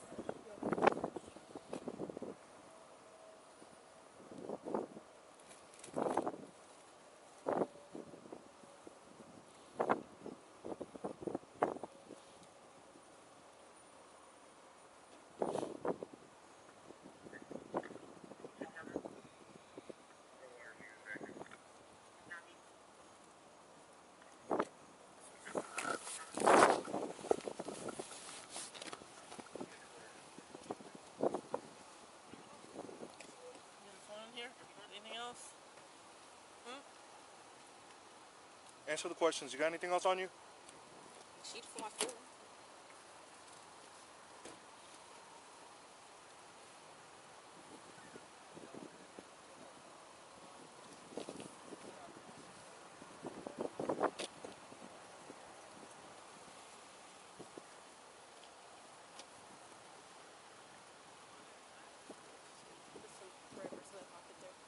All right.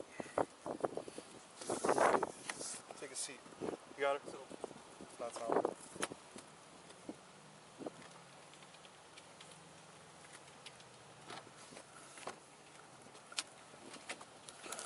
Not bad.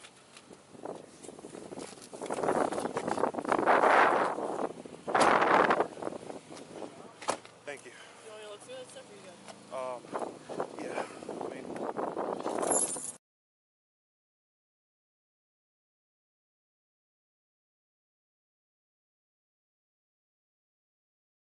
Do sovereign citizens eat lead paint? Unpacking the behavior. Will now be on the record in 23 TR 2777, State of Kansas versus Anthony Edward Dubus.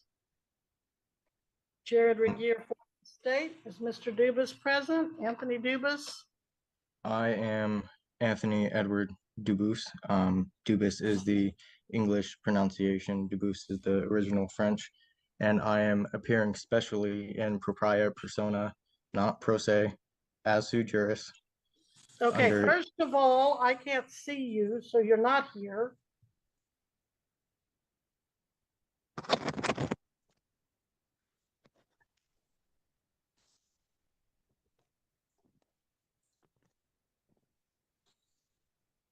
Parents satisfied? Thank you, sir. Now, Absolutely. as far as I need to go, well, we need you back here in person. Okay, well, it's propria persona, not in person. I'm not the legal entity that you're claiming me to be. All right, sir, if I can't get you on camera, you're not here. I'm doing so right now. I'm just removing it as it takes a while. Now, the second order of business, let's get your name straight. I know a family with the same exact spelling in America, and they do pronounce it Dubus, but you said you pronounce it Dubus, Dubus? as the original Dubus, as the original French. Yep. Very well, Dubus. Thank you. You're welcome. Now, Mr. Dubus appears in person and pro se. Correction, propria persona. Well, in this court, it's in person. And Correction, in all courts, it may be either pro se, either appear in person, or propria persona. well, in my years of law school and nearly 40 years of practice, both as an attorney and a judge, it's been in person, and that's what I'm going with, sir. I believe that is just fine. So in any event, we will proceed with your charges.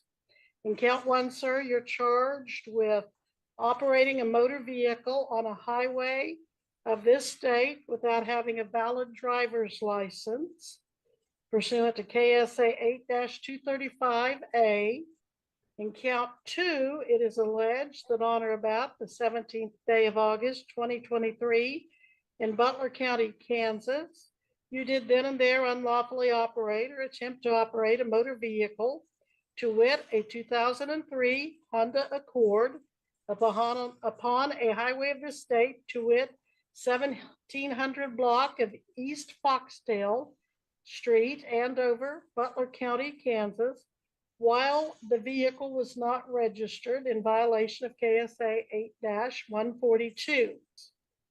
In count three, it is alleged that on or about the 17th day of August, 2023, in Butler County, Kansas, Anthony Edward Dubus, Thank you, did Myron. then and there unlawfully and intentionally drive a motor vehicle upon a public highway or property open to use by the public and failed to provide proof of insurance upon demand by a law enforcement officer. Now, sir, if you had insurance when you were stopped, but just didn't have it with you or couldn't find it quickly, just provide proof to the county attorney and they'll most likely dismiss that charge. But if you really didn't have insurance, you're looking at a Class B non-person misdemeanor. The law does require a minimum fine if you're convicted of $300 up to $1,000, and it does have a possible jail sentence up to 6 months. Those are the charges against you. You do have the right to an attorney. You can hire any attorney of your choice, but if you cannot afford an attorney, you can apply and see if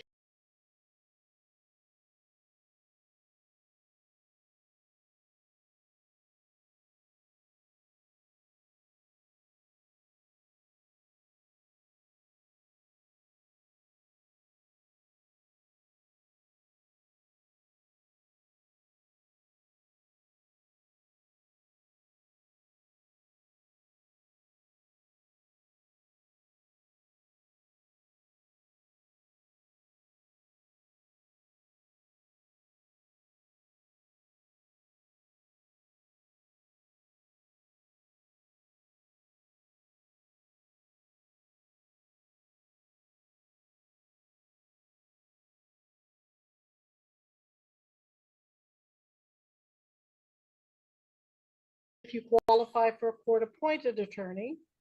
You don't have to have an attorney, though. You can waive your right to an attorney and represent yourself.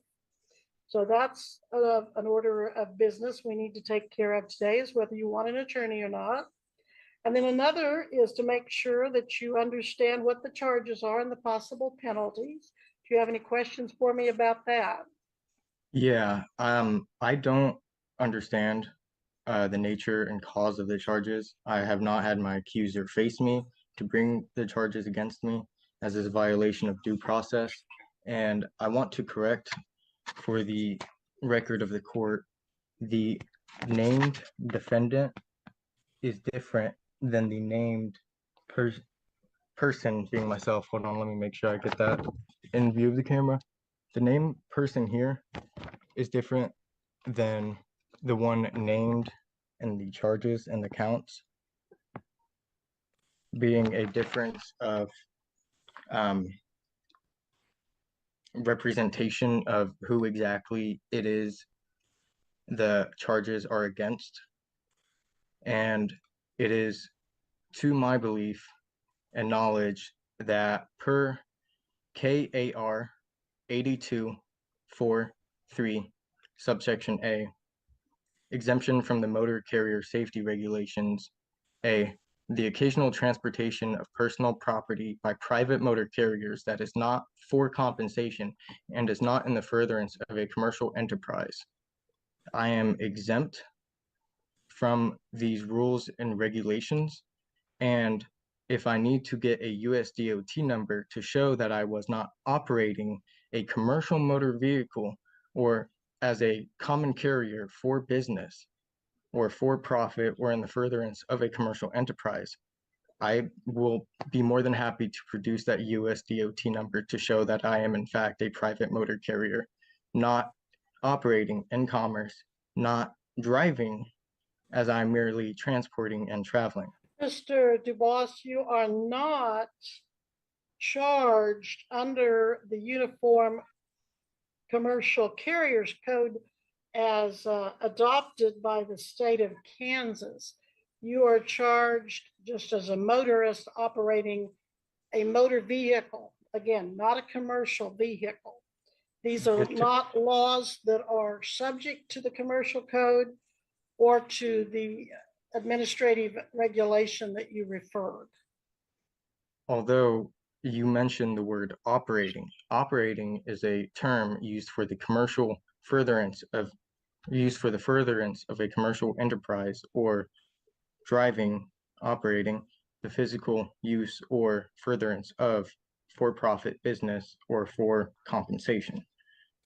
It may under the commercial code, but not under the code otherwise. It is under Kansas, correct?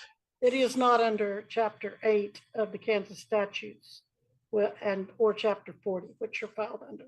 But we can address that at a later date at a trial or a motions hearing if necessary. But I do not see the statutory language that you're addressing being applicable to these statutes, at least preliminarily at this hearing. It is within, sorry. Okay. Go ahead. That's my ruling there. And then on the name issue, I am not tracking you there. The only difference I see is that at the top of the document, state of Kansas and your name are capitalized, and in the initial or in the individual charges, it's traditional capital letter of the first name, all lowercase of the remaining names throughout. So I'm not following that argument. Again, if you want to readdress that at a later date, we can, but I'm just not seeing that argument. Okay. Now then. I motion and move this court to dismiss this case for the motion I have filed and for the brief in support of motion to dismiss for lack of jurisdiction. Sir, I do not have any such motion or brief in support. Mr. Regier, have you received any such documents? Not to my knowledge, Your Honor, and so I fail to see, at least at this juncture, how such a motion is properly brought before the court, unless the court is aware of something that I am not aware of. Well, that's what I'm trying to decide, if it's properly before the court. Mr. Dubois, who did you file the motion and brief with? Well, seeing as you're guys' e-file is down for what is it? It's called a ransom malware or something. I cannot e-file. Right, so but you can mail it or you can walk it into the clerk of the court. Have you done that? Yes, I've mailed it.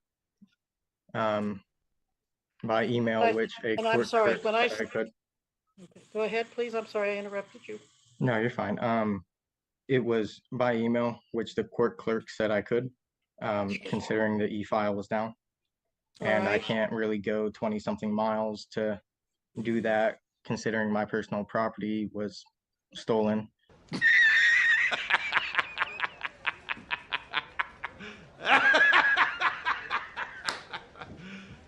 You serious? When did you email it, sir? When did you email it? A while ago. Judge, Yeah. Yes. we do not accept emailed filings, only faxed or by mail or person. Okay, I was told that they do not have fax, so I could not do that. So email would be okay. He may have called the wrong courthouse then. They spent 10 minutes finding my case because your guys' system was down. So I'm fairly certain it was the correct one. Okay, do you recall which you filed or which court you called? Let me go to my sent. T Stafford at bucokansas.com. I think that might be at the county courthouse, not the district courthouse. Okay, so if you want to file something, sir, let's make sure you file it in a fashion that will get it officially recognized. So Ashley, how do you suggest he file motions and the like? He will either need to mail us a copy of it or he can fax file. And is your guys' fax active? Yes, it has been the whole time. Okay, It's and not affected, yes. what's the fax number? Our fax number is 316-321-9486.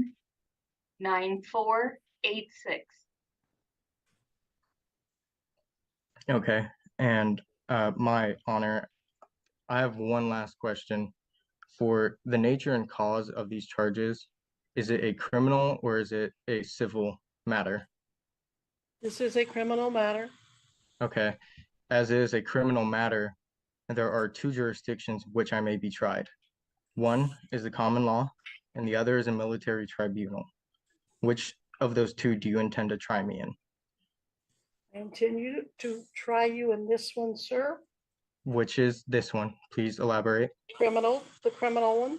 Well, criminal has two jurisdictions. It is either the common law or it is the military tribunal. Well, sir, we're not going to go into that at this point. Are you refusing to acknowledge to me and tell me the nature and cause of the charges? I have told you the nature and the cause of the charges. You are not elaborating. I think the remaining issue, sir, is whether you're going to hire an attorney, apply for court appointed, or represent yourself. My honor, I need to know whether or not this is going to be in the common law or a military tribunal. Well, I am going to ask you one more time. Are you going to hire an attorney, apply for court appointed, or represent yourself, sir? Again, I'm not representing myself.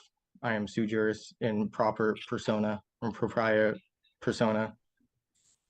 So you're not going to have an attorney, or are you?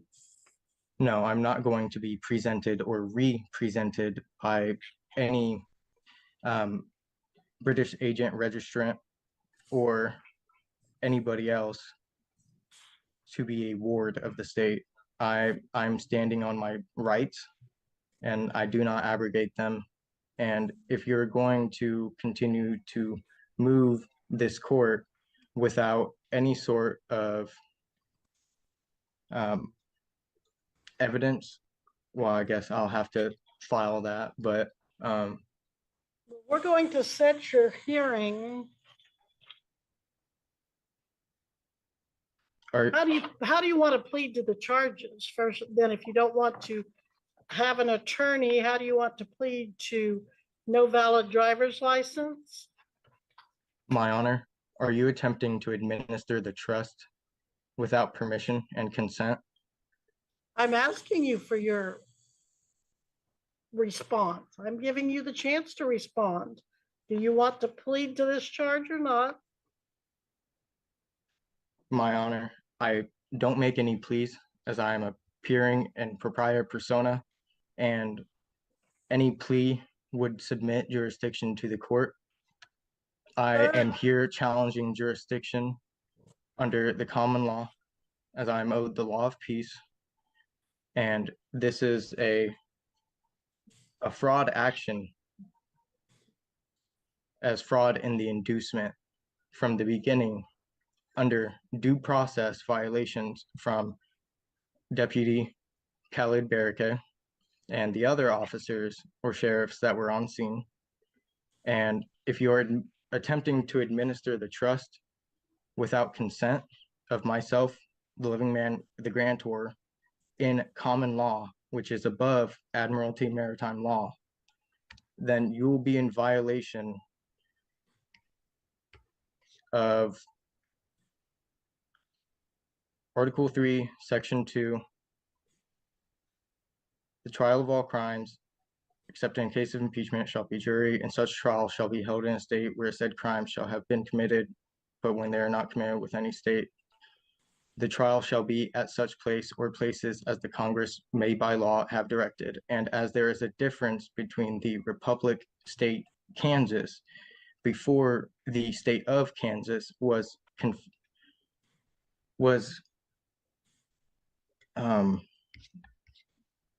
brought into the Federation of the Union of States.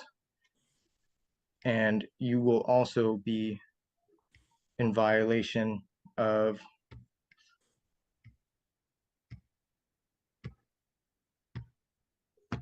I'm getting it real quick. 18 U.S. Code sections 2381, treason. Whoever owing allegiance to the United States, the corporation, not United States of America or for America, levies war against them or adheres to the enemies, giving them aid and comfort within the United States or elsewhere, is guilty of treason and shall suffer death or shall be imprisoned not less than 5 years and fined under this title, but not less than $10,000, and shall be incapable of holding any office under the United States.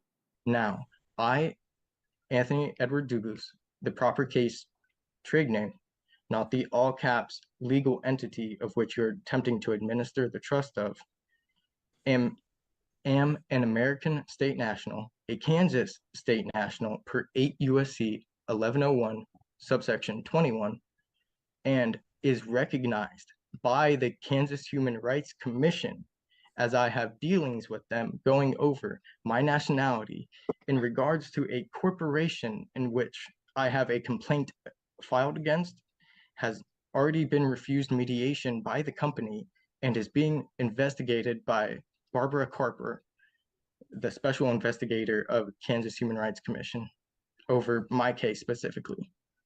And if you're attempting to move this case against myself, you are in violation of executing law rather than just judging on it.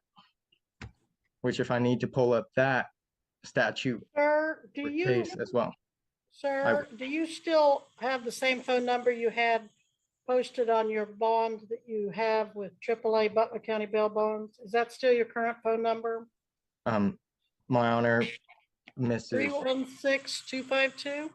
My Honor, Webster, it is, you may call me either Anthony Dubus or Anthony Edward Dubus. I do not accept the term sir. Although, yes, my phone number is still the same at 316-252-9724. All right. And is your address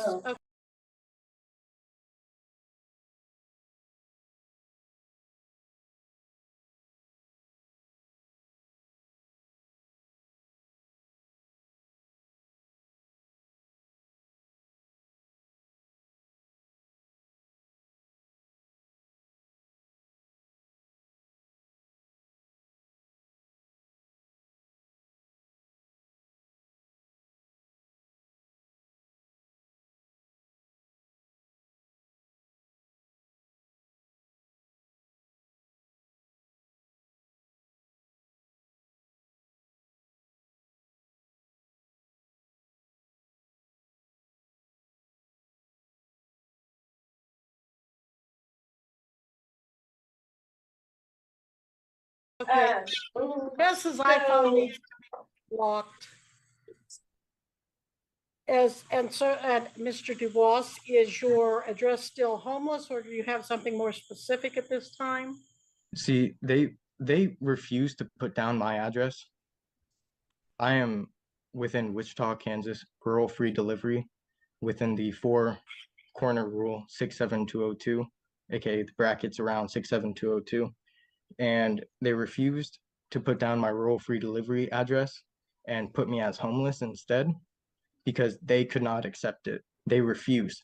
Also, Deputy Khalid Barake, when I was taken to Butler County Detention Center, refused that there were any magistrates at all within any of the courts, which per due process of common law, I was to be taken before a magistrate or a tribunal, both judicial, either Article 3 or 4, in front of a magistrate judge to be decided whether or not I was even within the jurisdiction to be tried for these charges or commercial crimes. Your next court date will be 2 weeks from Monday. What do you have, Ashley? 2 weeks from this past Monday. What is it?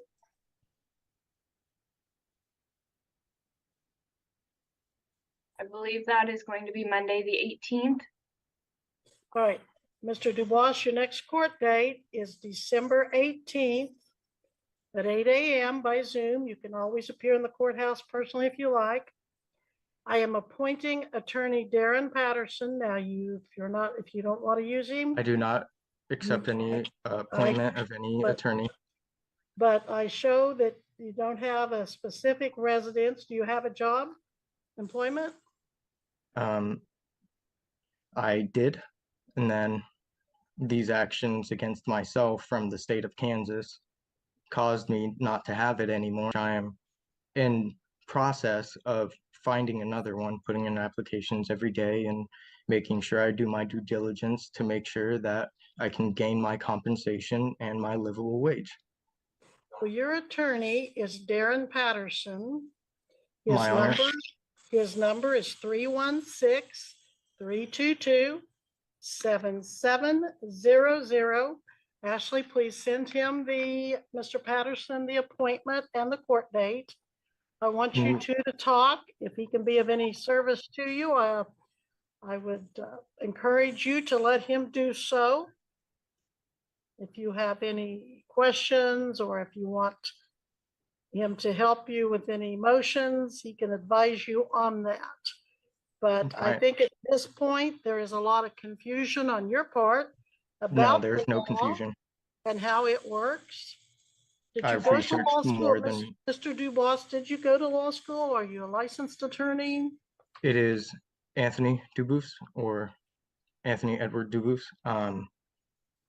No, I am not a licensed practice attorney, although that does not stop the common law right of anybody practicing law for themselves, or not practicing, as that is the commercial term, enacting law and being in court for themselves, on behalf of themselves, and to have any form of counsel they deem necessary.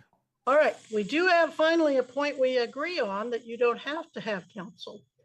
But I want Mr. Patterson available to you because you have, in this court's opinion, mixed federal law and state law and other sources of law that don't all go together.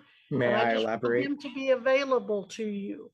I think we have exhausted this particular hearing, the purpose of which is merely to make sure you know what the charges are, the possible penalties, and your rights that I have gone over with you, including your right to counsel, which I'm hearing you say you don't wish to utilize. But nevertheless, I'm going to direct Mr. Patterson to at least be available to you, that you be here again December 18th at 8 a.m. by Zoom, and I'm going to continue your bond until that date and time.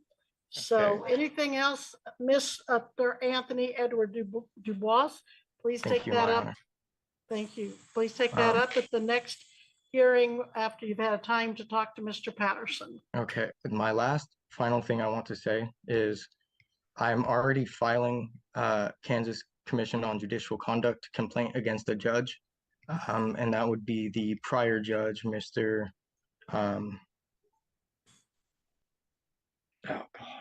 Mr. Lee, I believe. And I will be adding you to the complaint as well, as you are violating my due process right and my Sixth Amendment right. Well, you're welcome to do that, sir, if you want, but at this time, this hearing is adjourned. Okay, and I also want to mention that Mr. Regier has not moved this case against myself, and that the witness, firsthand witness that needs to be present to move this case against myself is not present. Your And is a arguments, violation of my Sixth Amendment. I yield. your arguments are noted, and we are in recess. You are excused at this time, Mr. Anthony Edward Dubois. Dubus, thank you, my honor. Dubus. I will get it, Dubus. You're fine. And in the reference to the family of which you are probably familiar with, Yes. I am the only person actually being within common law. They subject themselves as citizens, of which I'm not, and that is probably where the familiarity of the last name comes from. And All right. I appreciate your time. Thank you. And I hope you have a blessed day. Thank you. You too.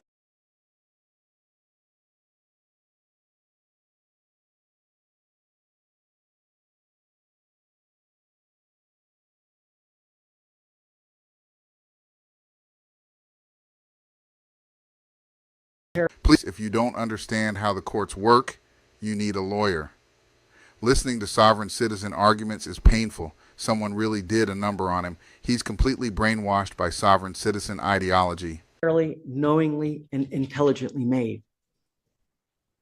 No one's forcing you to do this. Okay.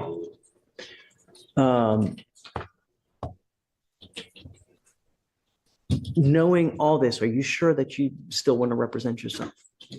I got to tell you, I think that you look like a great guy. You look like you're upstanding. I have no problems that you represent yourself. Understand that you need to be careful what you tell them, though. Everything that you say, even if you think you're hurting yourself by admitting one thing or the other, you could be hindering your case, meaning hurting your case, even if you think you're helping yourself. Do you understand? I'll make you a deal. If at any time you want a lawyer, all you got to do is ask and I'll give you one. Really. If you ever feel like you're under the gun, that you feel like someone's taking advantage of you, I'm happy to give you a lawyer at any time. I want you to understand now, as a condition of your bond, though, I'm ordering you not to drive until you have a Texas driver license and a liability insurance. I'm ordering you not to drive. And I'm going to have you sign with me today an affidavit promising me you're not going to drive. If I find that you drive, I'm going to put you in jail. Do you understand? I have personal. Okay.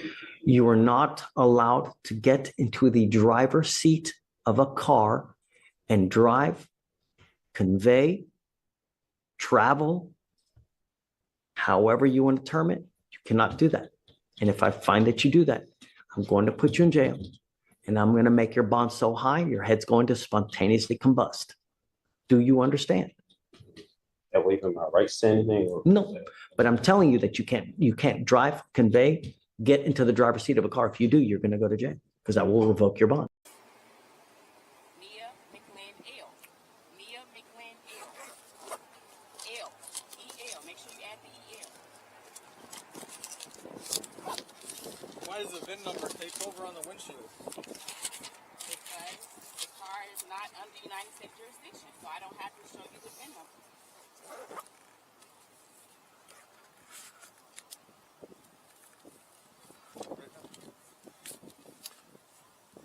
What was that first name? N-I-A. All right.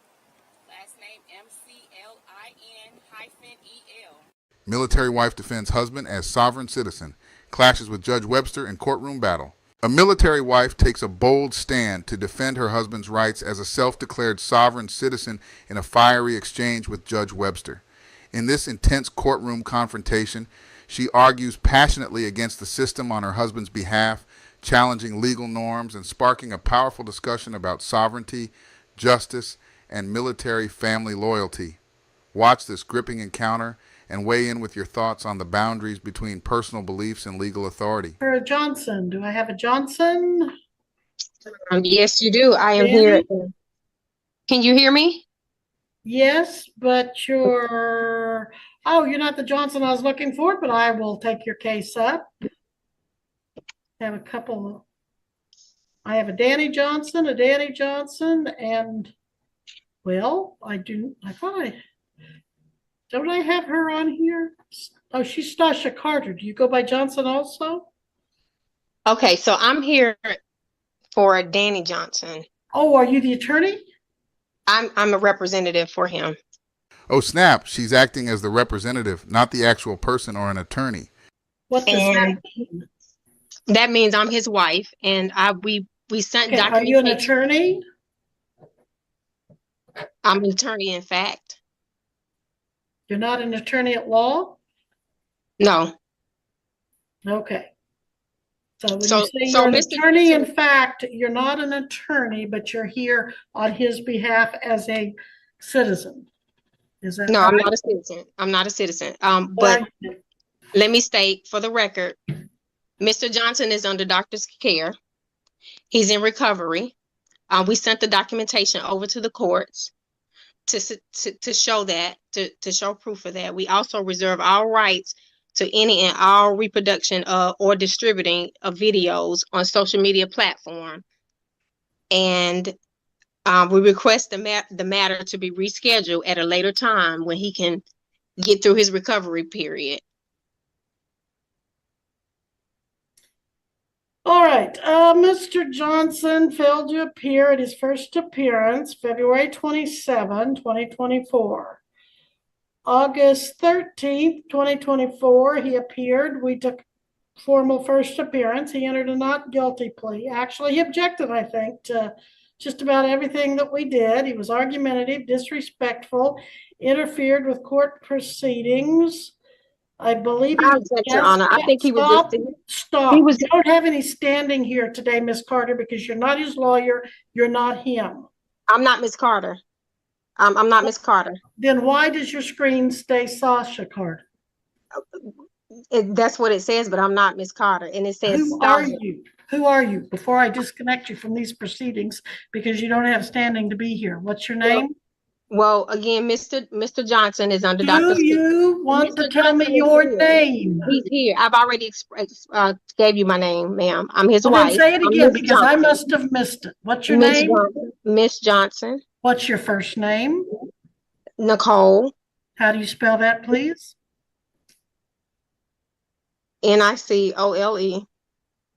Nicole Johnson. And you said you're his wife. Is that correct? That's correct. That's correct. His legal wife. Okay. Now, if you'll let me continue, and if you won't, then we'll have to remove you from the proceedings. On August 13th, 2024, he became, as I said, argumentative, disrespectful, and interfered with the court proceedings. I found him in contempt. He was arrested and he was to serve 24 hours in jail. And then, as I recall, the military put a hold on him, and because of whatever reasons, he served more than 24 hours, but he was told to be back here September 27. And on September 27th, there was an issue that he either was or was not receiving medical service, and he wanted a continuance, and we ultimately continued it to today. Now, that's been a month ago. And you say he's still under doctor's care and can't be here today, or is that, what were you trying to explain there? What I was expressing, ma'am, is that he was in surgery on the day of the court date. He had 30 days ago, he was in surgery. Okay. Correct. The doctor put him under doctor's orders to stay on bed rest. And that's where he's currently residing at on bed rest. And we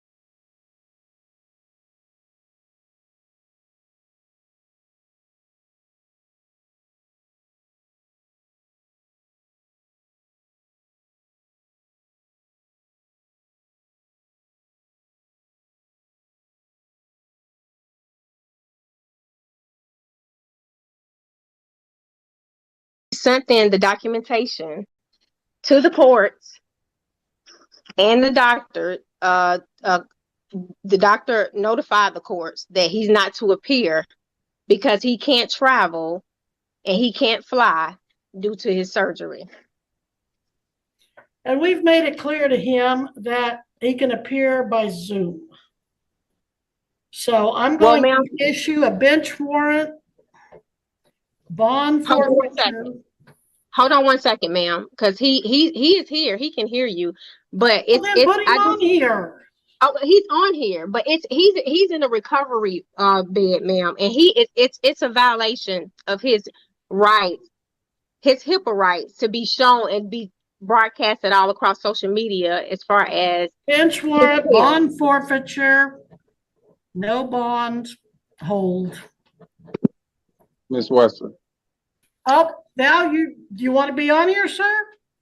Well, I'm first of all, are you voluntarily appearing, Mr. Johnson? No, under duress. Okay, I'm not duressing you at all. You don't have to be here. Can I speak, please? I just want to let you know I'm on a series of medication that alter my I'm on a medication that I'm supposed to be on bed rest from my procedures for the next 8 weeks and for the following 8 weeks, and then I'm supposed to start my recovery. But I have reached out to the courts. I have had the hospital reach out to the courts in reference to my procedure and my process. I have requested a continuation. I have also sent in letters to request evidence from the case to continue the case prior to these procedures that I have not got a response back. So certified mail. I sent it out registered mail that the courts received, I think, on the 23rd, in requesting evidence of the case to continue prior to my surgery, but having the surgeon it's an unforeseen circumstance. And I want you out of the case now. You're not his lawyer. He's talking. He's representing himself. The creator, you're out. The creator made me his wife, and I will find you in contempt of court, ma'am. Stop talking, Miss Johnson. Okay. Now, both of you stop for just a moment. Miss Gillette, you haven't had a chance to say anything on this. Do you wish to be heard? Because you're acting like the attorney. I'm acting like the court, and you owe me $50, ma'am, for contempt. And if you have another outburst, it's going to go up. And it will be enforced. $50 direct contempt by Nicole Johnson for her interruption of the proceedings. Ms. Gillette, do you wish to be heard? Good luck with that. Ms. Gillette? Sorry, I was making notes, Your Honor. In this matter, there have been lots of issues with Mr. Johnson. There is a letter here. I don't know if it came directly to my office or through the court. It's through the court because it was filed in the court file of all right. So when you say through the court, you mean it went to the clerk? It went to the clerk and was file stamped. It may or may not have made its way to my office, but if it has, I haven't seen it. For the record, go ahead, please. There is a note from September 25th, 24. His other hearing would have been the 27th. Asking he be excused. We've had lots of issues with Mr. Johnson in the past. I am taking into consideration that he has provided a doctor's note and information about Okay. that But visit. that was the last hearing. What do you have, if anything, for today from the doctor? That was received. It was file stamped 9/27. I don't know if he's recovering or not. I can't tell you anything about that. So if he is on medication, Judge, I don't want to have anything substantive unless he's not taking pain meds.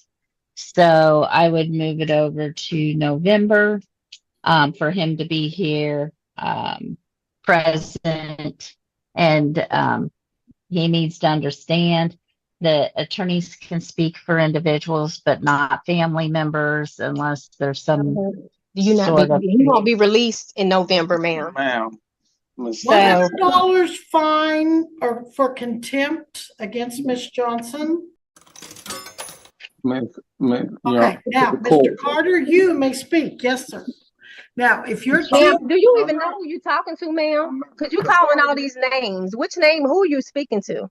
You told me your name is Nicole Johnson. I'm speaking. Correct. So you calling Carter, and I expressed to you that nobody's here is Carter.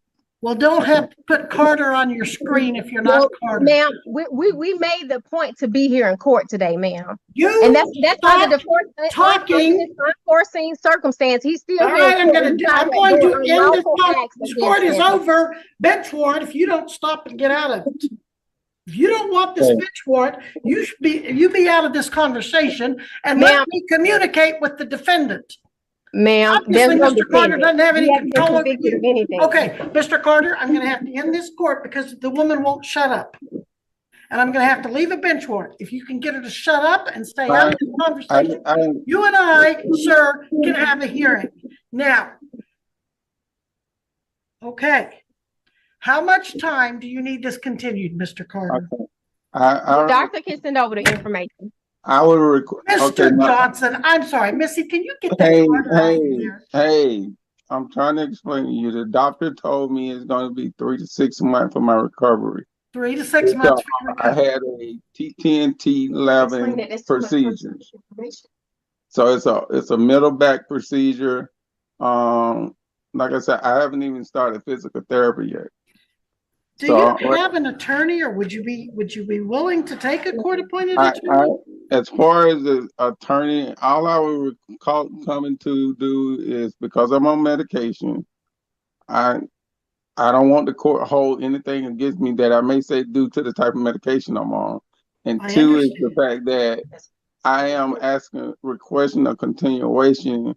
I know y'all saying I've been whatever, but at the end of the day, I'm requesting a continuation at least to December, late December or January. All right, we're going to set this over for trial. It'll be for bench trial. And what the doctor told you, you'd be in recovery for how long?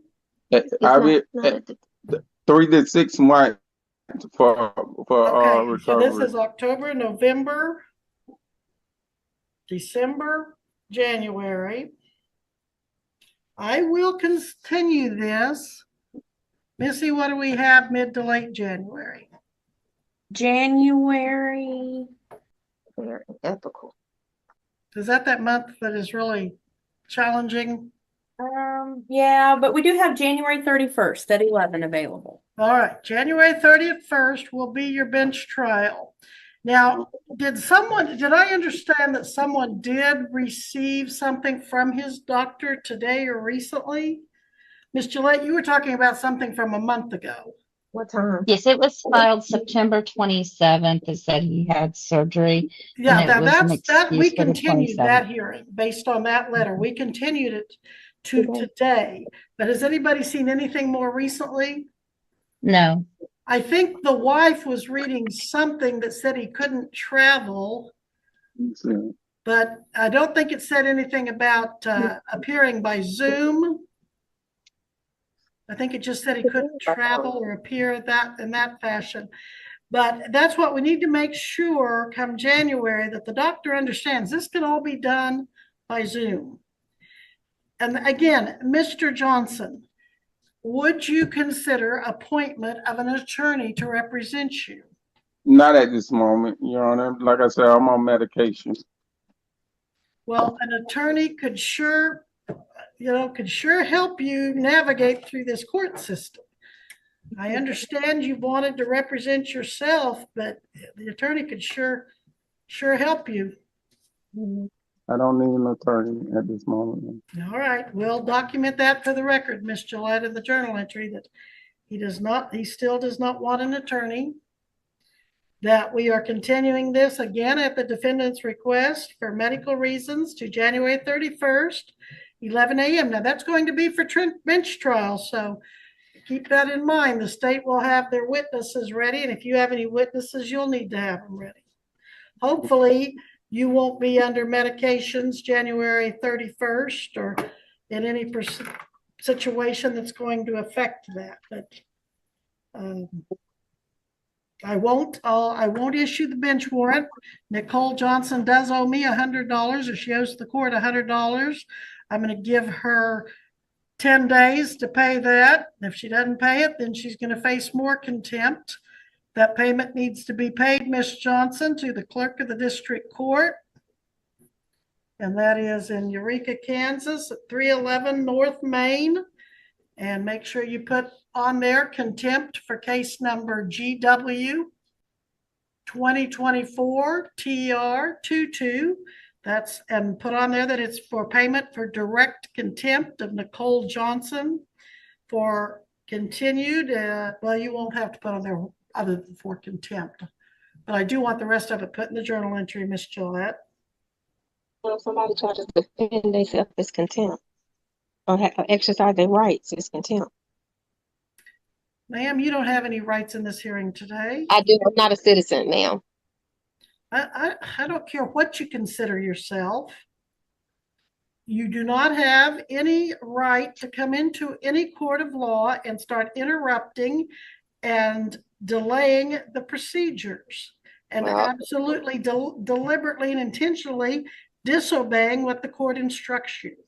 Ma'am, I called the county attorney yesterday. I called the clerk yesterday. I am going to tell you to stop talking one more time before I know, because you don't want me to express my rights. This is not your hearing. This is not about you. I really have to send the sheriff to whatever state you're in. You have not given no lawful consideration to this matter, Mr. Johnson. Under the doctor's care. He has provided all the documentation to show that he's under the doctor's care, ma'am, and you have not given no consideration to that. You are so fortunate that you're not here in person, or you'd be locked up right now. Yeah, I am fortunate. And Mr. Johnson will be locked up if he is not here in person. Mr. Johnson is ordered to appear in person for bench trial January 31st, 11 a.m. Ms. Carter. Yeah, because you want to retaliate against him, don't you? Ms. Carter now owes $200 in fines. And I'm disconnecting this call so I don't have to send the Greenwood County Sheriff to whatever state she's in to get her picked up and locked up for contempt. This hearing is adjourned. Ma'am, every time somebody expresses their lawful rights to defend themselves, you hold them in contempt.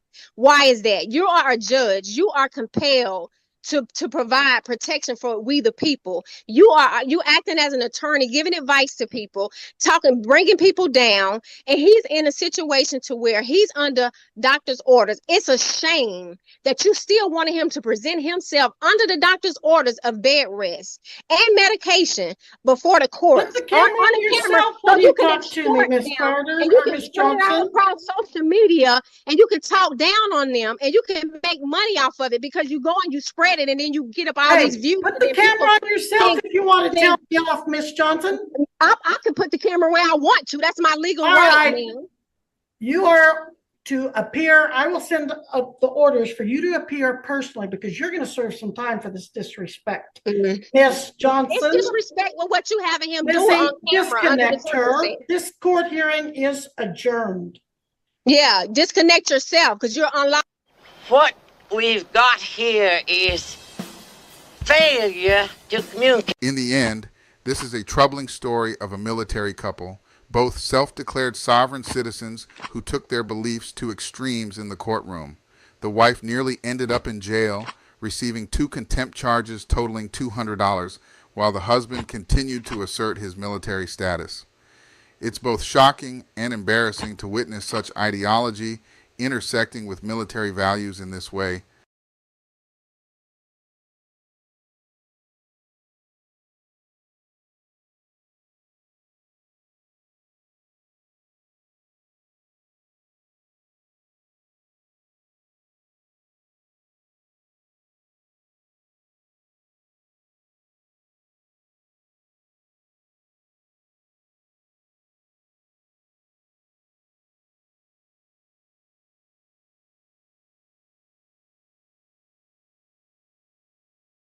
Judge Oakley's warning, trying to save a stubborn sovereign citizen.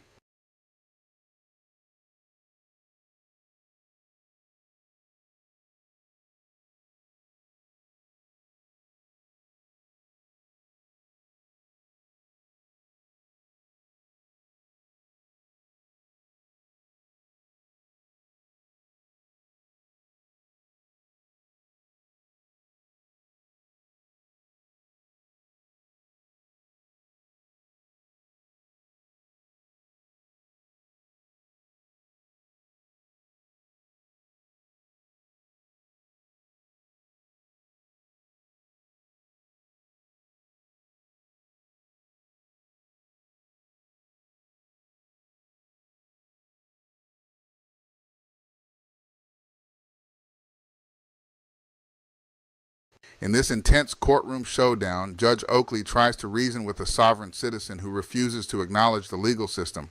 Watch as the judge gives a stern warning while the sovereign citizen stands firm in their beliefs. Will reason prevail, or will stubbornness take over? Tune in to see how this tense exchange unfolds and get a behind-the-scenes look at how these situations play out in real courtrooms. All right, appearances for the township. Have a seat, make yourself comfortable. All right, so Mr. Crucell, you filed a number of motions. I'm going to let you pick which one you want to deal with first. Well, this emergency motion stay needs to be addressed immediately, especially with the additional lines and the process violation. Okay, just hold off with the argument. Hold off with the argument. The question was, what do you want to start with?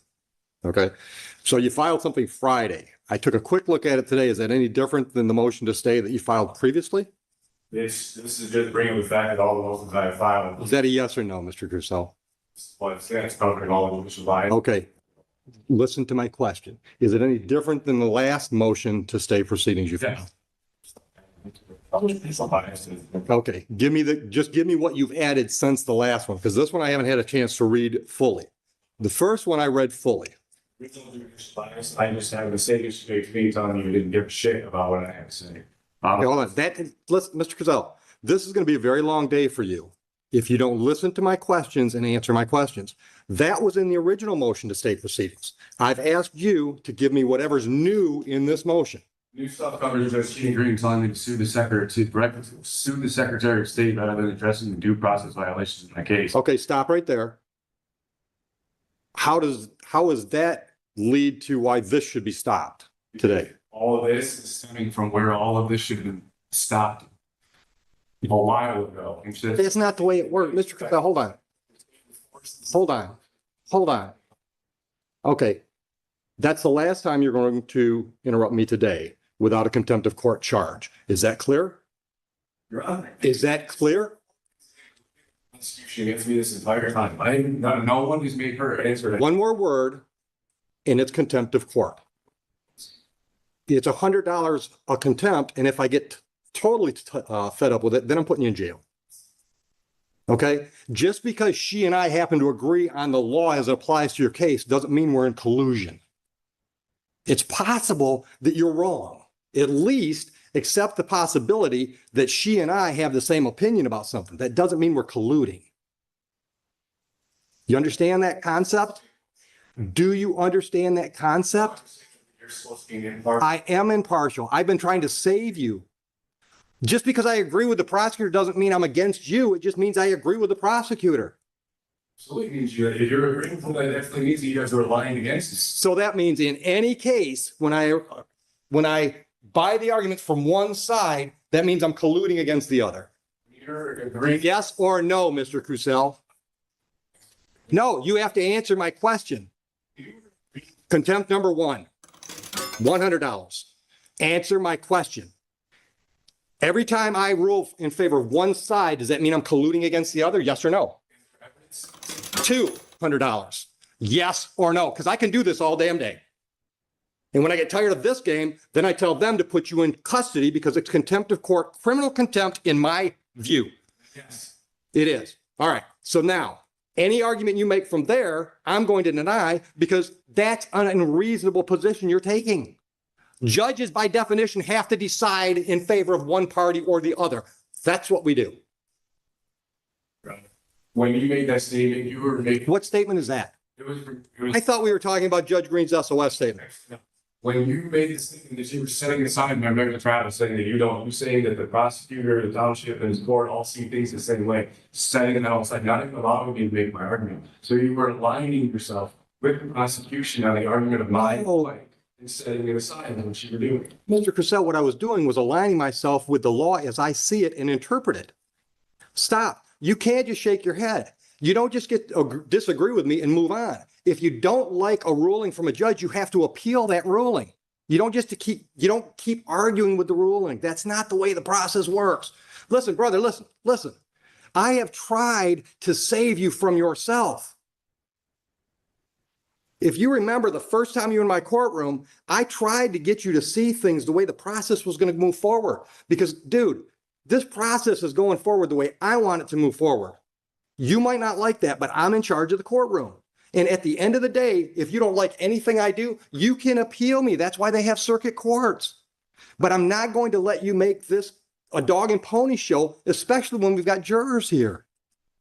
Dog and pony show. This court has failed to let me make any of my statements, any of my cases. You even were trying to threaten me with contempt anytime I tried. I am threatening you with contempt. My objections on the record to make my case. No, because third contempt. Do not interrupt me. When I said your objections don't mean shit to me is because you were using the word objection inappropriately. You objected every time I disagreed with you. If you have an objection, you have to have a legal basis for the objection. For example, she's trying to put a video into evidence. And you say, I object, Judge. She hasn't laid a proper foundation because all she said is, Judge, I've got a video. I'd like to play it for the jury. That's a proper legal objection. When I rule in her favor and you say I object and I say, what's your objection? And you just disagree with me, that's not a legal objection. That's why I said your objections mean shit to me because you're not using the word appropriately. Because you don't know what you're doing. That's what I tried to tell you originally the first time you were here. You've never been to law school. You've never tried a case. You don't know the rules of evidence and all the other things that have to be in play to have a trial go forward appropriately, properly, and to be perfectly honest, in your best interest. And Your Honor, again, you're trying to spin this here. I'm not spinning. My objection is based on you not allowing me to do it. And that's what you told me my objection to be. Okay. All right. So let's do it this way. What motion would you like to address first? The motion to postpone? Denied. I'm not denying the jury trial. Especially with the jurisdiction, she's never once it's on the why is on the prosecutor to prove those things. But there's all sorts of irregularities. All right, let me stop you for a minute. What do you mean you're not going to proceed? You're here. Everything that's taking place now shows exactly that there is enough to show. You're supposed you need to. Once again, you're not answering the question I asked. You just said you will not participate, and I asked, what do you mean by that? Get fair trial. I'm not asking you to explain your reasoning. I want to know, what does that mean? I'm not going to proceed with this. You're here. So when I impanel the jury, what? You're just going to sit there and not going to talk? What does it mean when you say you're not going to participate? And go through until these things get addressed. All of my issues that have been ignored this entire time, especially excluding people. Once again, if you accept the motion and I deny it, it's been addressed. You might not like the way it's been addressed, but then you have to appeal it. That's the point of me getting all my objections. All right, what's your objection? What's your objection to me denying your motion to postpone this trial at the last minute? I'll put it on record that if whatever you would like to do from there, you can, because I won't until these things. Like I said, Hold on. hold on. Is this statement preceding all these motions you filed? Okay, then let me make my ruling on all of them. I think there's a motion to dismiss for lack of jurisdiction, correct? Okay, would you like to respond to that one? Because I think that's already been addressed. Huron police arrested Mr. Crusoe while he was in Huron Township. Beaufort District Court has jurisdiction over offenses that occur within the township, both civil and criminal and. Did you appeal Judge Green's decision on that motion? I'm investigating because I've been in contact with the appeals. Okay, so there's no appeal filed yet, correct? Getting all involved. I'll take that as a yes. There's no appeal filed. That motion is denied then. She made the ruling. You don't get to ask me to make the same ruling. Once again, don't interrupt me because I can go to 4 real quick. Judge Green, a judge in this court, ruled on that exact motion and denied your motion. That motion has not yet been appealed, and it certainly doesn't get appealed to me. Is that clear? Yes. Thank you. Next motion. Motion to The judge can't just come in here and say that yes, the judge can.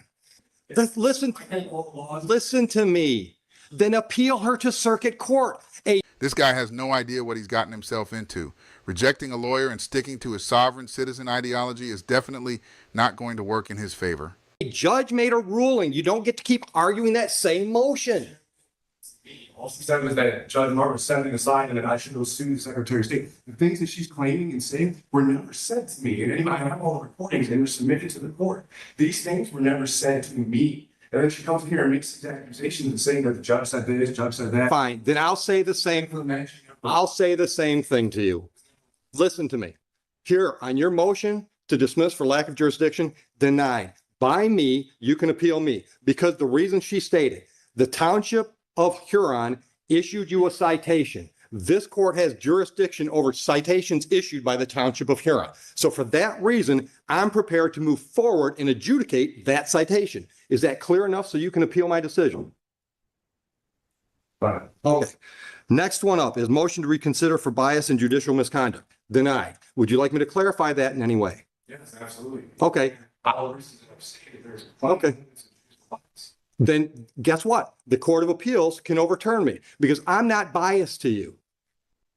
You might not like the way I talk to you. You might not like the things I say to you, but I'm not biased against you. Believe it or not, brother, I would like to save you from what's going to happen today.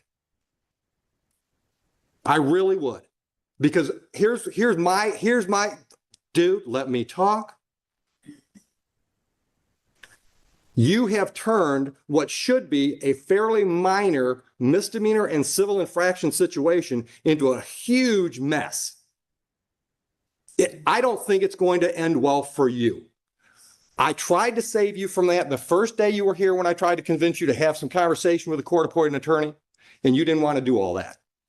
I know in my heart of hearts, I have no ill feeling towards you whatsoever. And I'm going to give you the best trial I can give you today if you decide to participate. But I am not going to let you drag things in front of this jury that I determine are not relevant because that's my job as the gatekeeper after the judge over the trial.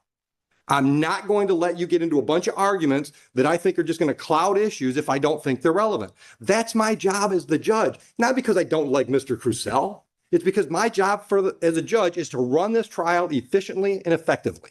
And I'm going to do that. And if I do that, I anticipate I'm going to step all over your toes and your beliefs. But that doesn't mean I don't like you or I have bias against you. So I am denying your motion to recuse myself. Anything else you want to put on the record so you can appeal that decision? Once again, stop. That's an improper use of an objection. What you want to say is, I disagree with that, which is fine. That's why you appeal it to the circuit court. But it's not an objection. What's your legal objection to my ruling? That's not a legal objection to a ruling. That's not a legal objection. So that's 2 motions down. The next one is motion for relief from judgment. I'm assuming that's Judge Martin's decision to set aside your defaults. All right. Do you really want me to grant that motion? Because if I grant your motion, that means the default that was set aside, defaults that were set aside are reinstated. Is that really what you want today? Well, listen, the thing is what I'm saying. Mr. Purcell, yes or no? You filed a motion asking me to set aside a decision that was made. Do you really want me to set that decision aside? Because that means those civil infractions are then in default and they're done. Is that a yes or no? Yes or no? Do you want me to set aside those do you want me to set aside the default set asides? Do you want me to reinstate those default judgments? Then I'll deny that motion. All right, you filed something called Notice of Constitutional Rights, which I didn't see anything where it required me to make any decisions or anything else. You're just letting me know that you're standing on the Constitution? So am I, all right? The emergency stay we dealt with. You also file an affidavit of non-consent. You didn't need to file paperwork for me to know you didn't consent with the proceedings, but I got the message there. Was that the only message I was supposed to get out of that document? Essentially, yeah. Okay. Okay. I don't need a preachy moment. I just want to make sure I wasn't supposed to get anything else out of that affidavit other than you don't like the process that we're involved in. Next thing I had on my list was affidavit of non-consent. Oh, excuse me, motion for judicial notice. What does that judicial notice of what? Certain terms that this prosecutor keeps trying to use and apply in this case that are not the lawful terminology being used. Okay. For example. You use motor vehicle. Okay. Motor vehicle's pretty much a term of art in our business. Law of differences between how it's being used. Absolutely. Well, then you can make those arguments. But you can't tell her she can't use that phrase.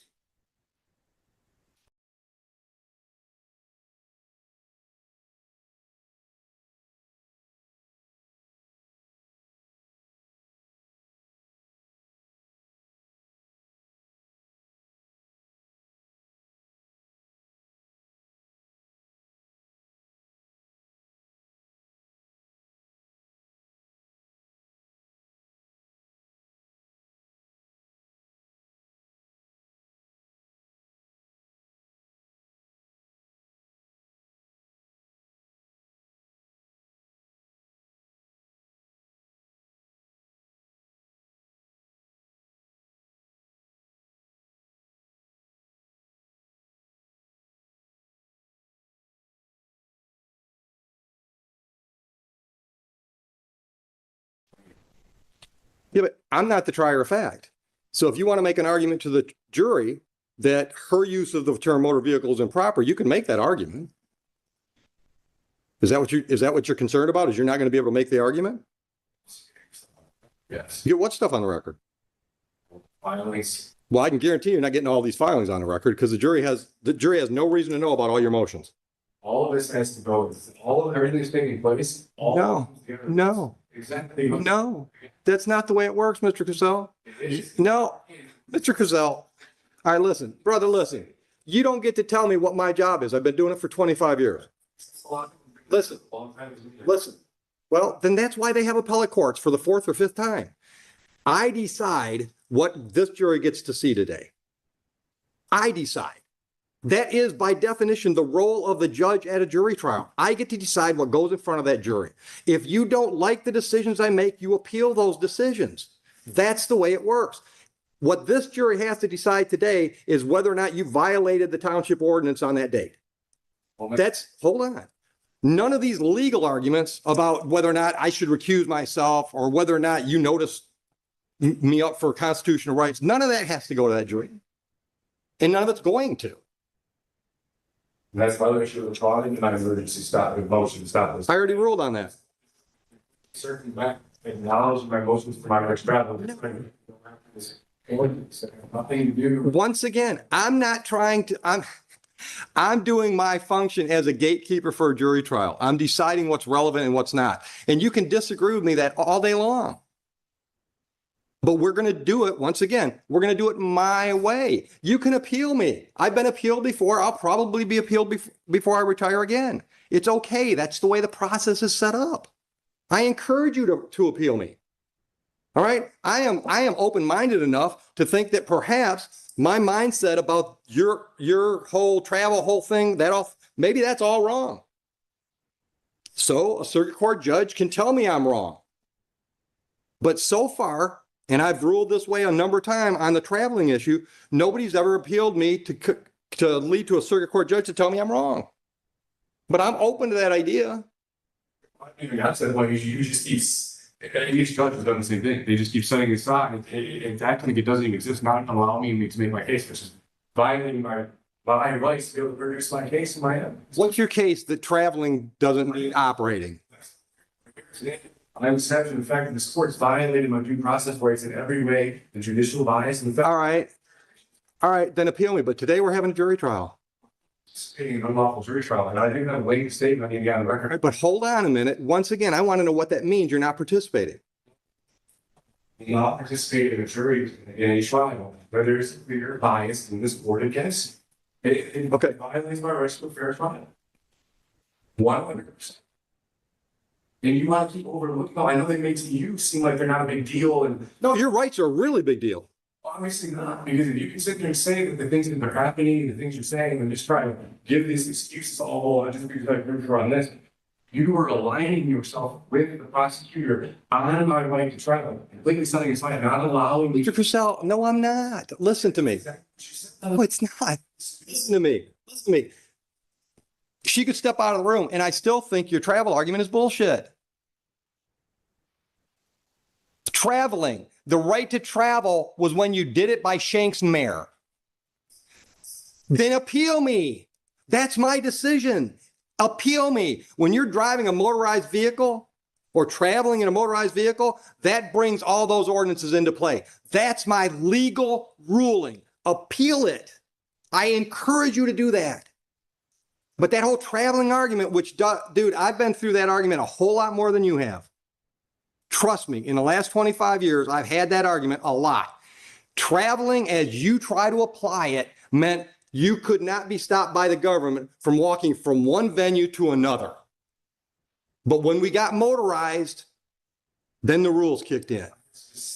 Rulings from the American Jurisprudence side that literally state that yes, first of all, you're allowed, and including automobiles, as long as one does not interfere with another's rights.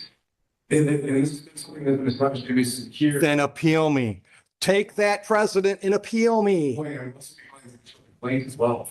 Okay, that's your right. I'm not trying to stop you from doing any of that stuff. I'm just trying to stop you from bogging down this jury with stuff that I've determined is not appropriate today. Because just because you're determining it based off of what though? That's what I'm saying. All these things are relevant and they are accurate. They're relevant to you. They're not relevant to me. I've made the decision. I have made the decision. I made that decision months ago and you didn't appeal that. I mean, the process which is not an appeal. Is an extreme, lawyer when there is bullshit that you can't do that. Absolutely, I do that. 100%. No. Listen to me. Listen to me. If I don't hold you to the same standard I hold her to, then I'm treating you differently than her. How is that unbiased and impartial? You've decided to engage yourself in this venue, in this arena. That means you got to know the jury structure. Yes, you have. I'm forced to be here. But you didn't have to do it. You didn't have to do it as an untrained layperson. You had free access to qualified, competent legal counsel. They're still here. There's one right there behind you. He's still ready to help you. You chose to do this yourself. That means you've got to know the court rules. You've got to know the statutes and the ordinances. You've got to know the rules of evidence. And if I help you through those lapses in your knowledge base, that's not fair to the prosecutor. Then I'm taking sides.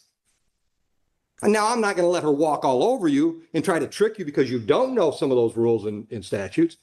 But I am absolutely going to require you to know what you're doing because you've chosen to do it. That doesn't show bias.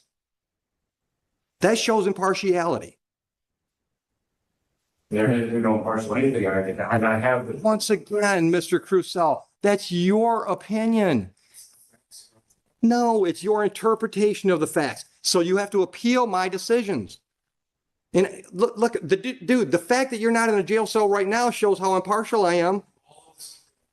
When Officer Price literally pulled up to meet my wife days before any of this even happened and talked to us about the traveling, even told me I was well within my rights, gave me every clarification that I was well within my lawful rights. This was all a retaliatory thing from the beginning. And then even when The chief called me. He even called me trying to read. I was like, well, it's not over me. And then he goes to the motor vehicle. And then he tries to get me to not pursue legal matters. And then he's mad at me. And then the day that I file for my body cam, I'm getting removed from here on a Little League. And stop. Hold on. I don't doubt that it is. But I think we got into this a little bit the first time you were here, and I told you that's not proper for this venue. If you want to complain about the way the Huron Township Police Department handled this, you can file a civil lawsuit against them if you want to. But what's in front of me is one civil infraction and 2 misdemeanors. That's what's in front of me. Oh, every time I force it to make my case, the court just keeps setting all my stuff and not allowing me to be heard. Because I'm going to make decisions based on the facts. That jury hopefully is going to make decisions based on the facts that are presented. How will there be facts if this court continues to not allow me to get my facts? Because the facts you want to get into, what facts do you want to get into? The chief had some conversation with you?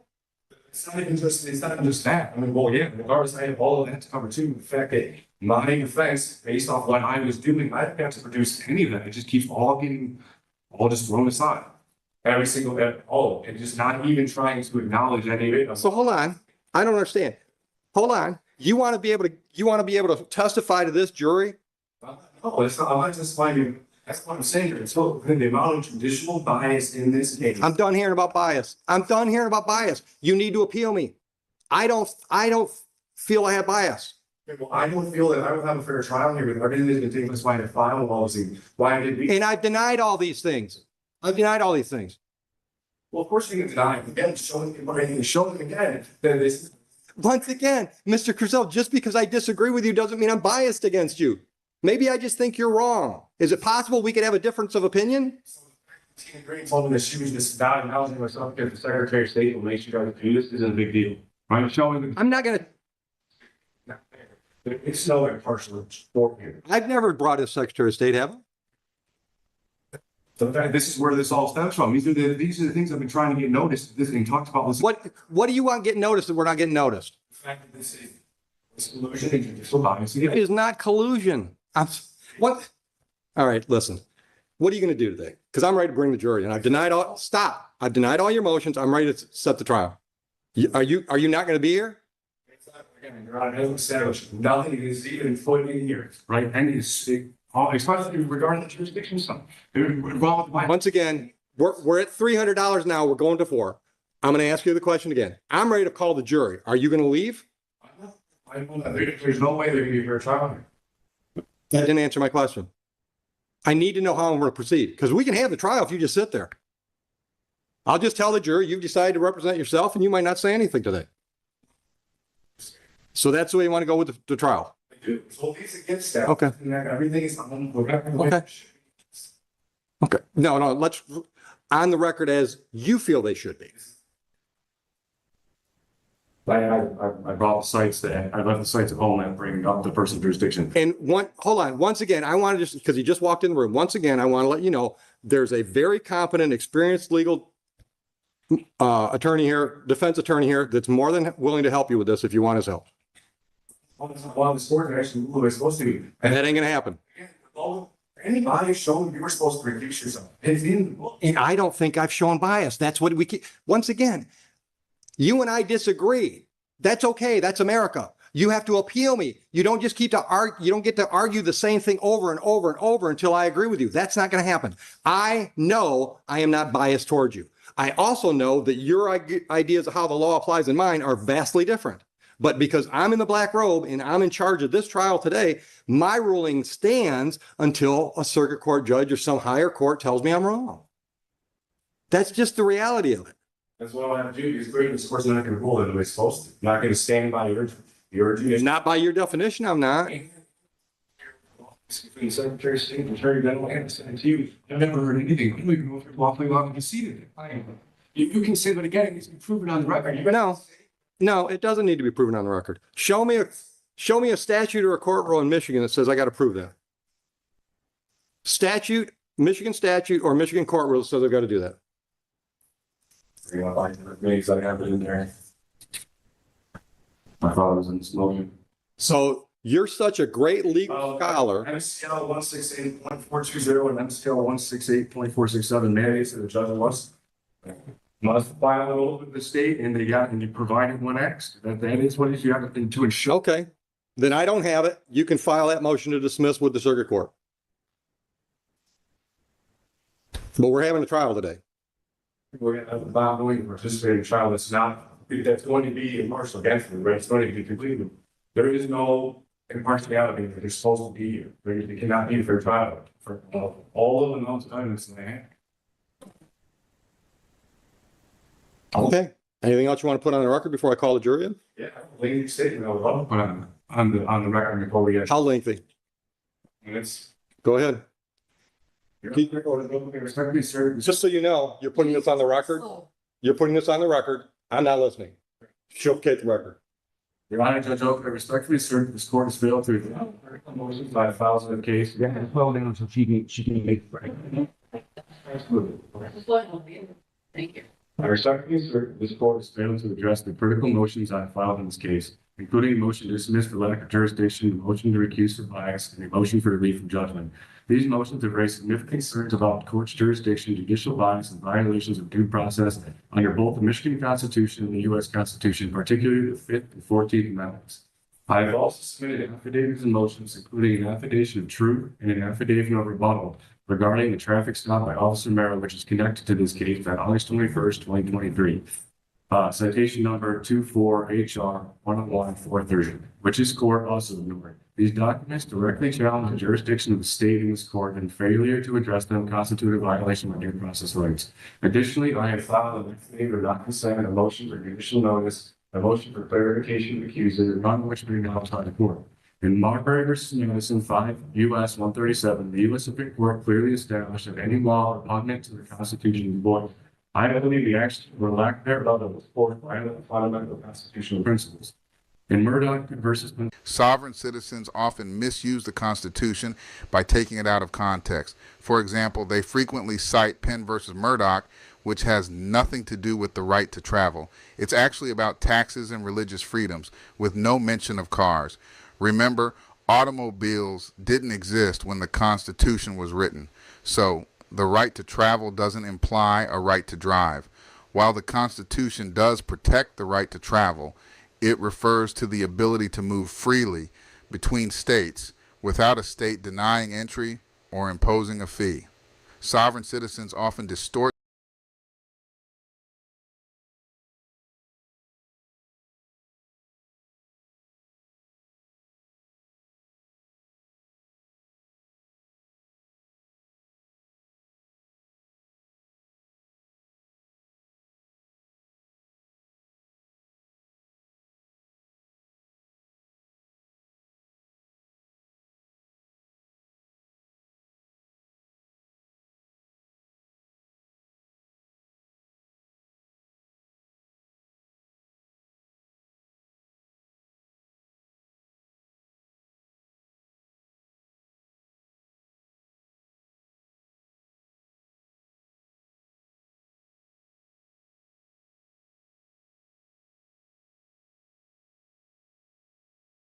these principles to support their misconceptions, misinterpreting the Constitution to justify their misguided beliefs. Pennsylvania 319 U.S. 105. The court reaffirmed that no state may impose fees or penalties for exercising a constitutional right.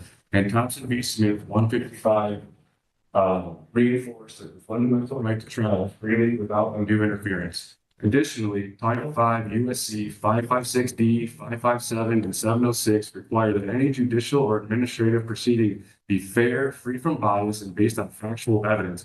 I have serious concerns that this court has disregarded this evidence. I have serious concerns this court has disregarded these principles, given its pattern of dismissing my motions and statements made by Your Honor, who has stated on record that we see things the same way, referring to the prosecutor, township, state, and this court. This admission clearly demonstrates judicial bias and lack of impartiality, which undermines the fairness of these proceedings. It is also significant that Judge Tina Green has admitted in court that the Secretary of State is influencing the rulings, stating that the court is required to enforce certain rulings because of the Secretary of State makes them do so.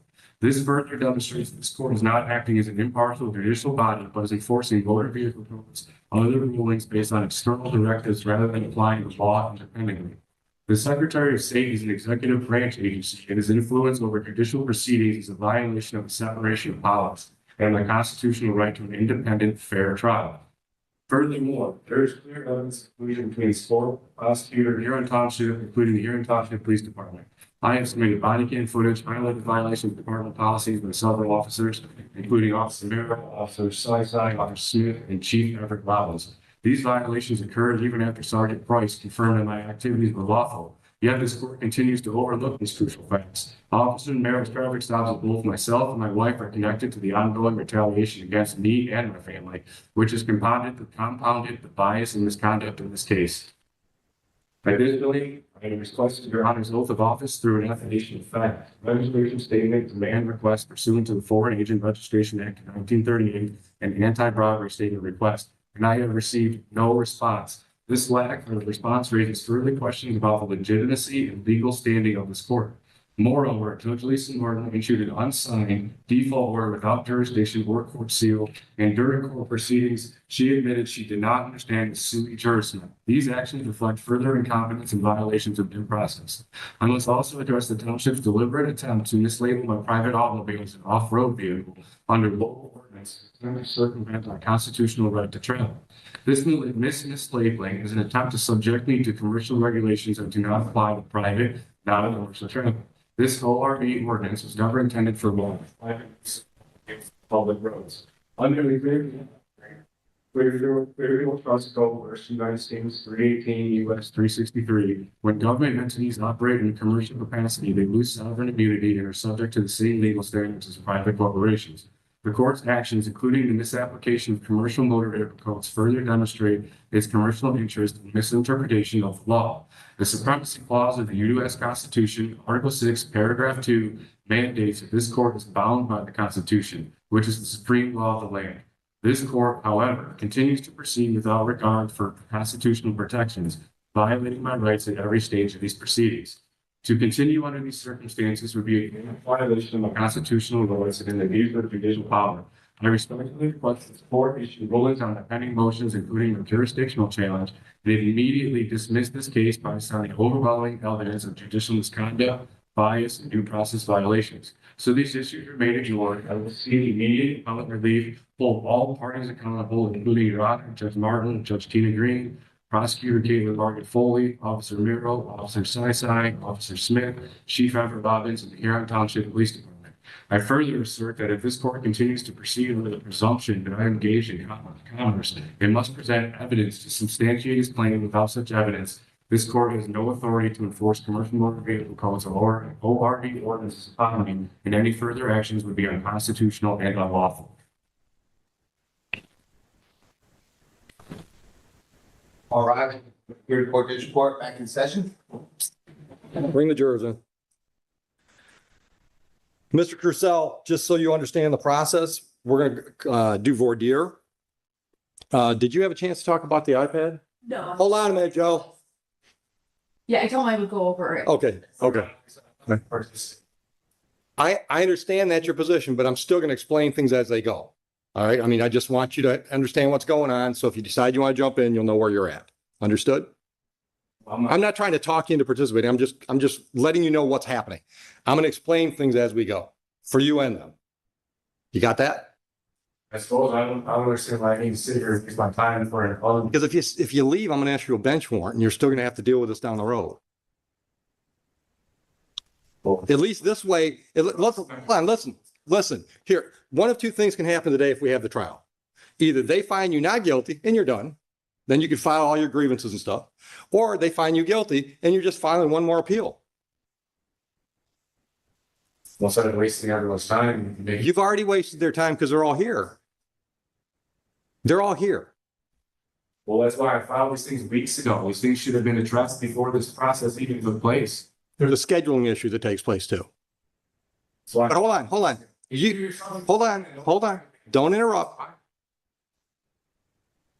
You didn't appeal the last round of decision. You didn't appeal the decision you didn't like from Judge Martin. You didn't appeal the decision you didn't like from Judge Green, and you didn't appeal the decision you didn't like from me last time you were here. So here's my problem. I'm not going to adjourn today because you say you're going to appeal, because if you don't, we've accomplished nothing and we're no further to resolving these files. And they have to file with the appeals court that I've been in contact with the appeals court. Okay. Okay, hold on. Let me try to educate you, okay? You contacting the appellate court, first of all, this should go to the circuit court, all right? You've gone. Okay. So I didn't choose for you to be here, but you're here, okay? So we have to get through it, all right? So the way it works is you don't just talk to them about an appeal, you actually file and perfect an appeal, but you didn't perfect the appeal. So there is no appeal. You started the process, but there is no appeal. So we're going to go forward today. The only question is, are you going to be in the chair now? No, again, if you were prevented for, I'll have to stay the bottom one, correct? Depending on what I set the bench warrant at. It can be whatever I want it to be. Once again, but see, you think that's bias, right? And that's me explaining to you the way the process works. I could set a $10,000 cash bail on this. And until a circuit court judge tells me that's got to be set aside, it's the bail. That's the bond I set if I set it. Because here's the thing. And I'm trying to, listen, dude, I'm trying to get you to see I've got a job to do. It's got nothing to do with you personally. All right, you keep bringing this, I'm having so much trouble getting through to you. I'm thinking the next step is a competency exam. So that fact that she told me that on the record in front of her, and in all the things that she's saying, the judge said, she never said that on the record. I have the record submitted. So once again, she wasn't doing this because the Secretary of State. Then appeal Judge Green's decision. I've told you that at least 5 times today. If a district court judge makes a decision you don't like, you appeal it to the circuit court. You don't just keep arguing again. That doesn't get you any further along.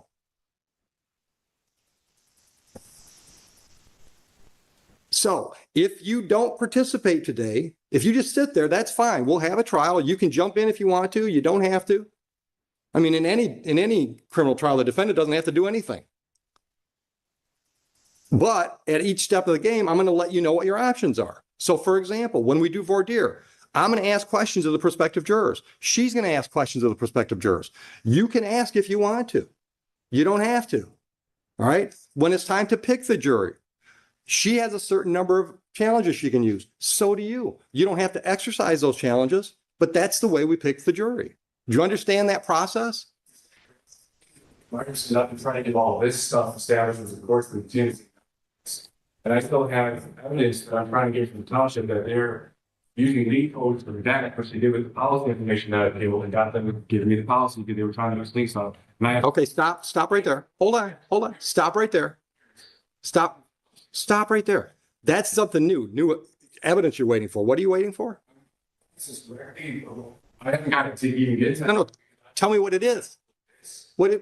Evidence that was that I requested from FOIA in the very beginning with my bottle camera. No. But well, what is it? You're looking for some records, some ordinances? What? Part of the traffic comments and things that were put in there.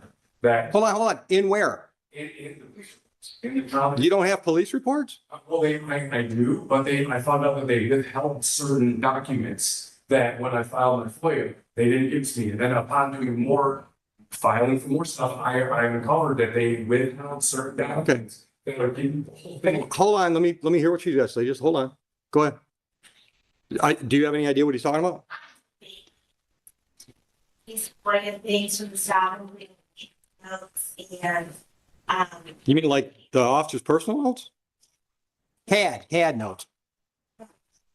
And for example, body on camera where they're sitting in their patrol car and the computer's on. Those are all mean material that can't be discoverable. It can't be shared with people outside of those that are have the security clearance to observe or handle the material. So that's what he's. I'm referring to. Okay. That's not what I'm referring to. The notes on the computers and stuff, that's not what there's even stuff that was in the body cam that when they were talking to the chief, that they purposely redacted out of the conversations, and the notes that that are completely all redacted, has nothing to do with computers, it has nothing to do with personal information and names or addresses. There were things that were stated in conversations that were taking place in these notes. Let me stop you. During the traffic stop? They withheld this when they should have given it to me in the very beginning with my FOIA for everything that's involved in my traffic stop. Okay, hold on. I'm trying to clarify. Are you talking about like, how do I want to say this? Personal comments between two or more individuals? No, it's not personal comments. It was stuff that was logged through the traffic stop. No, stop. But I got to understand what you mean. Logged through the traffic stop. You mean it showed up on camera and then they edited the camera? Yeah. Or edited the recording? As well. And there was no clear reasons why. Every time I'm trying to get reasons to why they did it, what it's connection, because they're supposed to label why it is. I haven't got anything. And then it's in the comments sections of like what was going on. Hold on. Comments on the incident report? It's not the incident report. It was through the, while the traffic stop was taking place, stuff that was being entered through, I can't remember exactly what the paperwork is I am. Like I said, I'm in the process of getting that all. I'm appealed it to the supervisor, and then he vaguely gave, just cited statutes and codes, but he was supposed to tell me how and why I didn't even see the applying to the lead sections, which are failing to do because same thing with. All right, so hold on. So what I'm hearing, I want you to confirm whether or not I'm hearing it correctly. I think what you just said was those comments section things that you want, they're telling you that's all lien stuff and it's protected. Yeah, I have other. Hold on. Is that a yes? That's what they're telling you? Essentially. Okay. So, and part of the, I had a whole thing paper I got from them. They didn't do it in any of the other ones. Only. Hold on. Other one what? All the because there have been several times the cops came out of their house. But we were told, well, this has been going on for all of the years, probably by an incident happened. Okay. So I filed every cop that had been there, all the reports, anything to do with anything that I could get that was in access to me. And then that's how I found out that these other reports weren't released to me. And then in my life traffic stop, they did the same thing. Everything to do with that entire traffic stop is all completely redacted. But yeah, the other stuff is all open. Redacted from The whole page is just black. hold on. Redacted from the incident report? Yeah, from the incident. Right. The paper report that you received? Yeah, exactly. Okay. With no justification at all to why any of these things are redacted. I keep trying to, and how they did it with the policy. I tried to get the policy 3 separate times to the department, and then they cite these lien codes for names and addresses and stuff, which I understand there's certain stuff. What policy? The policy conduct for officer conduct and how the officer's supposed to operate and stuff, right? So they denied several times, stating the same lien codes are trying to fix all these connections now. So I appealed it to the township supervisor, and he released all of my information, and it showed that the policy showed that these officers violated the policy. Okay, hold on. Stop. So he released everything, but not everything you want? Well, then once I realized they were doing this, I went back to even more. That's how I found out there was more stuff that was never released to me. Okay. And then they're doing the same process using these lien codes to not let me see what was put in this paper. And that's why it's all American Titans. I've been trying and fighting all this whole time, trying to get this stuff together. And I'm getting every which way I'm being screwed.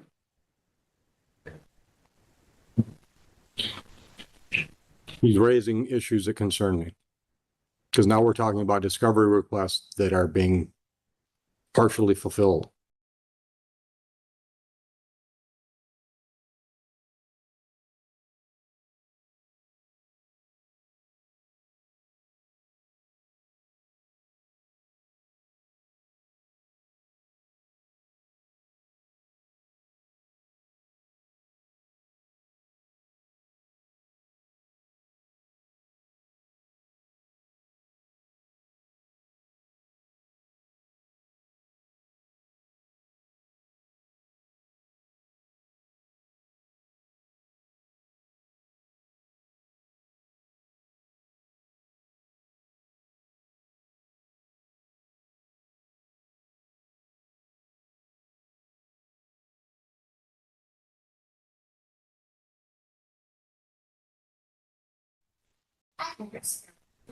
As you can take, as it is with this stop, he does have the incident report, he does have body on camera for 4 officers in car, dash cam, what have you. He also, personally took a video, I don't have it, there was no mutual discovery, he elected to use the FOIA, route to take all this information.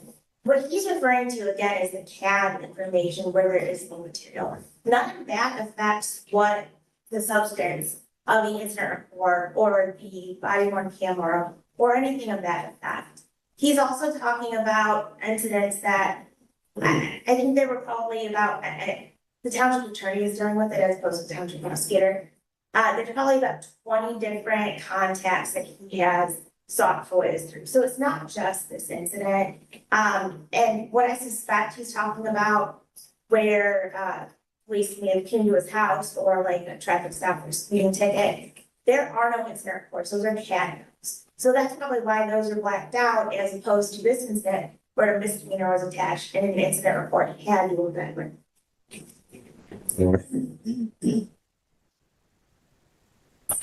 Okay. Anything else as far as information you requested that you don't have that you think you need?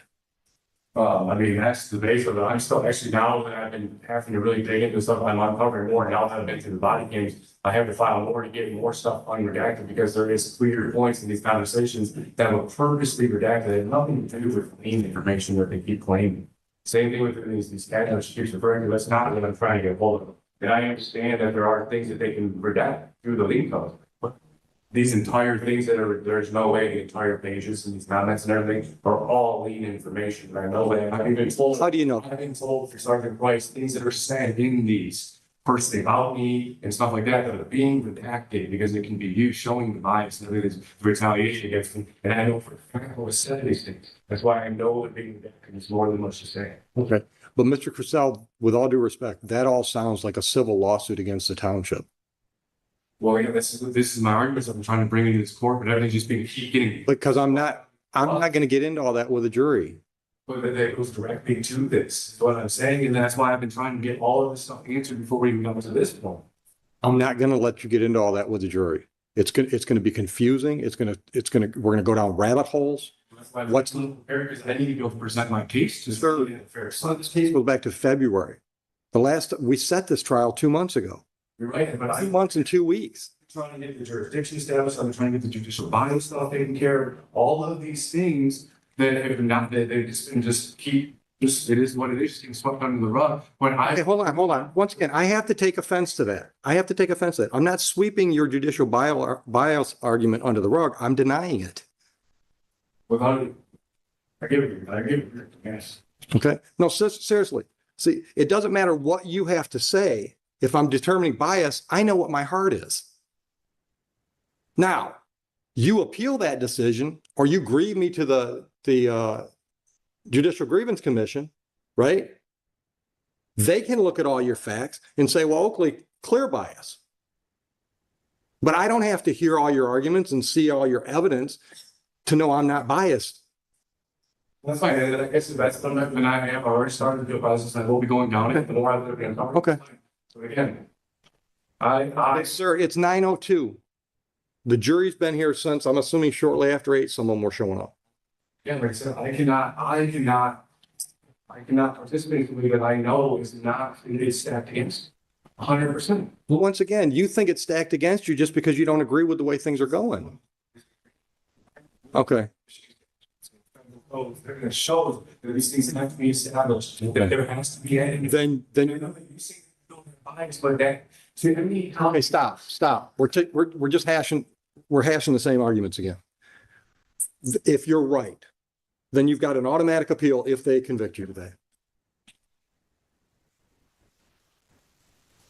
If you're right, and this whole thing has been nothing but a sham. It has to be, and it's all this turned into. Okay, bring the jury in. I'm tired of talking. That's motion will be real quick. Motion who? Oh, I forgot you filed a motion. Give me just a moment. Yeah. Did you see that? Hold on. Did you get her motion? I never seen that. Yeah, no.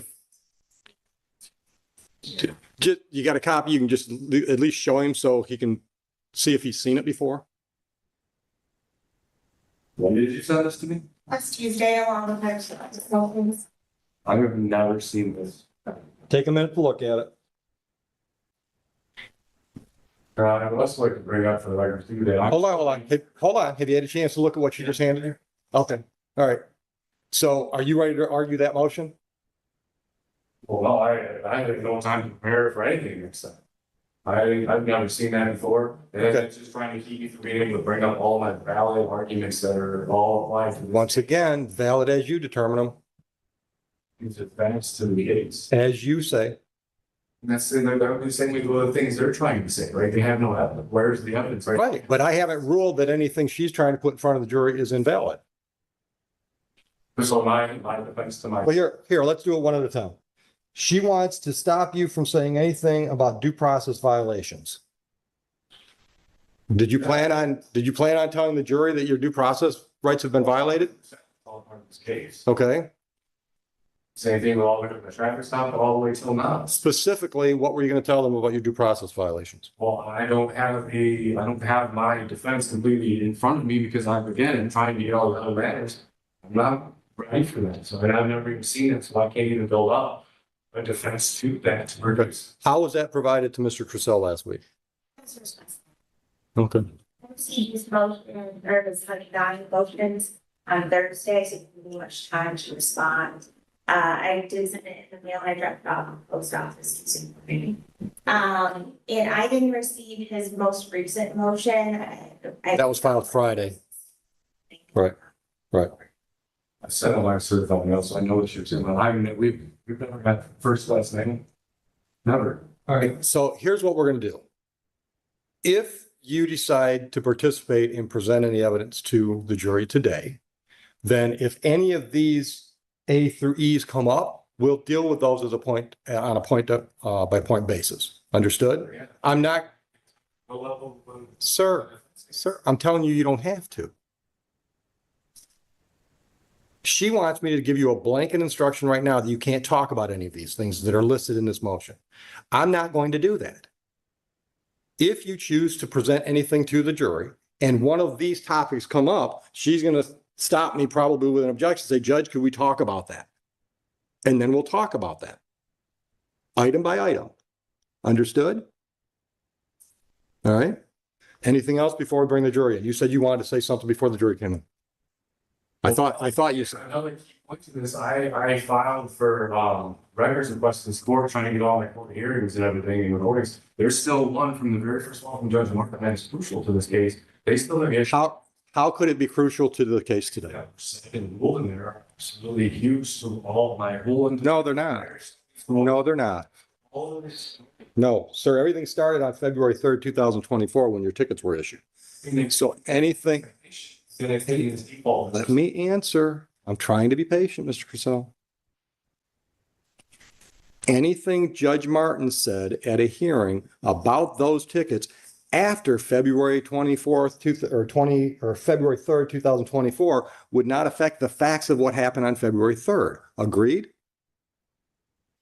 But it affects what is going on with this court as far as the fact that. The only thing that's going on with this jury is deciding what facts took place on February 3rd and how they apply to the ordinances the township is trying to apply. Yeah, then it's going out of that, but apparently they said it. I'm not going to subject myself to sitting here through something that I know. Then get up and leave, Mr. Crisell. You're not under arrest. I've already explained your options. I've tried to be as clear as I can with your options.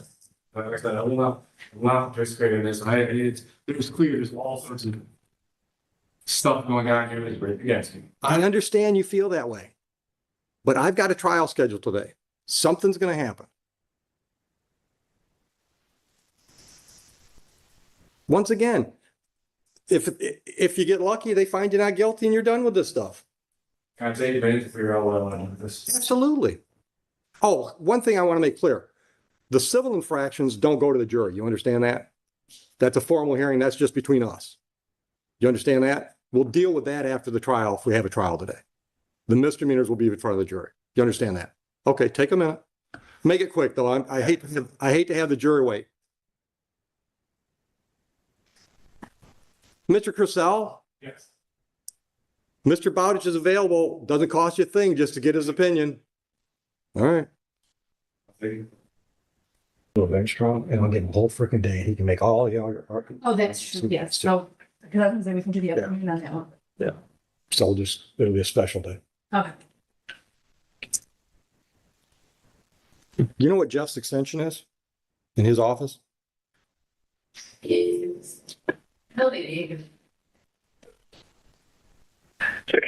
Hey, tell them they don't have to have a final decision. I just want to know if I can send the jury home. Okay. Here's a comment.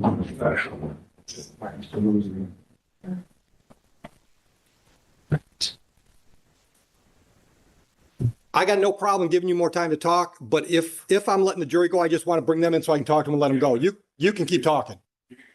You sure? All right. Bring the jury. So I go back here. Yeah, keep talking. Keep talking. Hey, Jeff, come here. Mr. Crisell, I'm going to give him an idea to talk about with you. Okay. If you can listen to the Sean, I'll give him a whole fucking day for bench trial. He can bring every argument he's got. All but I will make her sit. That's what I told him. But I'm just not doing it with I said, I wanted him to ask you politely to reserve his right to a bench trial. Yeah. Yeah. And all of his information, he's going to get together. Just let him know that that's what I wanted you to know. And Go tell him that. I'm not going to represent, but I'm going to help him. All right. Go tell him that I made that suggestion. So Caitlin, I gave him an option that if he'll pay the $300 court costs, security costs, I'll give him an adjourned date so he can perfect all his appeals that he says he wants to file, and we'll send the jury home. But do you think he's gonna pay? Oh, He already owes us. Oh, he only owes us the money on these. Yeah, I think he'll pay. Is it hot in here or is it me? No, it's just you, but. Have a seat, folks. And Caitlin, you don't have to stay for this if you don't want to.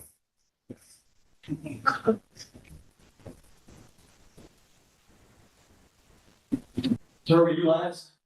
Yeah, you guys. You're the last of them? Right. You like it soon? What is a little? Are we missing one? I still. Well, that's why I didn't do the last this moment. Yeah, but you guys don't have to do anything. What's in front of me?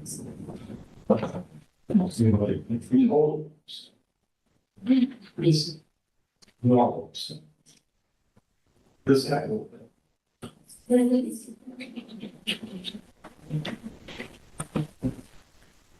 Well, I've seen it. Thanks. All right, how many of you got in, they just excited that you can think about being on a jury?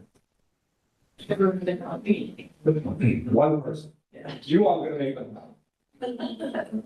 I'm sending you.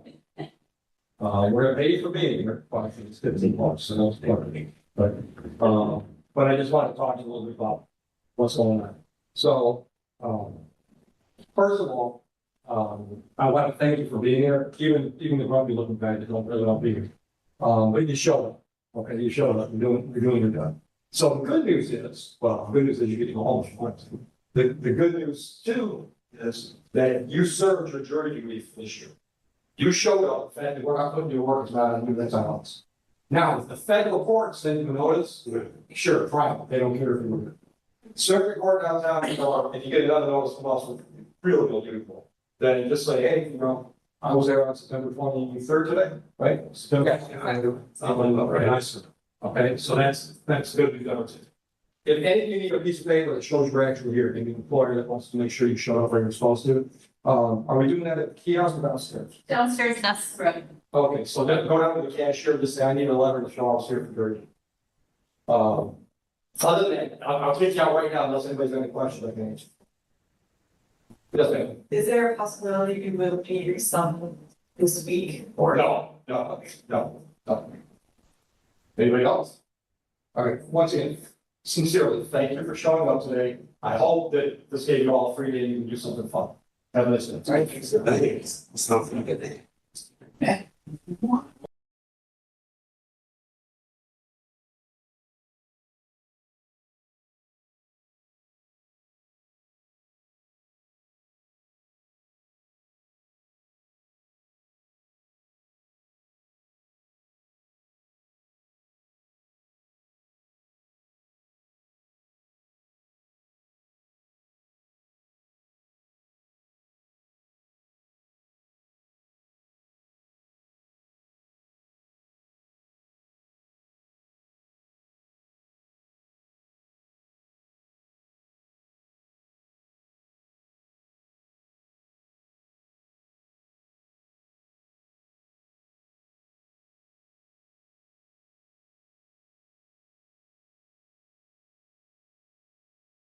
Stand up. Please receive the bond. I need to.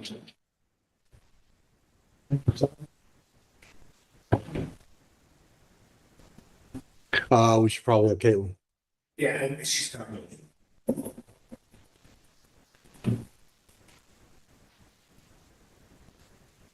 All right, back on the record with the People versus Crucell. All right, Mr. Crucell, I just want to put on the record the conversation that we had out in the hallway with Mr. Bowditch present. Outside of your hearing, by the way. Oh, that's for that.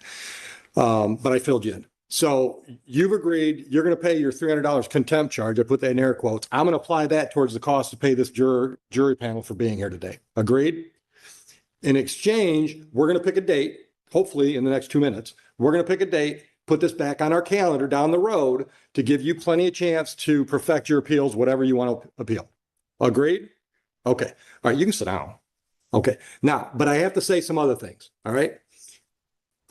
Before I took the bench, I did a lot of court-appointed work. All right. So I know that a lot of times when a defense attorney is talking to their client, they've got to get over a mental hurdle because a lot of people in a situation where the court's provided the attorney, they think the attorney's not working for them, the attorney's working for the court. So I want to make sure you understand how this works.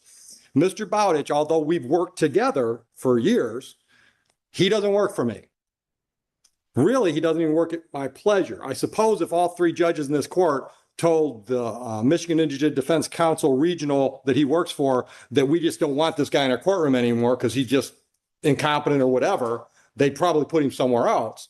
But other than something drastic like that, he's not here because I'm paying him and I've requested him. You understand that? Okay. His job, his client is MIDC. And I say his client because they pay him, but he's paid to represent folks in district court that don't have their own attorney. I just want to make sure you understand when he's giving you advice, he's not telling you what he thinks is best for me. He's telling you what he thinks is best for you. Okay. Now, the other thing, I'm assuming he brought my offer out to you.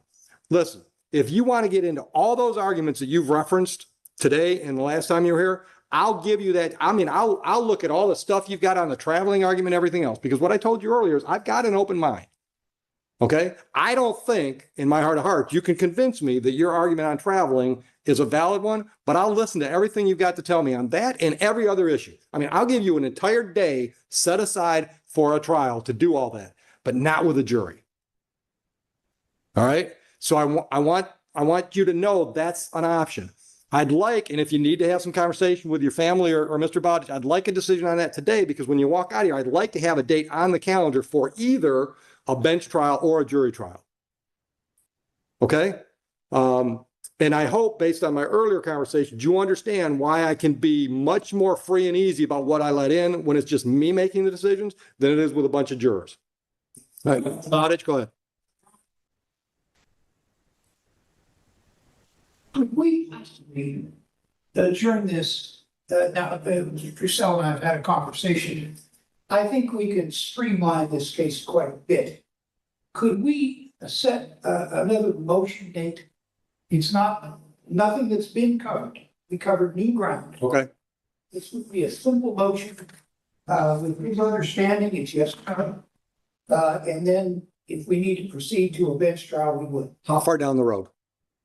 Well, it depends on how long his discovery is going to take. If there's anything even possible to be retrieved But I still do a month or so.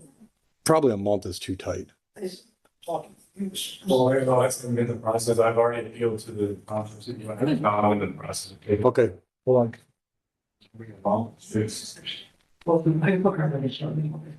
I think so. October 21 is too tight, I think. October 21, I think is too tight. Time frame wise, you want to go into the next month? We can, Your Honor, it's up to the courts. I have no idea how that process is gonna work, so I don't know. With what the court's done today and asking more favors. No, you're not asking a favor. We're just scheduling a date. Do you do? What is it? That's a Monday before Tuesday. Yeah, that was We'll safe. open that day. That'd be safe. If Caitlin is. Do you have an opening on Monday, the 25th? You're not scheduled. Of November. Just for a motion. This is just a motion hearing. We're not gonna take testimony. Okay. As long as you're not, no, Don't- you don't have them that month, let's say. So that'll work? What's the date? 9 a.m., the 25th of November? It's the Monday before Thanksgiving. Nobody's got travel plans? Motion date. Okay. So I think what I'm hearing is you think that will either be dispositive or we'll set a trial date that day. Yes, Your Honor, or we'll resolve. Okay, all right. Okay. I didn't ask. Can you pay the $300 today? Okay, and I implore you, keep talking to him. Keep talking to him. All right, anything else? All right, we're adjourned. Yeah, go ahead. Officers are here and Yeah. ready to testify. Understood, understood. And you can give them my apologies. Put it all on me. So your civil infractions, we're just kicking those down the road. Understood? Okay. Or I keep saying infractions. It's 2 misdemeanors, 1 civil infraction. All right. Okay, so everything's adjourned. I'll make a note in the file so the cashier knows what to do with your $300. Mr. Bowden, as your, Not officially, I don't think. let me just give you notice. Did we set that at 8:30 or 9? You said no. 9? We set it at 9, but if he's always here early, she'll probably be here early, so get here early, we might get it done with. You're not late if you're not here before 9, but just telling you. Okay. We'll get your notice, you're good to go. You're on the cashier, correct? Yeah, I got money, you got this on. Yeah, thank you, Your Honor. Thank you, Mr. Bowditch, I appreciate the efforts. In conclusion, this sovereign citizen has tried every trick in the book, but still fails to understand why his flawed ideology doesn't align with reality. He continues to misuse the Constitution in a weak attempt to justify his delusional beliefs. Not once has this ideology won in court. While there have been cases dismissed, a dismissal is not a victory. Courts often reduce charges or dismiss cases to secure some form of conviction, even if it's not the outcome they initially sought. If the courts were stricter in dealing with this type of behavior, we might see less of it rather than more.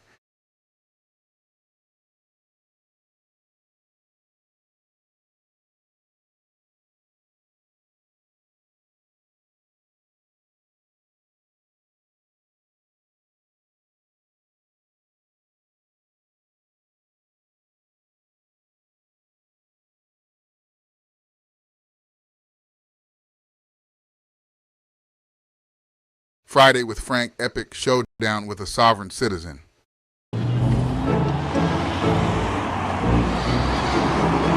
See your driver's license, please. Yes, sir. Can I ask what you below for? Absolutely. As soon as I see your driver's license, I will be very happy to tell you. That's not how it works. Can you tell, first of all, what's your name and your badge number? I'm sorry. I do this for a living. You don't. I tell you how this works. Let me see your driver's license, or I'm going to pull you out of your car and arrest you for failing to provide ID. This sovereign citizen has no clue who he's dealing with. This Arizona cop isn't here for any silly games. This is a legal request. I don't want to hear any other words out of your mouth except here's my driver's license. Please.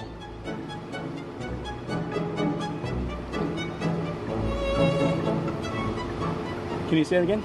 Absolutely. I need your driver's license so I know who you are. I am not asking you. I am telling you. Give me your driver's license. My name is... I don't want your name. I want a physical ID as required by Arizona law. I am asking you when I'm getting pulled over. I will tell you as soon as I see your driver's license. I will gladly give you my license. Usually, I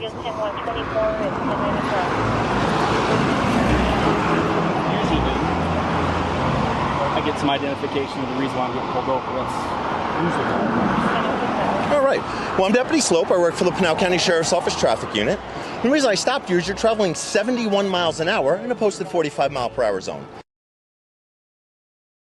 We also see registration and current proof insurance, please. Can I do some mobile? Unless it's going to magically appear in your hands, you would have to, right?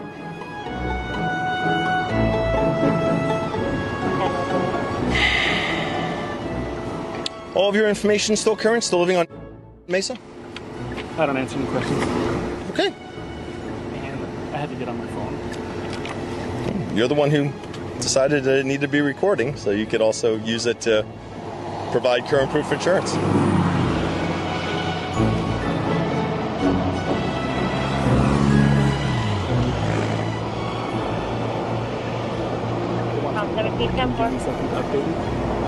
wants me to update.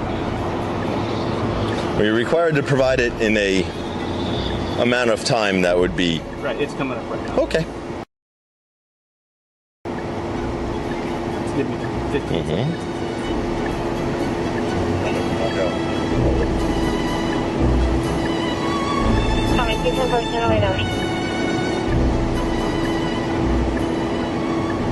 So while I'm sitting here and I am a public servant, is there any other questions I can answer for you, reference our contact? Okay, just want to make sure.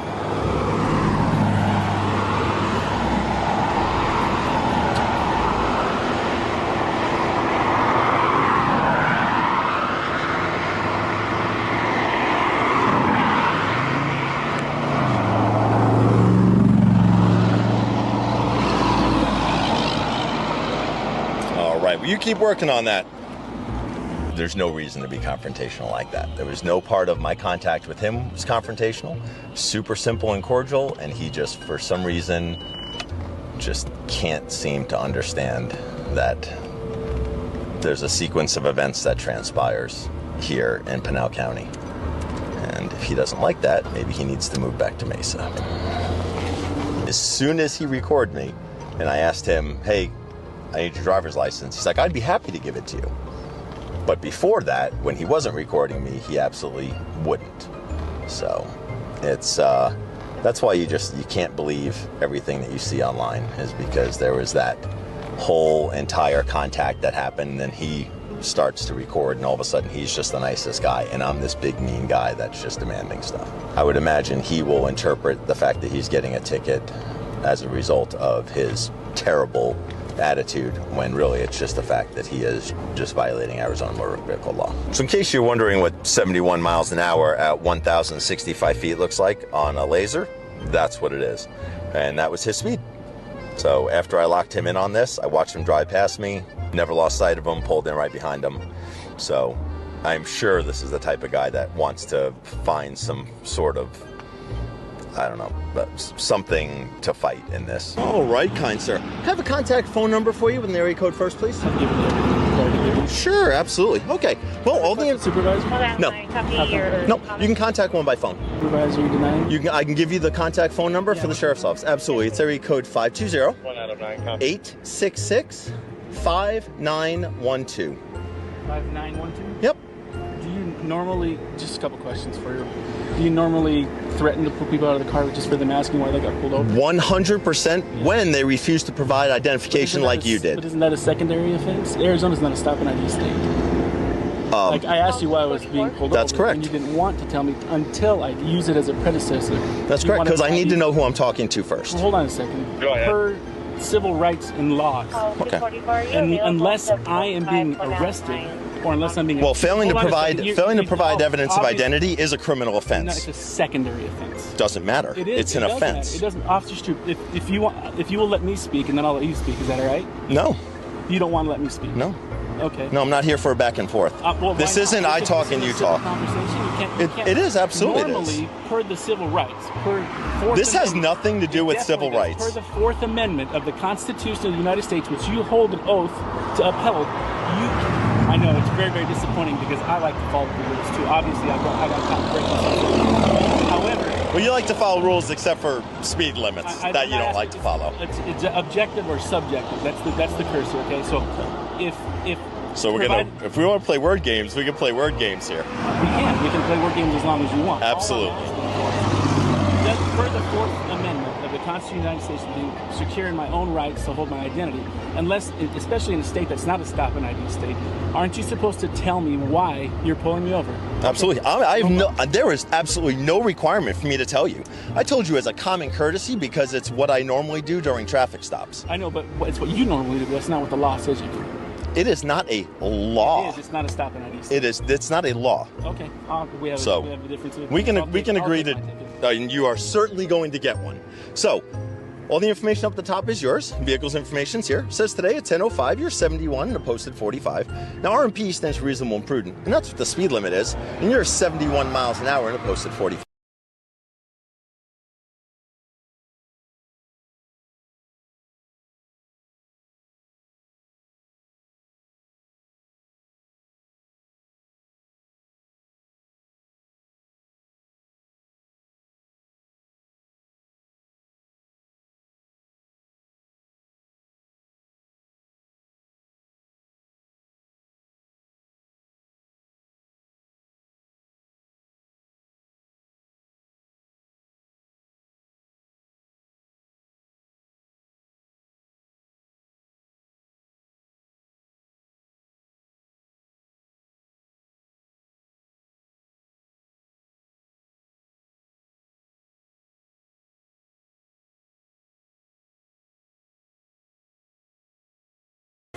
Got you on laser, the most accurate of all speed detection devices. Do you have a printout? I'm sorry? Do you have a printout or a screenshot? No. I have a screenshot, yes. Can I have that? You cannot. Okay. Because I have no way to print it out in my car. Okay. So, the direction you're facing right now is eastbound in the number 1 lane. State Route 24 at Meridian was the closest intersection. Your citation is for speed greater than reasonable and prudent. You're cited into the Santan Justice Court, which is located up in Chandler. You have a court date only if you wish to appear on the first day of November at 9 o'clock in the morning. If not, your phone number right here leads you to the court. Knowledgeable court staff there will be able to answer any questions you have, including giving you any sort of information on traffic school. This right here is the driver's license, the registration to which you provided, and an exact carbon copy of the citation. All right. Any further questions I can answer for you today, sir? All right. And just so you know, my sergeant is Sergeant Erickson. He's the person that you're going to... Thanks for putting your window up. Nice.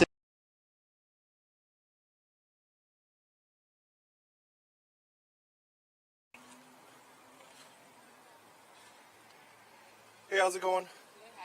Good. Can you put the window down a little bit more, please? I can hear you. All right. What did you put me on? Sorry? So what is the cause? Well, you're all tinted out and there's no plates. There is plates. There's plates in my car. Where's the plates? It's one in the back and one in the front. Well, it says in the back it's not a plate. It's not an Ohio plate. Or any state. Where are you from? I'm from the area of Morocco. Speak up, please. I'm from Morocco. Morocco? Yeah, that's the name of this country. It's called Morocco. Okay. Well, you need a plate. You don't have a plate. Do you have your registration? That's a plate issued by my consulate. I'm not from this area. Okay, so where are you from? You said Morocco? Corporate state, Illinois. I'm from Illinois State, the Corporation of Illinois. Okay. Do you have your license on you? I have my nationality card, that's it. It's my nationality card, issued by my consulate. My consulate issued this. That's not a license. It's a nationality card. All right, I need a license. You need a license to drive. I'm not driving, sir. What are you doing there? Driving is when You're driving. We're not going to do the whole sovereign citizen thing. I'm not a sovereign citizen. That's what you're explaining to me. You're saying I'm not explaining that. you're saying you just have I have a nationality card, right, which is recognized by the Department of Justice. Well, I need a license. I'm not driving. I'm traveling. You're driving. If you're on the road, you're driving. Sovereign citizen challenges DUI charge in court, claims sui juris defense.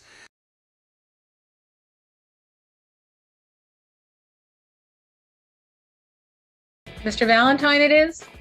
We need to get you unmuted. Yes, ma'am. All right, so there are a couple of attorneys sitting behind you from Thurston County Public Defense. Did you want the court to appoint counsel or not? No. Were you going to hire your own attorney on the matter or represent yourself? I've made it clear throughout all these proceedings that I'm proceeding sui juris. Okay. I just need to always make sure of that. All right, so you filed some documents with the court and we've got confirmation set for the 8th. What is it today that you want to do? I wanted to argue in some motions that I submitted to the court. A motion to dismiss, a judicial notices that I've dismissed about misconduct of the court and denied of access to the court. And I believe a motion to strike as well. Motion to strike what? It was a motion to strike. You guys had served a motion, no testimony to my house. I'm not sure what that was. The motion was never served to me. And the docket was never served to me either. It was mailed to my home. I'm not sure why, because the state was aware that I was in custody, but that's what my motion to strike was pertaining to. Okay. Well, this is your motion today, and motion no testimony just means we didn't expect to see witnesses being called to the stand. So let me hear from the prosecutor here. It's Mr. the state's Weston. understanding that the motion to request discovery and the motion to dismiss was heard on October 28th in front of, I believe, Judge Buckley, and he dismissed those motions. And the state's understanding is that the only motion that was going to be argued today was whether the court should grant funds for Mr. Valentine to hire an investigator. That's not part of the motions I have here that were filed. There was a motion filed. I can look it up real quick, Your Honor. Since the last hearing is what I was looking at. So there was. Yeah, I objected to his denial of those motions as well, because I already submitted an affidavit of prejudice and he disqualified himself. So he shouldn't have been making any judgments on the case after that point. He also said himself that today was going to be a special motion docket where my motions were going to be heard today.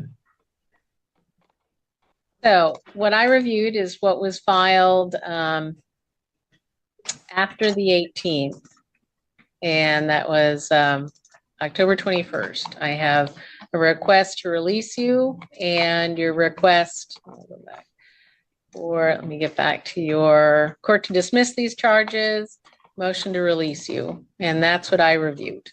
So is there something else pending that I was not aware of after the 18th? On this October 18th, there's one that says in Laserfish motion to request discovery, parentheses 020, parentheses. In that one, that's based on the state's notes. It shows that that was the only motion that was going to be argued today. All right, Mr. Valentine, it looks like I need to go back and kind of review real quick those issues. I thought they were all heard on the 18th. And either you can just sit right there while I read everything here, or which is probably the best thing to do. So let me just review all that you've filed here again.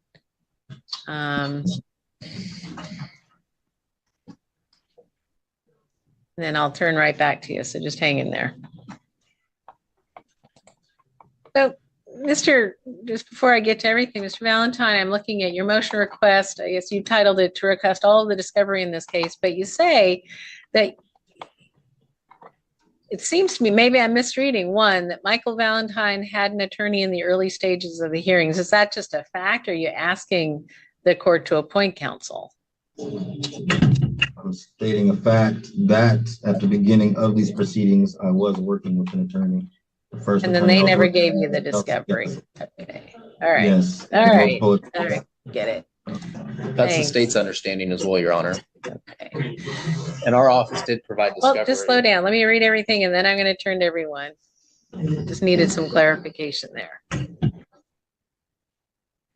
All right, I've had some time here to re-review and review what's been filed in the court file from the 18th of October on forward.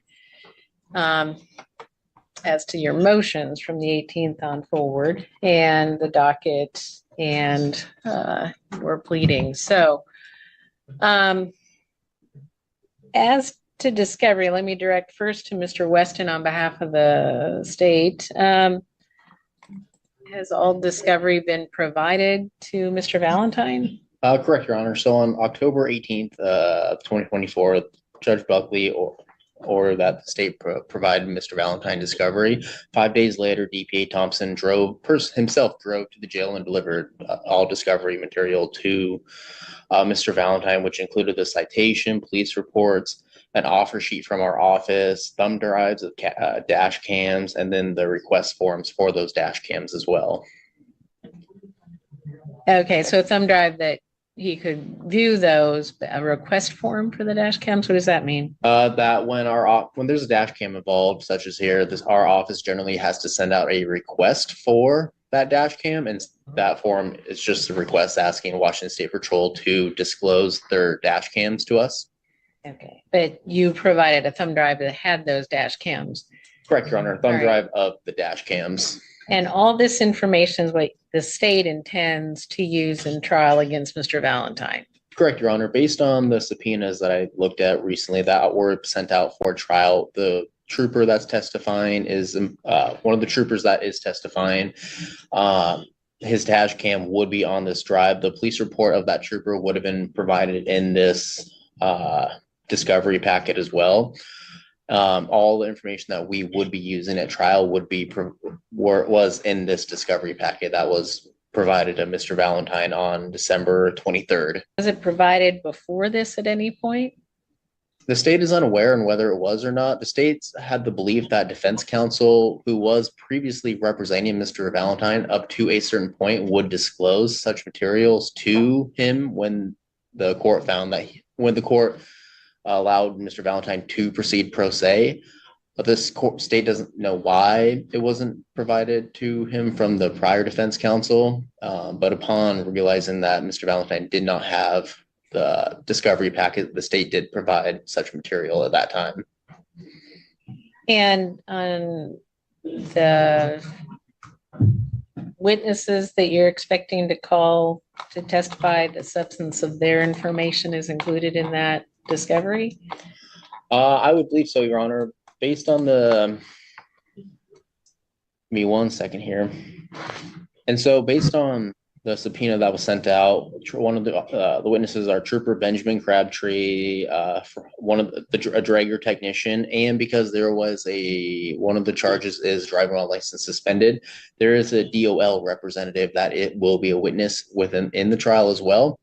But everything that Mr. Valentine would need to cross-examine Trooper Crabtree would be provided either on that dash cam or in the police report.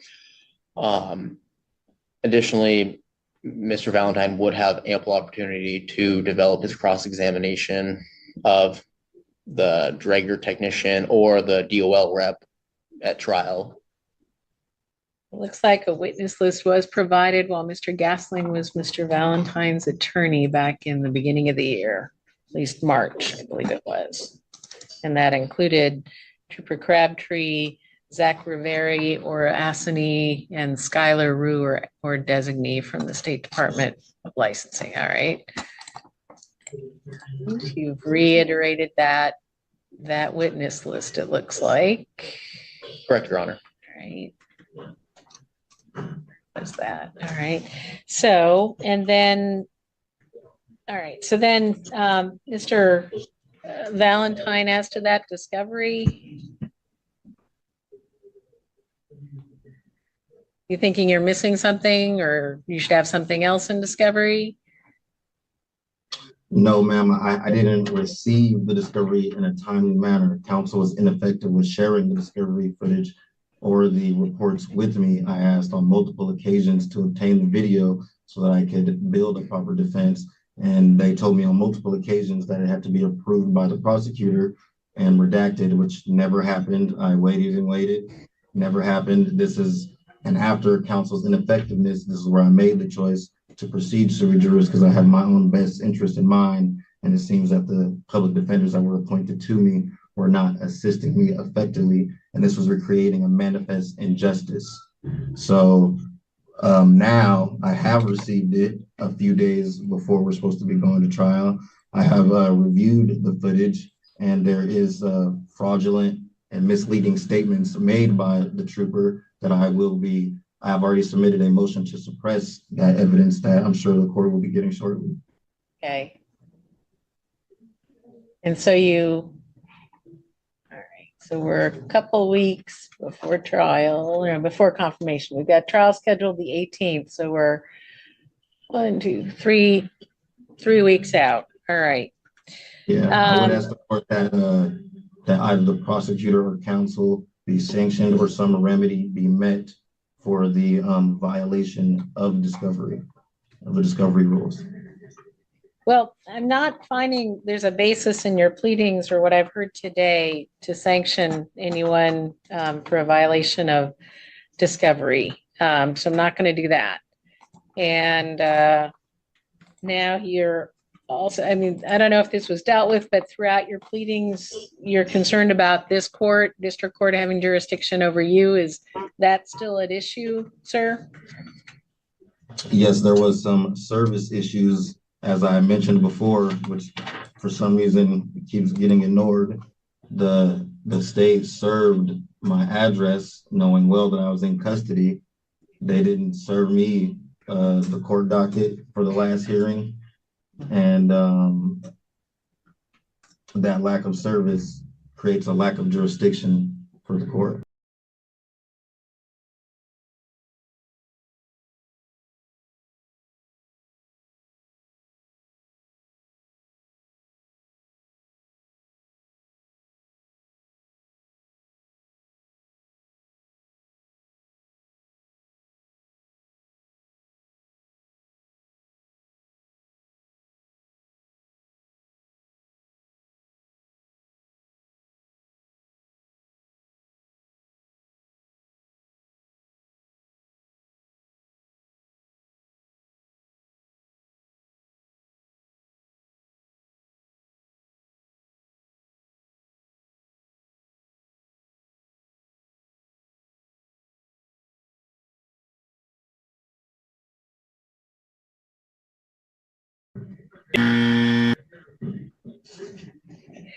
I disagree. Those are different issues. Go ahead, though. Maybe you've got something else there. What? Oh, I was just going to say there's also been a number of courtroom violations taking place, which is why the last judge ended up recusing himself. But beyond counsel being ineffective in mounting any defense, they convinced me to give up constitutional rights instead of enforcing any constitutional rights. They lacked to challenge anything that the state was doing. They didn't challenge or attempt to suppress the evidence. They didn't even share the discovery information with me upon my request. And the court also was violating General Rule 43, my personal pronouns, continuing to try to say I'm pro se instead of sui juris, not changing, acknowledging my name or acknowledging my status as an American national. I also submitted a letter from the Washington State Attorney General's office where they're acknowledging my status as an American national schedule, where for some reason this court hasn't been acknowledging my pronouns at all. Help me understand what you would prefer. I would prefer to be identified as sui juris, not pro se.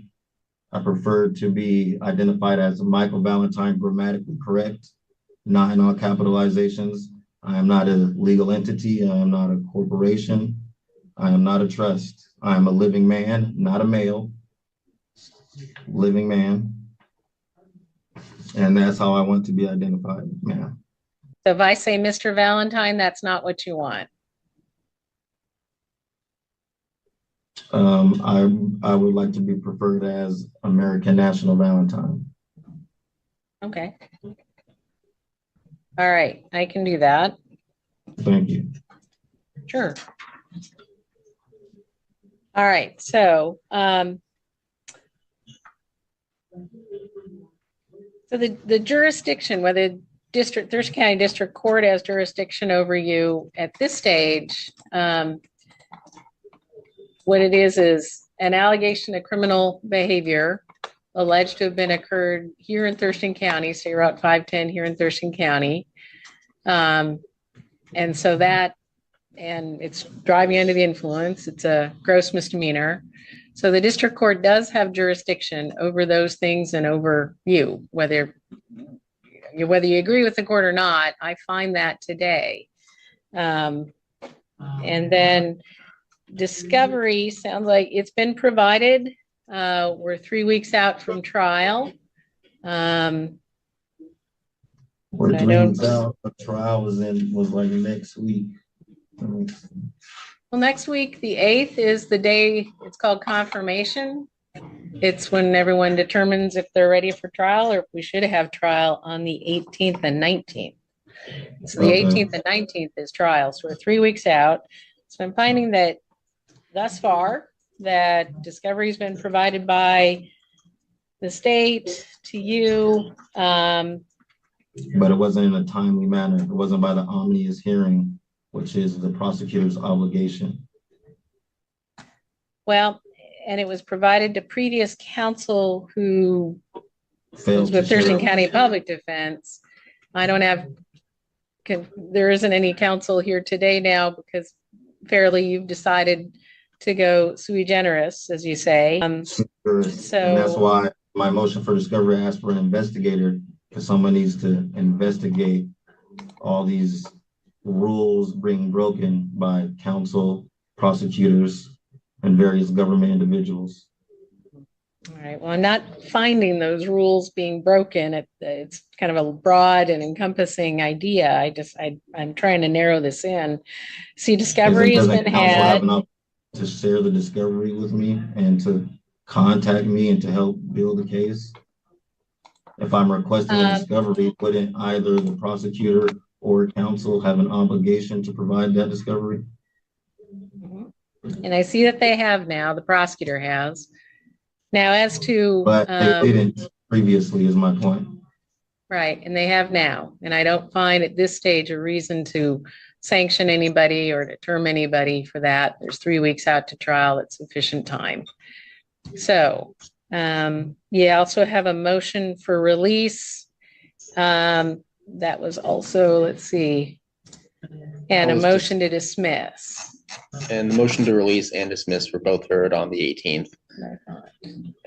And I can provide some underlying So facts. Mr. Valentine, there's something on the 18th, but then you refiled information that I reviewed on the 21st, also asking the court to consider release and a motion to dismiss the action against you. And is there something different than what you argued on the 18th that you filed on the 21st?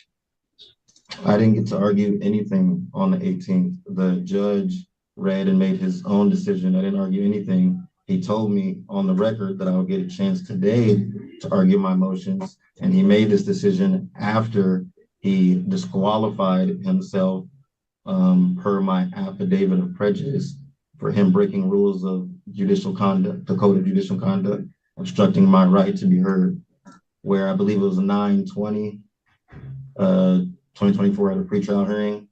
He did not allow me to speak. I had judicial notices and motions I found in a timely manner, and I presented certified mail receipts of the time that those were filed to the court as an exhibit, and he didn't allow me to speak or acknowledge any of those notices or motions, which is denying me access to court and obstructing my right to be heard, which is a constitutional right, a violation of due process. All right. And I think I understand that what you said there in your pleadings here. Now I understand that maybe that didn't come back before the court then. So here we are. So first things first, let me get back to, I have a few things up here electronically. That's why I'm looking back and forth to screen. So there it is. And so the basis for the motion to dismiss is, deprivation of my constitutional rights under the color of law, governmental misconduct, and effective counsel.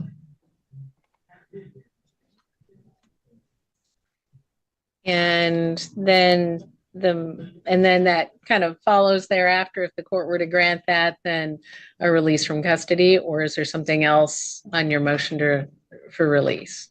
No release of is there something else besides the?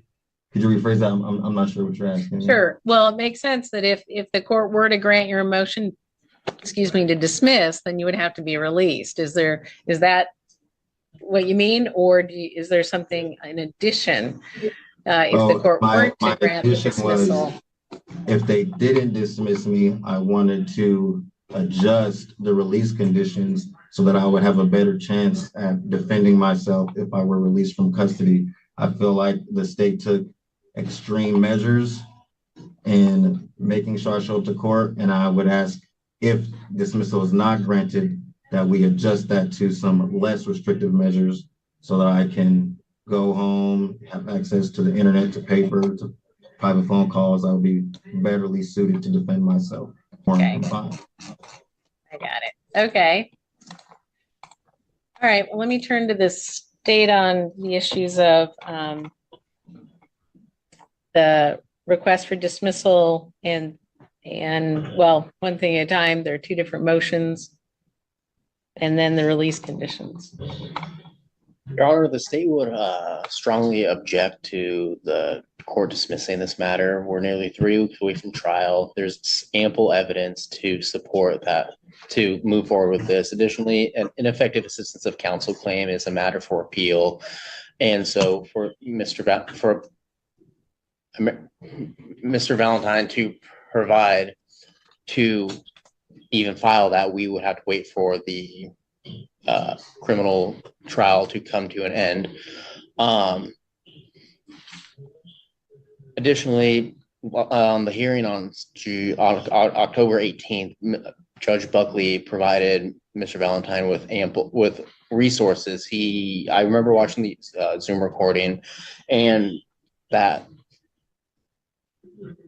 Judge Buckley informed Mr. Valentine that he would be provided with legal resources that would help aid him in mounting a defense against the state. So the state would wholeheartedly object to the motion to dismiss. Regarding the conditions of release, we also talked about Mr. Valentine brought this motion, the same motion, on the 18th, where the court denied that motion as well. Part of the facts underlying that is, during that time, the state did move to dismiss one of the DUIs at that time. And so based on that, the court still found that there was a real concern for public safety. And so the court still kept the bail imposed.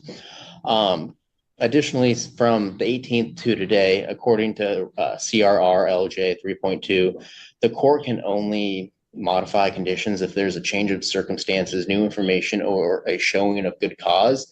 And there's been nothing within the last 10 days that has shown that has been provided or mentioned that would fall under one of those, except one of those reasons.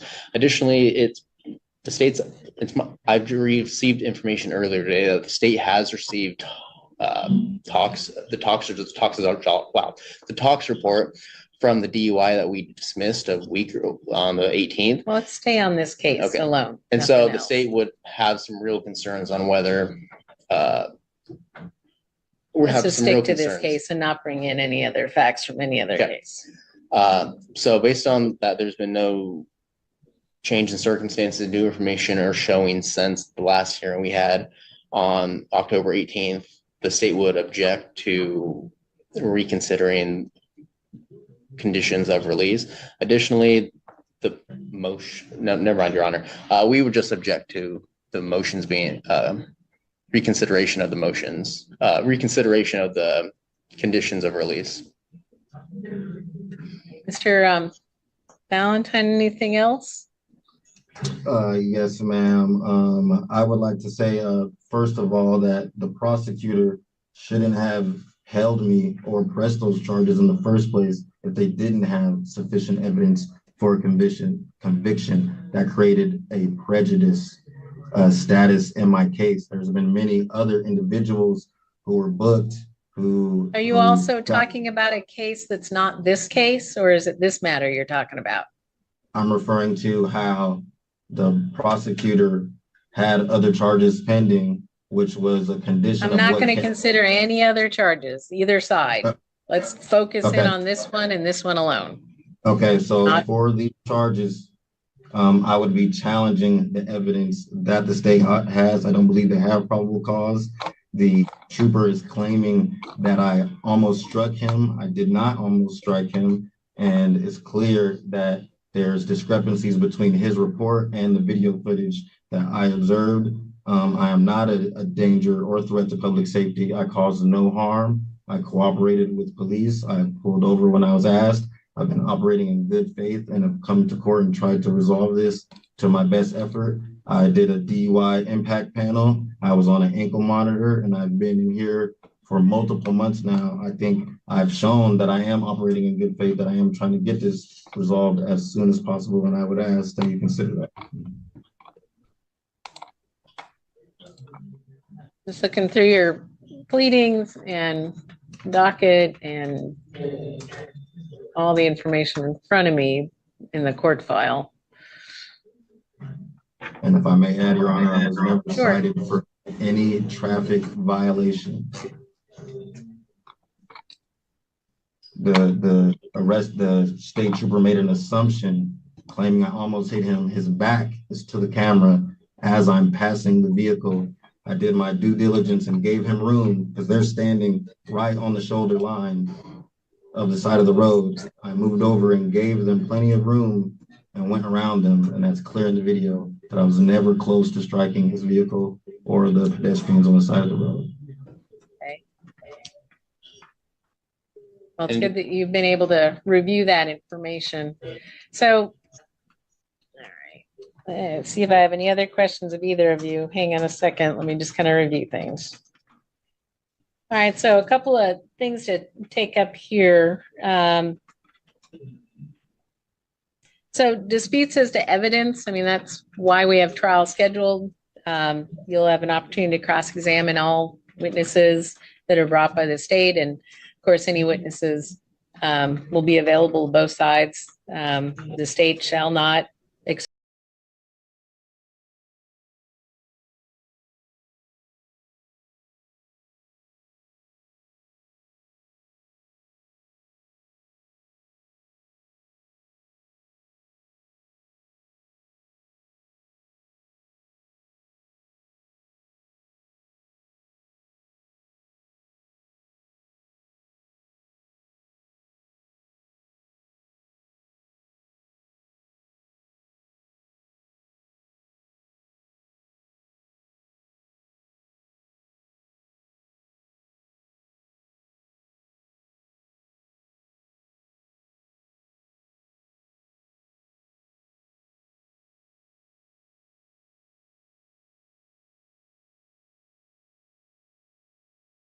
excuse anybody from their witness list until the court allows it, so that American National Valentine has the opportunity to question them. So who's on your witness list stays on your witness list.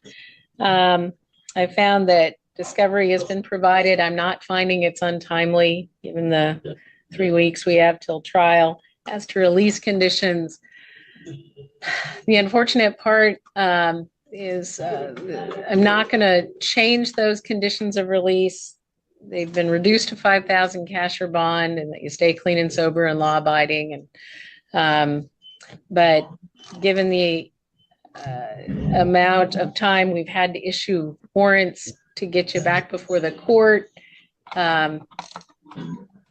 that's really a big part of why you have to postpone to get back in, and also because DUIs do pose a danger to the community. So, and denying your motion to dismiss, there's nothing before the court here. I think you're going to have this opportunity to question and present evidence at trial, and that's what that's for. That's not a basis, the disagreement in evidence is not a basis to dismiss at this juncture. And you will not be released on different conditions. The conditions stay the same. Yeah, my And motion discovery, was based on the misconduct. It wasn't based on the evidence. It was well, based I on- read several motions here, so thank you. I saw it also as to what you've said today about evidence or the lacking thereof. Misconduct, I haven't found any, I don't have enough evidence here to show that anyone was acting wrongly. If there is an ineffective assistance of counsel from before you chose to go representing yourself, then you would have to show how it applies if you're convicted, how it applied to that conviction, and if there was in fact ineffective assistance of counsel, but you're representing yourself. So that's, and it doesn't make a whole lot of sense right now. I'm not doing that because counsel was ineffective, and the last judge denied me access to court and obstructed my constitutional right to speak. Isn't that grounds of misconduct, ma'am? I don't find, I don't have enough evidence to find that.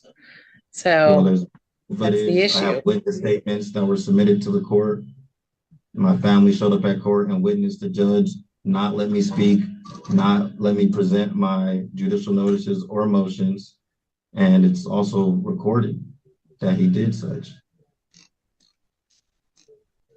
So I know you disagree with the court's decision. To the fact there's misconduct?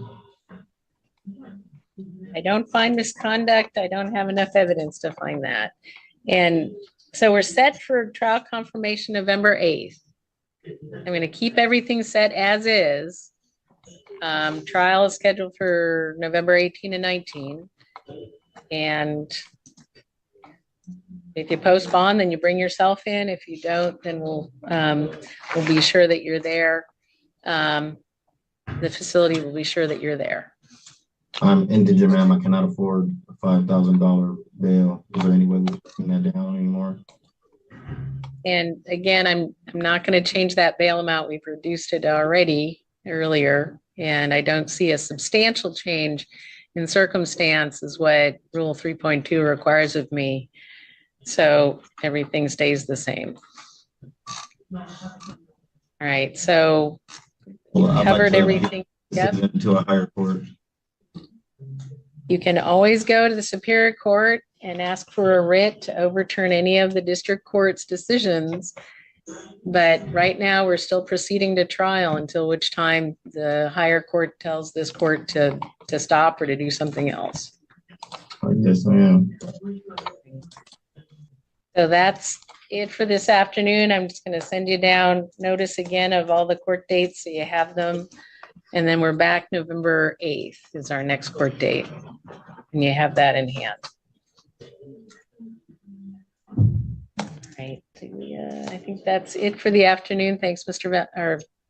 Thanks. I had one more question. Yep.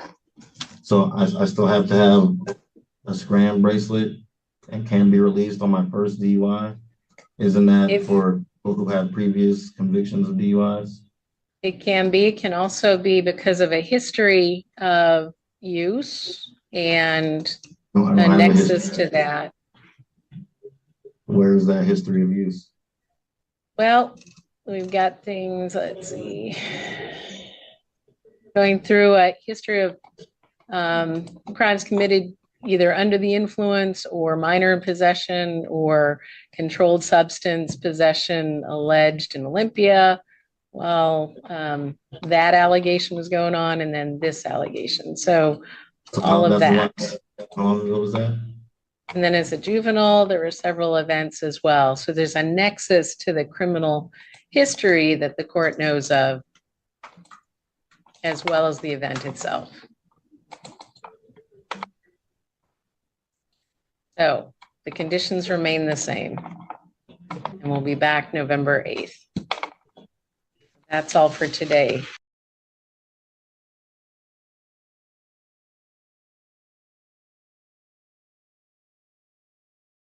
They say they're above the law. The court says otherwise.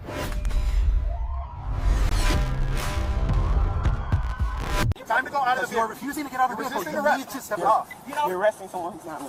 Today's episode takes us straight into the world where fantasy meets handcuffs. A self-declared private citizen tries to outrun reality law in a cart full of unpaid Target merch. Kind of accusing you of stealing. You were not? How did they mess that up then? Can you? I don't know. They probably broke. Did they try to? Well, I wasn't, but do you know, were they trying to stop you before exiting or no? No. Okay, so nothing happened inside the store? No, I walked out. Okay, do you have your license with you, please? No, it's not. Okay, well, you're detained right now, okay? Until I investigate this thing going on right now.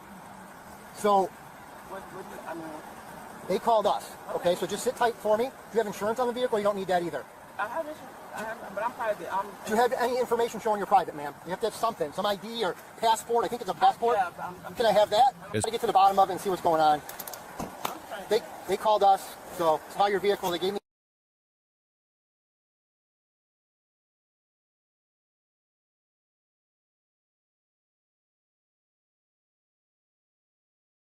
Virginia Beach Police versus Sovereign Citizen, right to travel, debate and traffic stop.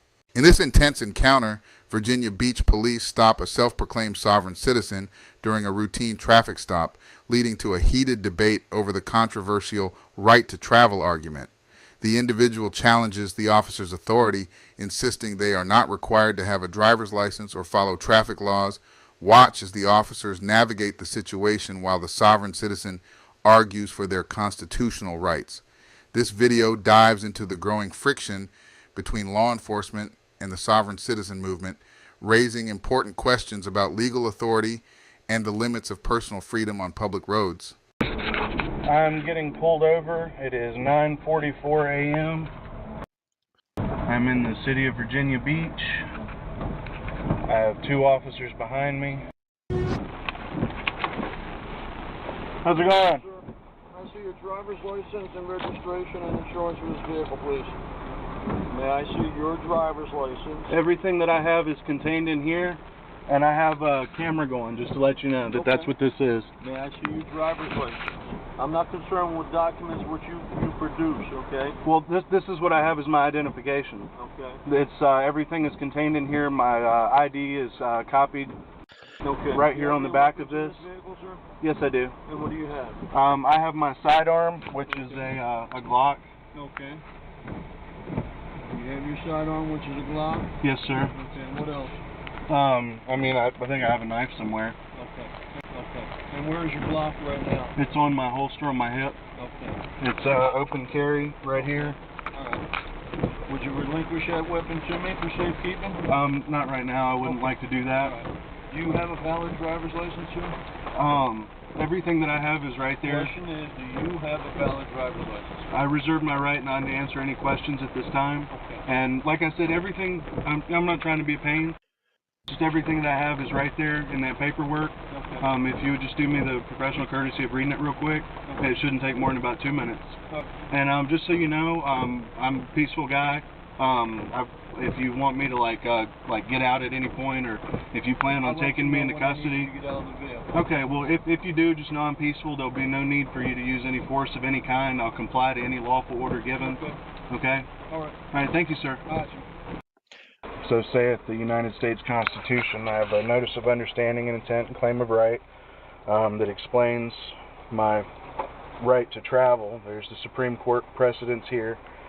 Everything that I've given the officers is typed up. It's all been notarized. Hey, listen, do you have any documentation for the vehicle? Anything with a VIN number on it? The vehicle is not technically what y'all would consider like a motor vehicle per se. I understand. It is my car. It is titled to me. I don't believe that I have the title with me. I think it's in my safe at the house. Do you have any documentation at all for the vehicle? I can check and see for you, but like I say, if this is an automobile, it doesn't follow under the purview of the Motor Vehicle Code. This is the Constitution of the United States. No, I understand all that, sir. I'm just asking if you have any documentation for the vehicle, that's all. I don't believe I have it on me, no. Okay. You covered up the VIN number, I see? Like I said, this is just a car, sir. It's just a piece of property. It's not registered. Okay.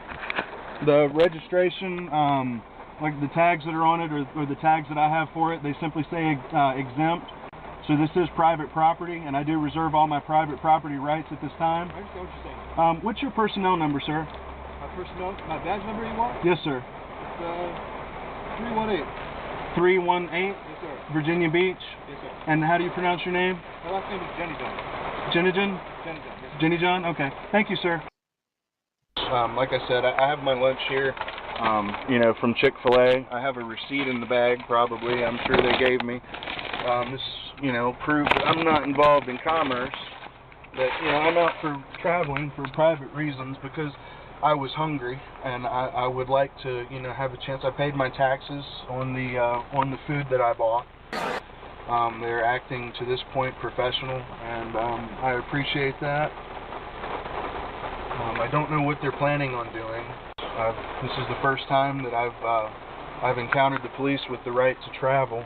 I'm not on the side of the road. I've pulled into a parking lot. I was hoping that this might, you know, give me the ability to, if they won't let me walk, or if they won't let me operate my car away from here, you know, and travel away from the site, that one, they might let me call AAA to pick it up, or two, they may let me, you know, at least walk from here, and recover the car, you know, later. Hang on one second. You want to step out of your vehicle, come up here out of the rain and talk with me? Are you going to place me under arrest, or are you just trying to get out of the rain? I just need to finish up some documentation with you. Okay. The officer said he's not going to arrest me, so hopefully that'll be true. I'm not going to run from you, but I'm just going to run under there because it's wet.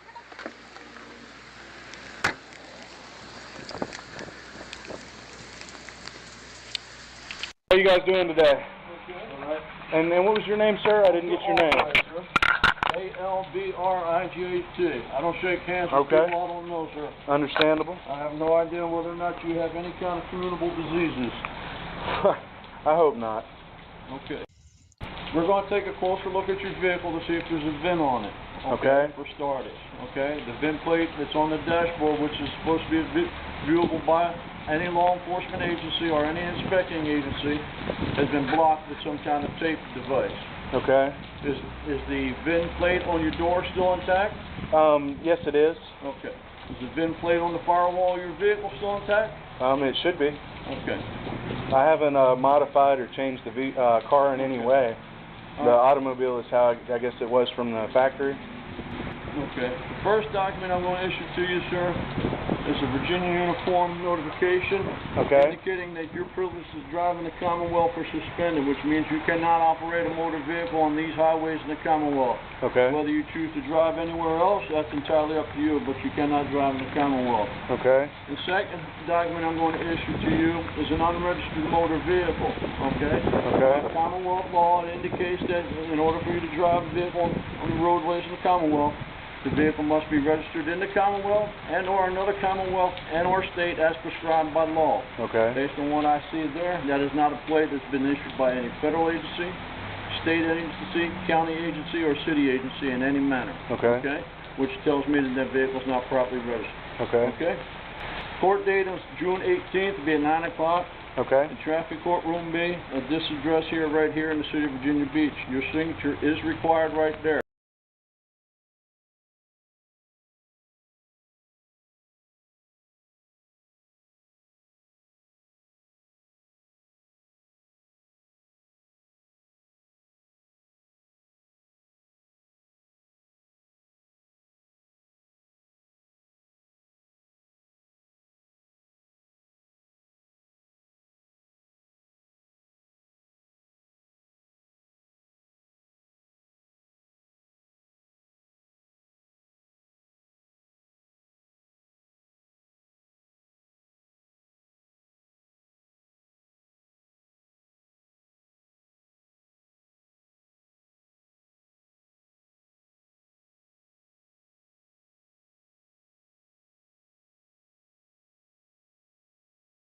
Okay. Your signature is not a admission of guilt. It just simply states you understand what the summons is being issued for.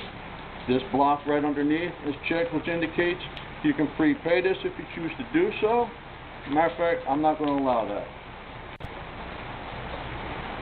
I'm going to require you to respond to the court and address the court as to why you choose to drive a vehicle on its Commonwealth without the proper documentation. Okay. And in that Yes, sir. document that you served to me, which means that document is now my property and is evidence of the Commonwealth. Okay. Because you represent that to be your true documentation, correct? Okay. Yes, sir. The driver's license that you have copied, which was previously issued to you by the Commonwealth, where is that document at this time, sir? I'm not sure where it is at this time. Okay. This brings us to the notification of suspension, okay? Based on you telling me you don't know where your license is at this time, that's the block I'm going to check. Okay. And I will give you a copy of this form. The original form will be returned to the DMV, and they will serve due notice on you as it's required. Okay. So you're going to confiscate the other document that I let you read? Yes, sir. That becomes a state document. Okay. Because you're representing yourself as an individual. Okay. No party of the government. Okay. Right? Well, no, I'm a Is that the way citizen. Is that? No, it's not one of those sovereign things. This is all lawful. This has to do with the federal Supreme Court cases that have been heard. Okay. But it has nothing to do with you complying with the Commonwealth law. Well, the Constitution of, I'll talk to the judge about it. I mean, All right. I don't want to try to, argue with these guys. I know you're trying to do your job. Address? Do you have insurance on that vehicle as required by Commonwealth law? It's just a car. It's not anything that would be fall under the purview of the Motor Vehicle Code. So you're telling me that if you operate a vehicle that belongs to you in the Commonwealth, you're not required, as every other citizen, to have it properly registered and insured? You familiar with farm use tax? Farm use tax? Yes, sure. It's kind of the similar principle. It's a private automobile. Okay. It's not used for commerce. It's only used for travel. I don't use it for employee on the roads. The Supreme Court cases, if you read this. You tell me that's a farm vehicle? No, I'm not. I'm just saying it's a similar thing. If it engages in commerce, yes. It's engaged in commerce, Yes. which means it has to be insured. Yes, but I'm not involved in commerce. Okay. I'm just traveling. I appreciate you guys treating me professionally and giving me the opportunity to go to court for this. There's no reason to treat you otherwise, sir. Well, I'm just saying I appreciate it. What year is that motor vehicle, sir? The car is a 2004 Mustang. We're going to take a closer look at your vehicle to see if we can find the appropriate VIN plate on it. Okay. Cannot find Is that something I can retrieve for you real quick? You should be able to open up the door and look right at it and see if it's there. Yeah, well, I mean, that way you wouldn't have to get in the rain. I'll retrieve the information myself and make sure it's true and accurate. Okay. Okay? Anything else in that vehicle I need to be concerned with other than the sidearm that you have? No, sir. I don't consent to a search of the vehicle. I'm just letting you know because if anything that's in there, I want to make sure that it's not something booby trap. Oh, no, there's nothing like that. There's nothing that's dangerous. You have no electronic devices on you to set something off in that vehicle? No, there's nothing dangerous about any. This officer, okay? Okay. Well, my doors are locked. Okay. You got a power lock? No, I don't. Can I have your feet unlocked the door? Like I said, I don't consent to you opening the car. I'm not going to search your vehicle, sir. I'm going to open the door jam. Like I said, when you took the time to block that VIN plate, all right, which means I cannot read it through the windshield, I have a right to enter that vehicle to retrieve a VIN number, whether it be in the door or in the engine compartment. Well, I'm not arguing with anything you're going to do. I'm just telling you I don't consent. That's all I'm saying. All right. Okay. Y'all ever come across a right to travel yet? Right, yeah, it's definitely not something we come across every day. Okay, yeah, well, I didn't think so, yeah. Did you get a chance to read the paperwork? No, I have not. I'm just helping him out. Okay. I haven't read anything. Have you read any of the Supreme Court cases that have to do with the right of a citizen to travel? Oh, we've been notified about some of them, but... Right. Oh, I guess the VIN number's printed on that sticker? Yeah. Right inside the door jamb? Okay.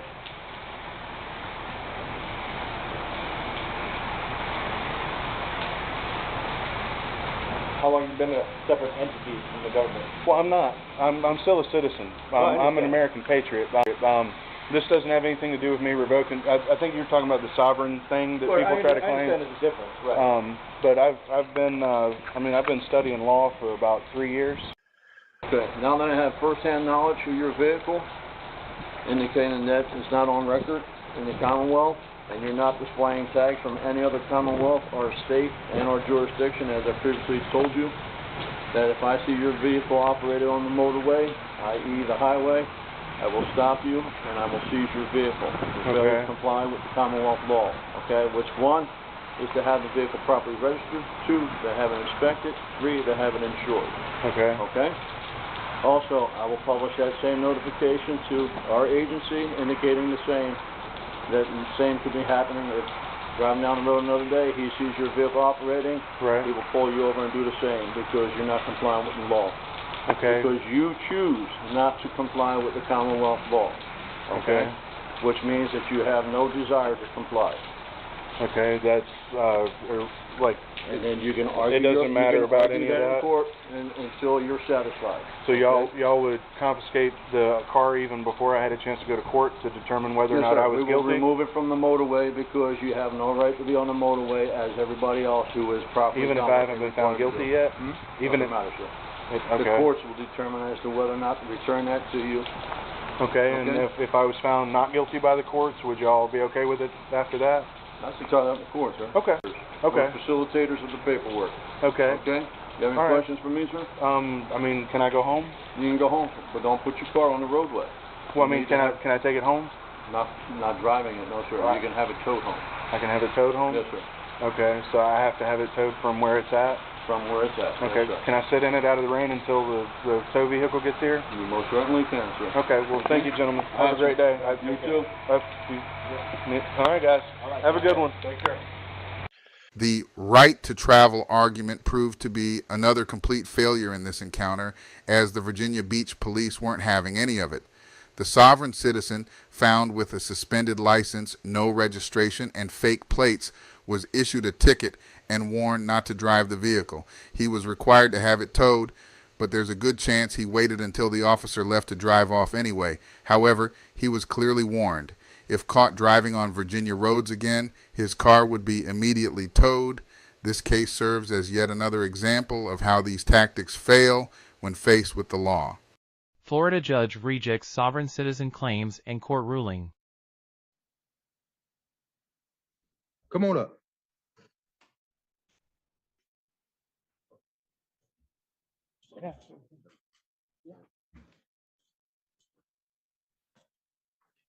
All right, Mr. Baker, you're before the court today for your arraignment. And let's see. You're not, have you hired an attorney? No, sir. Do you plan on hiring one? No, sir. Are you going to represent yourself, or do you wish to Yes, have the sir. public defender to represent you? No, sir. I'm representing myself. All right, you're before the court today for your arraignment. You've been charged by way of an information with possession of a cocaine, possession of a controlled substance, count 1 and 2. Those are both third-degree felonies, punishable to 5 years in the Florida Department of Corrections and a $5,000 fine. You have a count 3, which is fleeing or attempting to elude high-speed reckless. I believe that should be a second-degree felony, punishable to 15 years in the Florida Department of Corrections and a $10,000 fine. Count 4 is drive my license, cancel, suspend, or revoke third or subsequent offense. That's a third-degree felony, punishable to 5 years in the Florida Department of Corrections and a $5,000 fine. And count 5, possession of marijuana less than 20 grams, which is a first-degree misdemeanor, punishable to 1 year in the county jail and a $1,000 fine. So you're looking at a total of about 30 years in the Florida Department of Corrections if you're convicted of everything and you get the maximum sentence. And you're still wishing to represent yourself? Yes. You'll raise your right hand to be sworn in.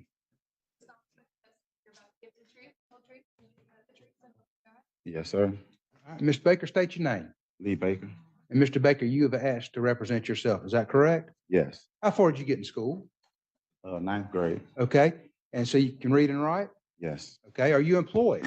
No, sir. All right. How do you make a living? I'm unemployed right now. I was living with someone else. Sir? I'm unemployed. I was living with someone else. I just got out of jail about 5 months ago. Okay. Well, what is your trade? I have my own business, All right. What kind of business? a cleaning business. Okay. And have you ever represented yourself before? Yes. All right. Let's see, are you under the influence of any drugs or alcohol today, which would affect your ability to make this decision to represent yourself? No. Have you ever been diagnosed with a mental illness that would affect your ability to to make this decision? No. All right. You understand that attorneys are trained in the rules of evidence, criminal procedure, and the law, and they're there to assist you in preparing pretrial motions, preparing for pretrial hearings and to participate in discovery and also preparing for trial.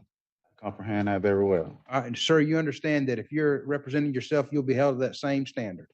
I comprehend that. All right, and I cannot assist you in any way. The state attorney would not be able to assist you in any way. Is that correct? I comprehend. All right, you still wish to represent yourself? Yes. All right, Madam Clerk, if you'll print out the information, and Deputy Dexter, it's okay if the clerk hands the information to Mr. Baker? All right, Madam Clerk, if you'll do that. Mr. Baker, when you receive that information, I'm gonna ask that you enter a plea at this time. I'd like to file 2 motions on the record as well, sir. I want to do your arraignment first. All right.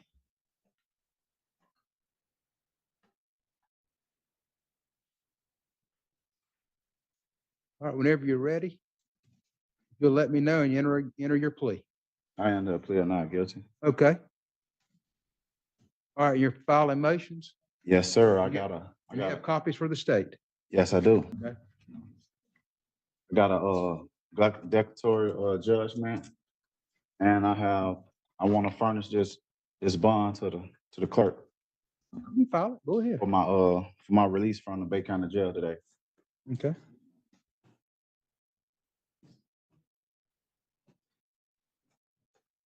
That's declaratory judgment. That's for the clerk only. Now, you providing a copy of the state, everything you've given the clerk? The bond, I shouldn't have to give the bond. The bond goes straight to the clerk. Declaratory Anything you judgment- file that you want me to consider, you have to provide a copy to the state, sir. As you're representing yourself, you have to know those rules. If you don't, you're gonna mess up. understand that. If you're not providing to the state, I'm not gonna consider it. Okay. And the clerk doesn't make any determinations on that. All the clerk determines is whether you're innocent or not. I'm not talking about the bond for the declaratory judgment. I'm talking about the bond for the clerk to release me today. I filed my eligible obligation. What are you talking about? Sir? What are you talking about? I'm talking about eligible obligation on the USCA. Oh, you talking all that kind of stuff. I'm striking all that. And if I hear it again, I'm not gonna let you represent yourself. I promise you. He's already entered a not guilty plea. We'll set this for pre-trial. We'll set it for don't ask me any questions like that, sir. I'm not answering any questions. If you want to file a motion, file your motion. We'll set it for our December, when's that motion day in December? December 19th at 9 o'clock. Sir, you may, if you're going to do the sovereign citizen, all that, you may want to consider having the attorney. I'm a private citizen, sir. I'm not a sovereign citizen. I'm a private citizen. Listen to me. If you're going to pursue that, you may want to reconsider representing yourself. No, sir. But I'm not going to pay attention to any of that, and I'm going to strike all that. So Okay. we'll see you December 19th at 9 o'clock. It's no problem. Oh, That's enough. I don't want to hear another word. okay. I'd like to also. Another one, I don't want to hear another word. No, put him out. Put your hands on me like that. Hush. Get him out of the courtroom. I don't want to hear another word. I just heard another word, Mr. Baker. Hush. Whoa. Mr. Baker, I'm going to appoint the Office of Public Defender to represent you. I'm going to find that you're not competent to represent yourself at this time. I'm going to reverse my decision. The Office of Public Defender is going to represent him. We'll keep it on that December 19th date. I just did.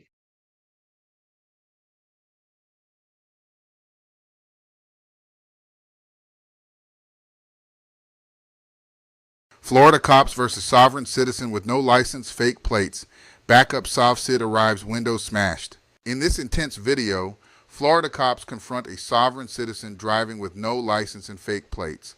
As the situation escalates, another sovereign citizen arrives on site to assist, but ends up facing the same consequences. Her refusal to cooperate leads to her windows being smashed in a dramatic standoff. Watch the shocking moment as law enforcement takes action against both defiant individuals. Like, share, and subscribe for more jaw-dropping police encounters and sovereign citizen showdowns. It's going to be at Howland and Catalina.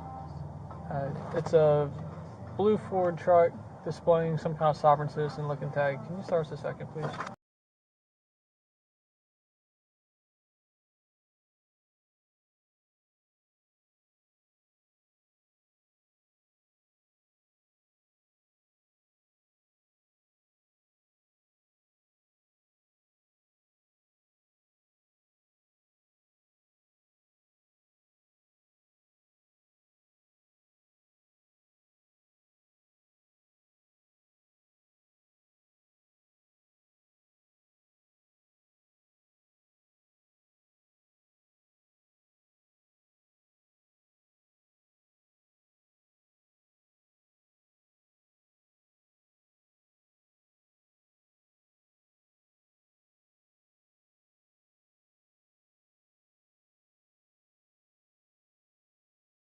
I think it says post-Union Treaty. Geneva Convention neutral zone transport vehicle. That's not how this works, man. This sovereign citizen actually printed his own fake plates. Talk about DIY legal loopholes.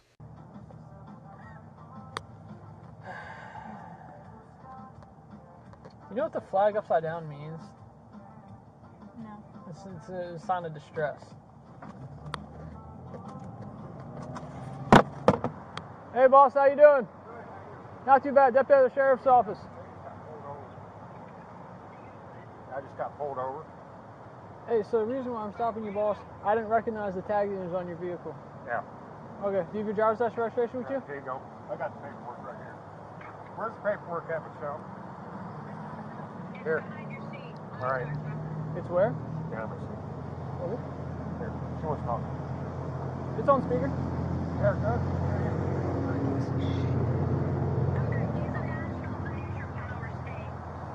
Okay, where's your driver's license, boss? That's first. No, I don't need my window down. I'm sorry. So, do you have a driver's license? Yeah, we're right there. Okay, what's your name, boss? I don't see your name on here. Can you point it to me? Yeah. Okay, that's not how this works. Where's your name at? I'm just getting him the paperwork.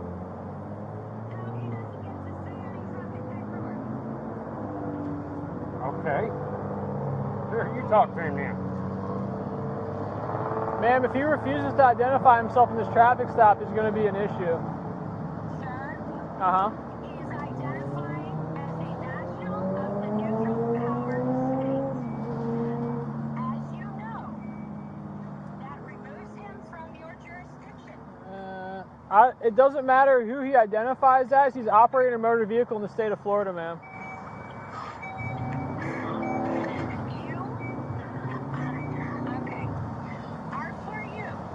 What? Volusia County Sheriff. Yeah. Okay. Charlie, 40%? So, are for you. Sorry, Freddie. When? 44. How far out is my second? Your... Put your along, Charlie 49. 93, how far are you guys? No, I just was checking. Ma'am, so this is what's going on. The tag on his vehicle does not appear like it's proper back to any state. So it appears the vehicle is unregistered. Then on top of that, I come up here, I'm asking for his identification documents, and he's handing me a stack of the papers instead of a driver's license. So I'm concerned he might be driving without a driver's license, and his vehicle might be unregistered. On the phone right now because he signed a heart treaty, and you are in violation of it right now. What? Yeah. Okay, what's your name, boss? Sir, what's your name? Everything, right here. Can I see your name, please? Right here. Where? Right there. Please point to it. Right there. Where's your name, sir? I don't see it. Are you the postmaster? That's what it says. Postmaster? Yes, I am the postman. So is your first name Mark or your last name Mark? No. So nothing on here has your name. Right there. Is your Destiny First Mark? name. Destry? Is that how am I saying it? And what's your last name, boss? I can't see it. Right there. Walgerman. Walgerman? What's your date of birth, sir? It's all right there. It's not on I'm there. not telling him anything. All right. Well, this is the thing. If we cannot properly identify you, then there could be a potential issue for us coming up. I'm telling you that you cannot talk to us. Well, that's fine. He doesn't necessarily have to talk to me, but he does have to obey my lawful commands. Sir, as you know, the terms of the Geneva Convention clearly state that you are required to have knowledge of every term. Hey, Murphy. Why is he looking at my truck for? This is part of his job. Hey, Murphy, can you just switch with me real fast? Lieutenant Galarza Who? signed a Lieutenant who? treaty. What? Lieutenant who? Port Authority. Lieutenant who? Lieutenant Galarza. I think you mean trying to say Galarza. Yeah. All right, just hold on one here. I just gotta look at something real fast. Yes, This sovereign citizen is a complete clown. He either can't pronounce his own name or doesn't even know it, while the other one on the phone is just rambling nonsense. 10-4, that's going to be negative, comes back on a blue 2012 Ford, registered to a Lower Lynn, the Bonzi, out of Lake Helen, expired back in 2022. All right, sir. This is kind of where we're at. So I checked the. Hang on, Michelle. Hang on. Michelle, hang on. So this is kind of where we're at. So I checked the VIN. The car is currently looks like it's unregistered. So if you don't have, do you have a Florida driver's license or a driver's license out of another state that I can check to ensure that you're a licensed driver? Right there's all I got. Okay, well, there's a problem. So I tried to search you up under this. I can't find anybody, I can't find you.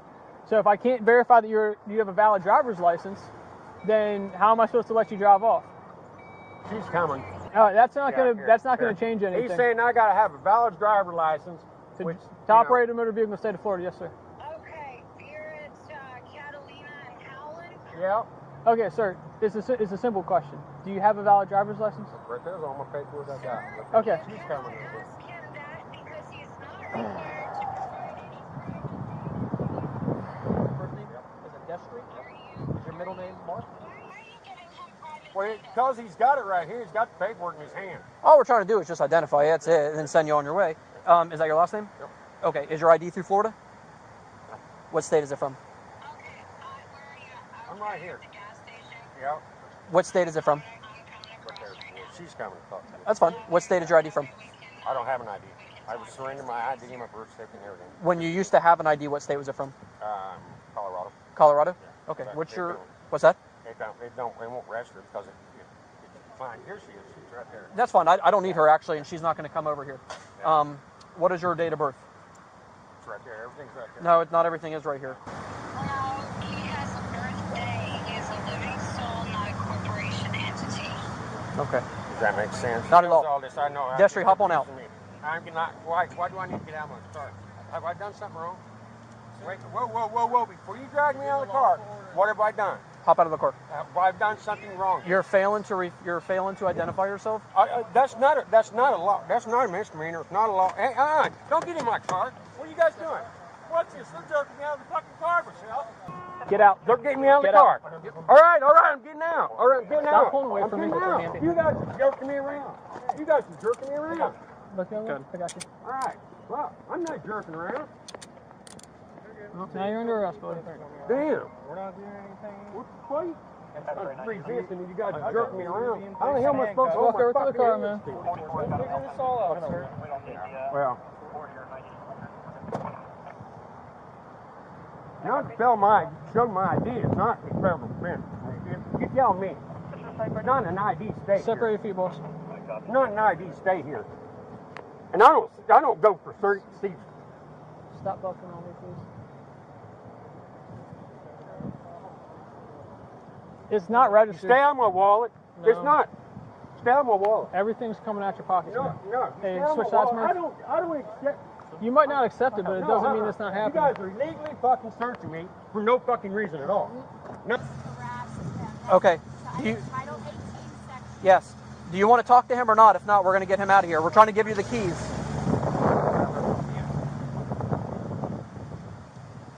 Hey, what? Hey, watch your back. Myself because I have a phone number for him. Unlock this door now.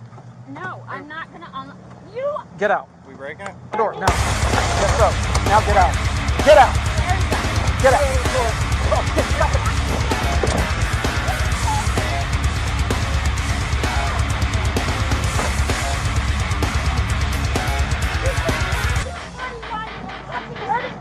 Get out. We breaking it? Open the door now. Yes, so. Now get out. Get out. Get out. Out of the car. Oh shit! Stop it.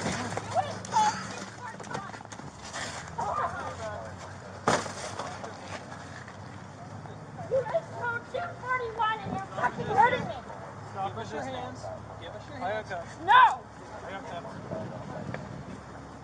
I'm not looking into your. You're not signing anything. X-ray 90 Central. Oh yeah. Right. We have another 1015. Do we have a watch container log on? U.S.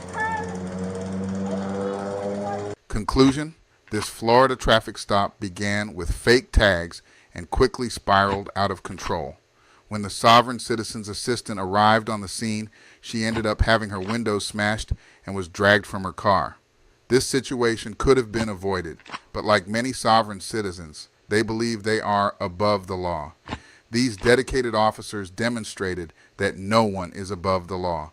Don't forget to subscribe and leave a comment. Thanks for watching.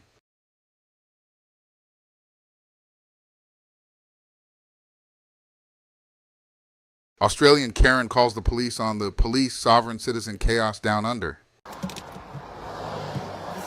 Pen? Can you check in there for a pen? Yeah, hey. How are you? I'm all right. Pen from the back. Sergeant Patterson, I'm from Roads Policing Team, just to let you know you're being recorded. Yeah, you too, mate. I've got a pen, darling. All right, before we begin, I'm just going to need to take your details. Yeah, Acting Sergeant Patterson. What's your first name? Hey? What's your first name? It's Neil, but you don't really need that. 15830 is my number. Hello, doggy. Watch it, 1T. Okay. And I'm from the Roads Policing Team, And are you alright? sergeant? Acting Sergeant. Acting sergeant. So, are you a constable normally? Senior, yeah. And which station are you from today, The please? Roads Policing Team.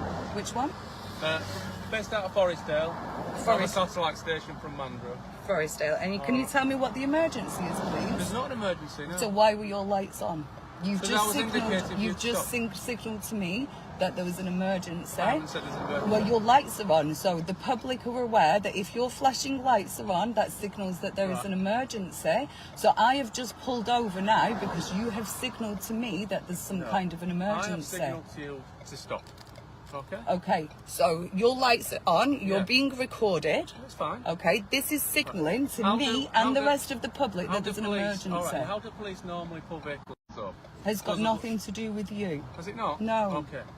Well, it doesn't look like it's a WA one, so I'm It ascertaining might- who might be driving and is Okay, the well, vehicle I'll give. registered Well, next I'm going to give you this, and I'd like you to read this Okay. out loud Yeah, on camera. okay, fair enough. You think you're a sovereign citizen? Is that There's correct? no such thing. It's an That's oxymoron. hard.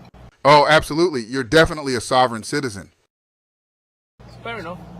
So, have you read this? Yeah, I just haven't reached now. Rebecca Thank White. you. Do you have a driving licence at all? or any ID? This is my ID. Are you okay? Am I okay? You're No, I'm shaking. with. Yeah, because I'm with my client. I'm a support worker. okay, all right. Okay. We're going to an appointment. You're disturbing my day for absolutely no reason. It I've looks like given. it looks like you're driving a vehicle with false plates on. It's all not right? false plates. They're Well, not false plates. That's what we stopped you to ascertain. Okay, so I'll I'm let not you saying know. you're in trouble or you've done anything wrong. No, but The road I have been policing team- abused by police, and All right, this is well, why I'm I've got shaking. no intention of abusing Because you guys Hold on, can I just quickly get a note of that, please? Yeah, can you take a thanks. picture of it, So, actually? yes, thank you. So, as you said to my colleague, we're recording and we're recording as well. Excellent, Yeah. thank you. All right, can I just grab your details as one? Yeah, One Tom three- Lawson, 13631. 13631. And what was And your I'm name? at state traffic as well. Are you from Forestdale? Sorry, yeah, Forestdale. All right, and what's your rank? Sorry? What's your rank? Sergeant. And just let me grab your name again because I didn't Sorry, quite I can't catch hear it. Your name? Tom Lawson. Tom Lawson. And what's your superintendent's name? Mike Peters. And mine's the same. All right, where are you from? Leeds. Yeah, I'm from Bolton. Are you? Yeah. Not far off. Yeah. Wrong colour rose though. All right, so look, I have spoken to the department. I've spoken to the Department of Transport. I'd prefer you didn't. Thank you. I have served notice to the Department of Transport. Department of Transport are aware of this. You guys have already been served notice. I know that it doesn't get passed down to you guys, which is fine. Yeah. Right now, I'm not committed a crime. Okay, there's no suspicions of a crime, and I would like to get on with my. And I would like to get on with my day, if that's okay, because I'm with a client. Then maybe stop driving around with fake plates if you don't want to get pulled over. As least time as possible. Thank But you. we just need to ascertain whether or not the vehicle has like registration. It's nothing with it. to do with you, I'm sorry. Alright. It's already been dealt with. I don't know I know you don't, I know, but I'm Yeah. telling you. So That's this it. has already been dealt with. Your notices have already gone to the police. Right.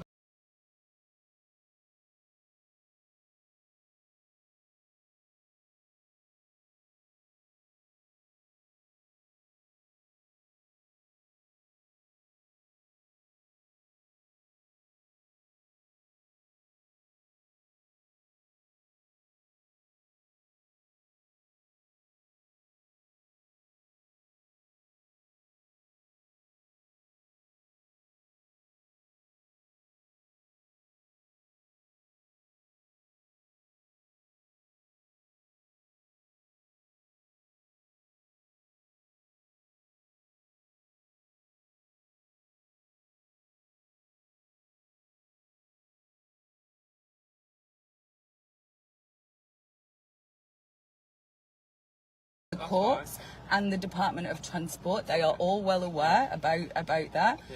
By law, I'm not required to be forced into legal fraud or legal entrapment. You guys, I'm not going to force you to do anything. thank you, I All right. appreciate that. Can I just take your name again? You're here. Was it Richardson? Whitehead. That was way off. Richardson. Rebecca. I actually appreciate you speaking to me politely today Oh, I because always you do. can see that I'm shaking from the previous abuse Well- that I've had from police because... Oh, we're not going to abuse you. Oh, God, thanks, Tom. Oh, I always speak to people the same. Okay. Is it your date of birth 2786? Rebecca? Just 1 second.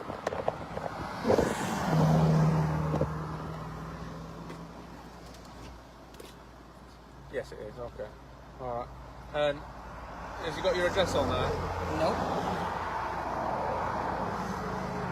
It says legal entrapment is a crime. Okay. That's what it says, okay? And what's happening here, I know you guys aren't going to comprehend because you've No. only been taught 1 out of the 4 laws. All right. If I show you this then, is that your current address or an address that you're aware of? It's an address that I'm aware of. Right, thank you. Okay. It's looking on our system, your licence. It's got nothing to do with you guys. Okay. It's subject to a fine suspension, alright? It doesn't look like it's a repeat, so I'm just making you aware of it. Right. Okay. Do you want a note of that? I can put it on a card if you want. Got a card No, here. thank you. You I'm don't? we're live streaming on Facebook, That's so fine. that's That's fine. all right. No, I'm Because good, thank what you. I'm saying is, obviously, I You're making appreciate, it- I appreciate your beliefs. It's and not your- a belief, it's Right, the okay. law. But what I'm All right, going to do well- is I've actually got an information pack that I'm going to give to you guys. Okay. Oh no, she didn't just pull out the Sovereign Citizen Bible. Okay, now this is the receipt of my vehicle. Okay, I'm going to let you keep that because you can take that with you to your bosses. Okay, and then what we've also got is that you guys have also got to make sure that you're not harassing and threatening members of the public as well. So we're not. let me just check. Obviously, being road police, we've got to make sure. You guys can take, you guys take that with you. Oh, Thank sorry, you. sorry, not my receipt. We've got to make sure that everybody's licences are in order and vehicles are in order, so they don't unknowingly. In fact, I'll commit keep road that. traffic You guys offences. take that because there's information in there Can for I- you to. Can I give you that then? 'Cause that I'm is the good, fines thank you. enforcement number. Well, you can just put it up to the screen. I'm not Well, touching any of your that paperwork. number Yeah, got it. is the number of the fines enforcement that's making your licence under fines suspension. There's some And that's more. been enforced There's since some the more 12th of, information to go in your February. information pack. Okay. Thank you. It's been a very informative day. I know. Can I just check you're not on my list? All right. Right, you're not on my list. So you're like, no, we're good guys. All right. So, like I say, your licence is all paid up to 2028. Unfortunately, it's just got that one fine suspension against it that I'm making you aware of today. Cool. Should you have any sort of crash or anything like that, it may invalidate any private insurance. I'm not that you planning against to have yourself. any accidents. Well, nobody plans to have an accident, do they, Rebecca? Well, debatable. So, I've made you aware of that. You okay, darling? Your Ford Ranger. You can have a cigarette if you want. a cigarette. You can just sit there. You can have a cigarette in the car, darling. Okay. And your Regio is out, all right? And it went out on the 13th of October 2023. And it should be displaying 1HYJ 723, okay? You, like I say, I know where you're coming from. I understand what you're saying to me. However, thank you for admitting that on camera. we have laws and legislations, and there's a Road Traffic Act in force that every vehicle is registered. It needs to be road legal under WA statute, okay? Okay, You're so displaying in fact, whilst a we're here, false flag. where are the published public rules of statutory jurisdiction that you're trying to enforce? They're all, Do you have a copy at the station? I don't know if there is Is there a copy at the library? Where are the published rules the of Road Traffic statutory Act jurisdiction? you can Google the Road Traffic Act. Yeah, that everywhere. falls under All right. statutory jurisdiction. So Yeah. I'm asking Well, you it's where all the been passed where are the public's published copies of statutory I'm jurisdiction? guessing libraries. Okay. Hazard a guess. All right. If you're enforcing statutes, acts, and legislations, then that falls under statutory jurisdiction, correct? Yeah. Yeah. So I'm asking, where are the public's published rules of those statutory I'll be honest, I don't know. Okay. Do you? They don't Can you tell me? exist. They don't exist. They don't All right, exist. okay. Now, the reason they don't exist is because all law should stand under judicial law, and what you're trying to do is enforce statutes, acts, and legislations when there is no statutory jurisdiction in Right, place. okay. There's heaps of Okay. information that I've just Yeah, given you in yeah. that Okay. pack. Have a look through Well, it we'll have a look yourself. through that. This isn't going to help you But in the on your meantime- professional level, but it's No. going to help you on a personal level. In the so- meantime, Rebecca, we're going to remove the plates from your vehicle because they don't follow this car. You can't touch my vehicle. can. I don't think so. No, I do. That's assault on my vehicle. I can't assault You an do object. not Okay. touch my. Well- I will ring the police and I will make a complaint if you touch you my can do that. property. That's your- I have had police smash through my I'm not gonna home. smash I anything. have had the police just gonna damage remove my them. I'm just property. going to remove them. You do not have permission or authority I to don't need touch it. my I vehicle. don't need it. And Yes, not from you do. We don't need any authority from Absolutely, you. you do. Okay, no. Okay, well. That's what's happening. All Okay, right, so no, that's it's not okay. happening. Well, Hang on, I require you to speak to your superintendent then. I require a senior officer. I'm the senior Do officer not here today. touch my... Give me your phone, I need to ring the police. Okay, while he's doing that... No, you wanna- do not touch my vehicle. Harry, turn the bloody phone on. Right, I just want to let everybody on Facebook know this. He is now touching my car. You are now stealing, and I will be filing a lawsuit against you personally, Neil, for touching my vehicle without permission. You are now breaking the law yourself. Give me your phone.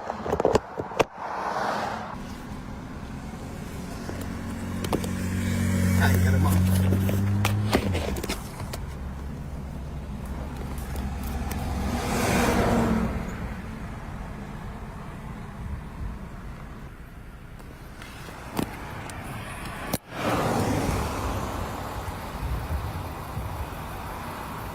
I'm going to file a lawsuit to the pair of you for this. You shouldn't be touching my vehicle. Okay.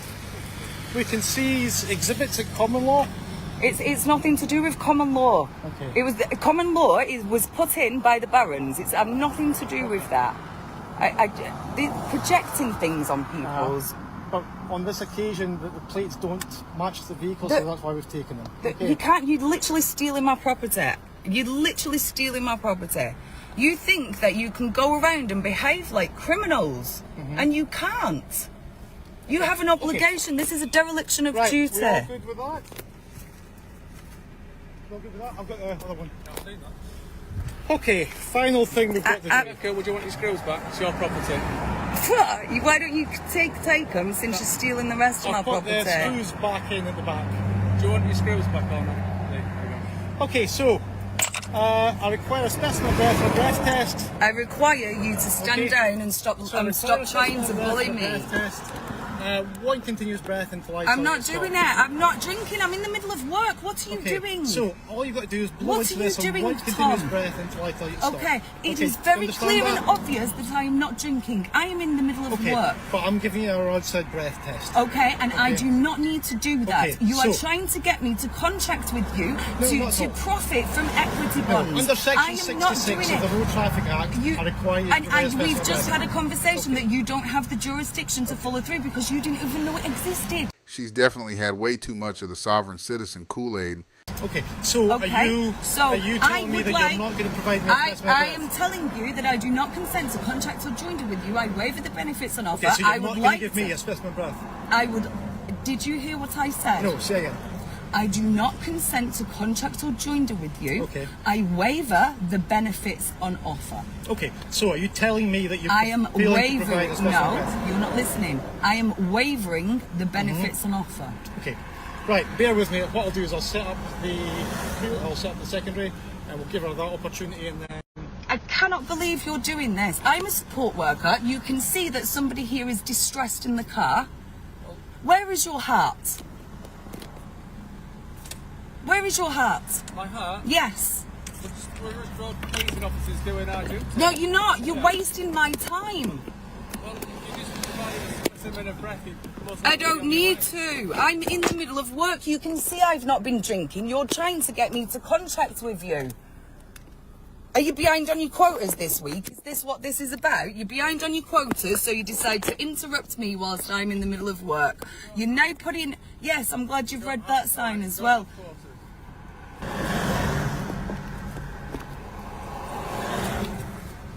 Hey, Leanne, am I okay? Yeah, at the moment. It just depends what these guys are going to do.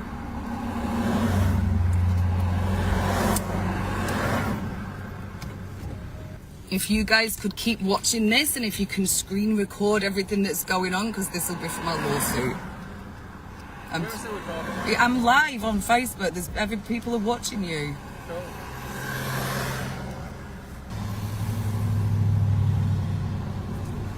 Where's your phone?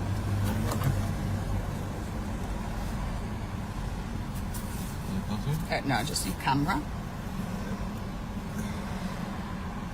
Now, these guys might assault me in a minute, so if they do, Harry, you need to get out the car and stay away from them because they hurt.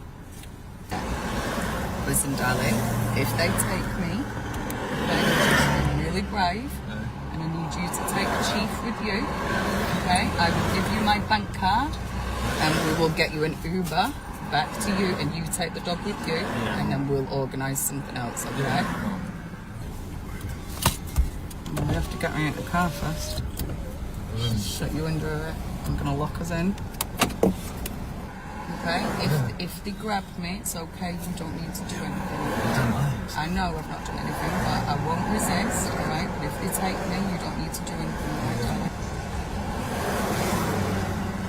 Okay, Rebecca, I'm back. Hey. So just to remind you, Tom Lawson, State Traffic, my camera is recording.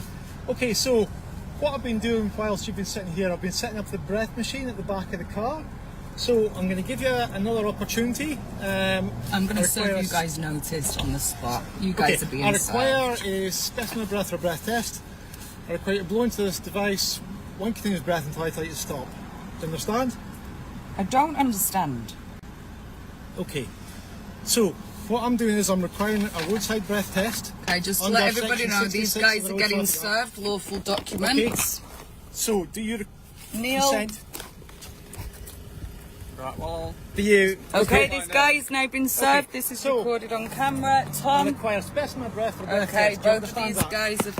I do not understand. Okay, you need to blow into it one continuous breath. I do not understand.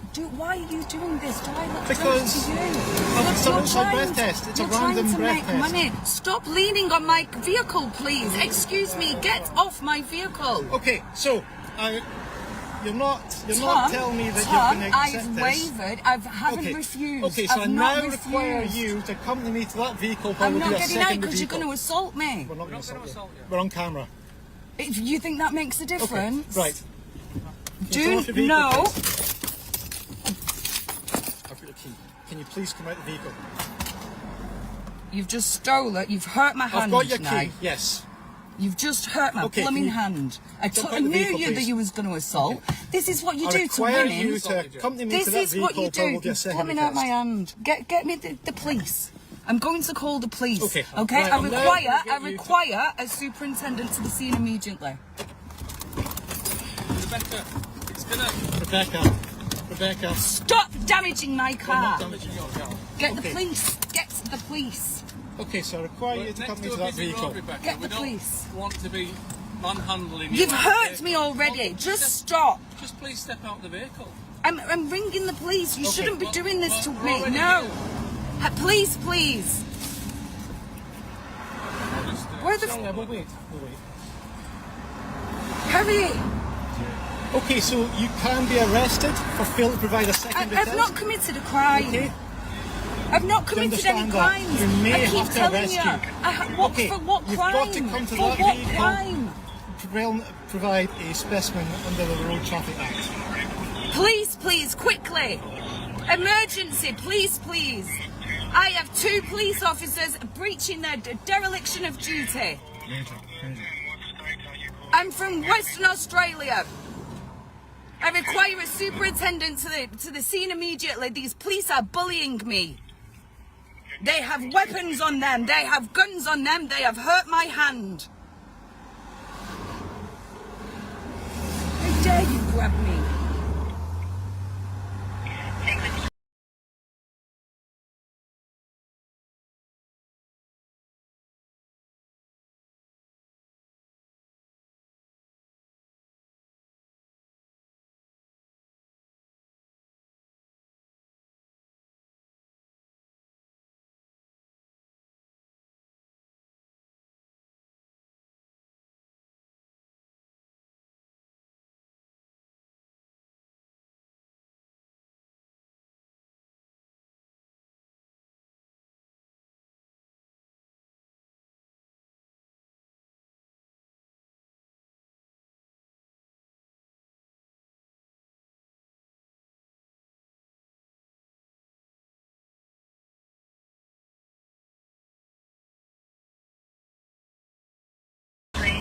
Please, please, I require a superintendent to the scene immediately.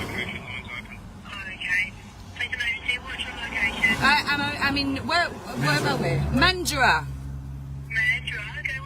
Where are we, please? We're on Mandurah Road, across of Coodinop Drive. Mandurah Road. I require a superintendent to the scene immediately. I have 2 male police officers attempting to hurt me. We're Tango Sierra 219. You've just... Tango Sierra 219. Tell the operator. There are Tango 2 police Sierra. officers. They are with weapons. They have hurt my hand. They are bullying me. I have committed no crimes. I require a superintendent to the scene immediately. You just tell the operator we're Tango Sierra 219. Tango Sierra 219 are the road policing culprits. group. Okay. You've really blooming out my finger. Look what you You did. caught my finger. What are you grabbing my stuff Yeah, for? I you grabbed require my a hand. superintendent to the scene immediately, please. My name is Rebecca Whitehead, lowercase. My name is Rebecca Whitehead, lowercase. They are harassing me. They are threatening me. There is a dereliction of duty. There is a gross misconduct. No, I don't want you to speak to them. I'm ringing to complain about you. Right. I require a superintendent here immediately. Your police officers are rogue.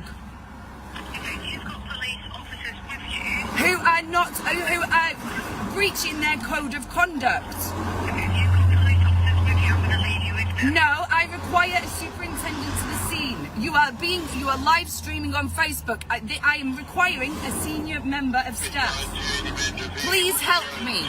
This is what happens when parents let their kids eat lead paint. Just stop it. Mandurah. I've just told you. Cooler. No, there's 4 men. 4 men and 1 woman. Well, we're not even touching you. I require a superintendent here immediately. Your police officers are breaching their code of conduct. There is a gross dereliction of duty.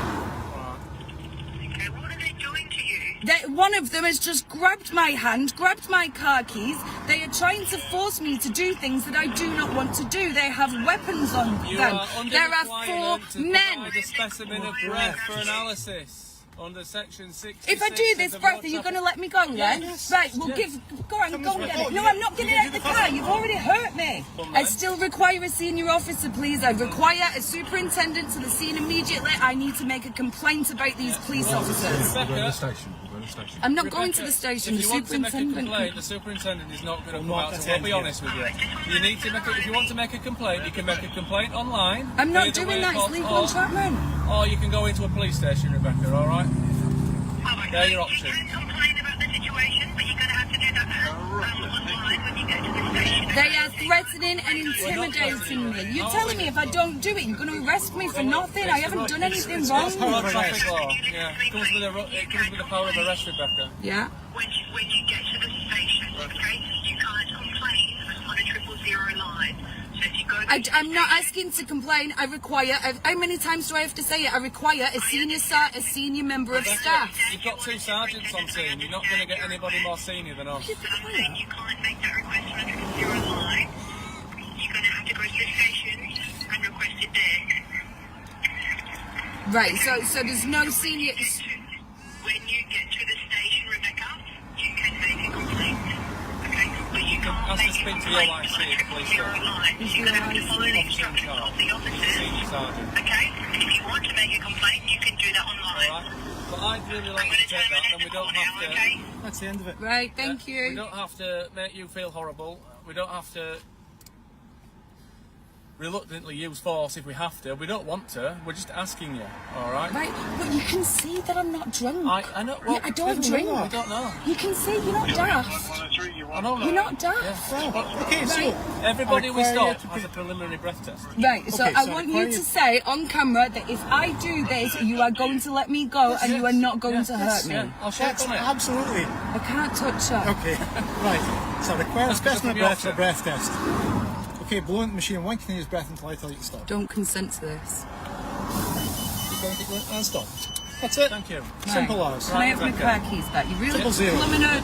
Thank you. Thank Why you. do you need that So- as proof? I told you. You should have believed know me. that. Hey guys, just want to let everybody know that I'm safe. The cops are gone, and they stole my plates, hurt my finger, broke my car keys, and then left.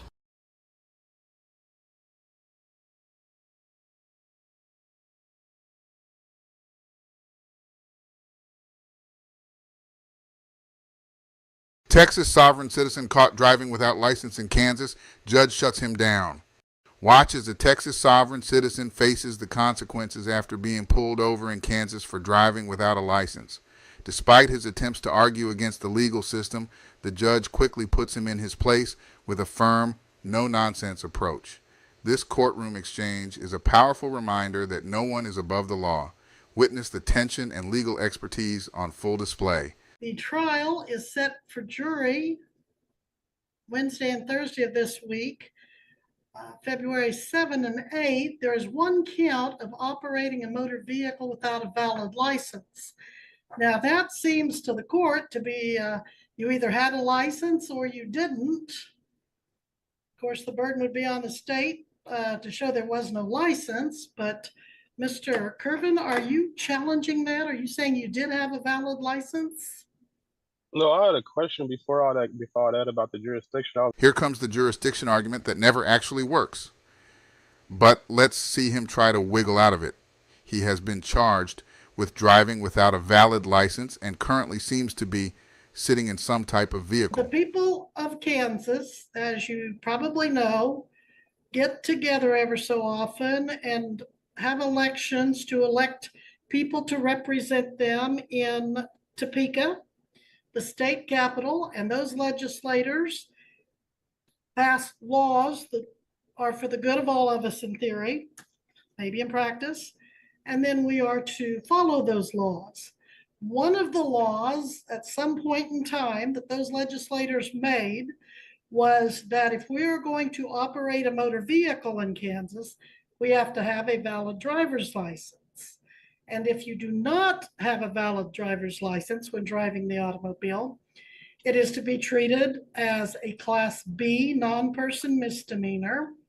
And they set the penalties of up to 6 months in the county jail and a $1,000 fine. So the authority comes from the people of the state of Kansas that pass the laws through their elected representatives. And they also pass laws to have judges, and I'm one of those judges that presides over these type of cases. They also pass the law that you can't have a jury trial for this type of offense. And so that's the authority, that's the nature of it. It's a traffic case, but it's also designated a criminal case, a B misdemeanor. So does that help you with your question, sir, or is there something else we need to address? Well, yes, I have another question. When you say it's been a criminal, would that give the court two ways? Sixth Amendment actually gives the court two ways to do it. They can do it through like either like common law or is it callable maritime admiralty law? Which one am I want to be tried under? What jurisdiction? This is neither common law nor admiralty law. This is criminal law under the Constitution of the state of Kansas, as affected by case law and federal law, of course. So it's neither common nor color. That is correct. That is correct. So which one? What am I going to be tried under? What jurisdiction I fall under so I can properly move and so I can understand how to defend myself? You're being tried under the criminal jurisdiction of the Kansas statutes. But under the Constitution, it grants you only two, and it has two criminal matters. One has to be common law, the other has to be the maritime admiralty. Ms. Gillette, do you wish to be heard in response? I'm sorry, I didn't mean to cut you out. Judge, this is basically kind of more of a statutory violation.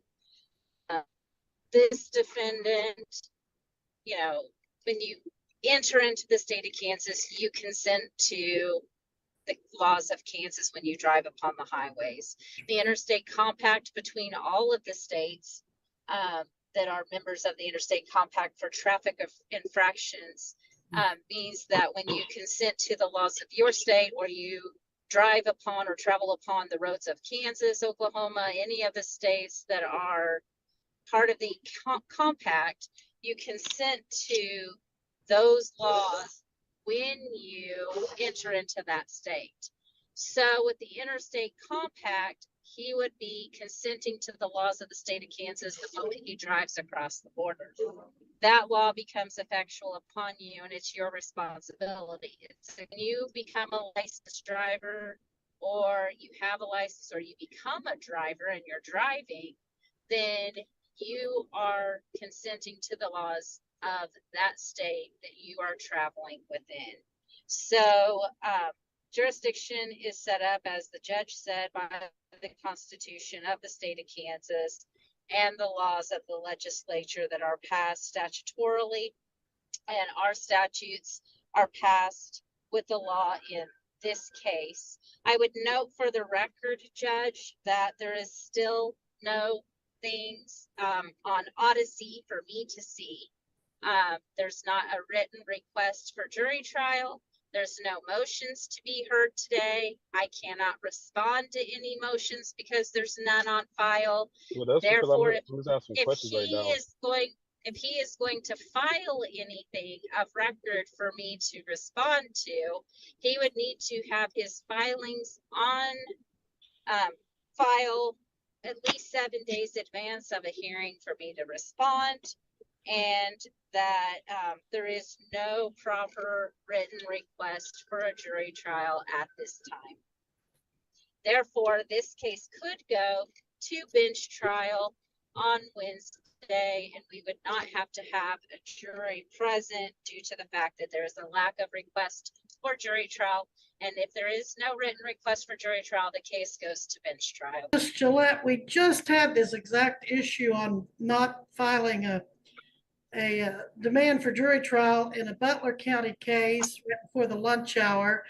Mr. Patterson presented 19 Canap 2nd 982, State of Kansas versus Gardner L. Jones III. Jones raised two issues on appeal: whether the district court abused its discretion by denying his request for jury trial, and whether the district court erred in denying his motion for setting an appeal bond. Well, I have not had time to read that case over the lunch hour, which began at 1 o'clock today because we ran so late this morning. But Mr. Patterson, as an office of the court, informs me that in a case like this, even though the statute of Kansas is very clear that you are to put your demand for jury trial in writing, the case law says you don't have to because of your constitutional right. I haven't had time to research it or read it, Judge. I don't have any kind of written request or motions, and I would have to take time to also read the case. Sure. And see if it's distinguished, if there's different issues. But he's wanting to argue jurisdiction, dismissal motions, and all kinds of motions. There's nothing before the court in writing for me to respond to. I don't know what he's going to say.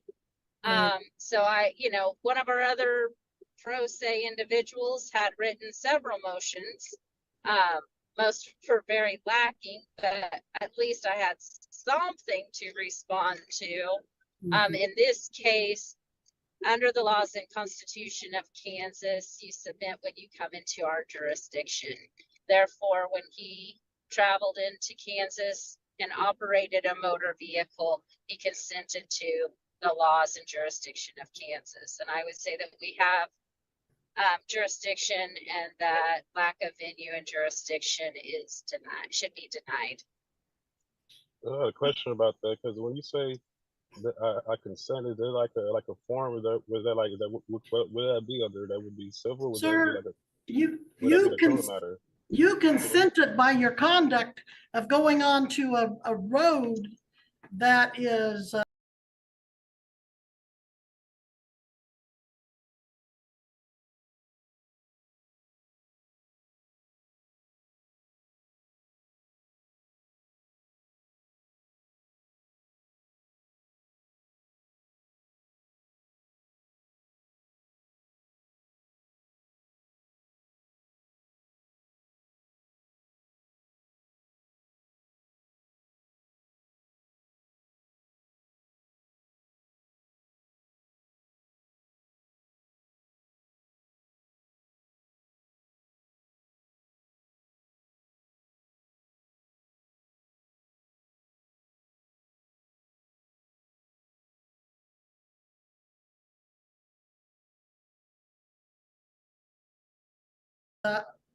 a state of Kansas highway and a So which jurisdiction would be under? Like, would that be like maritime, like as a Sir, contract? I've answered that question to you, and you got on the road and you consented to driving on the road, and therefore you did consent to laws associated with driving. So I am going to hold you to the law in this particular case.